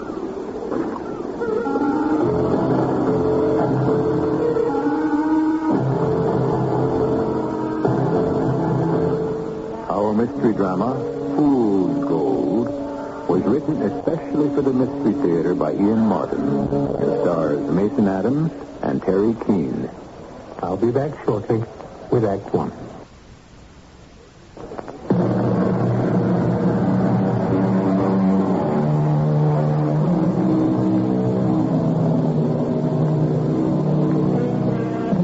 The search for buried treasure always has the lure of romance. It's very easy to forget that underneath the urge to find it is buried one of man's oldest sins. The sin of greed, for which, no matter how large a store of gold he may amass, by the terms of Christian ethic, he must finally pay the price. All of which is the story of Hank Levitt. Thank you, Stuart. There's your martini, Jinx. I didn't order a drink, Hank. I did. From both of us. Celebration. Not the way I say it. Oh, come on. Jinx, let's knock it off. We're on our way to the greatest adventure in our lives. If it pays off, forget the lean years. You and me, we're going to be richer than King Midas. For me, the greatest adventure of our lives was meeting and falling in love. So you can't be rich and in love, too? Stop and think what this could mean to us. Hank, that's what I'm asking you to do. Well, what's to think? A year of bone-breaking, mind-boggling research that was worth it to turn up the chart. Was it? Was it worth turning over all those stones and the things that crawled out? Was it worth the money and the risk and all that time apart? I couldn't take you with me, Chicks. I wouldn't have taken the risk of exposing you to that kind of danger. Well, maybe I'd rather have that risk than the other. What other? The risk of losing you. Oh, no sweat there. I know how to take care of myself. I wasn't thinking about you. I was thinking about me. You lost me somewhere. Did I, Hank? That's just what I'm afraid of. I met Hank Levitt my first summer on the Florida Keys. I was 19, and scuba diving was the big new thrill. I had plenty of boys who wanted to teach me, but that's just what they became after I met Hank. He was one hunk of man. Tall, dark as I was, fair. Rippling with lean muscle, looking just as young as any of the boys, though he must have been well into his 30s by then. And he'd forgotten more about existing under the sea than any of us would ever learn. I slipped over him, as he did with me. And a year later, we were married. He wasn't rich, but my parents approved because he was distinguished. A well-known marine biologist and oceanographer. After I dive, just keep circling slowly. So if I locate it, I'll send up a marker balloon. How deep are you going? Less than 20 fathoms. But if it's been moved by the currents into a valley, it could be almost twice as much. You shouldn't be going down alone. Can't I come along? It's a bit rugged for you, hon. Anyway, somebody's got to mind the door. Well, then let's go back into the Tobago's and get somebody to run the boat or dive with you. Are you kidding? You think I'm going to let anyone else in on this? Every treasure buff in the business is looking for the Maurice Danglars. I'm not letting anyone else in on it. Why not? You know what the estimates are on the gold alone that she was carrying? Whatever they were or are, they're not worth your life. 30 to 50 million, 100 at today's price. And how much am I worth? Hey, would you check my tank straps? I think one of them is buckled. Well, what did you say?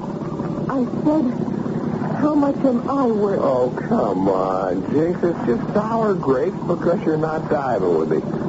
Brace yourself with the gun up. I'm going over. It was sour grapes, all right.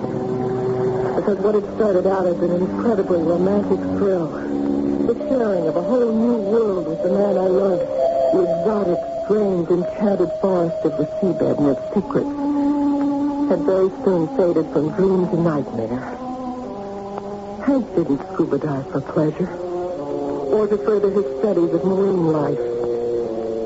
He was a man with an obsession, hooked like a gambler on making that great discovery, uncovering that fabled hoard of pirate treasure.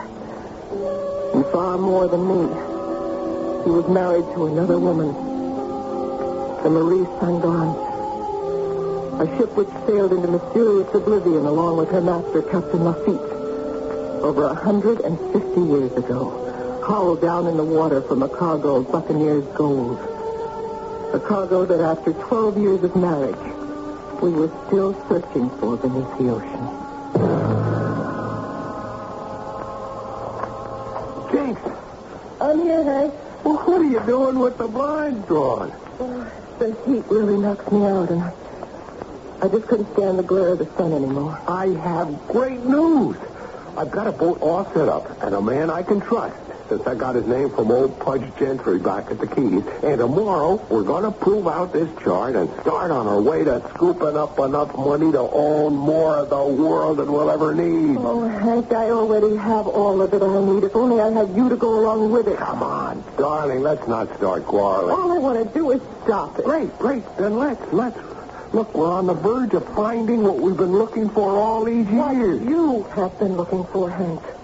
Not me. Oh, Hank. I've been after such a simple treasure. But you haven't allowed me to find it. What do you mean? A child. children. Oh, there's plenty of time for that. Is there?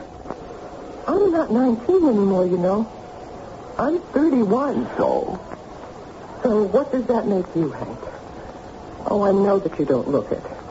But if we had a child right now, you'd be deep into your 50s before he was... Or she was 10. Bit late, isn't it? Not too late. Maybe. We got started right away. Well, we will. Just as soon as we... Just as soon as... How often have I heard that? The Marie Sunglass, that damn ship, has come first in your life in all the years we've been married. The one we've chased all over the Gulf and the Caribbean. You always turned out to be an illusion. Not this time. I have a chart. I know exactly where she went down. 150 years ago. You should know better than anyone that shifting tides or currents could have moved her miles from that position. And Hank, even if you find her, how are you going to raise the capital to salvage? I'll get it. At the cost of another few years of our life? Is it worth it, Hank?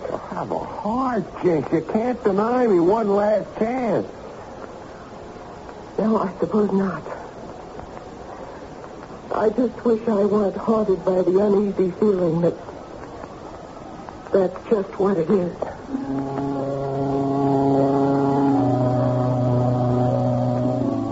Meeting Jean-Michel did little to calm my apprehensions.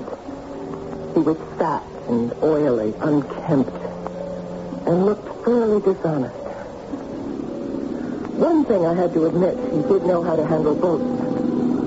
We headed northwest from the main island, and within the hour, the small island of Montefil came up over the horizon. We pulled in dangerously close to its coral cliffs, then pointed due south and moved on a carefully measured course. We are coming up on 2 knots from shore, monsieur. Fine. Throttle down a little, but keep plenty of way on. And the heading? Steady she goes. Let me know when she marks 2 knots. Yes, sir, monsieur. James. Yes, Hank. Get the lead over and see what we're drawing. Right, Skipper.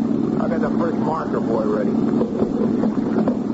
You need a hand with that, monsieur? No. Just keep your eye open for 2 knots. That's all. You got a reading yet, James? Pretty deep. I stayed out nearly 21 fathoms. We are 2 miles from the island. Cut the engine. Let it drip.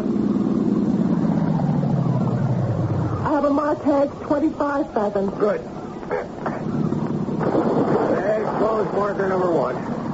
Okay, Michelle, keep the same heading. We're going to box off an area half a mile square. Rev her up.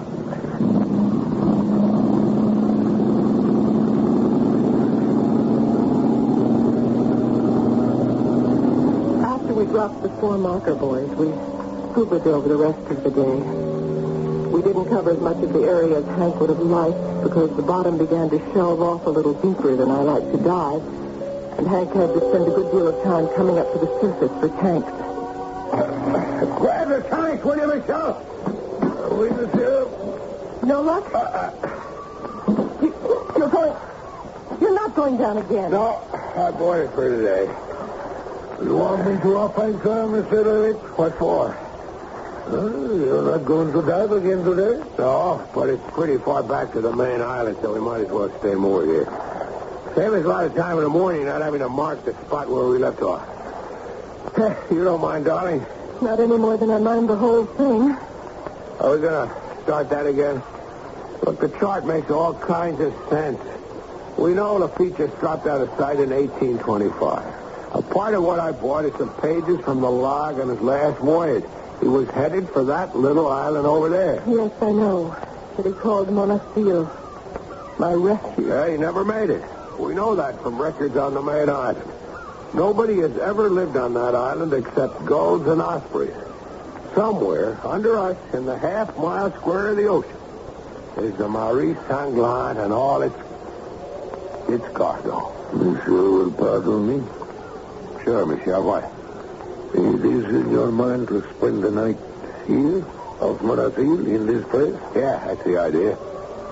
And you think that we are, in a way of speaking, riding at anchor over the grave of Jean Lafitte's ship, the Marie Sanglant? Why, You know of the ship, Michel?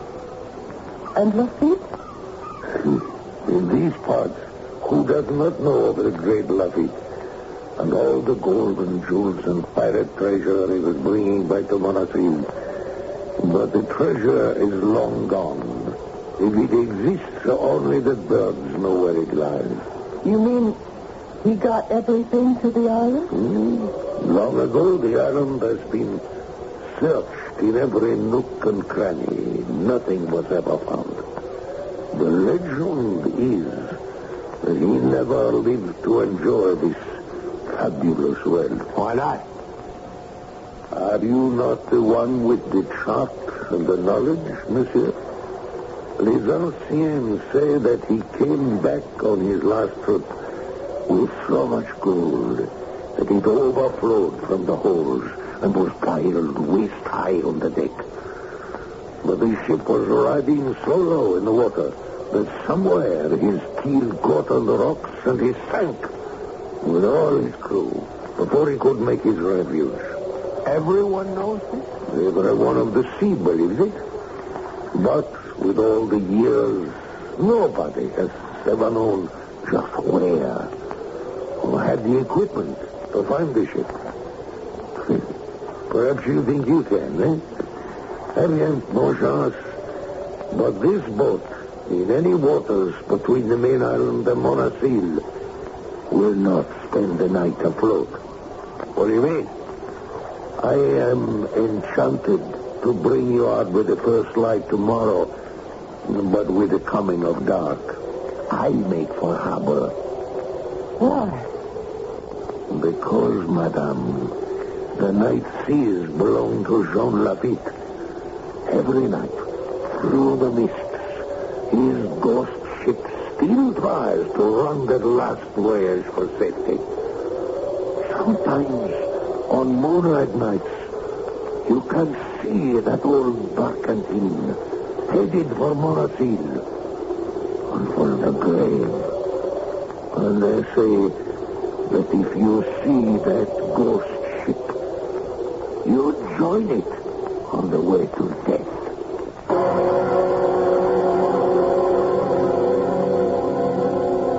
Shades of the Flying Dutchman of legend, that restless ship doomed to roam the seven seas forever, for some crime too great for any universal being to forgive. What was Jean Lafitte's special crime? Just his life, or his excessive love for plunder? Or is this just another tall tale of the sea? I shall return shortly with Act 2.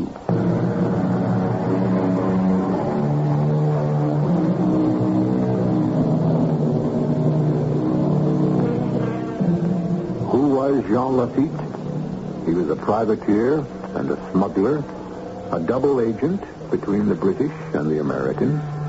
He fought on the American side in the Battle of New Orleans, and after the War of 1812, returned to piracy and roaming the Spanish Main.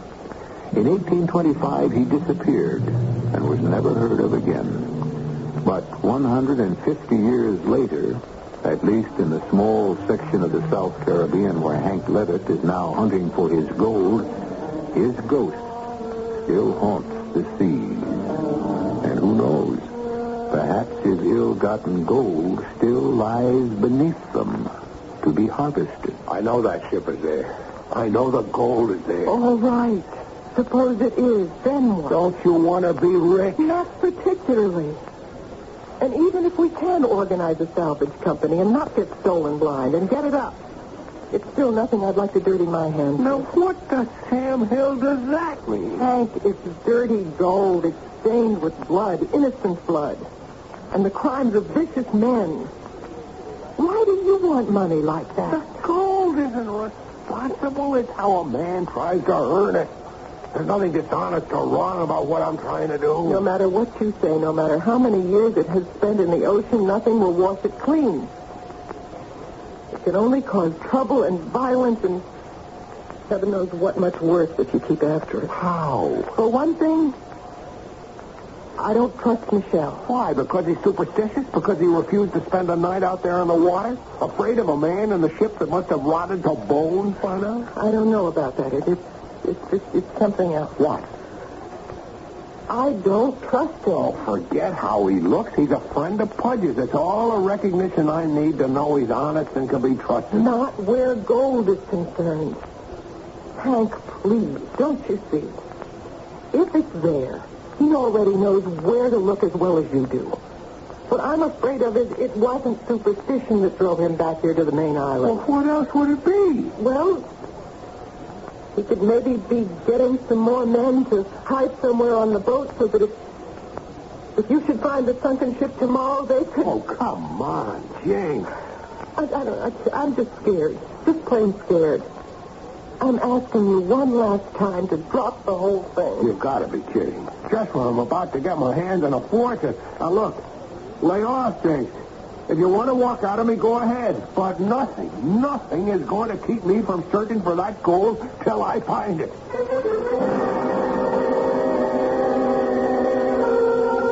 So there it was at last. Out in the open. The end of Hank and me. The open admission that I would always be second in his life. He had gold fever. And I knew that nothing would stand in his way to satisfy his raging thirst for the metal whose yellow glow cast an enchanted spell that eventually destroyed. I should have walked out then, but I didn't. Habit, love, or just this gnawing reaction that the man who was still my husband was in deadly danger of his life. I didn't know, so I stayed. While Michelle is below decks, in case you'd like to know, I searched the boat from stem to gudgeon, and there's just the three of us aboard. I'm glad to hear it. But it doesn't set your mind at rest? Do you want me to be honest? No, thanks. I can do without it. Hey? Nope. But as long as you're here, can I count on your help? Of course. But not willingly. I'm thinking of you. Don't. I'm doing just what I want. When I find that gold, maybe you'll change your mind. What? Sure, the gold is there, monsieur. I didn't know you'd come topside. Here, you take the wheel, Michelle. Sure. Yes, I'm sure the gold is here. I agree with you, monsieur. Why? Because the ghost of the ship haunts these waters. For why? Because I think it tries to guard the gold. If you're so afraid of this ghost ship, why do you help my husband look for it? Not for it, madame, for the real ship. I think perhaps if that is ever found, the ghost ship would go away. I thought you were deathly afraid of it. Only by night, not by day. It never sails by day. Oh, you're all crazy. If old Captain Lafitte has kept you all from finding it for 150 years, it will never be found. This time, I think maybe it will. Why, monsieur? Because of your chart. What do you know about the chart? Only one thing. If it is right, we have all been looking in the wrong place. You mean the other side of the island, Monacy? Exactement, monsieur. Where did you get this map? I bought it from a dying man. Was the name of the man Philippe Tourneau? Yes. You know him? I knew him once, in the Far East, in the war. He was the last descendant of Barbiros de Tourneau, Lafitte's first mate. Justement, monsieur. I always suspected he knew where the ship was sunk. But we are arrived. Will you start again where we left off yesterday? Yeah. You going to drive with me, James? I don't think I feel up to it today, Hank. Well, that's the way you want to be. Hank? Forget it. I get the message. From now on, I'm on my own.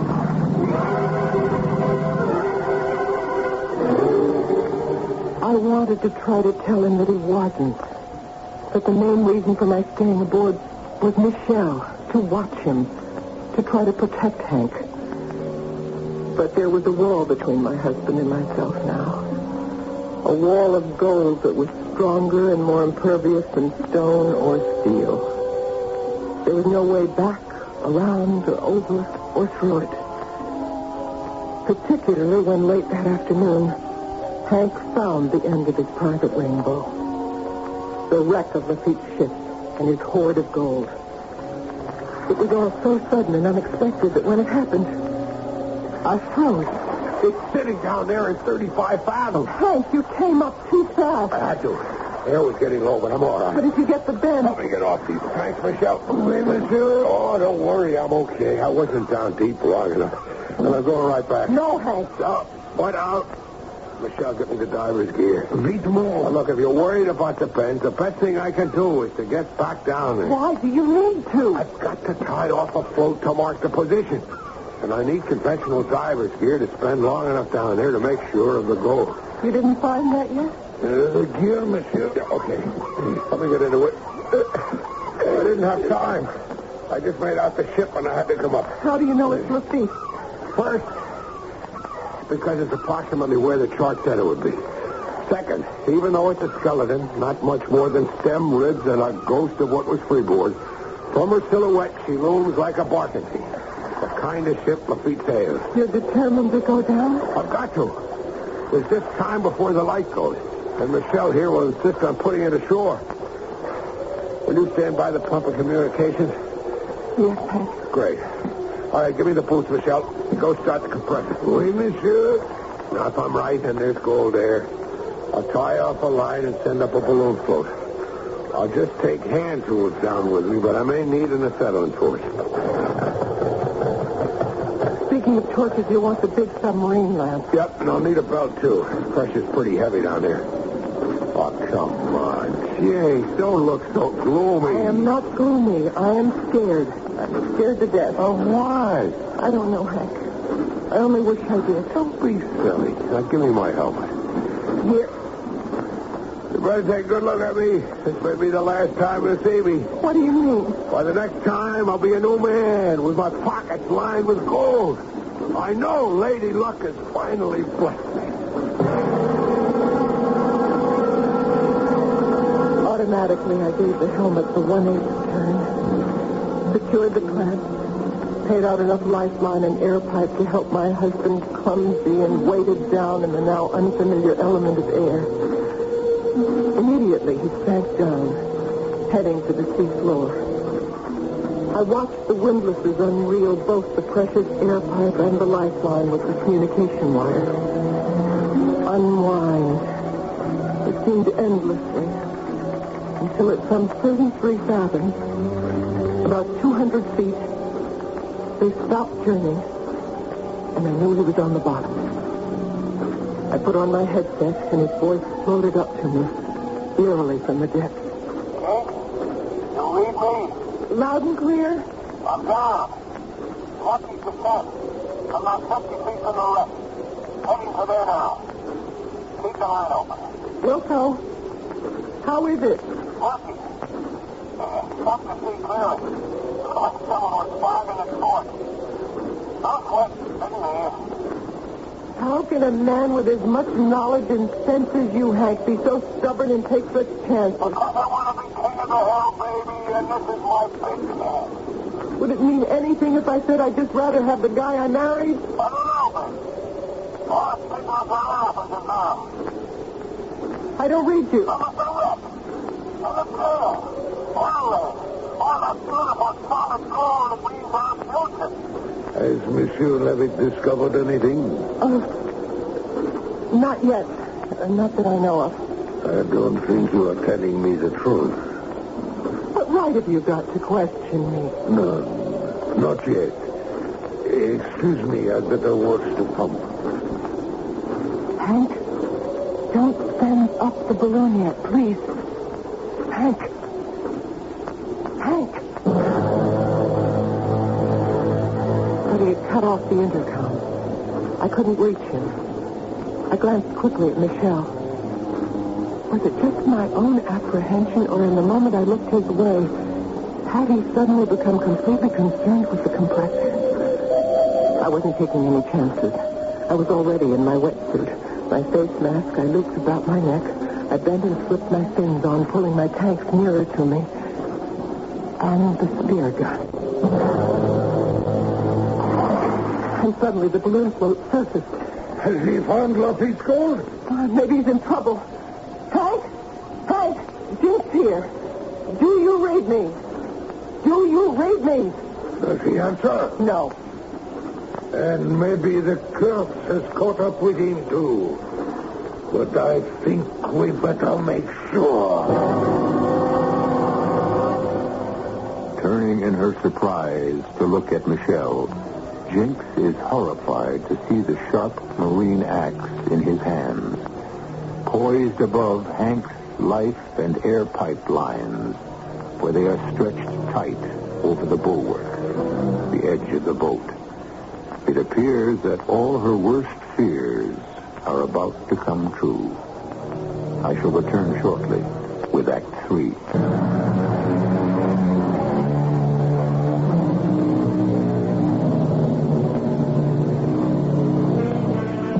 Two tenuous threads, one called the lifeline, the other even more important to life, the air pipe.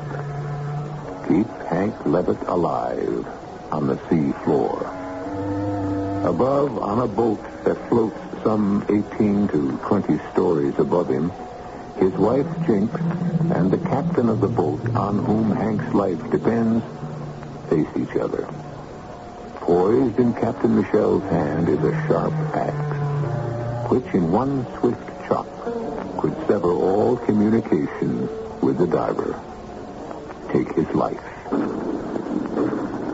What are you going to do, Michelle? Since your husband has found the gold, what I must. No, wait. Wait. If you want the gold, it's yours. I can promise you in my husband's name. You cannot do that. Believe me, we'll give it all to you. I do not want the gold.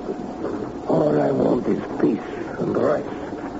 As you do. I don't understand. Well, you do. You just don't want to.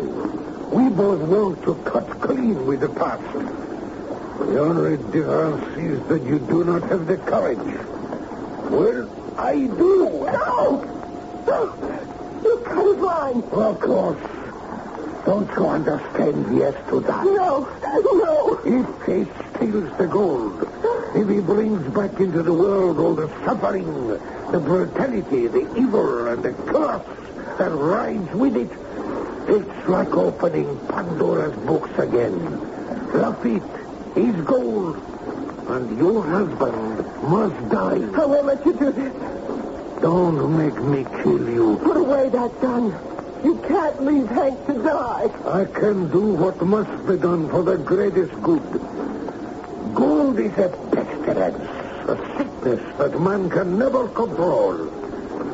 Whoever spreads that sickness must die. I won't leave Hank to die. Then you must die too. At least by my own hand.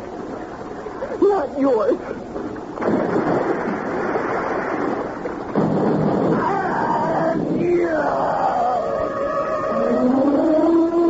I backflipped over the gunwale and into the water.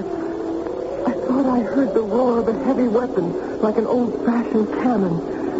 But diving into the water, I was too busy with my impossible search for Hank. And then, a miracle. Our paths crossed, and I realized Hank was using his emergency pack to breathe. We surfaced together to find that night had fallen. Phew! Oh, I thought I was a goner. I thought we both were. Where's the marker? We haven't lost it. Hank, is that all that matters? Oh, I found Lafitte's gold. I'm not going to lose it now. The first thing is to stay alive. Where's the boat? I don't know. When I went over it, there was a sound like an explosion. Let's try to orient ourselves. The moon is coming up. Now, let's see. Moon appears to be black against the horizon. Look for it. I'm looking. We'd better find it. Because if the boat is gone, we'd never make the main island. And if we have to... What is it? Look. What? A full-rig ship? Could that be the barking? Oh, without sails or masts, who can tell? I only see the ruins of a hull. Could that be the hull you saw?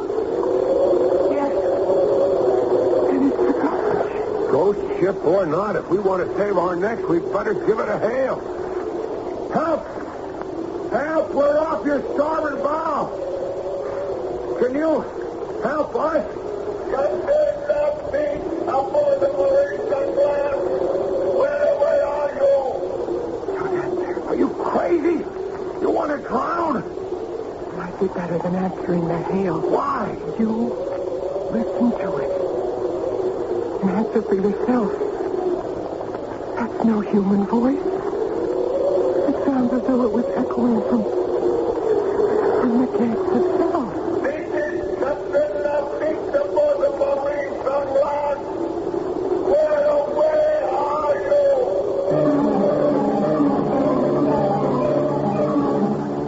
Where away indeed?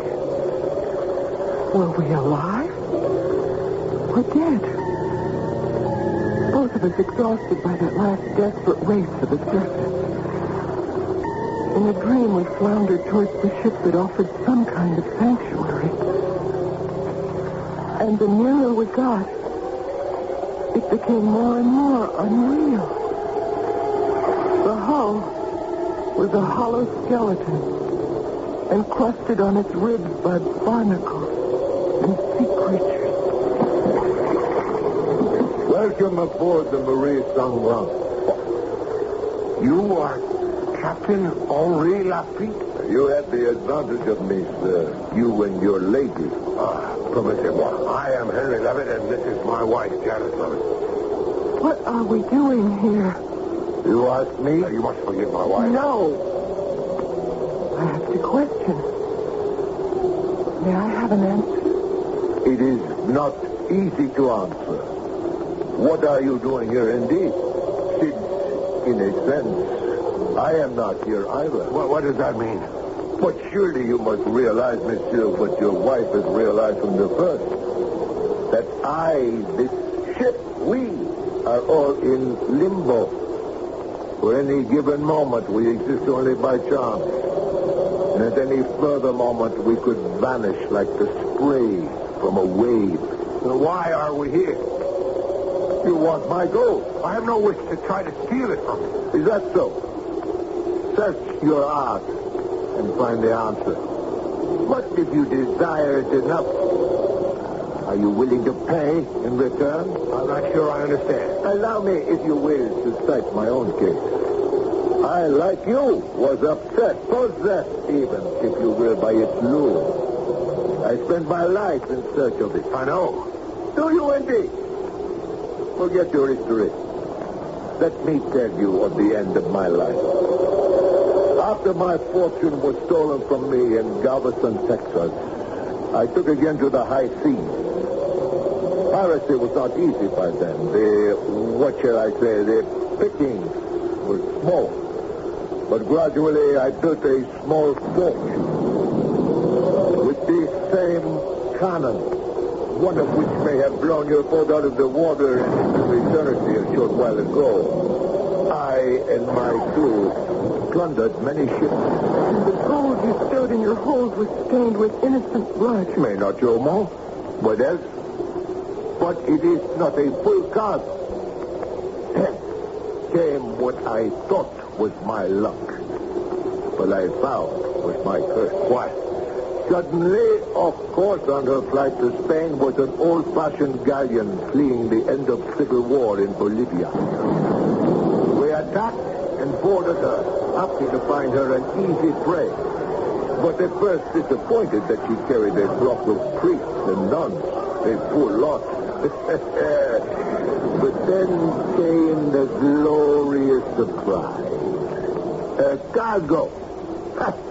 I have to laugh when I remember that priest and the head nun whom my mate, Bobby Ross, brought to me in the cabin. Capitano Lafitte, Monsignor Michel Lugos of the Spanish Mission of Bolivia. Because of the war, I am returning to Spain with my priests and nuns of the Order of Santa Maria del Gracia. Here is Sister Carmelita, who's the shepherd of our nuns. So? You have killed and hurt many of our people. C'est la vie, c'est la guerre. But we have no war with you. You are French, no? citizen of the world. But still one of us. Now, what does that mean? You are a pirate. You don't want me to take all the gold your church has hoarded and is trying to steal away back to Spain? The artifacts of the Lord are precious, far beyond their worldly value. What you carry in the ship in gold crucifixes, altarpieces, goblets, doubloons, gold bars and bullion, precious gems, and too many other things to enumerate is a king's ransom. Are you asking me to forego that? These things belong to the King of Kings. Correction, Monsignor. They now belong to me. Oh, you would plunder the Lord's treasure. If it is made of gold, I would tear it from my mother's breast. Antichrist. Satan. Call me what names you will. They cannot hurt me. As for your gold, it is mine. It belongs to no one else. Even this? Hey, handsome goblet, Father. Thank you for offering it. I don't offer it to you. I hold the host before your eyes. And as you desecrate it, I call on the church to excommunicate. Let me go. I have heard enough. Not yet. I am yours, Almighty Father. But for this Antichrist, I petition you in all your might. Dear, you killed me. You talk too much. Hear this, El Capitano.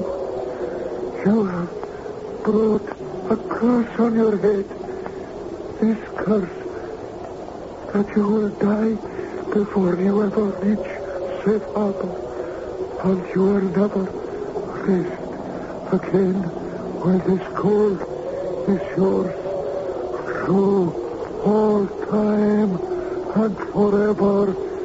You will wander homeless.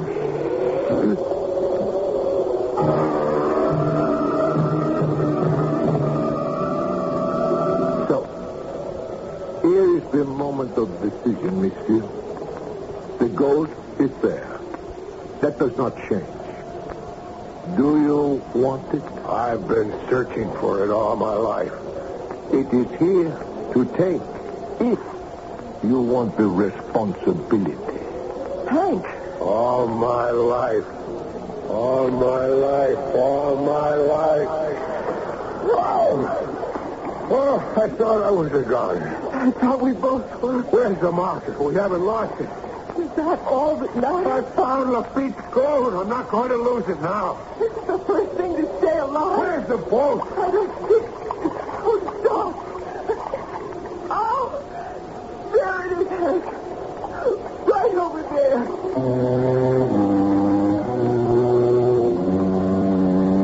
By the time we both had swum to the boat and clambered aboard, we were so exhausted we just lay like a couple of gassed fish fighting for breath.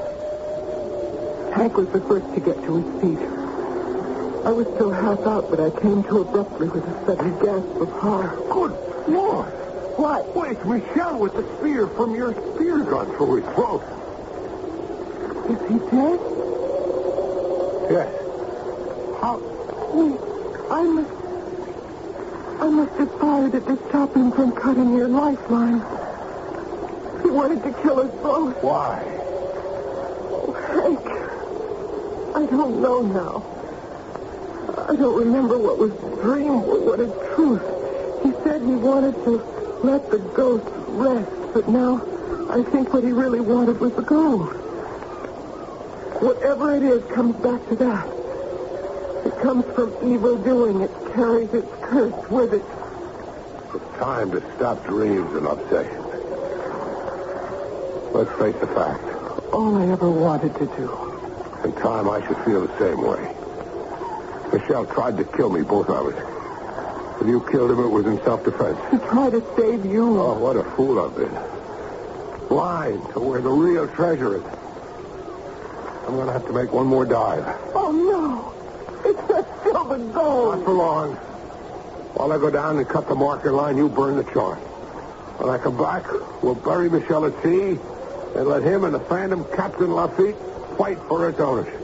I want no part of it anymore. You mean that, Hank? With all my heart. My only treasure is you.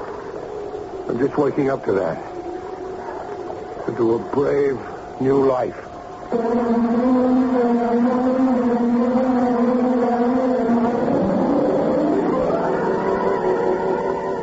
Did Jinx and Hank step across that strange border between life and death and meet the shadows of the past? Has it struck you as odd that the name Hank Levitt or Henry Levitt is closely akin to Henri Lafitte? And in the silent reaches of the night, how often do we wonder about the crossroads all of us come to in the march down the road of life? Most of us turn one way or the other by accident. To some few, the choice is revealed. This time, to someone who chose the right turning.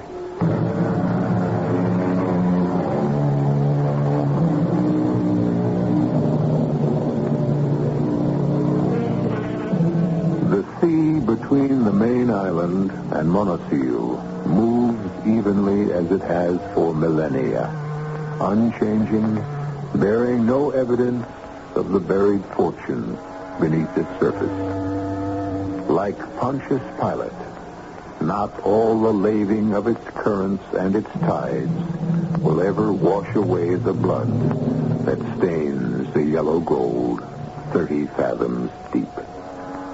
But somehow, for whatever reason, the ghost ship no longer rides the night winds. And at the last, all have come to rest. Our cast included Mason Adams, Terry Keane, Sam Gray, and Court Benson. The entire production was under the direction of Himan Brown. This is E.G. Marshall inviting you to return to our Mystery Theater for another adventure in the macabre. Until next time. The CBS Radio Mystery Theater presents...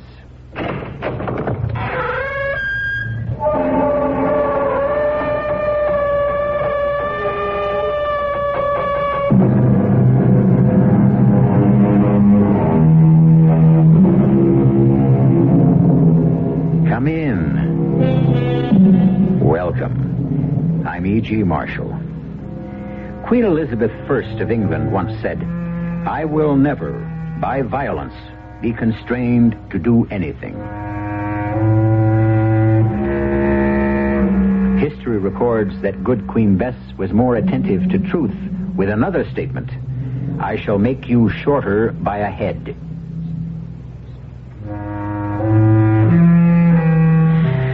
The lady had more violence in her than she dreamed or admitted, just as all of us do if we face the truth. There is no one of us who has not thought murder at some time or another, and no one of us who is not capable of it, given enough provocation and the right circumstances. It is the nature of the human animal. Stop the car a minute, Hugh. Why? I have something to say before we get home. I'm afraid it will have to wait. It can't. Look, I'm ready to shoot you if you don't. Anne, put that gun away. Now, listen to me. No, I've listened to you too long. Now all the rest is silence. And now there's only me. As it always has been. I'm alone.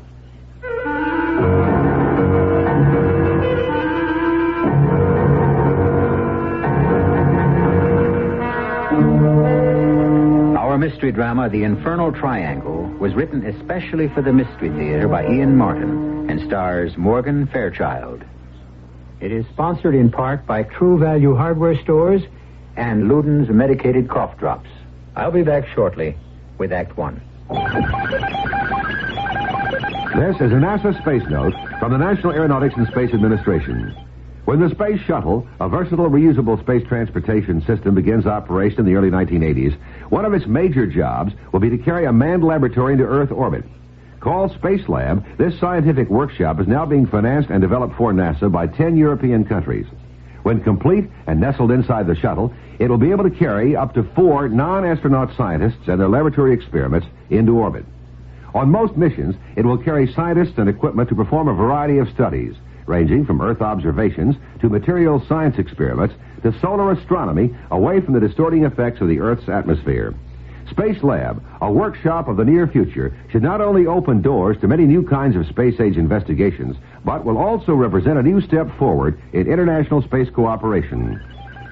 This has been a NASA Space Note.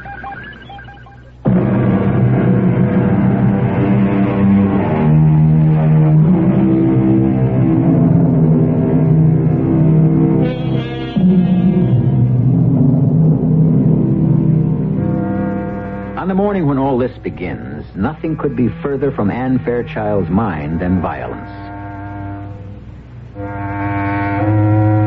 To be in love, to be loved in return, and to have just set the wedding date produces such a state of euphoria in any young woman, even by today's standards, that the darker side of life disappears in a puff of gold-spangled smoke.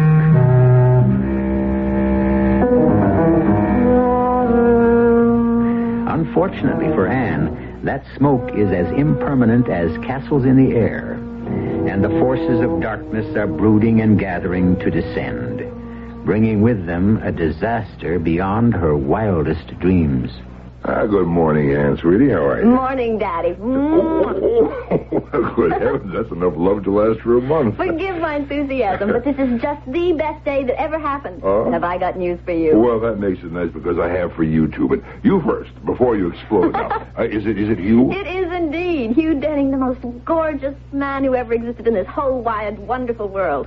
He wants me to marry him. Well, I take it you accepted. I did, indeed. Oh, Anne, I'm so happy. I think it's great. Well, when's the big day? How soon do you think you can get someone to take my place? Never. As a person. I meant as a housekeeper. Oh, by tomorrow. Maybe even by tonight. Oh, that fast? Mm-hmm. I told you I had some news, too. While you and Hugh were out last night, I had a call from Eve. She's coming home. With Roger? No, alone. Oh, they went through with the divorce? Mm-hmm. Yes. Well, don't look so concerned, honey. It isn't her marriage that concerns me. It's Eve. Well, I think Sister is strong enough to weather it. I know darn well she is. I know just how strong Eve is. I ought to. Oh, now, come on, Anne. You're not going to rake up ancient history, are you? You're far too young for Roger, and as things have turned out, well, you got the breaks. I'm not worried about the past. That was kid stuff. But I am worried about the present. I'm warning you, Daddy, if Eve doesn't keep her hands off Hugh, now, Annie, be fair to your sister. I thought you were over this childish jealousy. There's nothing childish about my reaction to Eve. I hate her. Anne. I've never said it right out before, have I? I always swallowed it. Choked it down because I didn't want to hurt you. I didn't know how to hurt Eve. The way she's always hurt me. Anne, I didn't mean to just blurt it out. But as long as I have, you might as well know the way I feel, Dad. It was bad enough when Mother was still alive, but after she died, Eve was really queen of the hill. But don't try to blink it off. You just never could see through her. No, I think you're being very unfair. How else would I expect you to feel? All my life, she took away from me everything I wanted or loved the most, even when she didn't want them. Like Roger. All she wanted from him was his money. Anne, now please. I want you to stop this. Eve has had a very rough time. She's coming home to try to bind up some very fresh wounds, not open up old ones. I want you to help her. Let some of your own happiness rub off on her. Just as long as she doesn't try to poach. But if she even so much as looks sideways at my men, there's going to be real trouble. I'll kill her. Of course, I don't really mean what I just said. I don't want to hurt anyone. I just don't like being hurt myself. And Eve is a past master at that. How it goes back so long, I can't even remember where it started, or maybe it just always was. Partly because I wasn't pretty as a child. Mom tried to make it up to me. But the main thing I got out of it was hating the story of the ugly duckling, because I never could believe it was true. Till I grew up. And I was beautiful. Even Eve finally had to admit it, although the way she said it, I never knew if she was telling the truth or not. Like now, when Dad and I met her at the airplane. And, darling, you look simply ravishing. How do you do it? Oh, I guess the ugly duckling just finally grew up, Eve. You weren't ever ugly. You're the only one that ever thought so, right, Dad? Right, Eve. Anyway, you're still just as beautiful as ever. Me? I look ghastly. You don't realize, little sister, how lucky you are I took him away from you. I'd still rather have made up my own mind. What's the matter, darling? Still carrying a torch for Roger the Roamer? No. You successfully snuffed that one out for me. But you don't have to worry anymore, Eve. Ann here has someone to carry the torch for her for a change. How marvelous. A new lover. A man who's in love with me. And better than that, from a father's point of view, wants to marry her. But that's wonderful. When? We haven't set a date. Oh, I can't wait to meet him. His name is Hugh. Hugh Denning. And I wish you didn't have to. Didn't have to what? Meet him, ever. I want to warn you, Eve. This is one I'm not going to let you steal. I don't know when it first started, but all the things that were nearest and dearest to me seemed to end up as Eve's. A teddy bear I once treasured. Skates I got one Christmas. Dresses, clothes. Eve got all the ones I wanted. I got the leftovers. And then when we were old enough, boys. Anyone who came to see me always ended up trying to date Eve. Now she was back again. How could I hold on to Hugh? So you're Hugh Denning. I can't deny it. And you're Eve. I've heard a great deal about you. Oh, I wish I could say the same about you. But I'm willing and anxious to learn. I'm here too, remember? Of course, Anne. You're not forgotten. Never for a moment. It's just that this is a big moment. And a man I'm most anxious to meet. Eve, I warned you. I think maybe it's time we all went into dinner. Huh? Not that I mean to interfere, Anne, but don't you have everything ready? Oh, yes, Dad. Suppose you and Hugh sit down, and Eve will help me bring the things in. Eve? Oh, of course. You'll excuse us, Mr. Denning. It's Dr. Denning, Eve. Oh, I'm sorry. I didn't know. I guess I have a lot to learn about you. Are you going to help me in the kitchen? Of course. We must have a nice long talk after dinner, Dr. Denning. Good. I'll look forward to it.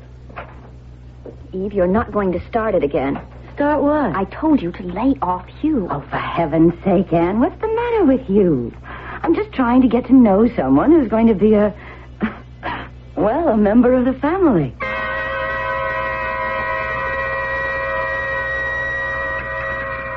Oh, I'm sorry to hear about your divorce, Mrs. Grant. You shouldn't be. And by now, don't you think you should call me Eve? All right. Eve. I'm going to keep it Dr. Denning for one moment longer. Huh. I made the mistake of marrying a man who couldn't even keep his word, let alone his wife. He even cheated on his mistresses. So I'm well rid of him. Don't you think, Anne? You arranged it so I never had the chance to make up my mind. Oh, surely you no longer care. Well, surely what we can do is drop Roger out of this conversation, huh? He doesn't mean anything to us anymore. That's gospel. So now with that subject out of the way, I can and will call you Hugh. It's my pleasure, Eve. And mine. You could be a very valuable member of the family. There's a fire in the living room. Why don't we have coffee and maybe some brandy in there? The table has to be cleared. Oh, the dishes can wait. The ice cream will melt, and we need more coffee. Why don't you help me straighten up? Why don't I do that, huh? You and Eve are guests for tonight. Besides, they should have a moment or two to get acquainted under the circumstances. But I don't want her to be alone with... Anne, dear, I think you can trust me, can't you? Yes, but If you want, we can all do the dishes. No. Eve is tired. This is a long trip. It's her first night home. Do me a favor, Hugh, huh? You keep her company while Anne and I clear away, all right? I think that's a good idea. I've been looking forward to meeting Anne's sister. Anne? I guess so. You do remember we discussed this? Yes. Then come on, Eve. We'll see you in a little while. Anne? Yes. Are you all right? Yes, Dad, yes. Okay. Now, where do we start? Oh, anyway, Dad, it doesn't matter. She started. Already. Only this time, she isn't going to get away with it.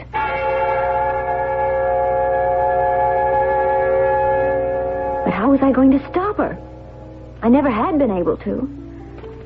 And in the days that followed, I saw them more and more together, whispering in corners, breaking off quickly when I came in the room. Hugh was avoiding me. Never seeing me alone, he claimed his schedule was jammed, pleaded solid appointments every day. I was getting more and more frantic. I knew I was losing him to Eve, but how to stop it? And then one morning, I started out shopping and had to come back for my pocketbook. Nobody saw me come in the door. Upstairs, I could hear a radio playing. And as I climbed the stairs, I realized it was coming from the bathroom Eve and I used. I glanced at my watch. 11 o'clock. Sure, just getting up. And as usual, playing that darn radio while she had her bath, in spite of the fact that Dad had warned her how dangerous it... And suddenly, I saw how it all could be. Only first, I would give her one more chance. Oh, who's that? Me, Anne. I'm having a bath. You mind? What are you turning the radio down for? I want to talk to you. All right, Anne, later. No. Now. I just want the answer to some questions. Are you going to leave Hugh alone? I don't know what you're talking about. Don't lie. You're just trying to steal him from me. You must be crazy. Just as you have everything else I ever wanted. So this is your last chance. My last chance for what? To promise to stay away from you. If you don't, I'll kill you. Oh, don't be ridiculous. I don't care about Hugh. You're lying. Oh, what is the use of talking about it? It wouldn't change anything. There's only one thing to do. Anne, what is it? You didn't want me to turn the radio down? All right. How's this? Listen to it. Listen to your swan song. I'm getting you out of my life forever. Anne! No!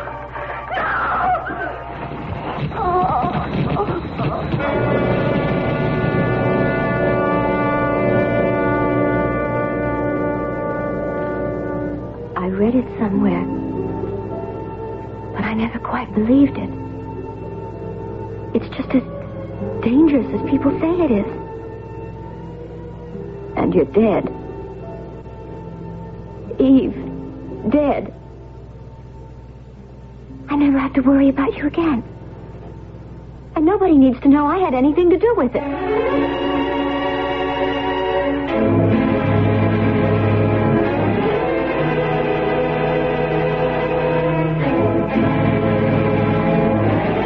In spite of our knowledge about the danger of certain electrical appliances, too many people die from accidental electrocution every year. The most common villains are radios and electric heaters. Statistics are not available, certainly not in a case where death was deliberately caused, as in Eve's case. I shall return shortly with Act 2. You can have great taste, lots of great taste and taste with Ludens. They're medicated cough drops with great taste in every box. Wild cherry, sweet and savory, menthol, cool and flavory. Honey, the way you wish with lemon or licorice. Oh, you can have great taste, lots of great taste and taste with Ludens. Ludens, the medicated cough drops that don't taste medicated. They taste great.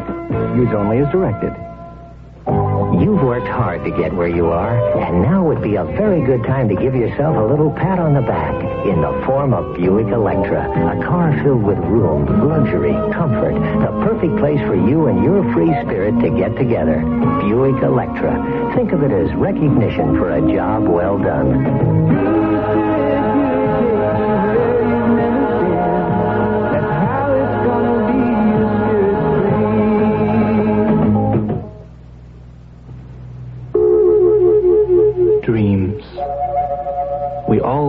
understand the many ways in which God reveals his word. The Bible tells of King Nebuchadnezzar, who dreamed dreams that troubled his sleep.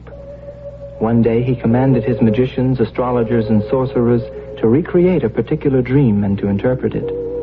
Daniel, gifted by God with the ability to interpret dreams, told the king his dream and its meaning. Upon hearing Daniel, the king exclaimed, "Of truth it is, that your God is the God of gods, and the Lord of kings, and the revealer of secrets."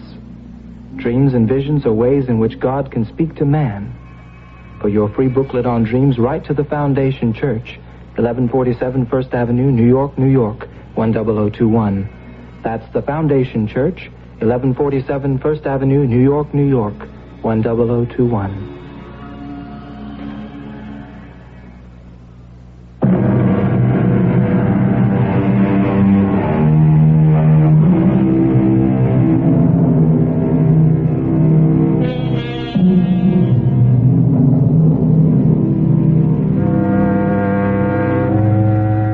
The shocking crime that Anne Fairchild has effected is not the end of her problems, but only the beginning of a new set.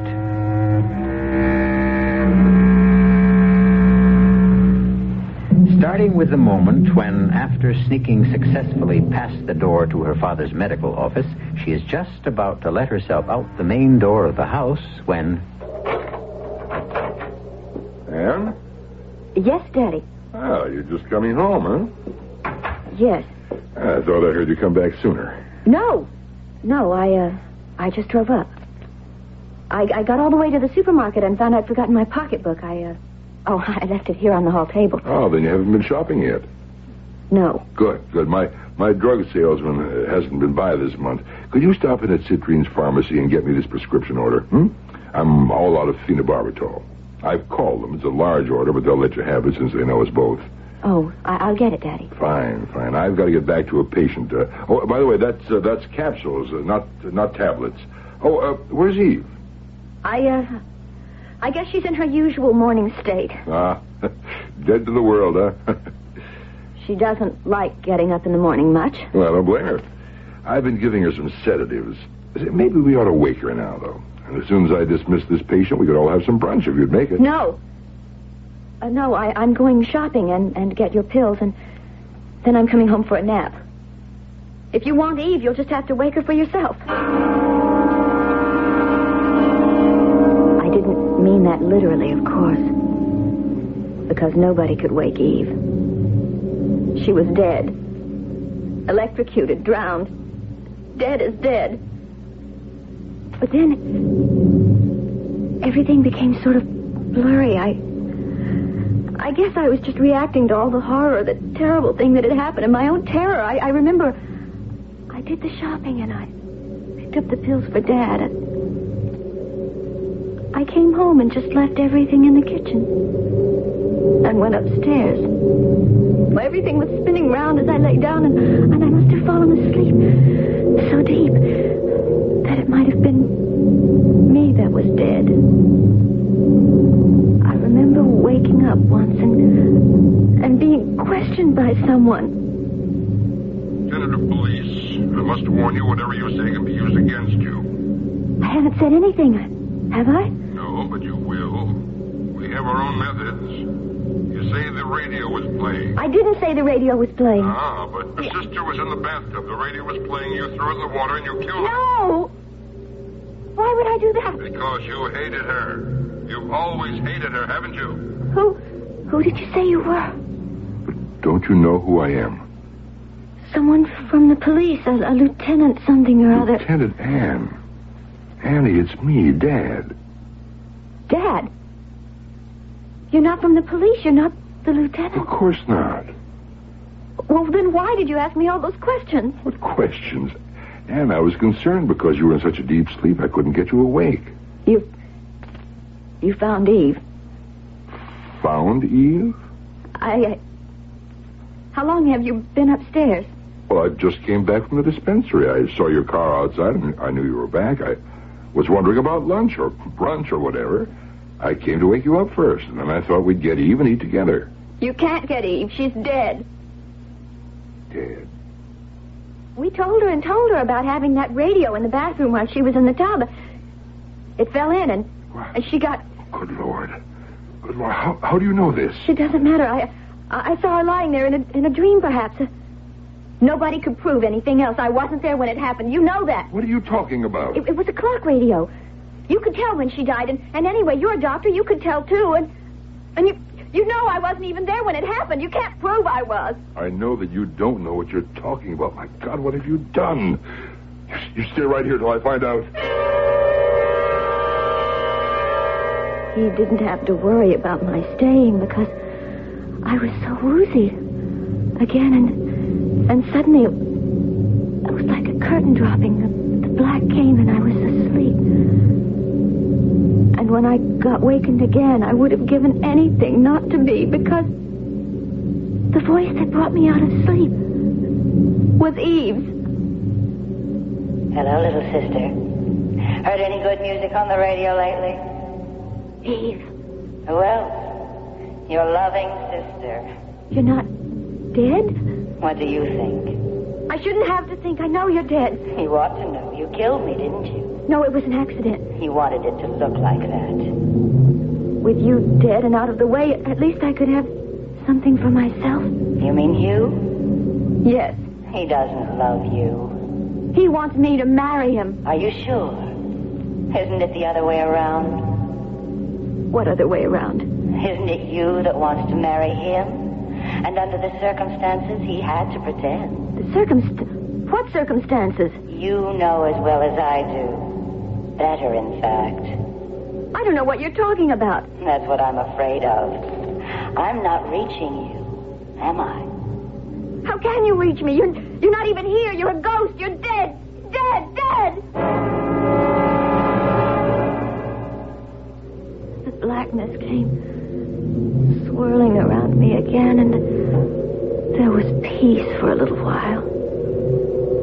The blessing of nothingness, of not knowing, of not being. And then, like being in seawater, you can't fight the buoyancy forever. And gradually you rise back through layer upon layer, back to the surface, and life again. The hard and terrible facts of life. No. Why are you shutting me up here? Because you're condemned. Why? Didn't you kill your sister? No, it was an accident. Didn't you want to see her dead? I didn't want her to steal a man I loved. Couldn't you hold the man by yourself? Couldn't you trust him not to betray you? I don't know. I thought I felt that if I didn't have to compete with Eve, I would be safe. So you killed her. Who are you? I might be yourself. No, you're not. You're Hugh. Of course. Who else? I don't want to see you.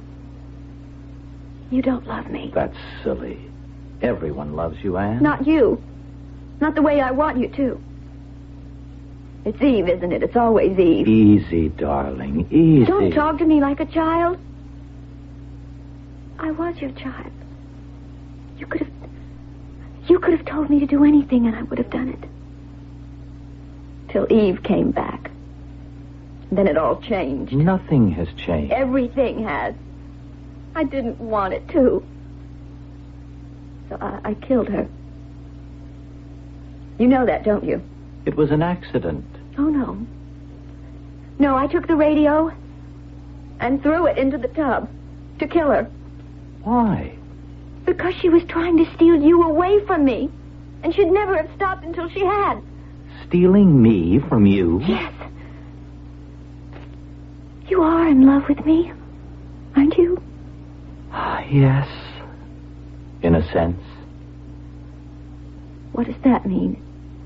In a sense. You said you loved me. As you loved me. No more, no less. You didn't want me as a woman? It's difficult to explain. What's difficult? Well, you have nobody to run to, Hugh. She's dead, no matter how much she tries to haunt me. And you'd better make up your mind to settle for second best. Because I'm all you have left.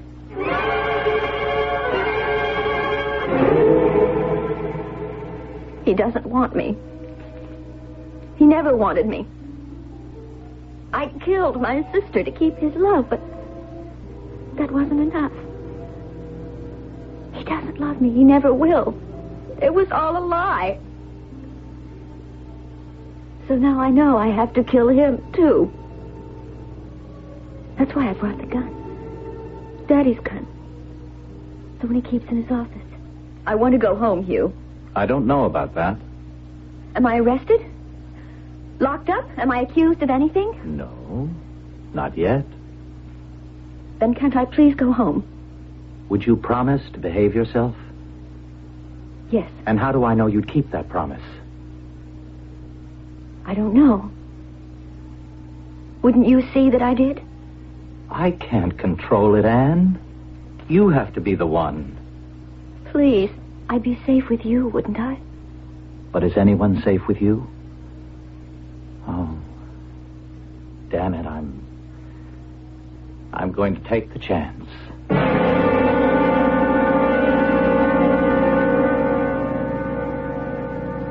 Could you stop the car a minute, Hugh? Why? Oh, right here by the river, please. I've got something to say, and I have to say it before we get home. I'm afraid it will have to wait. It can't. Look, I'm ready to shoot you if you don't. Anne, put that gun away. No, now stop the car. All right. Just don't do anything foolish. Now, what is it you want, Anne? Something so simple. Just one thing that was all mine. Just mine. A doll. My skates. My father's love. Roger as a lover. And then you. You most of all. To be my husband, my lover, my man. Eve took them all from me, so I thought that if I killed her, then I'd be safe. Now I see it was all for nothing. Because even though she's gone, you don't love me. I still can't have you. So no one will. Anne, listen. You've got to listen to me. No. I listened to you too long. Now all the rest is silence. Oh.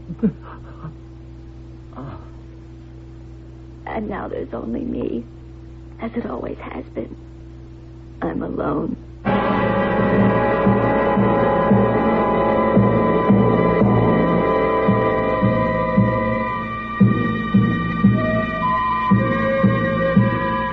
Anne Fairchild. Not the picture of your all-American girl, is she? What drives her? How does she expect to get away with 2 murders? Will the second return to haunt her as the first? And what possible redeeming quality makes her story worth retelling? I'll return shortly with Act 3. How you apply paint is just as important as what paint you use. Hi, Pat Summerall to suggest your nearby True Value hardware store for help with both. The what is their True Test paint. And the how, True Test Orel paint brushes and the True Test 5-piece roller painting set. True Test paint brushes have Orel polyester bristles that won't droop, even in latex paints. They outwear ordinary bristles by 3 to 1, and they come in many sizes and shapes. Choose flat edge brushes for painting large areas, or angular chisel edge brushes for trimming jobs. And True Value hardware stores have the True Test 5-piece roller painting set. That includes a 9-inch roller frame, 2 roller covers, an extension pole, and a ribbed metal tray. These True Test painting supplies are ideal companions to True Test paints, and they're just some of the many values you'll find at the participating True Value hardware store near your home. And you can charge it on Master Charge at many stores. Hi, this is Lloyd Bridges with a favor to ask of you. Would you take a minute, just 60 seconds out of your busy day and listen? Really listen to the radio? I wouldn't intrude like this, except that I have an important message for you from the March of Dimes. Here it is. America's #1 child health problem is birth defects. Not measles, not mumps, not the common cold, but birth defects. And the speed with which science finds the answers to that problem depends on you. Not someone else, you. Your generosity to the March of Dimes will add to the fund that supports the massive research needed to find those answers. And if you won't help, can you be sure anyone will? And if no one helps, can any of us ever hope that future generations will see the day when every child will be born free from the threat of birth defects? Please, before you go back to business as usual, show your support for this vital work. Give generously to the March of Dimes.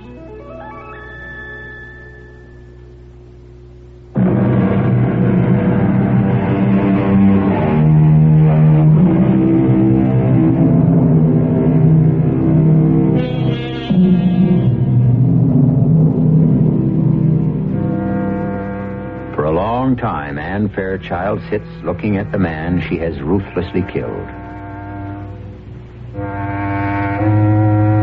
She is immobile, frozen, except for the tears which run silently from her unblinking eyes. For the moment, her body is as dead as Hugh's. Only her turbulent mind is alive.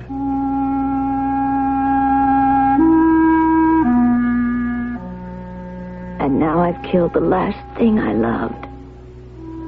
Except my father. Because I did love you too, Eve, in spite of everything. I was just so jealous.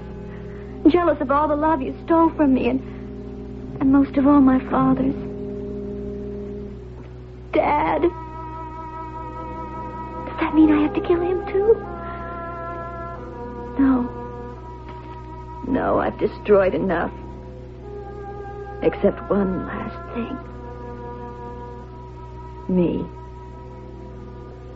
But how? I can't. I haven't the courage to shoot myself. How? I know the pills I got for Dad. But I need time for that. I can't cover up Hugh's death. I have to bury him first. I'm sorry, Hugh. I have to bury you.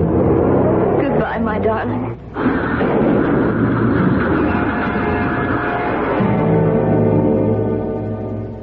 I don't remember how I got home. Somewhere I must have fallen because my stockings were torn and I had bruises on my elbows, and there must have been some rain because I could feel my hair plastered to my head. It's funny that I could feel anything outside because inside I was dead. Dead as Eve and Hugh, and as I hope to be soon myself.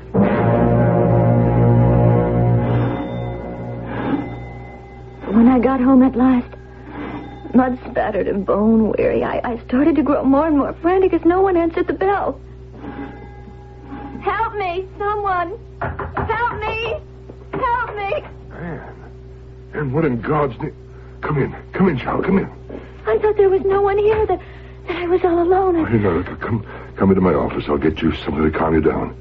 Have a look at how badly you're hurt. I'm all right. I just slipped and fell or something. Just a minute, Anne.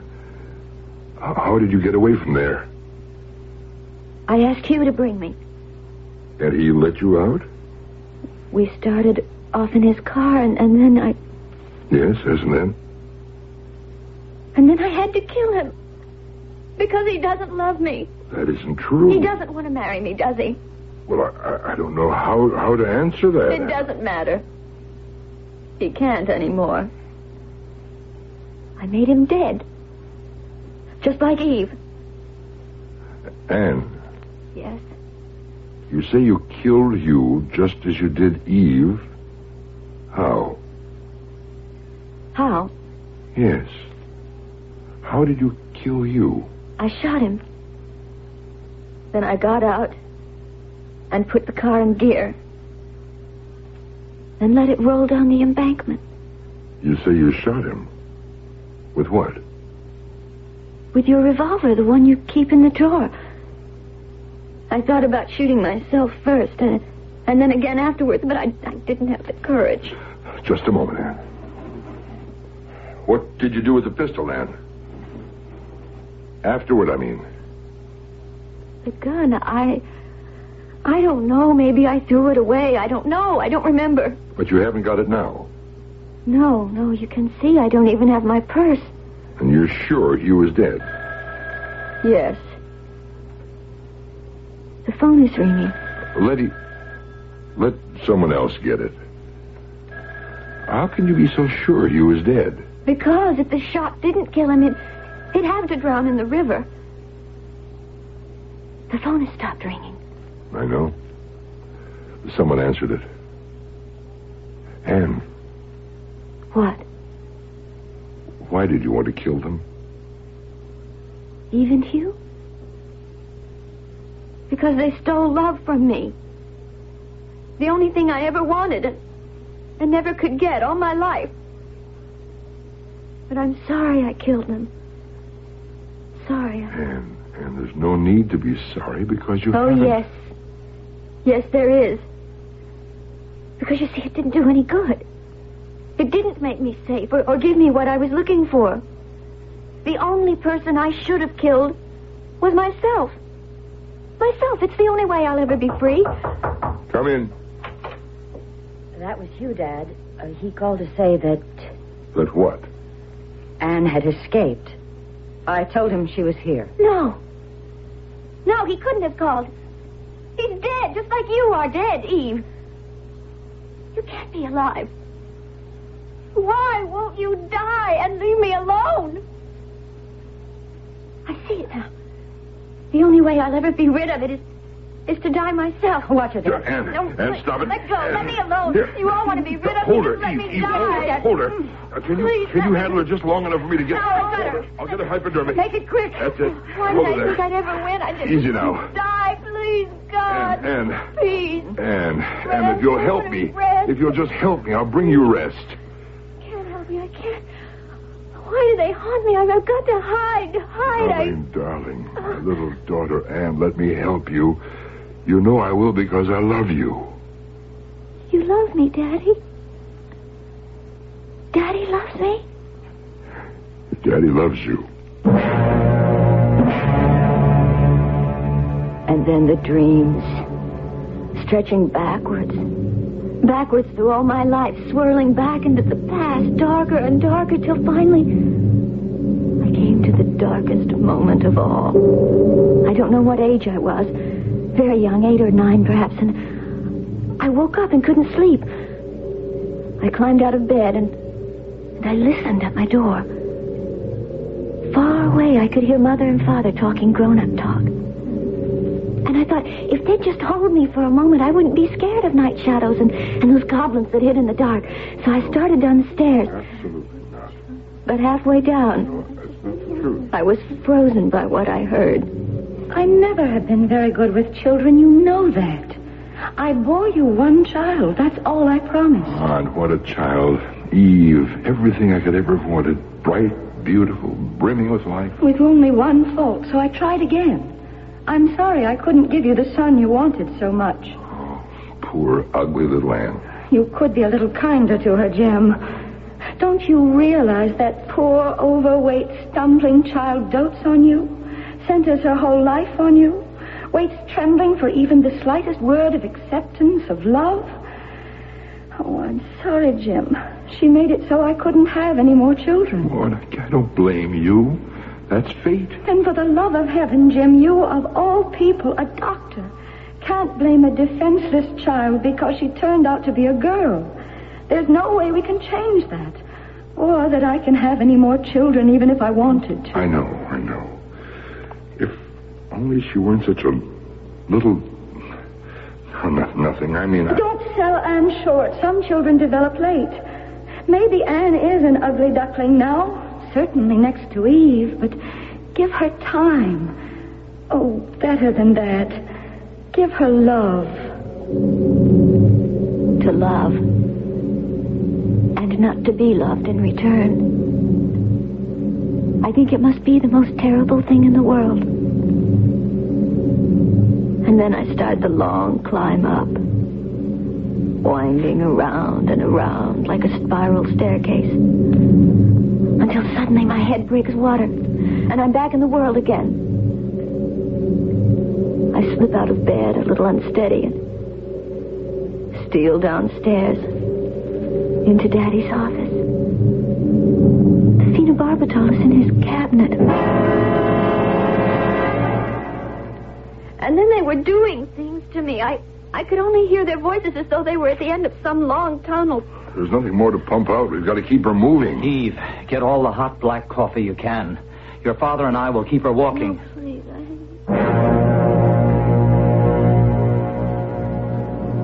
I don't remember ever being so tired. I couldn't even flick my eyelids to save myself. But I know I don't have to. Not anymore. I'm not awake, but I'm not asleep. Just lying here, I can hear every word that follows with marvelous clarity. I can't react, but I can hear. I can hear. You mean Anne actually thought she had killed me? And you, Dr. Denning? Well, Anne's been hallucinating for a long time. Ever since Roger chose you instead of her. Oh, I still can't believe that Anne would go to pieces over that. It's been coming for a long time. You thought he had it under control till the accident of your coming home. You mean Anne's right? I caused it all? No, I'm the one to blame. Nobody is to blame. It was only unfortunate that just as I had gained Anne's confidence, at the expense of accepting for myself the love she still harbored, unrequited for her father, you came along, Eve, and were the catalyst that blew things wide open again. And it is my fault. Oh, look, if anyone was at fault, we were all at fault. But Hugh, are you trying to say that we've exploded my poor little sister into fragments? That she can never be pieced together again? I don't know how to answer that. I only know that as long as I live, I'll be trying. Because when Anne gave me her love and I returned it, it was no pretense. I know the real girl that lies buried under all the emotional misunderstandings. And I love her. I'll never stop believing I can't clear away all the shadows and let the sunlight back in.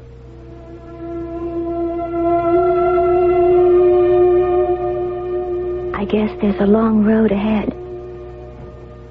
But I don't care. I know I can see my way because there's hope. Hope.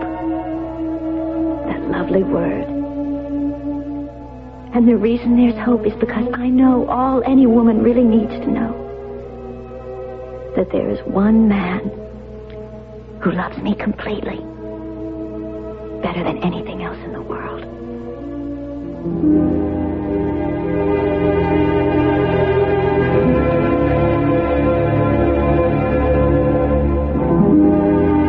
In a way, this hasn't been a story at all, because most of it was never told. We only heard Anne's point of view, which was mostly illusion. So rather than a story, we might call it a vista to a girl's mind, to a place of shadows that suddenly faded in the light of truth and understanding. A strange visit to a dark room. I'll be back shortly. Okay, I made a mistake. My first mistake. But they say guys like me coming out of jail usually wind up coming right back. I like sitting in the park, but not every day. I want to do something useful. People around here, though, they think you're over 65. You're useless. The man crossed and shoot.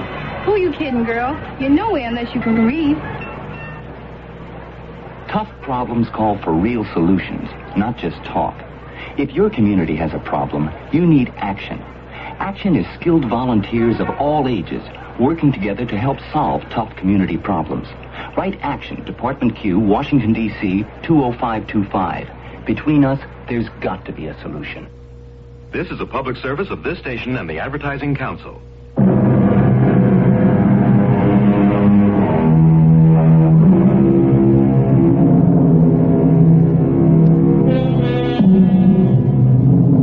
At one time, it was considered absolute heresy for an analyst to have any personal contact with a patient. But we're a more permissive society now, and Hugh Denning is not the first psychiatrist who has married one of his patients. Of course, Anne is no longer a patient. Analysis had brought her freedom to understand and control her life and be a whole woman. And there is no question that the whole experience has made Dr. Hugh Denning a better analyst. So everyone gained, and Anne's hope became reality. Our cast included Morgan Fairchild, Joe Silver, Catherine Byers, and William Redfield. The entire production was under the direction of Himan Brown. And now, a preview of our next tale. We shall be back for the next No, there's something else. I must speak. Madame Darazum will be back later. No, I must speak now. There is a woman at the table behind you. Madame Darazum, you are tired, weary from your telepathic feats, and I... That woman is wearing an opal brooch. Yes. Would you hand the brooch to Mr. Murchison, please? Very well. I'm holding it in my hands. The donor of that brooch is dead. Am I correct? The lady nods her head in the affirmative. You are correct. Wait. The brooch was not given. What are you saying? Reconsider what you were saying. The brooch was taken. The owner of the brooch did not die a natural death. She was murdered. Radio Mystery Theater was sponsored in part by Buick Motor Division. This is E.G. Marshall inviting you to return to our Mystery Theater for another adventure in the macabre. Until next time, pleasant dreams.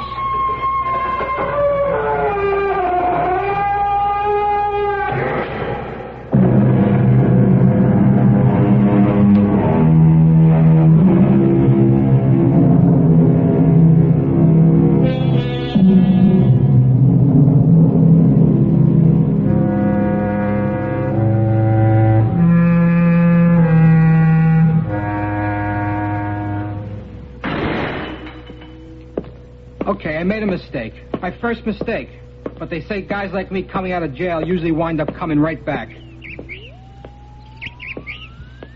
I like sitting in the park, but not every day. I want to do something useful. People around here, though, they think you're over 65. You're useless. The man crossed and shoot.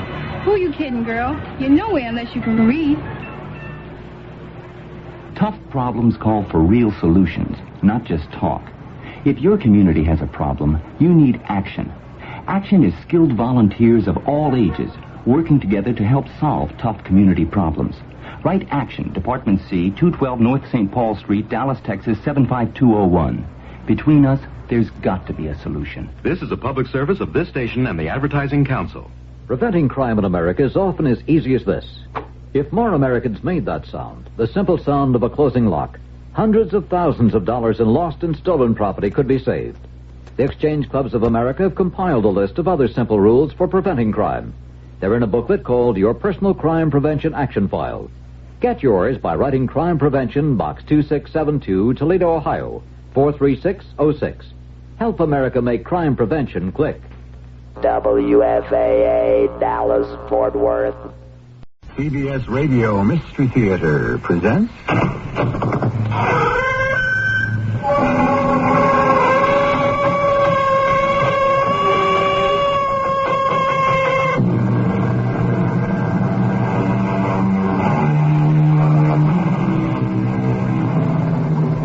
Come in. Welcome. I'm E.G. Marshall. As Mr. Dickens once said, there are strings in the human heart that had better not be vibrated. And so there are also passageways in the human brain that had best not be explored. If it's true that we're all riding on a train that is headed for eternity, why hurry the engineer? Your Majesty, I shall transform these men into the smartest regiment in the army. These men, Colonel? These scruffy-looking villains? Yes, Your Majesty. That one. Mark him, the tall, thin one lounging under the tree. You make him into a soldier? He shall be our benchmark. From this dirt, this miserable clay, I shall mold the most magnificent soldier in the army of France, even if it kills me.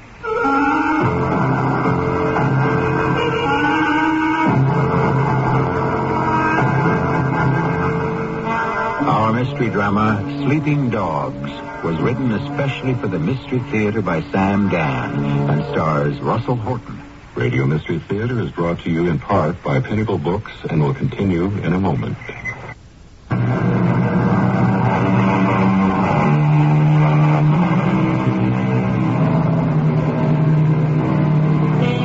Some people achieve immortality in a sort of left-handed way. They themselves are completely forgotten, but their names will always be remembered. For instance, when you admire a fuchsia plant, do you ever think of the man who developed it some 400 years ago, Leonard Fuchs? When you wear your cardigan sweater, are you aware, or do you care, that it's named after the 7th Earl of Cardigan? Our story is concerned with Lieutenant Colonel Jean Martinet, a legendary drill master in France.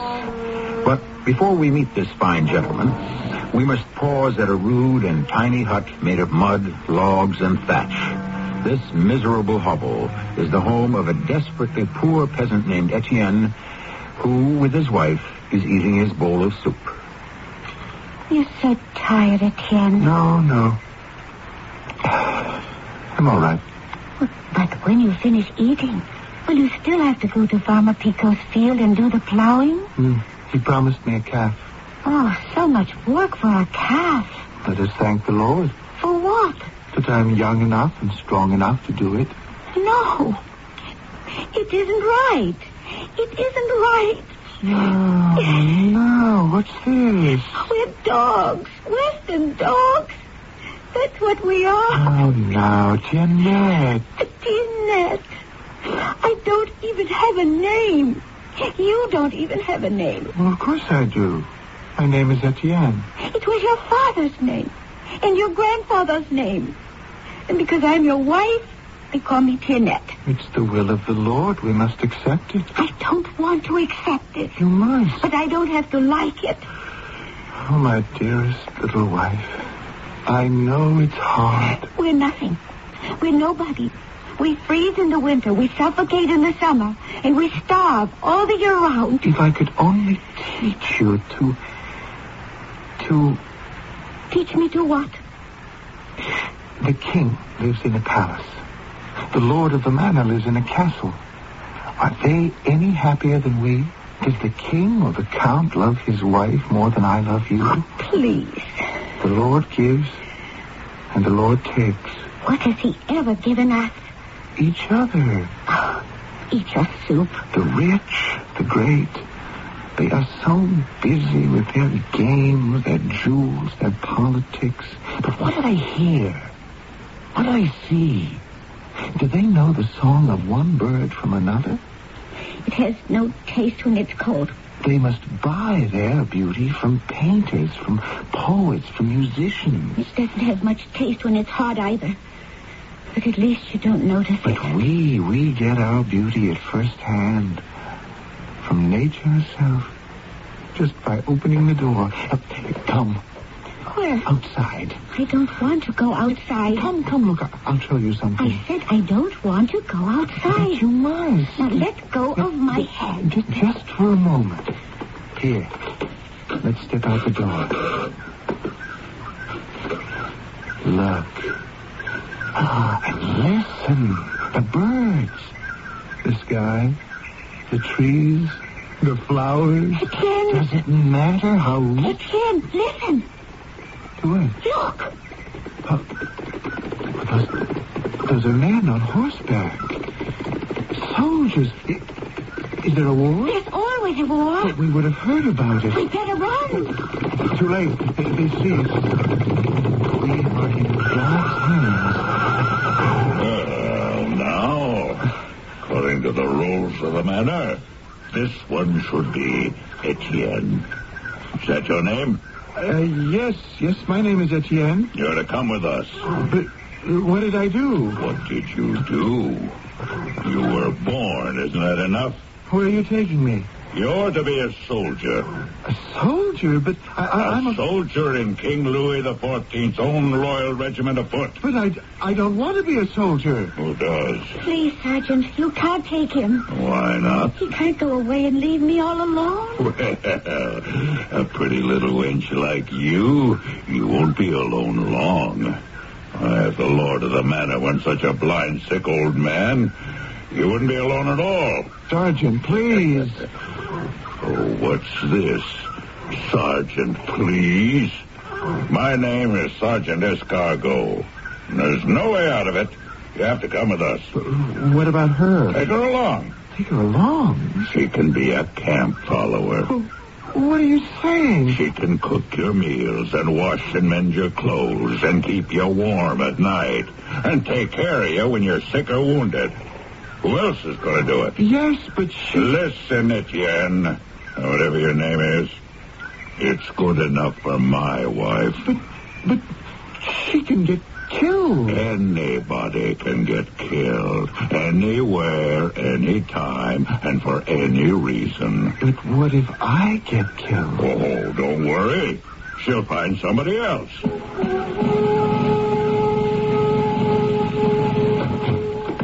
Jean. Ah, yes, my darling. It's Jean. And you're back from Paris.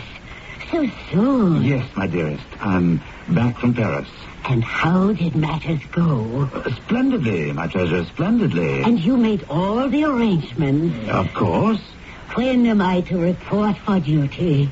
For duty? To Her Majesty. Oh, yes. Jean, is something wrong? Why do you say that? Well, it seems to me... Now, darling, you must permit me to explain. Jean Martinet, you did get me the appointment. The appointment? Isn't that why you went to Paris?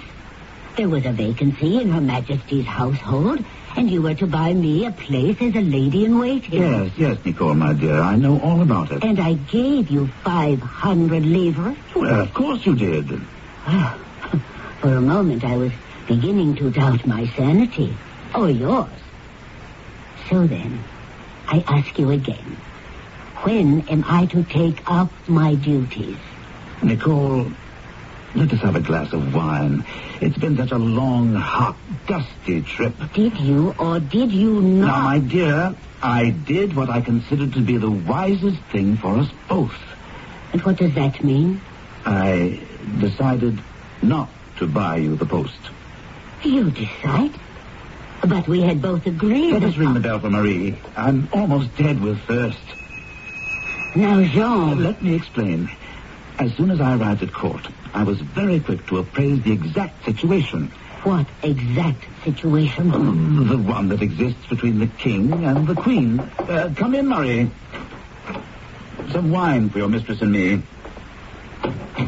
What situation? What is the point in being a lady-in-waiting to Marie-Therese if Marie-Therese herself is nobody and nothing at court? How can she be nobody and nothing? She is the queen. But the king never sees her. The king is infatuated with, is obsessed by his latest mistress, Madame de Verrailles. They're together day and night. But Marie-Therese is still the queen. A neglected queen. A forgotten queen. Of what use is it to be one of her ladies? There is no opportunity for profit, no chance to acquire influence. The investment would be a total loss. Now, you must believe me. Are you positive? Nicole, my darling, I have spent my life as an officer in the army. If I know nothing else, I understand politics and intrigue. Marie-Therese's day is over in the court of France, and her sun has set. And we have saved 500 livres. I suppose you're right. Darling, I'm always right. Let me have the money. The money? Well, it's mine, isn't it? Well, certainly, of course. But you see... Now, look here, Jean. Darling, we agreed we would invest that money in our future. As it turned out, it would not have been wise to buy you the post as lady-in-waiting. And so I made another investment. You spent my 500 livres. It was a once-in-a-lifetime opportunity. Without consulting me. There was no time. It had to be done on the spot. And what did you buy? A regiment. A regiment? A newly created regiment. The King's own loyal foot. No commanding officer had yet been assigned, and I can assure you the bidding was brisk.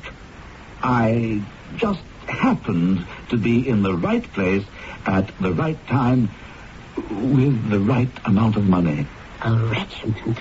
You always wanted a regiment. You planned it this way. You fooled me. Darling, this is the truest, surest way to preferment.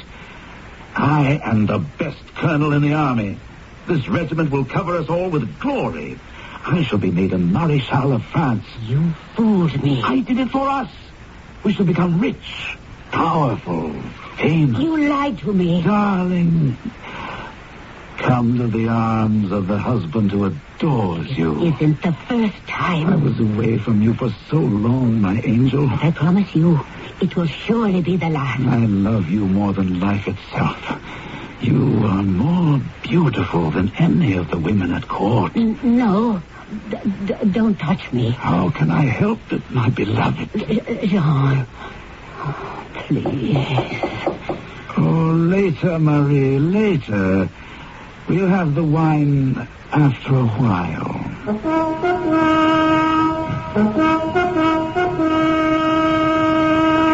Colonel Martinet, come forward. Sire, this is a regiment? Yes, Your Majesty. Oh, it makes me ill even to look. This disorderly mob of horses, baggage, equipment, this is supposed to be the King's own loyal foot? A most scruffy-looking rabble, Martinet, would you agree? Without doubt, sire. Landless peasants plucked up from the countryside or dregs of the gutter scoured from the streets of the cities and impressed into service. You still tell me you can turn them into soldiers? Yes, Your Majesty. Into the finest soldiers in the world. I am tempted to say, Colonel, that you're mad. If I may be so bold, sire, your professional soldier of fortune with his own arms and equipment serves his own purpose. He enlists only for the chance of loot. He questions the orders of his superiors when he considers that they shall endanger him unnecessarily. And this has always been the curse of the freelance army, Colonel. That, sire, is why I propose to create a new kind of army. An army of men who are trained to obey without question. Oh, this has been tried before. One can compel men to obey by shooting them. But then one only has created an army of corpses. There is another way, sire. I beg your leave to try it. I shall transform these men into the smartest and most effective regiment in the French armed forces. These men? These scruffy villains I see before me? Yes, Your Majesty. That one. The tall, thin one. See him? Lounging under a tree. Mark him? Yes, Your Majesty. You'll make him into a soldier? He shall become the pride of the regiment. Sergeant, ride forward and fetch me that sorry-looking oaf.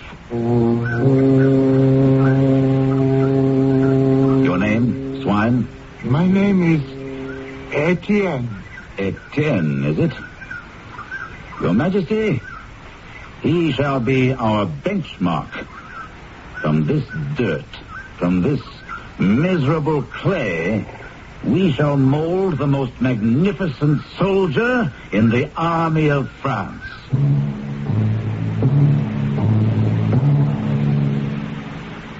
Do you think so? Would you say it can be done? Can even the redoubtable Colonel Martinet make a soldier out of Etienne? Well, we've done what we had to do in the first act. We've stated the problem and brought all of our people together. Now, in just a few minutes, we shall all be ready for Act 2.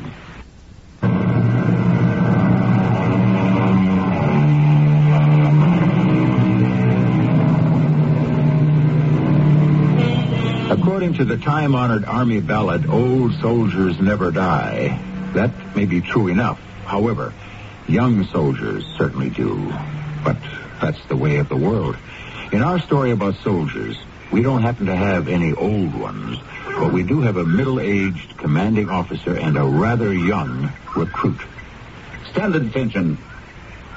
Are you deaf? Sergeant, a box across the ears to improve his hearing. Now then, pig, stand at attention. Or shall the sergeant remind you once again? My lord, I would gladly stand at attention if I only knew what that was. If only you knew what that was. Dear, sweet Lord in heaven. For what sins am I being punished? Well, Martinet, from this clay shall you mold the finest soldier in the army of France? Your Majesty, I take my oath. This human refuse that stands before you now. What is your name again? Etienne, my lord, if it pleases you. It does not please me. Nothing about you pleases me. But within 6 months. That's all I ask of your Majesty. 6 months. Ah, well, Martinet, you've always been a brave and loyal officer. You richly deserve a chance to fail. You shall have your 6 months. Gentlemen, let us retire and leave Colonel Martinet to his task. Did I say task? The 12 labors of Hercules were child's play compared to this. Good day to you, Colonel. Place this one in a special company. Yes, sir. This special company shall be drilled by me personally. Understood? Yes, sir. All officers of the regiment are to be present to observe my special methods and apply them faithfully to their own units. Yes, sir. And you... what is your name again? Etienne, my lord. Yes, why did the king's eye have to fall on you? Of all the 700 men in the regiment, why did he have to pick on you? Attention! Pull yourselves up. Heads up. Chests out. You there, Etienne. I'm trying. Oh, Sergeant. Keep your mouth shut. Present arms. Come on now. That's a musket, not a snake. Hold it steady. Steady. But it's heavy. Sergeant. You'll learn after a while.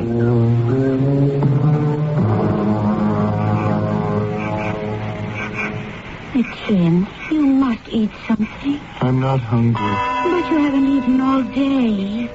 You must be hungry. Yes, I'm hungry, but I'm too tired. I just want to sleep. The sergeant's wife and I and 2 of the other women, we found a chicken. Found. We each took a quarter. I need a little soup. Here, Etienne. Etienne? He's asleep. He is so tired. No rest for the weary of this world. Up now. Up, you're on guard. Guard? Come, I'll take you to your post. But Up! Put on your coat. Pick up your musket. Stand at attention. Forward. March. Guard, halt. Now, this is your post. You challenge all who approach. You say, halt, who goes there? Give the password. The password? Yes. Tonight's password is Versailles. Remember, Versailles. Versailles. And if they try to go by without giving the password, you must shoot. Shoot? On the spot. Oh, no. I couldn't kill anybody. You'll obey your orders, you understand? What's this? You've fallen asleep? What? If you fall asleep on guard duty, you will be shot. You understand? Shot. Yes. I understand.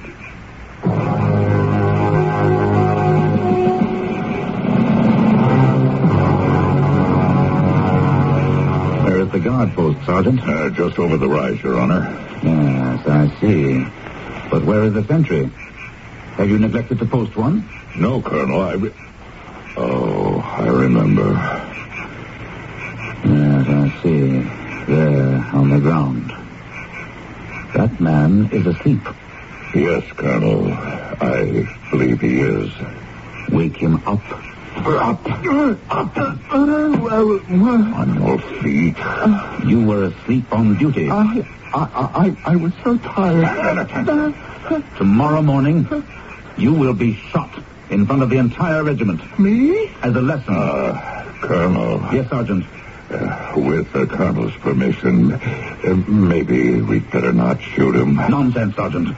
He will serve us as an example. But the king himself said if we have to shoot to get them to obey, you'll have an army of corpses. Some shooting is very much in order. It might be inconvenient to shoot this one. Look at him closely. Why? Oh, it's the one you said would be the benchmark, the standard to which all the rest could be compared. Yes. Very well. You're fortunate, soldier. I personally will supervise your training from now on.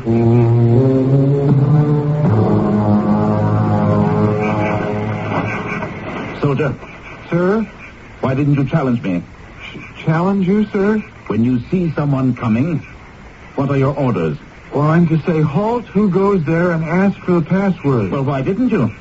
Well, sir, I know who's going there. It is yourself. Oh, that doesn't matter. Whoever it is that approaches, you're to call who goes there and demand the password. Is that understood? But, sir, if I know who goes there... When you are on guard, you don't know anyone who cannot give the password. Understand? But, sir... Anyone who cannot give the password is to be shot. For punishment, you shall not be relieved at midnight, but shall spend the rest of the night here on guard. Stand at attention.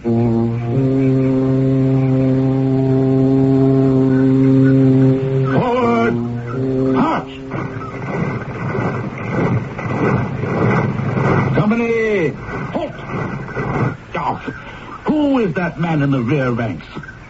Oh, I should have known.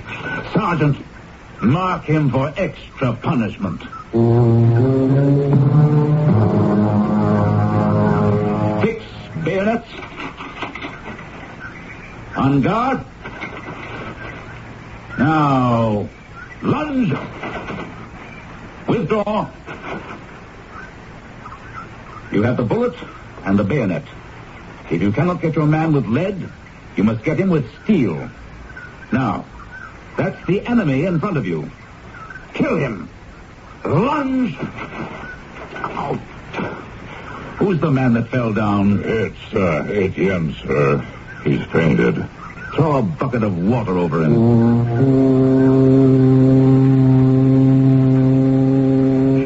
But you must eat. I'm not hungry. Oh, but you work hard, so hard. Oh, it's even worse than the farm. Yes, much worse. But at least we have enough to eat. I just want to sleep. Oh, Etienne, listen to me. This could be a better life than the one on the farm. And things would be so much easier for you if only... If only? The sergeant's wife was talking to me about it. Really, Etienne, the sergeant is a good fellow. He's only doing his duty. His wife told me things would be so much easier for you if only you would try to be a good soldier. Oh, I just want to go to sleep. No, Etienne. This is something you must think about. I've done nothing but think about it, and I don't want to be a good soldier. I don't want to be a bad soldier either. I just don't want to be a soldier. But we have nothing to say about it. As a soldier, sooner or later, I will have to kill somebody. Well, Etienne. Yes? What were you going to say? What can you say? What's the only purpose of an army? To kill people, that's all. Why do I want to kill some fellow I don't know? Even if I knew him, I wouldn't want to kill him. Even if he injured me, I wouldn't want to kill him. I can't kill anyone. That's all there is to it. It is the will of the Lord. Oh, How can you say that? I learned it from you. I never taught you that. But you did. When I would complain about our hard lot, you would constantly preach to me, we must accept the position in life where God has placed us. For reasons that we cannot understand, he has made you a soldier. You must therefore submit to your fate. Ready? Aim. Fire! Musket in left hand. Right hand removes cartridge from bandolier. Bite open the top. Pour powder down the barrel, followed by ball. Wadding it down with... What is it, Sergeant? One moment, sir. I don't believe Etienne fired the last volley. Oh, the fool! Is he going to double shot the musket? Bring him forward to me. This musket has not been fired. Is something wrong with it, soldier? No, sir. Why didn't you fire? I cannot fire. You cannot fire. Will you be good enough to explain why? Because the thought... The idea of killing makes me sick. Oh. We will make you even sicker. Sergeant, this man is to be given 10 lashes for disobeying a firing order. Next time he disobeys, make it 11, and so on. Assuming there will be a so on, which I am inclined to doubt.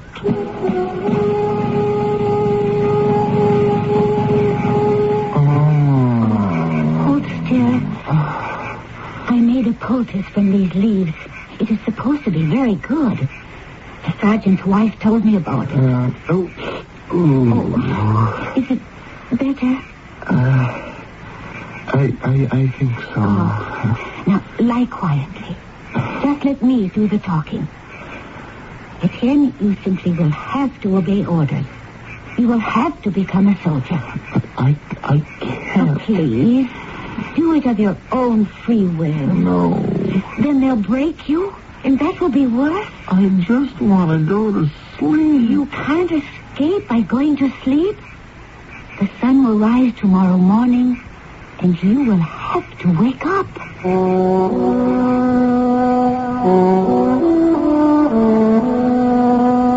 Ah, Colonel Martinet, Your Majesty. My spies tell me your men seem to be shaping up well.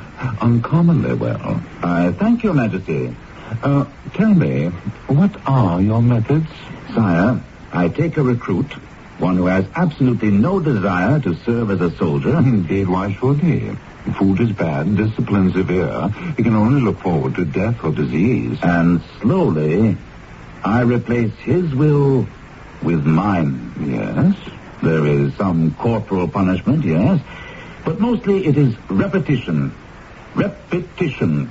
I drum it into his head. I drill it into his brain. Soon he is no longer a man, but a machine. My machine.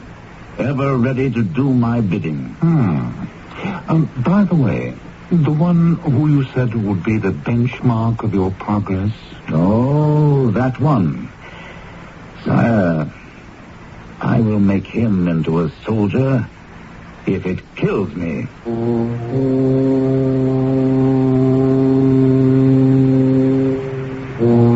Is this a prophetic line? Who knows? We have evidently set up two adversaries. On the face of it, they seem to be so unevenly matched.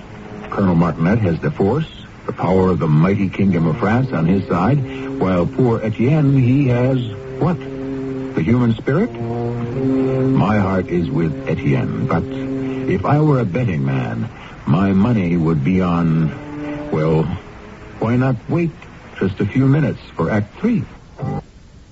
Has the force, the power of the mighty kingdom of France on his side, while poor Etienne, he has what? The human spirit? My heart is with Etienne, but if I were a betting man, my money would be on, well, why not wait just a few minutes for Act 3?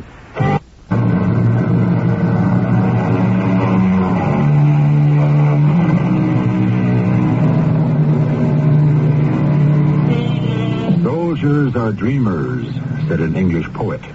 And the soldier in our story would seem to bear him out. Certainly, our man Etienne would rather dream than drill.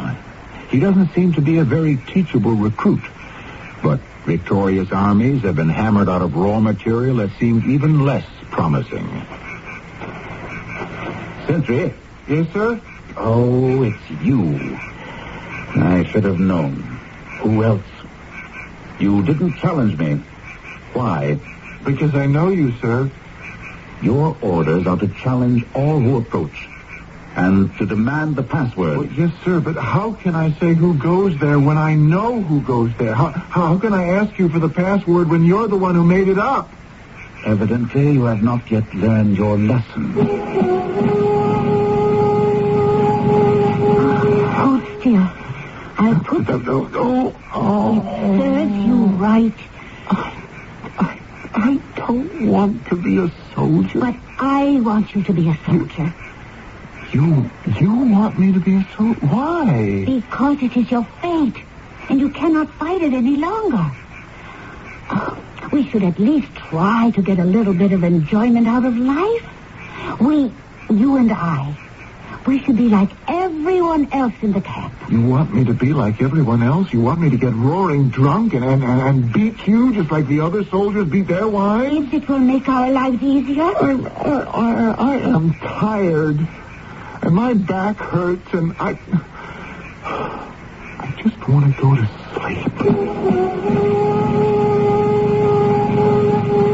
Colonel Martinet, Your Majesty. They look well on the drill field, your men do, but, of course, that's only a part of it. I agree, Your Majesty. We're having a war in Germany at present. Yes, Your Majesty. A rather small war as these things go. I'm aware of it, sire. Neither we nor they seem to be taking it very seriously. I know that. It would appear to be an excellent place for blooding new regiments. Do you agree? Completely. You will, therefore, prepare to attack the town of Duisburg-Hamborn in the Rhine province. I thank Your Majesty for the opportunity. At the end of the week. It will be done. Oh, by the way, that soldier, the benchmark, how's he progressing? Slowly, sire. Slowly, but surely. Forward, march!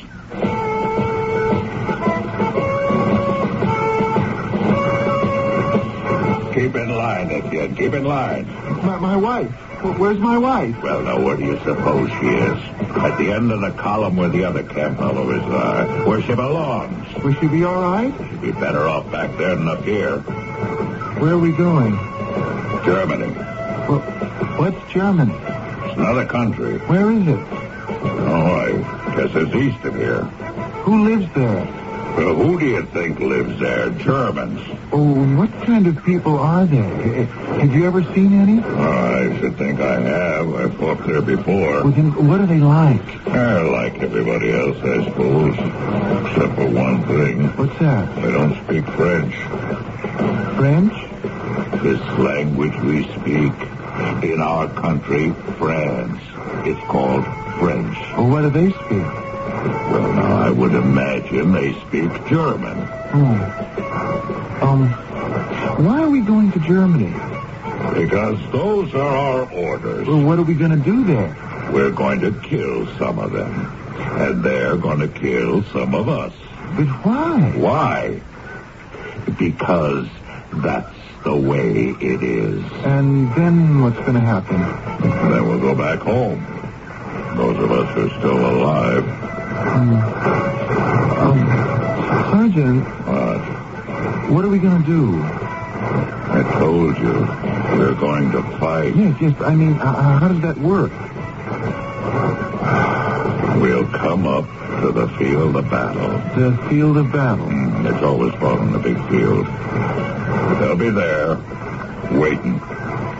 Then we'll fire at them. They'll fire at us. And whoever has the most men left alive wins. Wins what? The day. Sergeant, if we, the Germans and us, if we stand there facing each other and they point their muskets at us, They will, won't they? Oh, yes. Depend on it. Sergeant, how can we just stand there knowing people are pointing guns at us and we can get killed? How can we just stand there? Oh, you stand there, my boy. Depend on it. You mean you'll be able to look at the muzzle of a gun that's pointing at you, knowing that death is in there and it's coming for you, and you'll just stand there? Yes, you will. And you want to know why? Because it's been drilled into you, beaten into you to obey orders. Obey without question, without hesitation. Obey. And when you're told to stand steady, you'll stand steady. And when you're told to fire, you'll fire. Oh, I'll never be able to fire. I can never kill another human being. You'll do as you're told, whether you like it or not. You have become a soldier.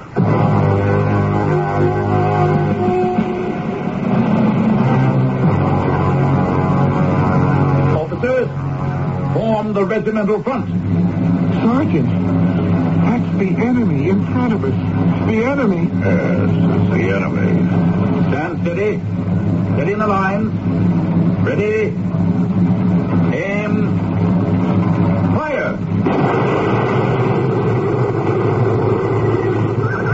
See, my boy, what did I tell you? You stood steady. And on the command, you let loose along with everybody else. Sergeant, I saw men go down. They were hit. I must have killed one of them. Of course you did. I killed a man. Do you understand? Right. Reload and kill some more. You're a soldier now.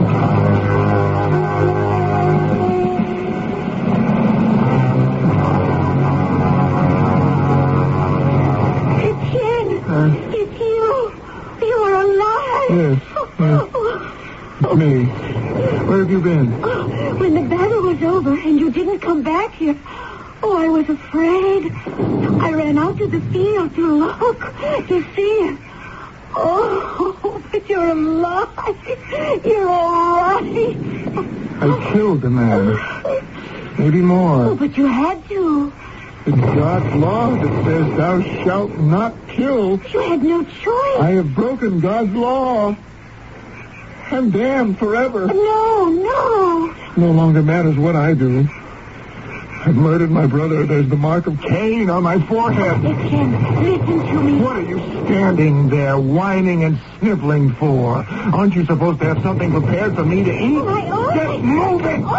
That's only a taste of what you'll get if I have any more trouble with you. And you find me something to drink. Do you hear?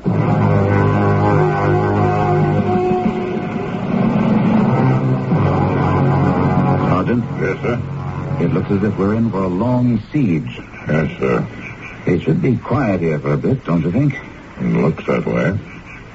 I'm going back into France. I have an important mission. Yes, sir. I shall return sometime late tomorrow night.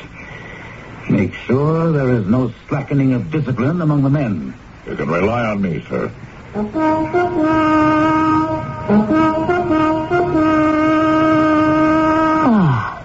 It's you. Nicole, is that a way to greet a loving husband? What do you want this time? I want a smile, my darling. A kiss. And afterward, you'll want some money? Oh, Nicole, is that fair? It's true.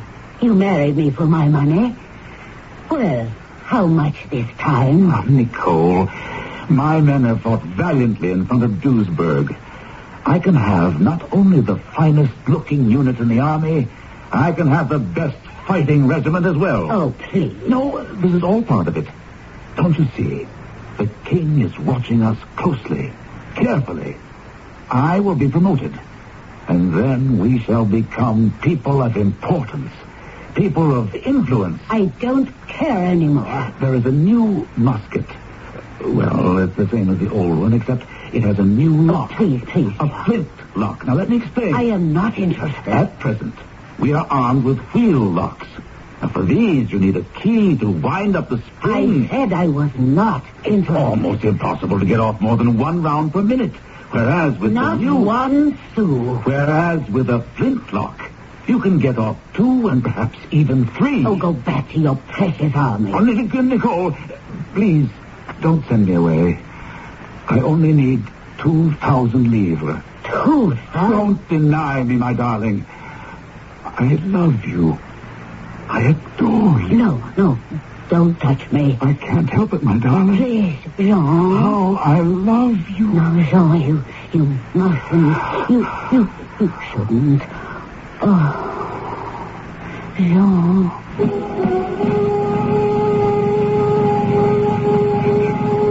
Etienne. Have a drink, Sergeant. No drinking. We're going on guard duty. Guard duty? Oh, why not? Pick up your musket. Let's go. Guard duty. Yes, sir, I'm the best guard in the French army. You know something, Sergeant? I'm the best soldier in the French army. I hope you're not drunk. No, Sergeant, I can't get drunk anymore. Can you? Oh, I can never get drunk enough to forget the eyes of the men I've killed.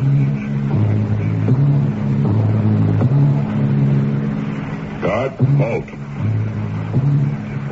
What are your general orders, Sentry? To obey all the rules, regulations, and orders of the King's Own Loyal Foot Regiment. And what are your special orders? To stand guard over this post, to challenge all who approach, regardless of rank or standing, to bar all who cannot give the password, to fire without hesitation or question at all who seek to approach this post improperly. Very good.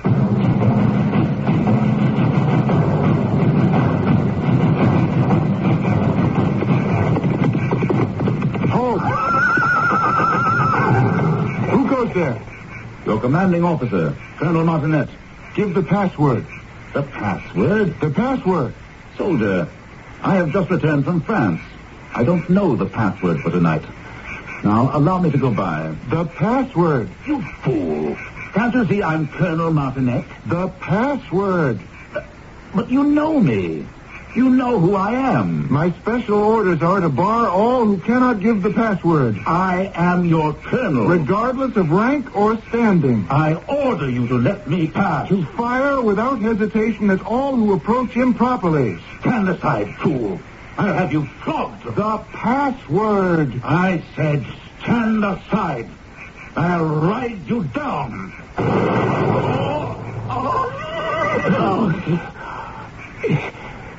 It's you.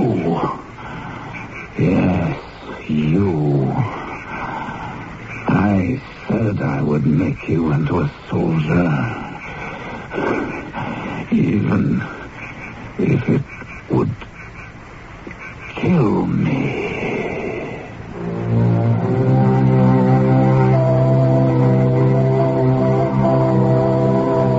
And it did. Is this a true story? Well, we do know that Lieutenant Colonel Jean Martinet, whose name has become synonymous with the strict drill master, was killed by one of his own men before the town of Duisburg. And we also know how dangerous it is to try to alter the psyche of another human being. And there's something else you might like to know about all this. I'll tell you shortly.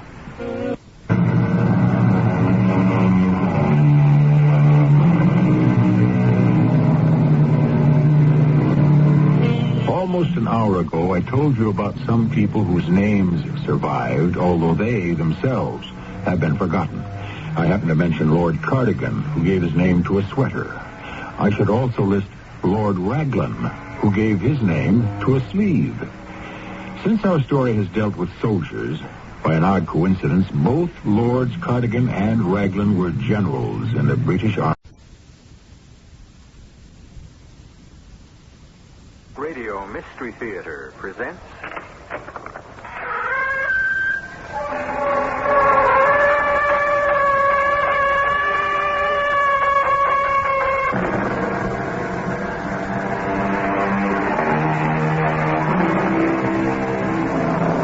Come in. Welcome. I'm E.G. Marshall. This is an unusual story about an unusual grandmother who, without really being able to explain it, performed an act of the supernatural. Yes, supernatural, because sitting in her room in a nursing home, working on a needlepoint portrait of her old house, she she somehow brought her son to his senses and created peace where there was chaos. It began in the strangest way. Nell Atterwood's grandson, Rick, 25, was paying her a visit at the home. What's that you're working on, Grandma? A picture of my old house. Oh, a copy of the needlepoint in Dad's living room. More or less. You've left out the maple tree by the side of the house. Oh, it never should have been there in the first place, Rick. Killed the grass. I've taken it out. So did the windstorm night before last. And the old maple blew over. Did you know that? No. Oh. Funny coincidence, isn't it?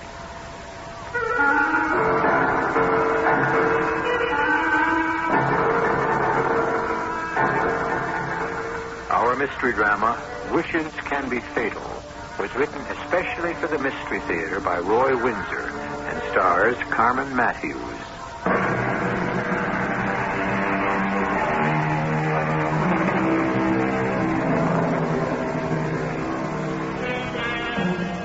Are thoughts just dreams until their effects have been tried? Maybe. I'm not sure.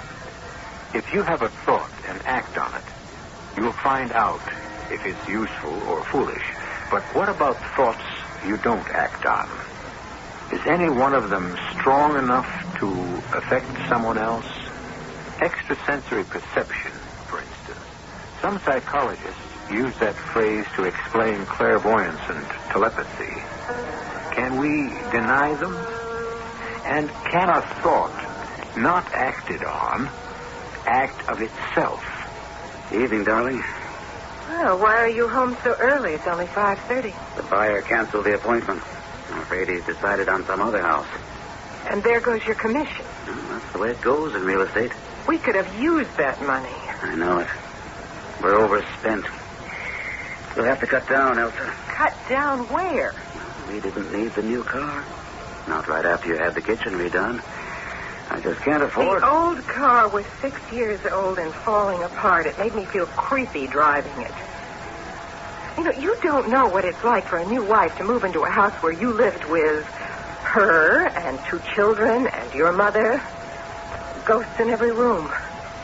That car was hers, so was the kitchen, and our bedroom was her bedroom. We ought to sell this old ark and buy a place of our own. I like the house. My roots are here. Well, mine aren't. Look, Ed, your mother's in a home. Yeah. Whenever I think about it, I feel rotten. Nothing wrong with my mother. She didn't belong here with us. It was her home. She owned it. And gave it to you. She wasn't happy with me here. She didn't expect you to remarry. She's better off in a nursing home than in this old place. Oh, darling, why must we always argue about my mother and the house? It's mine. My mother never visits, and my children are off on their own. I just feel smothered by your past. Ed, let's sell the house. Move to Florida. Real estate's big business down there. In no time you'd be making all kinds of money. And think of the weather and the beaches and being away from all of this.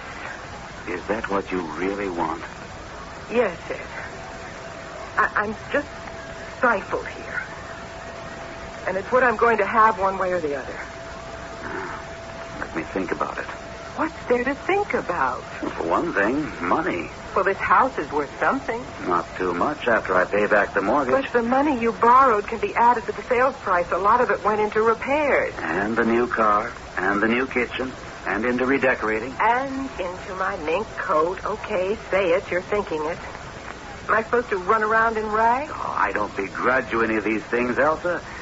I'm just saying they cost money. And I'm just not selling enough to keep up with the expenses. Well, ask your mother to help out. Ask my mother? Why not? She's still got a substantial income from stocks and savings. After giving me the house, you want me to ask her for more help? What if I cozy up to her? I don't think I'd try, Elsa. She's 74, but she's as sharp as a razor. No, I wouldn't try that. Where are you going? Upstairs to lie down for half an hour. Oh, did they come over and cut that old maple into logs? Yes, they stacked it in the cellar. Sorry about losing that old tree. That's odd. What's odd? The needlepoint picture of the house. What about it? I could swear that when my mother made it for us, the old maple was right there. It's gone. Well, you're mistaken. If it was there, how could it not be there now? The real maple's gone, blown over by the wind. And the maple in the picture is now gone. I find that very strange.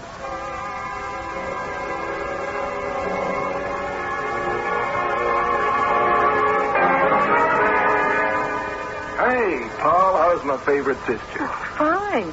What's this favorite sister, Jazz? I'm the only sister you've got. True. So, this is it. I like it. Not bad, right? This little living room, a bedroom, and kitchen, all for $175 and utilities. Pretty good location, too. The shore road's okay. Yeah. I like it. Well, sit down, Rick. Mother's old Windsor chair. I'll be darned. Well, Dad said I could have it, and Marie Antoinette couldn't have cared less. She goes for ultra-modern in aluminum and fake leather. I took some other old things, too, and some photographs. I always liked that one you took of Mother and Dad. Yeah, I like it, too. What a mess. But it's a fact, and we have to live with it. Oh, he could have fallen for that selfish, tasteless chorus girl. I'll never... Model, not chorus girl. No, I don't know. He's only 51 and lost after Mother died. Along comes this girl, Elsa, whose teeth can cut steel. What are you going to do about it? Nothing. She drove Grandma into a nursing home. We couldn't stand to live there. I'm sorry for Dad, but I'm glad I've got a place of my own. What if we found a big place? 2 or 3 bedrooms, and the 3 of us moved in. 3? Which 3? You and I and Grandma. I hate to think of her in that nursing home. She seems to be doing all right. I don't know, Paul. The idea of the 3 of us together doesn't really send me... Oh, she'd love to keep house for us. Maybe, but we're not kids. We got our own friends. Now, I love Grandma, but I don't see myself as her little boy again. Or you, too. No, Gran is all right. She's lonely for what was, I suppose. I worry about Grandma. Well, don't. She's well. She just needle points. Right now, she's making another portrait of the old house. Oh, that's sad. Yeah. It's something else, too. Her copy hasn't got the old maple tree in it. You remember the one? I carved my initials in it when I was 6. Well, maybe she's forgotten the tree. No, she's leaving it out because it's no longer there. But the tree blew down night before last, and Grandma didn't know about it. That's off the wall. Weird, right?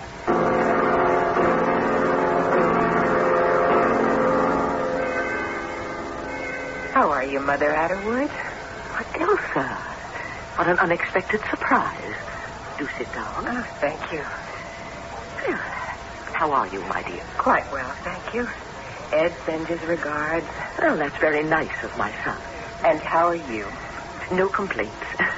This is a nice nursing home. Old folks' home, I should say. Not many need nursing. I managed to fill my time and get outside whenever I want a change of scenery. I went into the city last week with a friend and had a glorious time last Wednesday. Took in a matinee and had supper at a very good Italian restaurant on 53rd Street. Sounds wonderful. Theater, dinner. We haven't been in the city since before Christmas. Can't afford it. Oh? I thought Ed was doing quite well.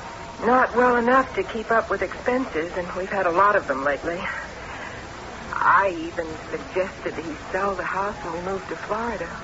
Oh, and you like that? Oh, I'd like anything better than being cooped up where I am.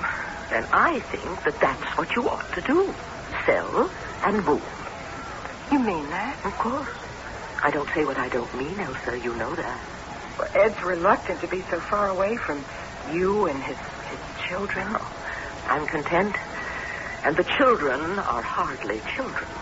Rick's 25, and Polly, let me see, no more than 23. Tell Ed not to let us stand in his way. He's begun a new life, with you? Well, I'm surprised to hear you say that. You're much happier with me here and with Rick and Polly elsewhere. Isn't that true? That's a harsh way of putting it. It's not sentimental, if that's being harsh. If we sold the house, a lot of the money would have to be used to pay off our debts. I'm surprised you have debt. Oh, we've got a list a mile long. And when they're paid off, there won't be much left to start a new life in Florida. So, I wonder I think not, Elsa. Why not? It's your son. And you have more money than you'll ever need. He's also over 21. If he's been imprudent, he'll have to economize. But we can't go to Florida with just a few $1,000. Florida isn't going to run away. Get out of debt, and it will be waiting there to welcome you. You wouldn't consider... My dear Elsa, under no circumstances whatsoever.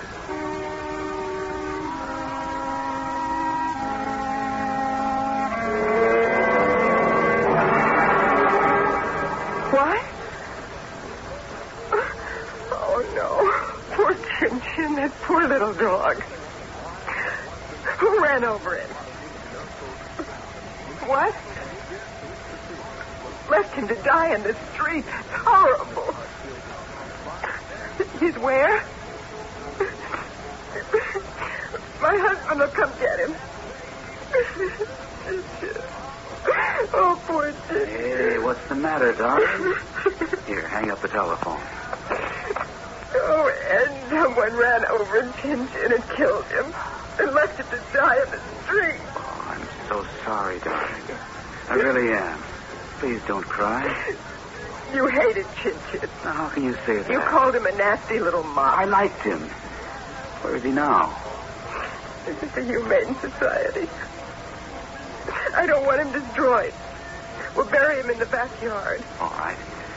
I'll drive over there now. Will you be all right? I will never be all right. First, your rotten mother. Now, watch it, Elsa. She is selfish. I told her our plans, and she said that under no circumstances would she help us. And she's quite right. We're stuck right here until I get us out of debt. But I don't want to stay here. She's a selfish, nasty old woman. I'll be back soon. I'll be darned. Elsa, come here. Look at the needlepoint picture. That miserable thing. I hate it. When my mother made it for us for a wedding present, she put Chin Chin in it. Down here in the middle of the front lawn. Do you remember that? Yes. Well, where is Chin Chin in the picture? Gone. He's gone. Chin Chin is dead and his picture is gone. Get that thing out of the room before I destroy it. Get it out or I'll destroy it.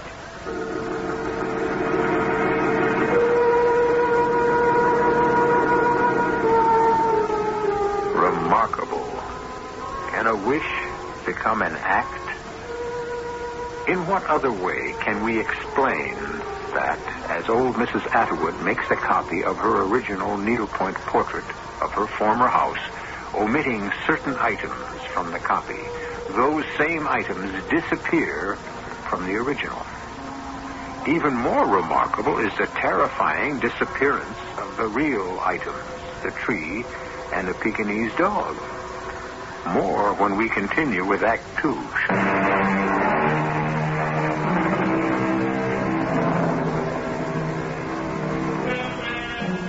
I don't suppose there's anyone who at one time or another hasn't said, I could kill him, or I wish he were dead. Angry remarks soon forgotten. And of course, we've all heard the expression, if thoughts could kill. Now, is that possible? Well, my goodness, the two of you. Please sit down. How are you, Grandma? Oh, just fine. Yeah, they treat me okay? If they didn't, they'd hear about it, Rick. No, it's a nice enough place. But it's not home. Well, yes, it is. A home for the homeless. Oh, that sounds sad. Well, it isn't really, Polly. Most of the people here just couldn't manage homes of their own any longer. the time comes when others have to manage for them. I'm still spry enough to run a vacuum and put a meal on the table, but not alone in a home of my own. I wouldn't like to live that way. Too lonely. I wish all of us still lived in your old house. Well, we don't, and it's just about time you stop mooning about it. Times change. Nothing ever remains the same. Your old house is too full of good memories for me. Well, treasure them, but live for the present. You have your own life to lead, Polly. Don't moon about what was. My goodness, that's just about all that I listen to around here. So you want to stay here? Why, of course. It's not bad at all, and I get out whenever I please. But you still think about the good life we had in the old house, don't you, Grandma? Well, I mean, why else are you making a copy of that needlepoint picture of the house in the grounds? Well, yes. I admit the house holds many memories for me. The needlepoint portrait is a kind of talisman for me, a reminder. Sentimental nonsense, I suppose. Grandma, may I see your needlepoint? Certainly, my dear. It's here in my bag. There you see, Paul? What'd I tell you? No maple tree. Oh, where's that dog? Huh? Oh, hey, no Chin-Chin. Well, I'm glad you left him out, Grandma, nasty little dog. I agree. He gave me a good nip when I was still living there. Well, it's going to be a lovely picture, Grandma. And much airier without the maple. And more serene without Elsa's pet. You're idealizing it, right, Grandma? Well, I suppose you might say that, Rick. In the original picture, I put in everything that should be there. House, trees, shrubs, the three of you, and Elsa and her Pekingese. In my copy, I'm just going to keep what the house ideally ought to be. And that doesn't include the old maple or the dog. And nature sure cooperated with you about the tree. You got any more magic up your sleeve?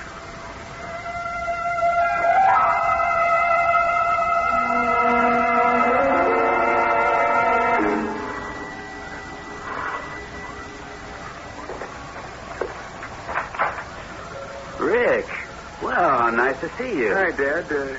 All right if I come in? Now, what kind of question is that? Well, you might be busy. Come in. That's not what you meant, Rick, is it? Well, sit down. Can I get you something? No, thanks. Is Elsa at home? She's upstairs. Very upset. Chin-Chin got run over late this afternoon and was killed. What? Oh, I'm sorry. That's too bad. I know how much Elsa loved that dog. Yeah. Well, how come you decided to stop by? I was in the neighborhood. Polly and I had a visit with Grandma, and I just kind of naturally drifted down here. How is Grandma? Sharp as a tack. You ought to visit her more often, Dad, if you don't mind my saying so. I guess Elsa paid her a visit today. Yeah. I asked her not to. I knew what would happen. Your grandmother tell you why Elsa came to see her? Polly and I kind of dragged it out of her, something about money. Yeah. I'm in debt. And it's my own fault. She's done enough for me. I'd never ask her for another cent. Yeah.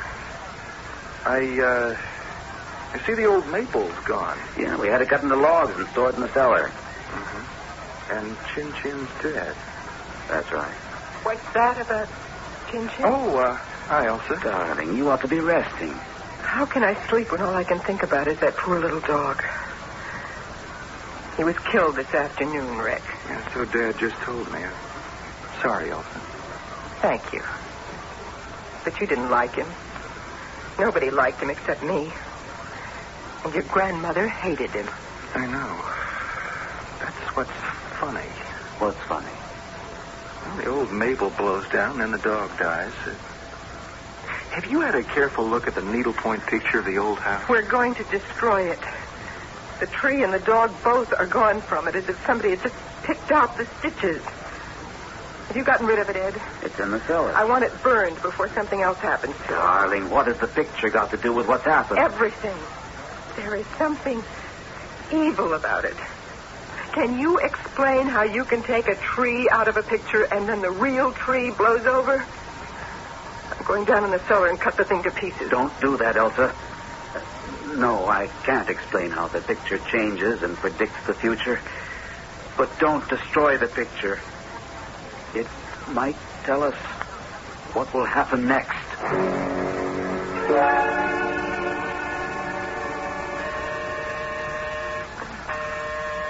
Who is it? Me, Rick. Oh, just a second. Oh, it's almost 11, Rick. Yeah, I've been at Dad's. I told you why I was going to go over there to see him. And? Well, the dog is dead. Elsa's darling little Chin-Chin was killed late this afternoon. Oh, that's far out, Rick. That's just what it is, far out. Grandma sits over her needlepoint like Madame Defarge over her knitting, recording everyone headed for la guillotine. Oh, that's weird. It scares me stiff. What are we going to do about it? Oh, did you tell Dad that Grandma is making a copy of the original picture of the house? I was going to, but Elsa's so crazy angry about the dog. Who knows what she might do? You mean like going after Grandma? Sure.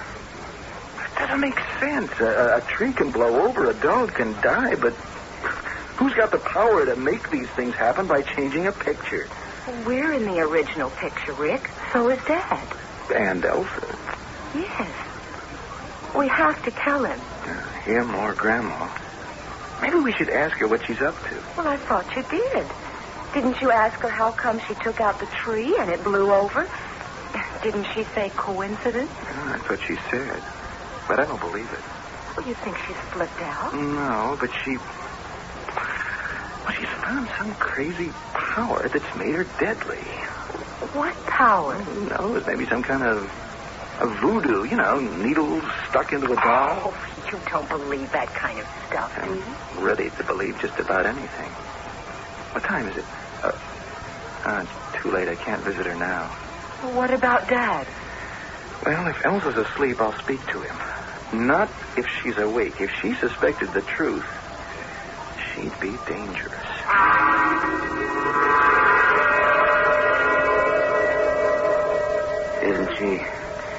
Isn't she awfully young to be struck with that kind of disease, Doctor? Elsa tells me for over a year she's had aches and pains. She hasn't been very good about physical checkups. Would have spotted the condition long ago. Well, will she be crippled? Remissions have been known to occur, but there's no specific cure for rheumatoid arthritis. And she has the symptoms? Yes. Where'd she get it? Don't I wish I knew. Now, what your wife needs is bed rest, baths, rubs, and a good frame of mind. She will become crippled. I won't deceive you. It's likely, yes. Good Lord. She's only 38, Dr. Berg. I know. Doctor, take a look at this. Oh, the needlepoint picture of your house. A fine piece of work. I told you about the tree and the dog. Now look at this. Figure of a woman leaning on a cane. Well? As late as 9 o'clock tonight, that figure was standing erect. Now, it's leaning on a cane. I don't understand. Neither do I. You're sure you're not mistaken? No. It's some kind of magic. That's a little beyond my understanding. Excuse me, Doctor. I'll be on my way. Be sure that your wife gets plenty of rest. Yes. Oh, Rick. Hi. This is Dr. Berg. My son, Rick. Hello, and goodbye. What is it, Rick? I have to talk to you, Dad. Can it wait? I've had a devil of a night. Yeah, me too. Oh, well, sit down. What's the picture doing back up in the living room, Dad? Take a look at it. There's a good chance that Elsa's got rheumatoid arthritis. Oh, that's awful. Yeah. I don't think she knows it yet. Elsa was right. There's a curse on that picture. Take a careful look at it. Well, the figure of the woman leaning on the cane? Yeah. Well, that's what I came to tell you about. Yeah, I'm scared. I thought something like this might happen. Why? Grandma. What? Grandma is making a copy for herself of this original needlepoint picture. Yes. Yeah, and in the copy, she's omitted the maple tree and the dog and... Well, and now in real life, both are gone. And I'm willing to bet that in Grandma's copy, the erect figure of the woman is bent over and leaning on a cane. Do I sound crazy? I can't believe it, Rick. How can we believe that my mother has discovered some power to... Oh, no, it doesn't make sense. Have you known about this for some time? Well, only since I saw Grandma's needlepoint with the tree gone from it, and that was just at the time the tree was blown down. I saw her tonight, and the dog was gone, and now Chin Chin is dead. This is beyond sense. Dad, I wouldn't tell Elsa. No, I suppose not. I think if she can move, she'd want to kill my mother. I almost feel that way myself.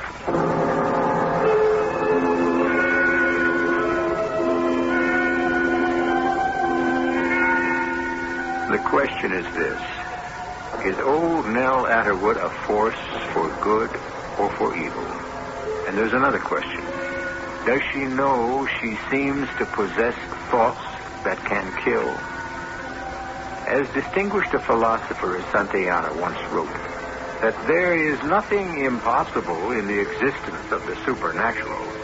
Its existence seems to me to be decidedly probable. More when I continue with Act 3.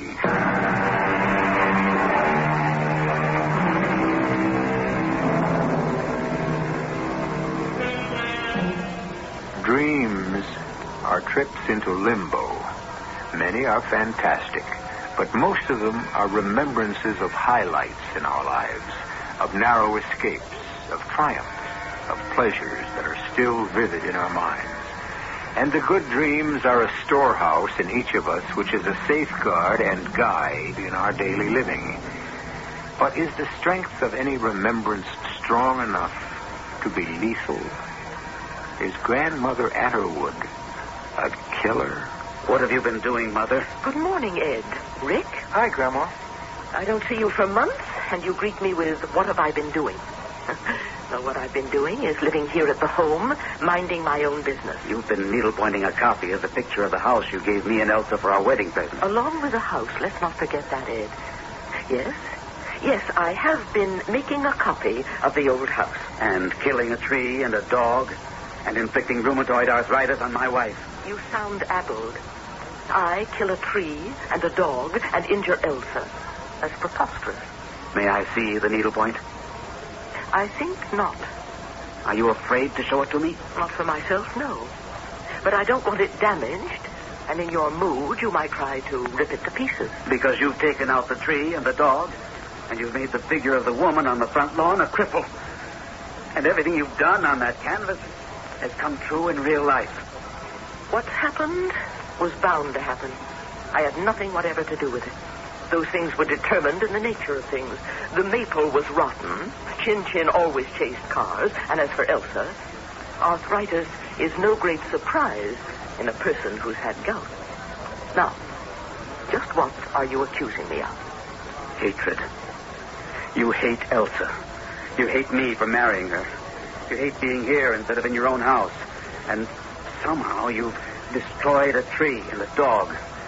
And now you've inflicted an injury on my wife. Dad, that just doesn't make sense. You be quiet. Now listen, Mother. I don't want you to take another stitch in that miserable picture. Are you accusing me of necromancy, conjuration? Can you in your right mind believe that I have such a power? How else can I explain what's been happening? It's not I who hate Elsa, or you for marrying her, or living here instead of my old home. It's you, Ed. Why don't you face it? You're miserable. You were bedazzled by a pretty face and a good figure. But is Elsa half the person that your first wife was? I'm in love with Elsa. No, you're not. Infatuated, maybe. You're so far in debt, you're planning to sell the house and move to Florida. Move with what? A few $1,000s left over from the sale. No, with money, Elsa wanted me to advance. I'm sorry about that, Mother. I'm sorry about the whole thing. It's all very strange. I'm making a copy of the original picture because I want it to remind me of the house. The disasters you speak of just happened. They're signs of a decay, of the rotting away of values that were good. For which you blame Elsa. No. How can I blame her without blaming you? And how can I blame her when she and I just couldn't get along with each other? You are blaming me. You must admit that you hate her. I don't admit that. Elsa hates everyone except herself. There are people like that. She may even come to hate you if you don't become the man she wants you to be. No, Ed. No, Elsa is just incompatible with your family. That's why we scattered in all directions. But we still love you. Am I right, Rick? Of course.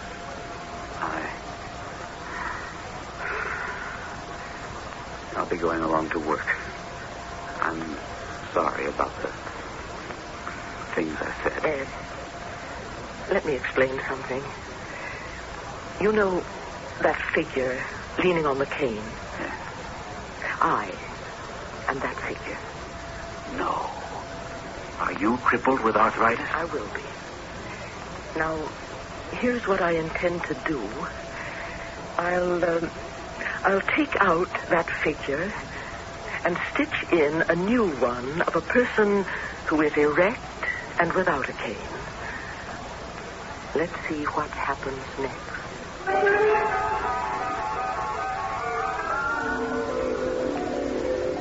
Well, Dr. Berg? Your wife is much improved. She still has pain, especially in the right hip, but she can move around. Remission? No, Mr. Atterwood, not this quickly. Arthritis, it doesn't go away overnight. I learned just now she has had a history of gout. It's an allied disease. But she can get around. Oh, yes, for a while. How long, I could not say. I've prescribed for her, and she'll get relief. Wow, that's good news. Oh, darling, how are you? Better. Dr. Berg's been wondering. Thank you. I'll be on my way. I can see myself out. Good night, and thank you. Ed, I've got something to tell you. Sit down, darling. I hope you'll understand. I'm leaving. I see. I have some friends in Pompano who'll take me in for a month or so until I find a place to live. You made up your mind? Your mother made up my mind. After what you told me about that needlepoint of hers, I'm not safe in this house. That old witch killing my dog. Oh, Chin chased cars and got run over. Not until she took his picture out of the needlepoint. She's in league with the devil. Look, I'll put the house on the market, and we'll move... No. Stay here. This is where you belong. Not with me. I want to be free of you and your family.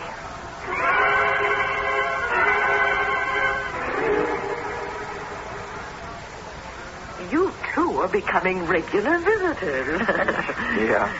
Rick told me what happened this morning, Grandma. Well, it wasn't very pleasant, Polly. But you'll agree it's all been kind of funny. Yes. And I've been thinking about it all day. Darned if I can figure it out. Maybe, not consciously, but maybe deep down inside your mind there's a powerful subconscious wish to restore what was. You know, you and us with Dad in the old house. Oh, I can't believe that, Rick. I told you before, what's past is past. I did make the change in the needlepoint. Is it just about complete? Just about. Here, take a look. Oh, it's just lovely. Thank you. Grandma, that change in the needlepoint you were making. Rick said you told Dad you'd take out the figure of the woman with the cane And put in one of a woman standing erect. Yes.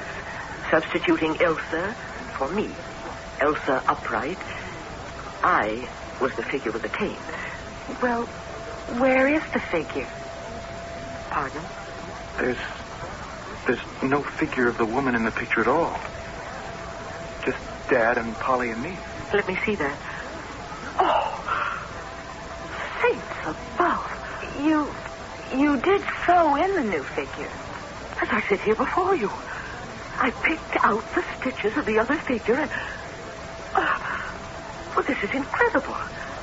Now, what could have happened to the new figure? And what could it mean? Maybe we'd better telephone Dad and... No, let's go over there, Polly. I smell trouble.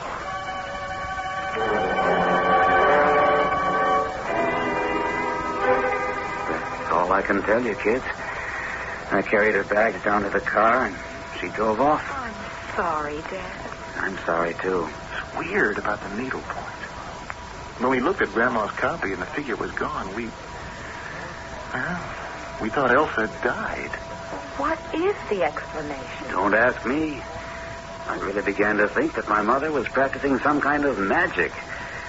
But I don't believe in the supernatural. Look, why don't you sell the house and go after Elsa? You love her, don't you? I thought I loved her. She's a beautiful woman.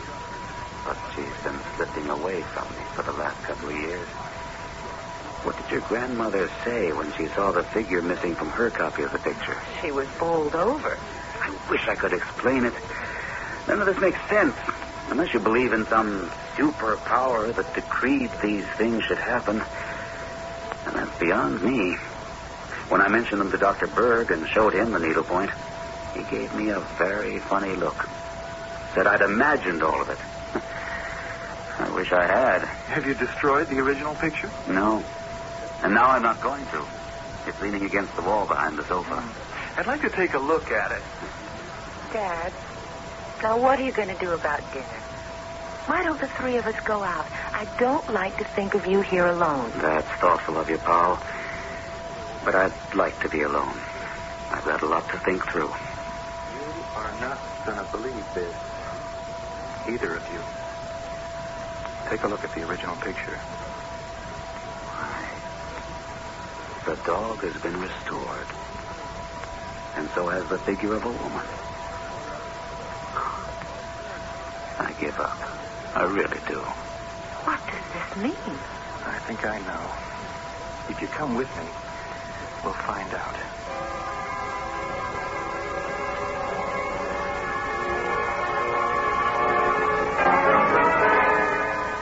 This is madness, Elsa. You know that. Well, you don't have to, Doctor, but wouldn't you enjoy the drive south? I can't deny it. You're really a terrible woman. Why? Because I'm vital and want to enjoy every ounce of life? But why me? You're not unattractive, Doctor. And being a doctor, you'd be able to look after me.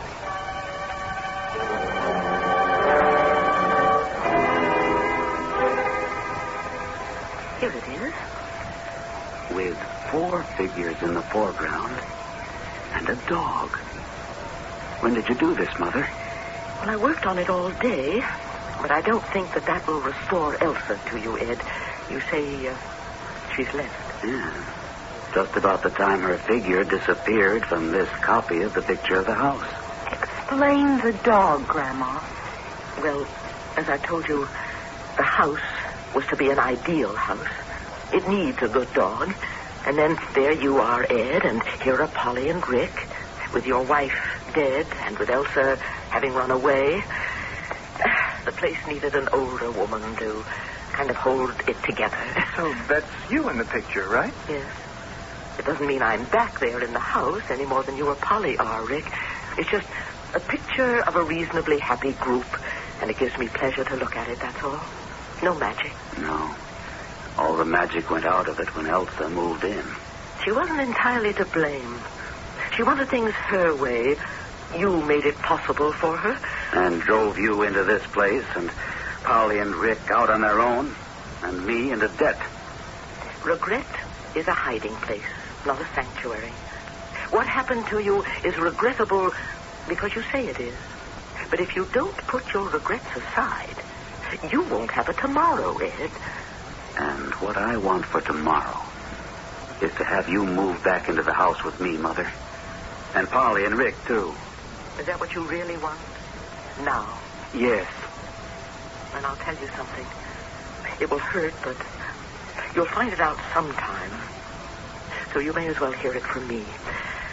Dr. Berg, who attends us here, is driving south for a week. He's not going alone. He's chauffeuring a patient of his who has shown signs of rheumatoid arthritis. He's been interested in her for a long time. You're implying... I've suspected it. So I did try a kind of magic to save you and your sanity. Then all this really was a supernatural phenomenon? You might call it that. Well, what do you call it? I think I call it love.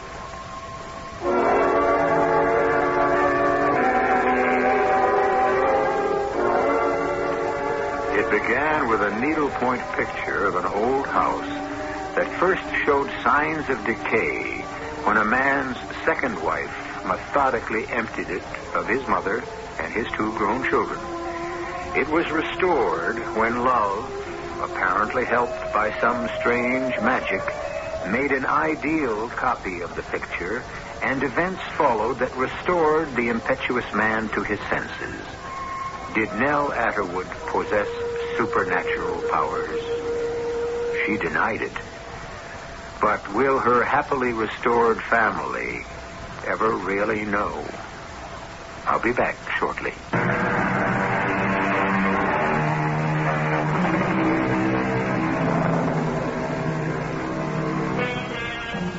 A bad apple can spoil a barrel. There are persons like that. Those who don't fit into society because they're self-centered, unapproachable, and defensive. Such a person was Elsa Atterwood. She almost squeezed the life out of the family that adopted her, but not quite.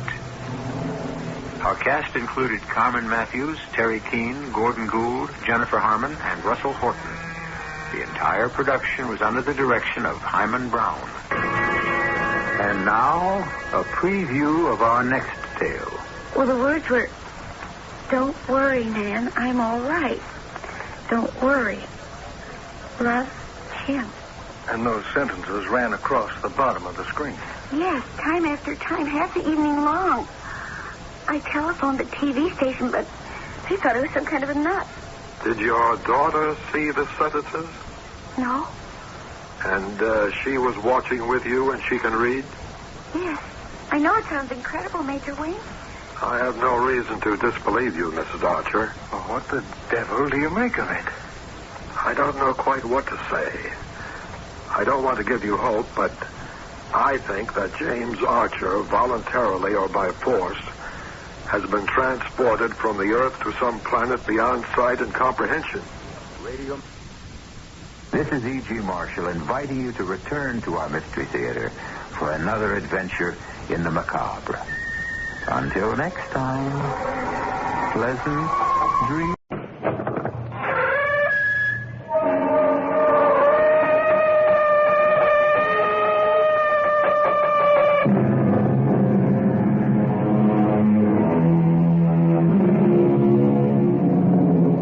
Come in. Welcome. I'm E.G. Marshall.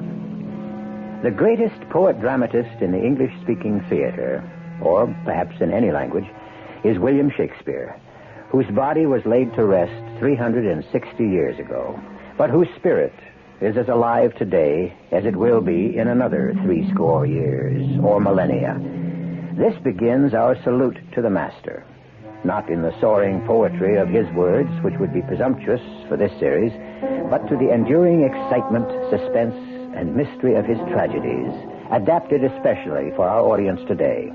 Dramas as gripping and tense as any of the stories I have brought you in the past 2 years.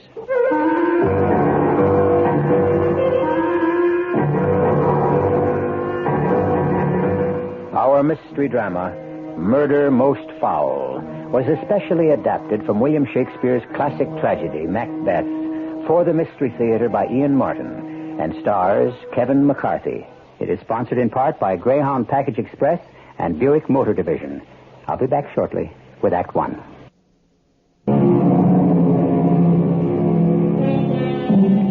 The simplest of historical notes are enough to make this story as up-to-date as any murder on your newspaper's front page. Greed, passion, and revenge are as alive in our society today as they were in the Scotland of that time. This was a country of clans, warrior states held loosely together by a king who won and held his throne by force of arms. Every clan who supported the king was headed by a thane, a rank equivalent to earl, conferred by the king. This is the story of one thane who aspired to be king and of the lady who drove him to reach for the prize. The haunting, bloody, tortured story of Macbeth, Thane of Glamis. By heaven, Banquo, so foul and fair a day I have not seen. When the king hears of your deeds at arms, your future should be bright. Look yonder through the mist. What are they? So wild in their attire and withered. They don't look like inhabitants of the earth. And yet are on it. Look. They beckon to us. And I am drawn to them. I must go. Trouble, fire and trouble, fire, burn, and cauldron bubble. What are you doing here, sisters? And a bonfire in all this rain? Who are you? Speak if you can. Oh, hail, Macbeth. Hail to thee, Thane of Glamis. By Our Lady, she knows you. Oh, hail, Macbeth. Hail to you, Thane of Cawdor. By that title, then, she knows me not. Oh, hail, Macbeth. That shall be king hereafter. And there she proves she knows me not at all. Why could any prediction be more promising? Forgive me, sisters, but I believe that you can look into the seeds of time and tell which grain will grow and which will not. What fortune do you see for me? Hail, Banquo, lesser than Macbeth, but greater. Who shall be not so happy as Macbeth, yet much happier? Hail, Banquo, that shall be the father of kings, and yet no king himself. Banquo and Macbeth. Oh, hail! Oh, hail! Oh, hail! Say, sisters, tell me more. Too late, old friend. Even the fire has melted into thin air. Your children shall be kings. And you to be king? Old Duncan would not like that so well. Or his son Malcolm, already named to succeed him. I don't think the Thane of Cawdor would be so pleased either. Well, it should bother him little since he's alive and well.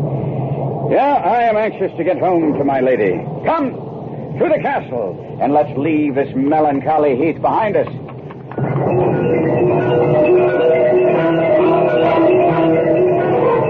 What ho, the castle? Who goes there? Macbeth and Banquo, weary, wet, and battle-worn, and in haste for the comfort of a fire.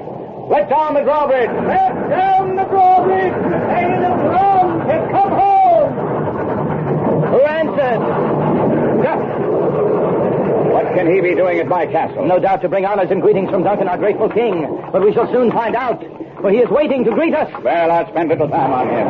My lady is the one I want to welcome me home. You men, take the horses and see them groomed. Macbeth, to the Thane of Glamis I bring greetings from King Duncan for your victories against the invading Norsemen. And better still, I bring reward. I am instructed to greet you also as Thane of Cawdor.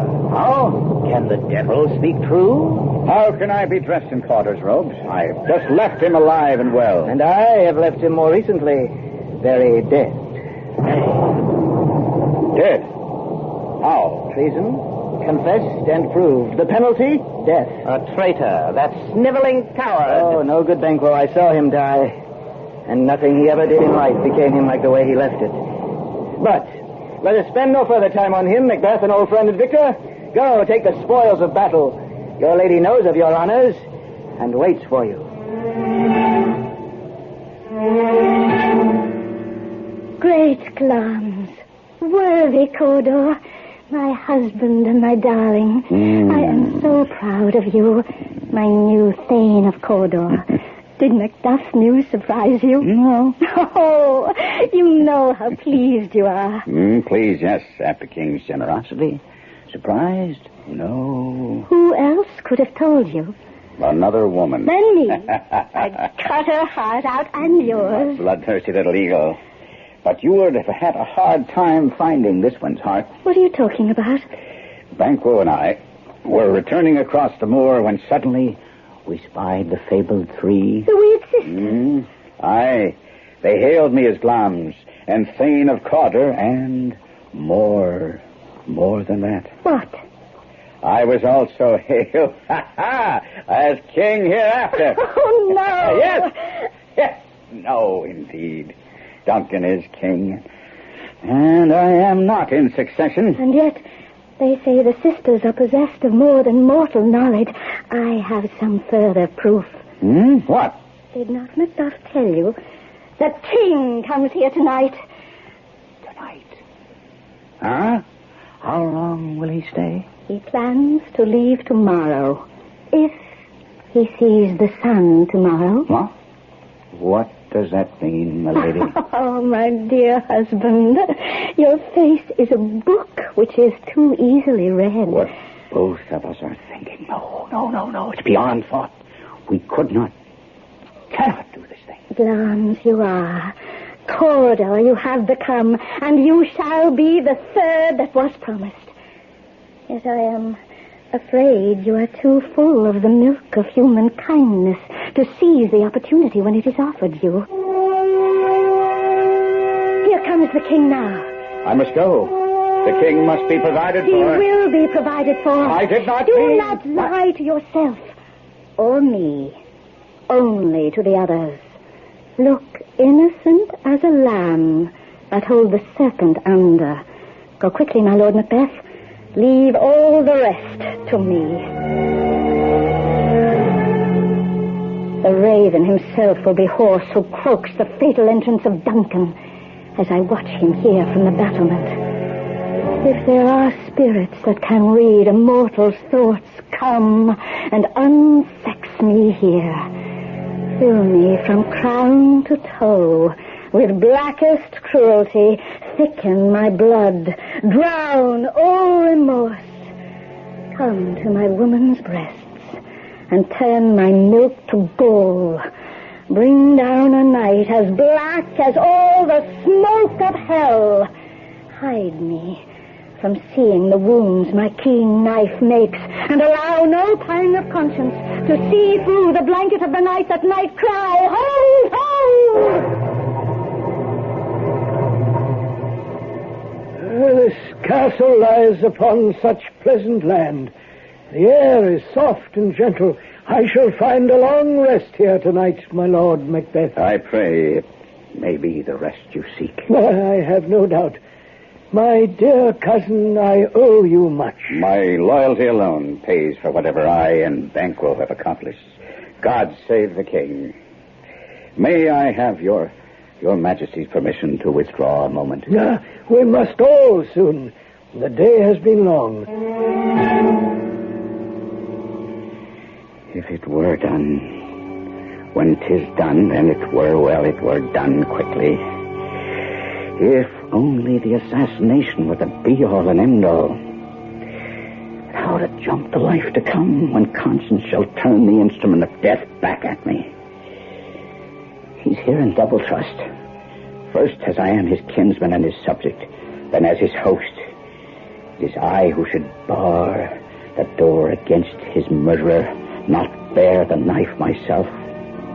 And so many virtues of his that will plead like angels against the deep damnation of his taking off.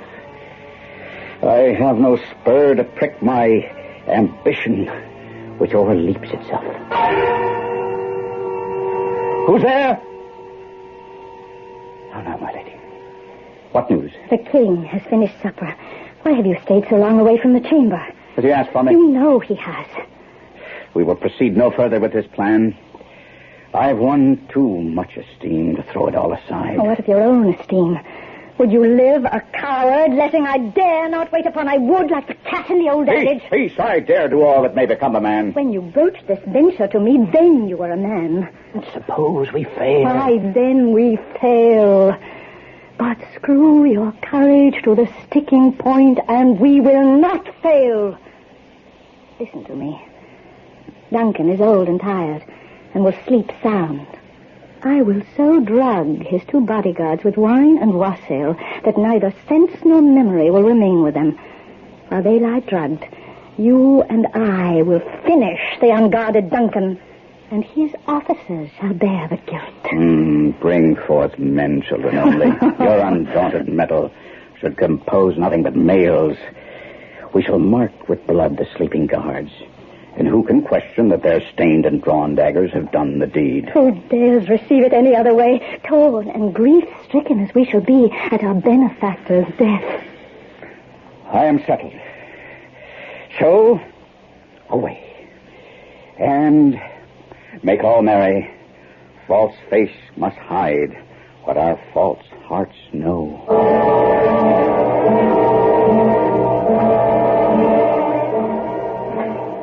What is this?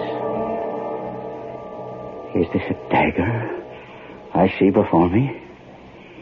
Its handle toward my hand. Come, let me clutch you. I have you not, but still I see you. And on your blade, great gouts of blood. I know. I see, but cannot touch you. You are only a vision of the mind. Oh, God. Let no one hear my steps. For fear the very stones beneath my feet will cry out, murder. Murder most foul. The signal. I go, and it is done.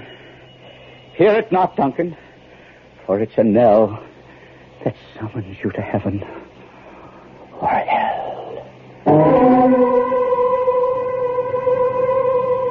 The castle sleeps, save for Macbeth and his lady. From the chamber she comes, a finger poised to her lips for silence. She nods to Macbeth that all is as planned. He nods in return, and drawing his dagger silently, pushes aside the tapestry and enters the king's chamber. I shall return shortly with Act 2.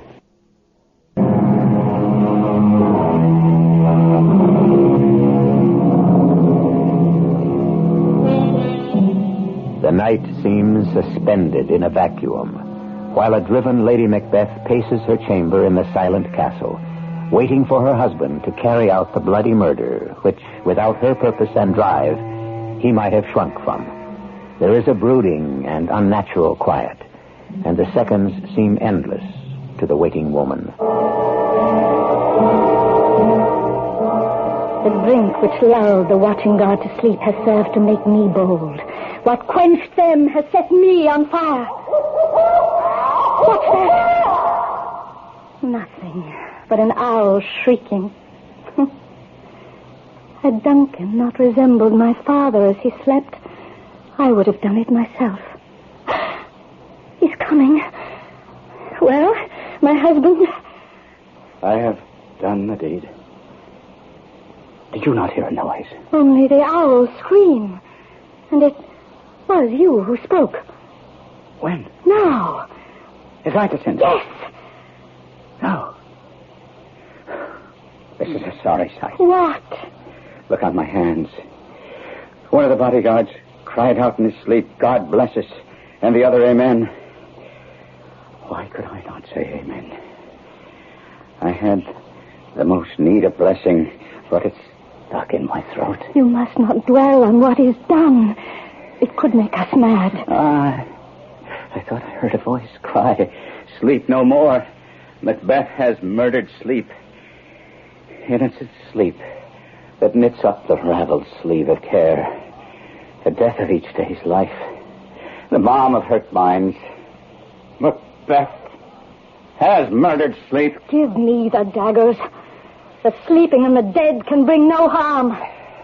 I hope he's bled enough that I can smear them well, for it must seem their guilt. Sleep no more. Sleep no more.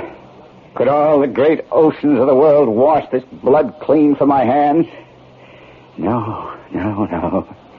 These hands would rather all the multitudinous seas incarnadine, making the green one red, bloody red. Now my hands are of your color, but I would be ashamed to wear a coward's heart of white. What's that knocking? The south gate. The porter will attend to it. Then let's retire to our chamber. A little water will wash away the blood. You see how easy it is. Remember who you are. Knowing that deed that I have done, I do not want to know myself. Wait, Duncan, with your knocking, then. I wish before God you could. Has my knocking disturbed your master, porter? I see it has. Good morrow, uncle. Good morrow, nephew Malcolm. I'm sorry you could not sup with us last night. My loss, noble Macbeth. Is my father stirring yet? I doubt it. I'll make the most of family ties and wake him by myself. Good morrow, good Banquo. And to you, young Malcolm. Macbeth, what brings him here at this ungodly hour? Oh, some business with his father, the king. Oh, it's of a piece with all the night. It was an unruly one with too much wine to sleep on well. Aye, it was a rough night. What? That's young Malcolm. What's amiss? I cannot guess. My uncle! My good Banquo, give me your arm. Steady, boy. My father dead. You mean His Majesty? Impossible. What is afoot? Are we attacked? Oh, far worse, Macduff. My father has been murdered. I'll not believe it. Stay you with the boy while I find out what's happened. Duncan dead? How? Stabbed to the heart. Attend the boy. Ring the alarm bell. Seal up the castle. Murder and treason. Ring a bell. Gentlemen, what hideous noise is this to wake the sleepers of the house? Oh, gentle lady, it is not for you to hear my answer. Let it come from a closer member to the house, Lady Macbeth. The king is dead. In his sleep. But he was so full of life and laughter only last night. If I had only died in battle before this came to happen, I would have been blessed. Macbeth, my husband, whose blood is on your hands. I can answer that. Brave Macbeth has taken swift revenge. As I came to the chamber, in a welter of blood, alive and unharmed, and fast asleep, lay the king's two guards. Aye, in a fury that I now repent, I slew them both. Why did you so fast? The revenge was mine by Oh, dear Malcolm, who can be wise, amazed, temperate, furious, loyal, and neutral in a moment? No, man. Duncan lay on his bed, his white skin spattered with his lifeblood, and in my love, my anger outran reason. Oh, help me, hence. I am faint. Oh, look to the Lady Macduff. First, let us learn to control our grief. Then, when we can talk calmer, let us meet and question this most bloody piece of work. No, let me attend my wife. And once I see her safely settled, I will take hold of myself and put on my manly readiness and meet with you in the great hall. Fair enough, if any is fair at all. So let it be. What will you do, Macduff? What do you mean? I will not stay to share their show of sorrow. I'll flee to England. You realize your flight can make you scapegoat for the deed. You think I'd kill my own father? You stand in succession to the crown. Alive, I do. You think my uncle would have less compunction about removing me than he had my father? No, thank you. I will not take the chance, nor will I be dainty about leaving. Farewell, farewell, gentlemen. If gentlemen you be instead of traitors, too. What do you think, Banquo? I was not there to see. And you, Macduff? Sometimes the young are quick to sense a changing tide. I do not know. And yet I feel Macbeth will be king. I was too close to Duncan to enjoy Macbeth's full regard as you do, Banquo. I'll take discretion for the better part of valor and absent myself a while. It seems this is a time for swift goodbyes. That I, Macbeth, with this my pledge here on the sacred stone of Scone, do humbly accept the crown and the honor my liegemen thus bestow in naming me their king. So now, Macbeth, you have it all, just as the weird sisters promised. And even I, your friend, must fear you won it by the most foul of means. And yet the sisters said that I would father a line of kings, though never be king myself. How can I read this? I must study it a while, and meanwhile follow in your train to Inverness. Ladies and gentlemen, way for the king and his royal consort. Tonight, we hold a solemn feast, dear friend. May I request your presence? Let your highness command me. Command, Banquo. Not from friend to friend. Then I come both as my duty and my pleasure. As soon as I return. You're riding this afternoon. I must. A pity.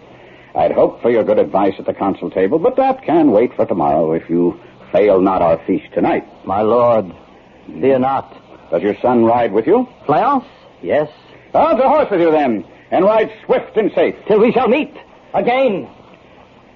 I think that must be never. What's said, my lord? Hush. I spoke at Banquo. I fear him.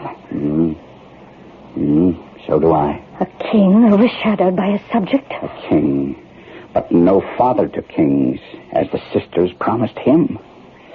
What have I murdered, gracious Duncan, destroyed my honor, peace of mind, my nightly rest, all to put his seed upon the throne? And must you suffer this? There is a man I told you of who hates Banquo. For what cause? Some fancied one, for he was sure to blame. A hangdog, cutthroat, drunken, brawling thief whom Banquo turned out of home and hearth. Use him. Aye. So I will. See to it that our consul is seated, and bid the attendant send in this man to me. I will obey you in all things. Obey or lead me to do them. It is understood, then? Yes, my liege. You understand? I could, with barefaced power, sweep him from my sight, yet I must not, because of certain friends that are both his and mine. So I draw on your assistance to mask this from the common eye. I shall perform, we shall perform as you command. So, with all understood, leave me now. But it must be tonight. As sure as the sun will set. The sun will set. Banquo, your soul's flight, if it find heaven, must find it out tonight. Sire, the deed is done. There's blood upon your face. If so, it's Banquo's where I cut his throat. He was mine. And the sun? Sire, my friend failed me. He lies in a ditch with Banquo gaping from his many wounds. The boy. He escaped. I would I could have tended to them both. No doubt you did your best. We'll talk again. Go. Yes, my liege. Banquo dead, the serpent gone. But the worm has fled to whet his serpent fangs for some future wound. Well. No teeth for the present. My royal lord, we need you here to give the toast. From thence to the sauce and meat is ceremony. Forgive my lapse. Affairs of state. Now they must stand aside for mirth and laughter and the festive board.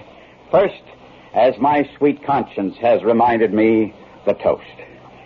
Let good digestion wait on appetite and health on both. Long live the king! Long live the king! But not his friends. What? My lord, why are you staring at that empty chair? What empty chair? The one that's held for Banquo. And he is here. There's no one there. Then worse. His ghost is waiting there. All blood. All blood. And calling me down to join him in the tomb. Around the table, the other guests are unaware of the delirium that racks their king.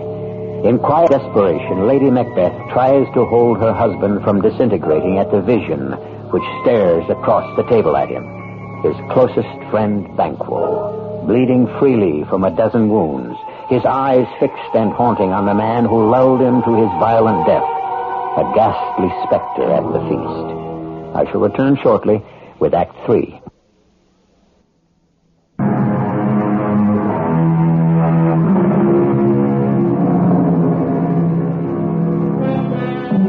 As Macbeth stares, riveted at the bleeding ghost of his friend Banquo across the table from him, slowly the awful vision fades until the chair is empty again. Meanwhile, the guests at this festive board, gathered to celebrate the accession of their new king, have slowly, most of them, become aware of their host's strange disorder. Now, as we return to the feast from which the specter has left, Lady Macbeth tries quickly to reassure her husband. Are you a man? A bold one that can look on what might well appall the devil. To look on what? There, where he sits. What kind of man? This is the imagined dagger you drew in air, which you snivelled and led you to Duncan's shame. Such actions could become a woman's story at a winter's fire. You look on nothing but an empty chair. It's true. It's true. It's all imagining. My worthy lord, your noble friends are being overlooked. I do forget. Don't be concerned, I pray you. I have this sometime infirmity, which is nothing to those that know me. Come, give me a goblet, and we shall drink to our good friend Banquo. Would that he were here to fill that vacant chair. Macbeth doth murder sleep. Macbeth shall sleep no more. No! Quit my sight! Let the earth bury you! Must you break up the meeting, displace the murder? Blood has been shed before now. Time was when brains were out, a man would die and make an end, but now he rises again. Begone! Begone, horrible shadow, unreal mockery. Do not haunt me. My lord is not himself tonight, too worn with cares of state. I beg you go at once. To all, good night. Stand not upon the order of your going.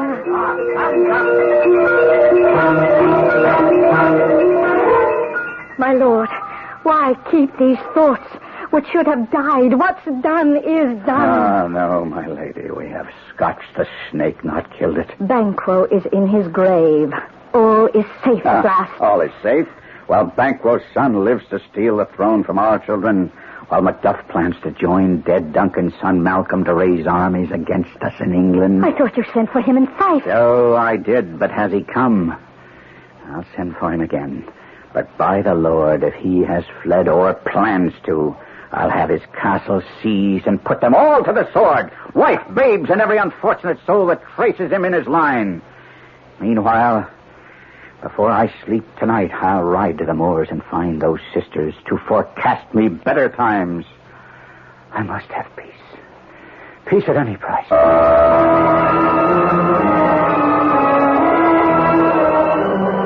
Bubble, bubble, soil and trouble, fire, burn and cauldron bubble. By the pricking of my thumb, something wicked this way comes. Open, locks, whoever knocks. At last I find you. Secret midnight hags, I conjure you by that which you profess to know. However you come by the knowledge, answer to what I ask you. We know the thought. Hear your answer. Macbeth, Macbeth. Beware, Macduff. You read my fear aright, but... Be bloody, bold, and resolute. Scorn the power of man, for none of woman born shall harm Macbeth. I've made assurance double. Sure, Macduff should by now have been put to the sword. But still, uneasy thoughts possess me. Put them by. Macbeth shall never be vanquished until great burning wood to high Dunsinane Hill shall come against him. And that shall be never. Who can move the forest? Bid the tree tear out his earthbound roots. Macbeth shall live his life full of. But yet to snuff out false Macduffs I'll not forget.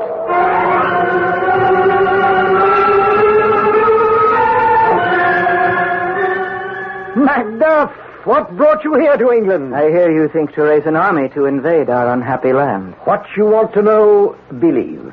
Your judgment is your own. This tyrant Macbeth, whose name alone blisters our tongues, was once thought honest. You have loved him, and he hasn't touched you yet. I am not treacherous. Ah, but Macbeth is. Your castle was surprised at the order of Macbeth. Your wife and all within savagely slaughtered. What? My children, too?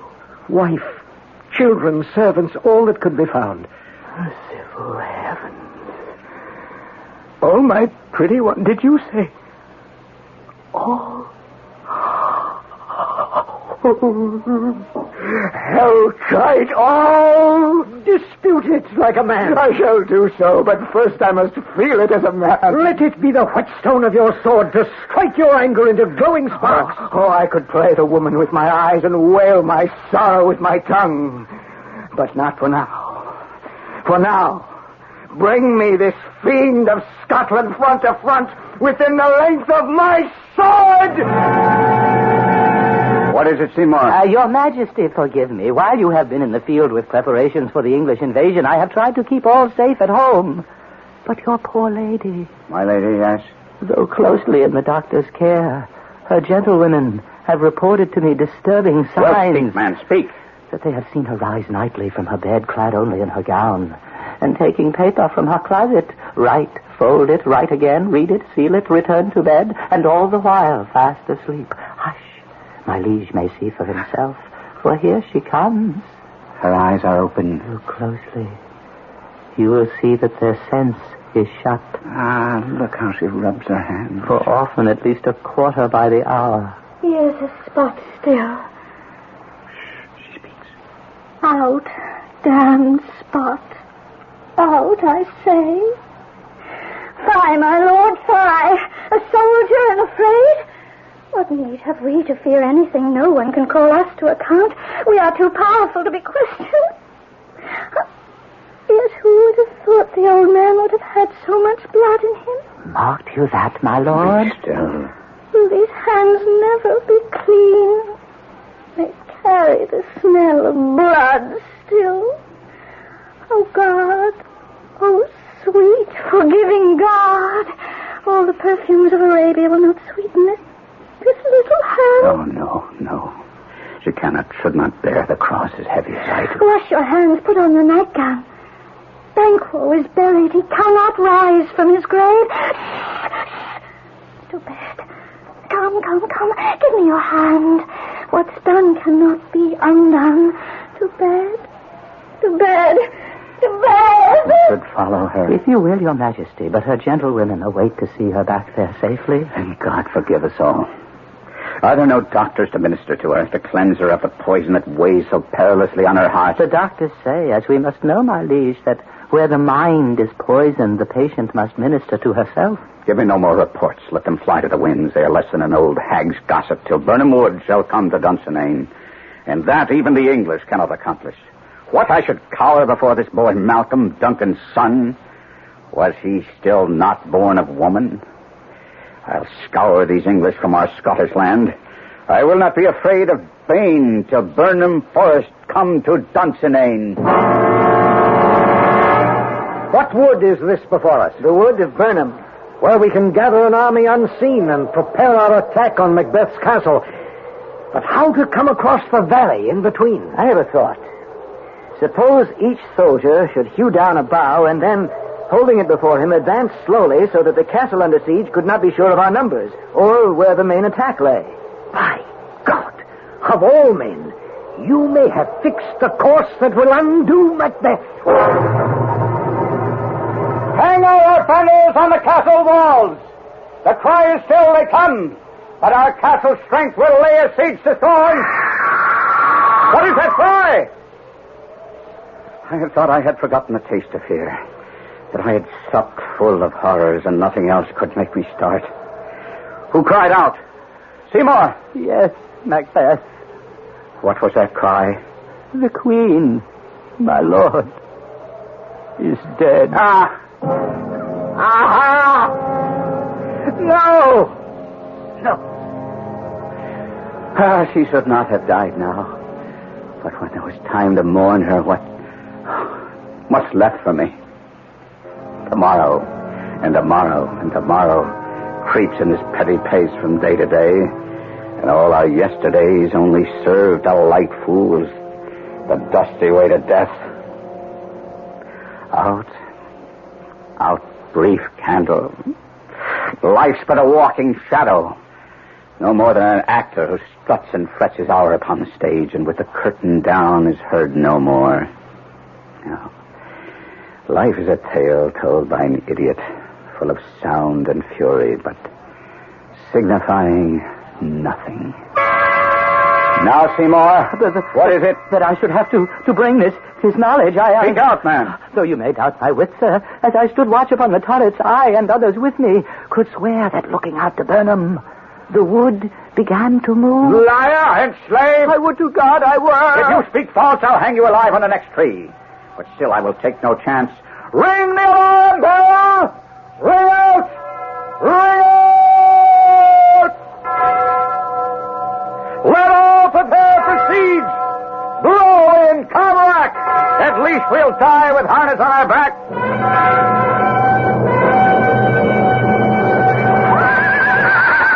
Lock the barrels! To the attack! On the covers! The only open now! On! To dancing! Down with the tyrant Macbeth! They have thrown down their cover, my lord, and are at full attack. I'm tied to a stake. I cannot fly, or I must fight the course. Because I am safe. Who can I fear, since what man is not born of woman?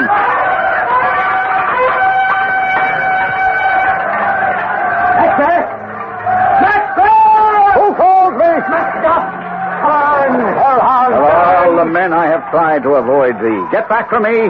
I have too much blood of your family on my hands already. I have no words for you. My voice is in my sword, you bloody villain. Oh, listen for your own sake. Cross not swords with me. I bear a charmed life. No man can harm me, a woman born. Then fear for your life, traitor, murderer, villain. You have no charm to save you. Macduff was not born of woman. For I was from my mother's womb unkindly ripped. So yield, you coward! I will not yield to your Malcolm, or be baited by the rabble's curse. Though Burnham Wood has come to Dunsinane, and you make claim you are not born of woman, yet will I try to the last. Before my body, I bear my shield. Lay on, Macduff, and damned be he who first tried.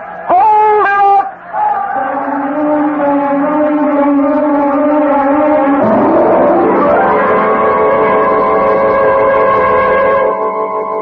Of course, is history. Whether by prophecy and the voice of the fates, or in the chance of battle, Macbeth was slain. A bloody corpse to lie beside the ones he made himself, and the still small body of his fierce and tender lady, who died not in blood, but from those hands from which she could not wash the blood of regicide away.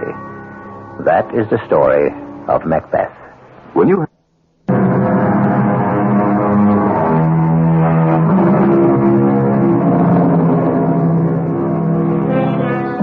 There is a footnote to this drama.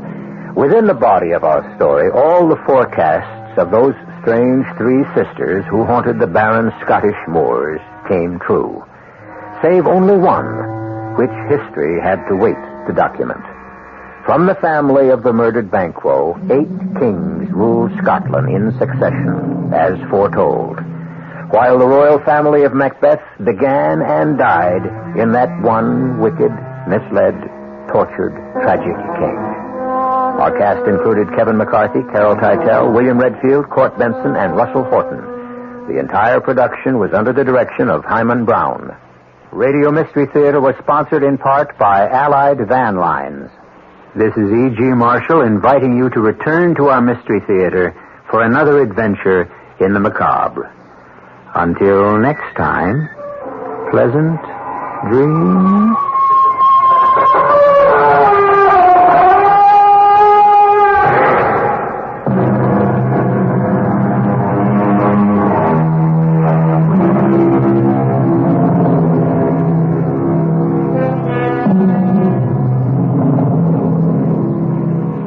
preceding program was furnished by CBS Radio.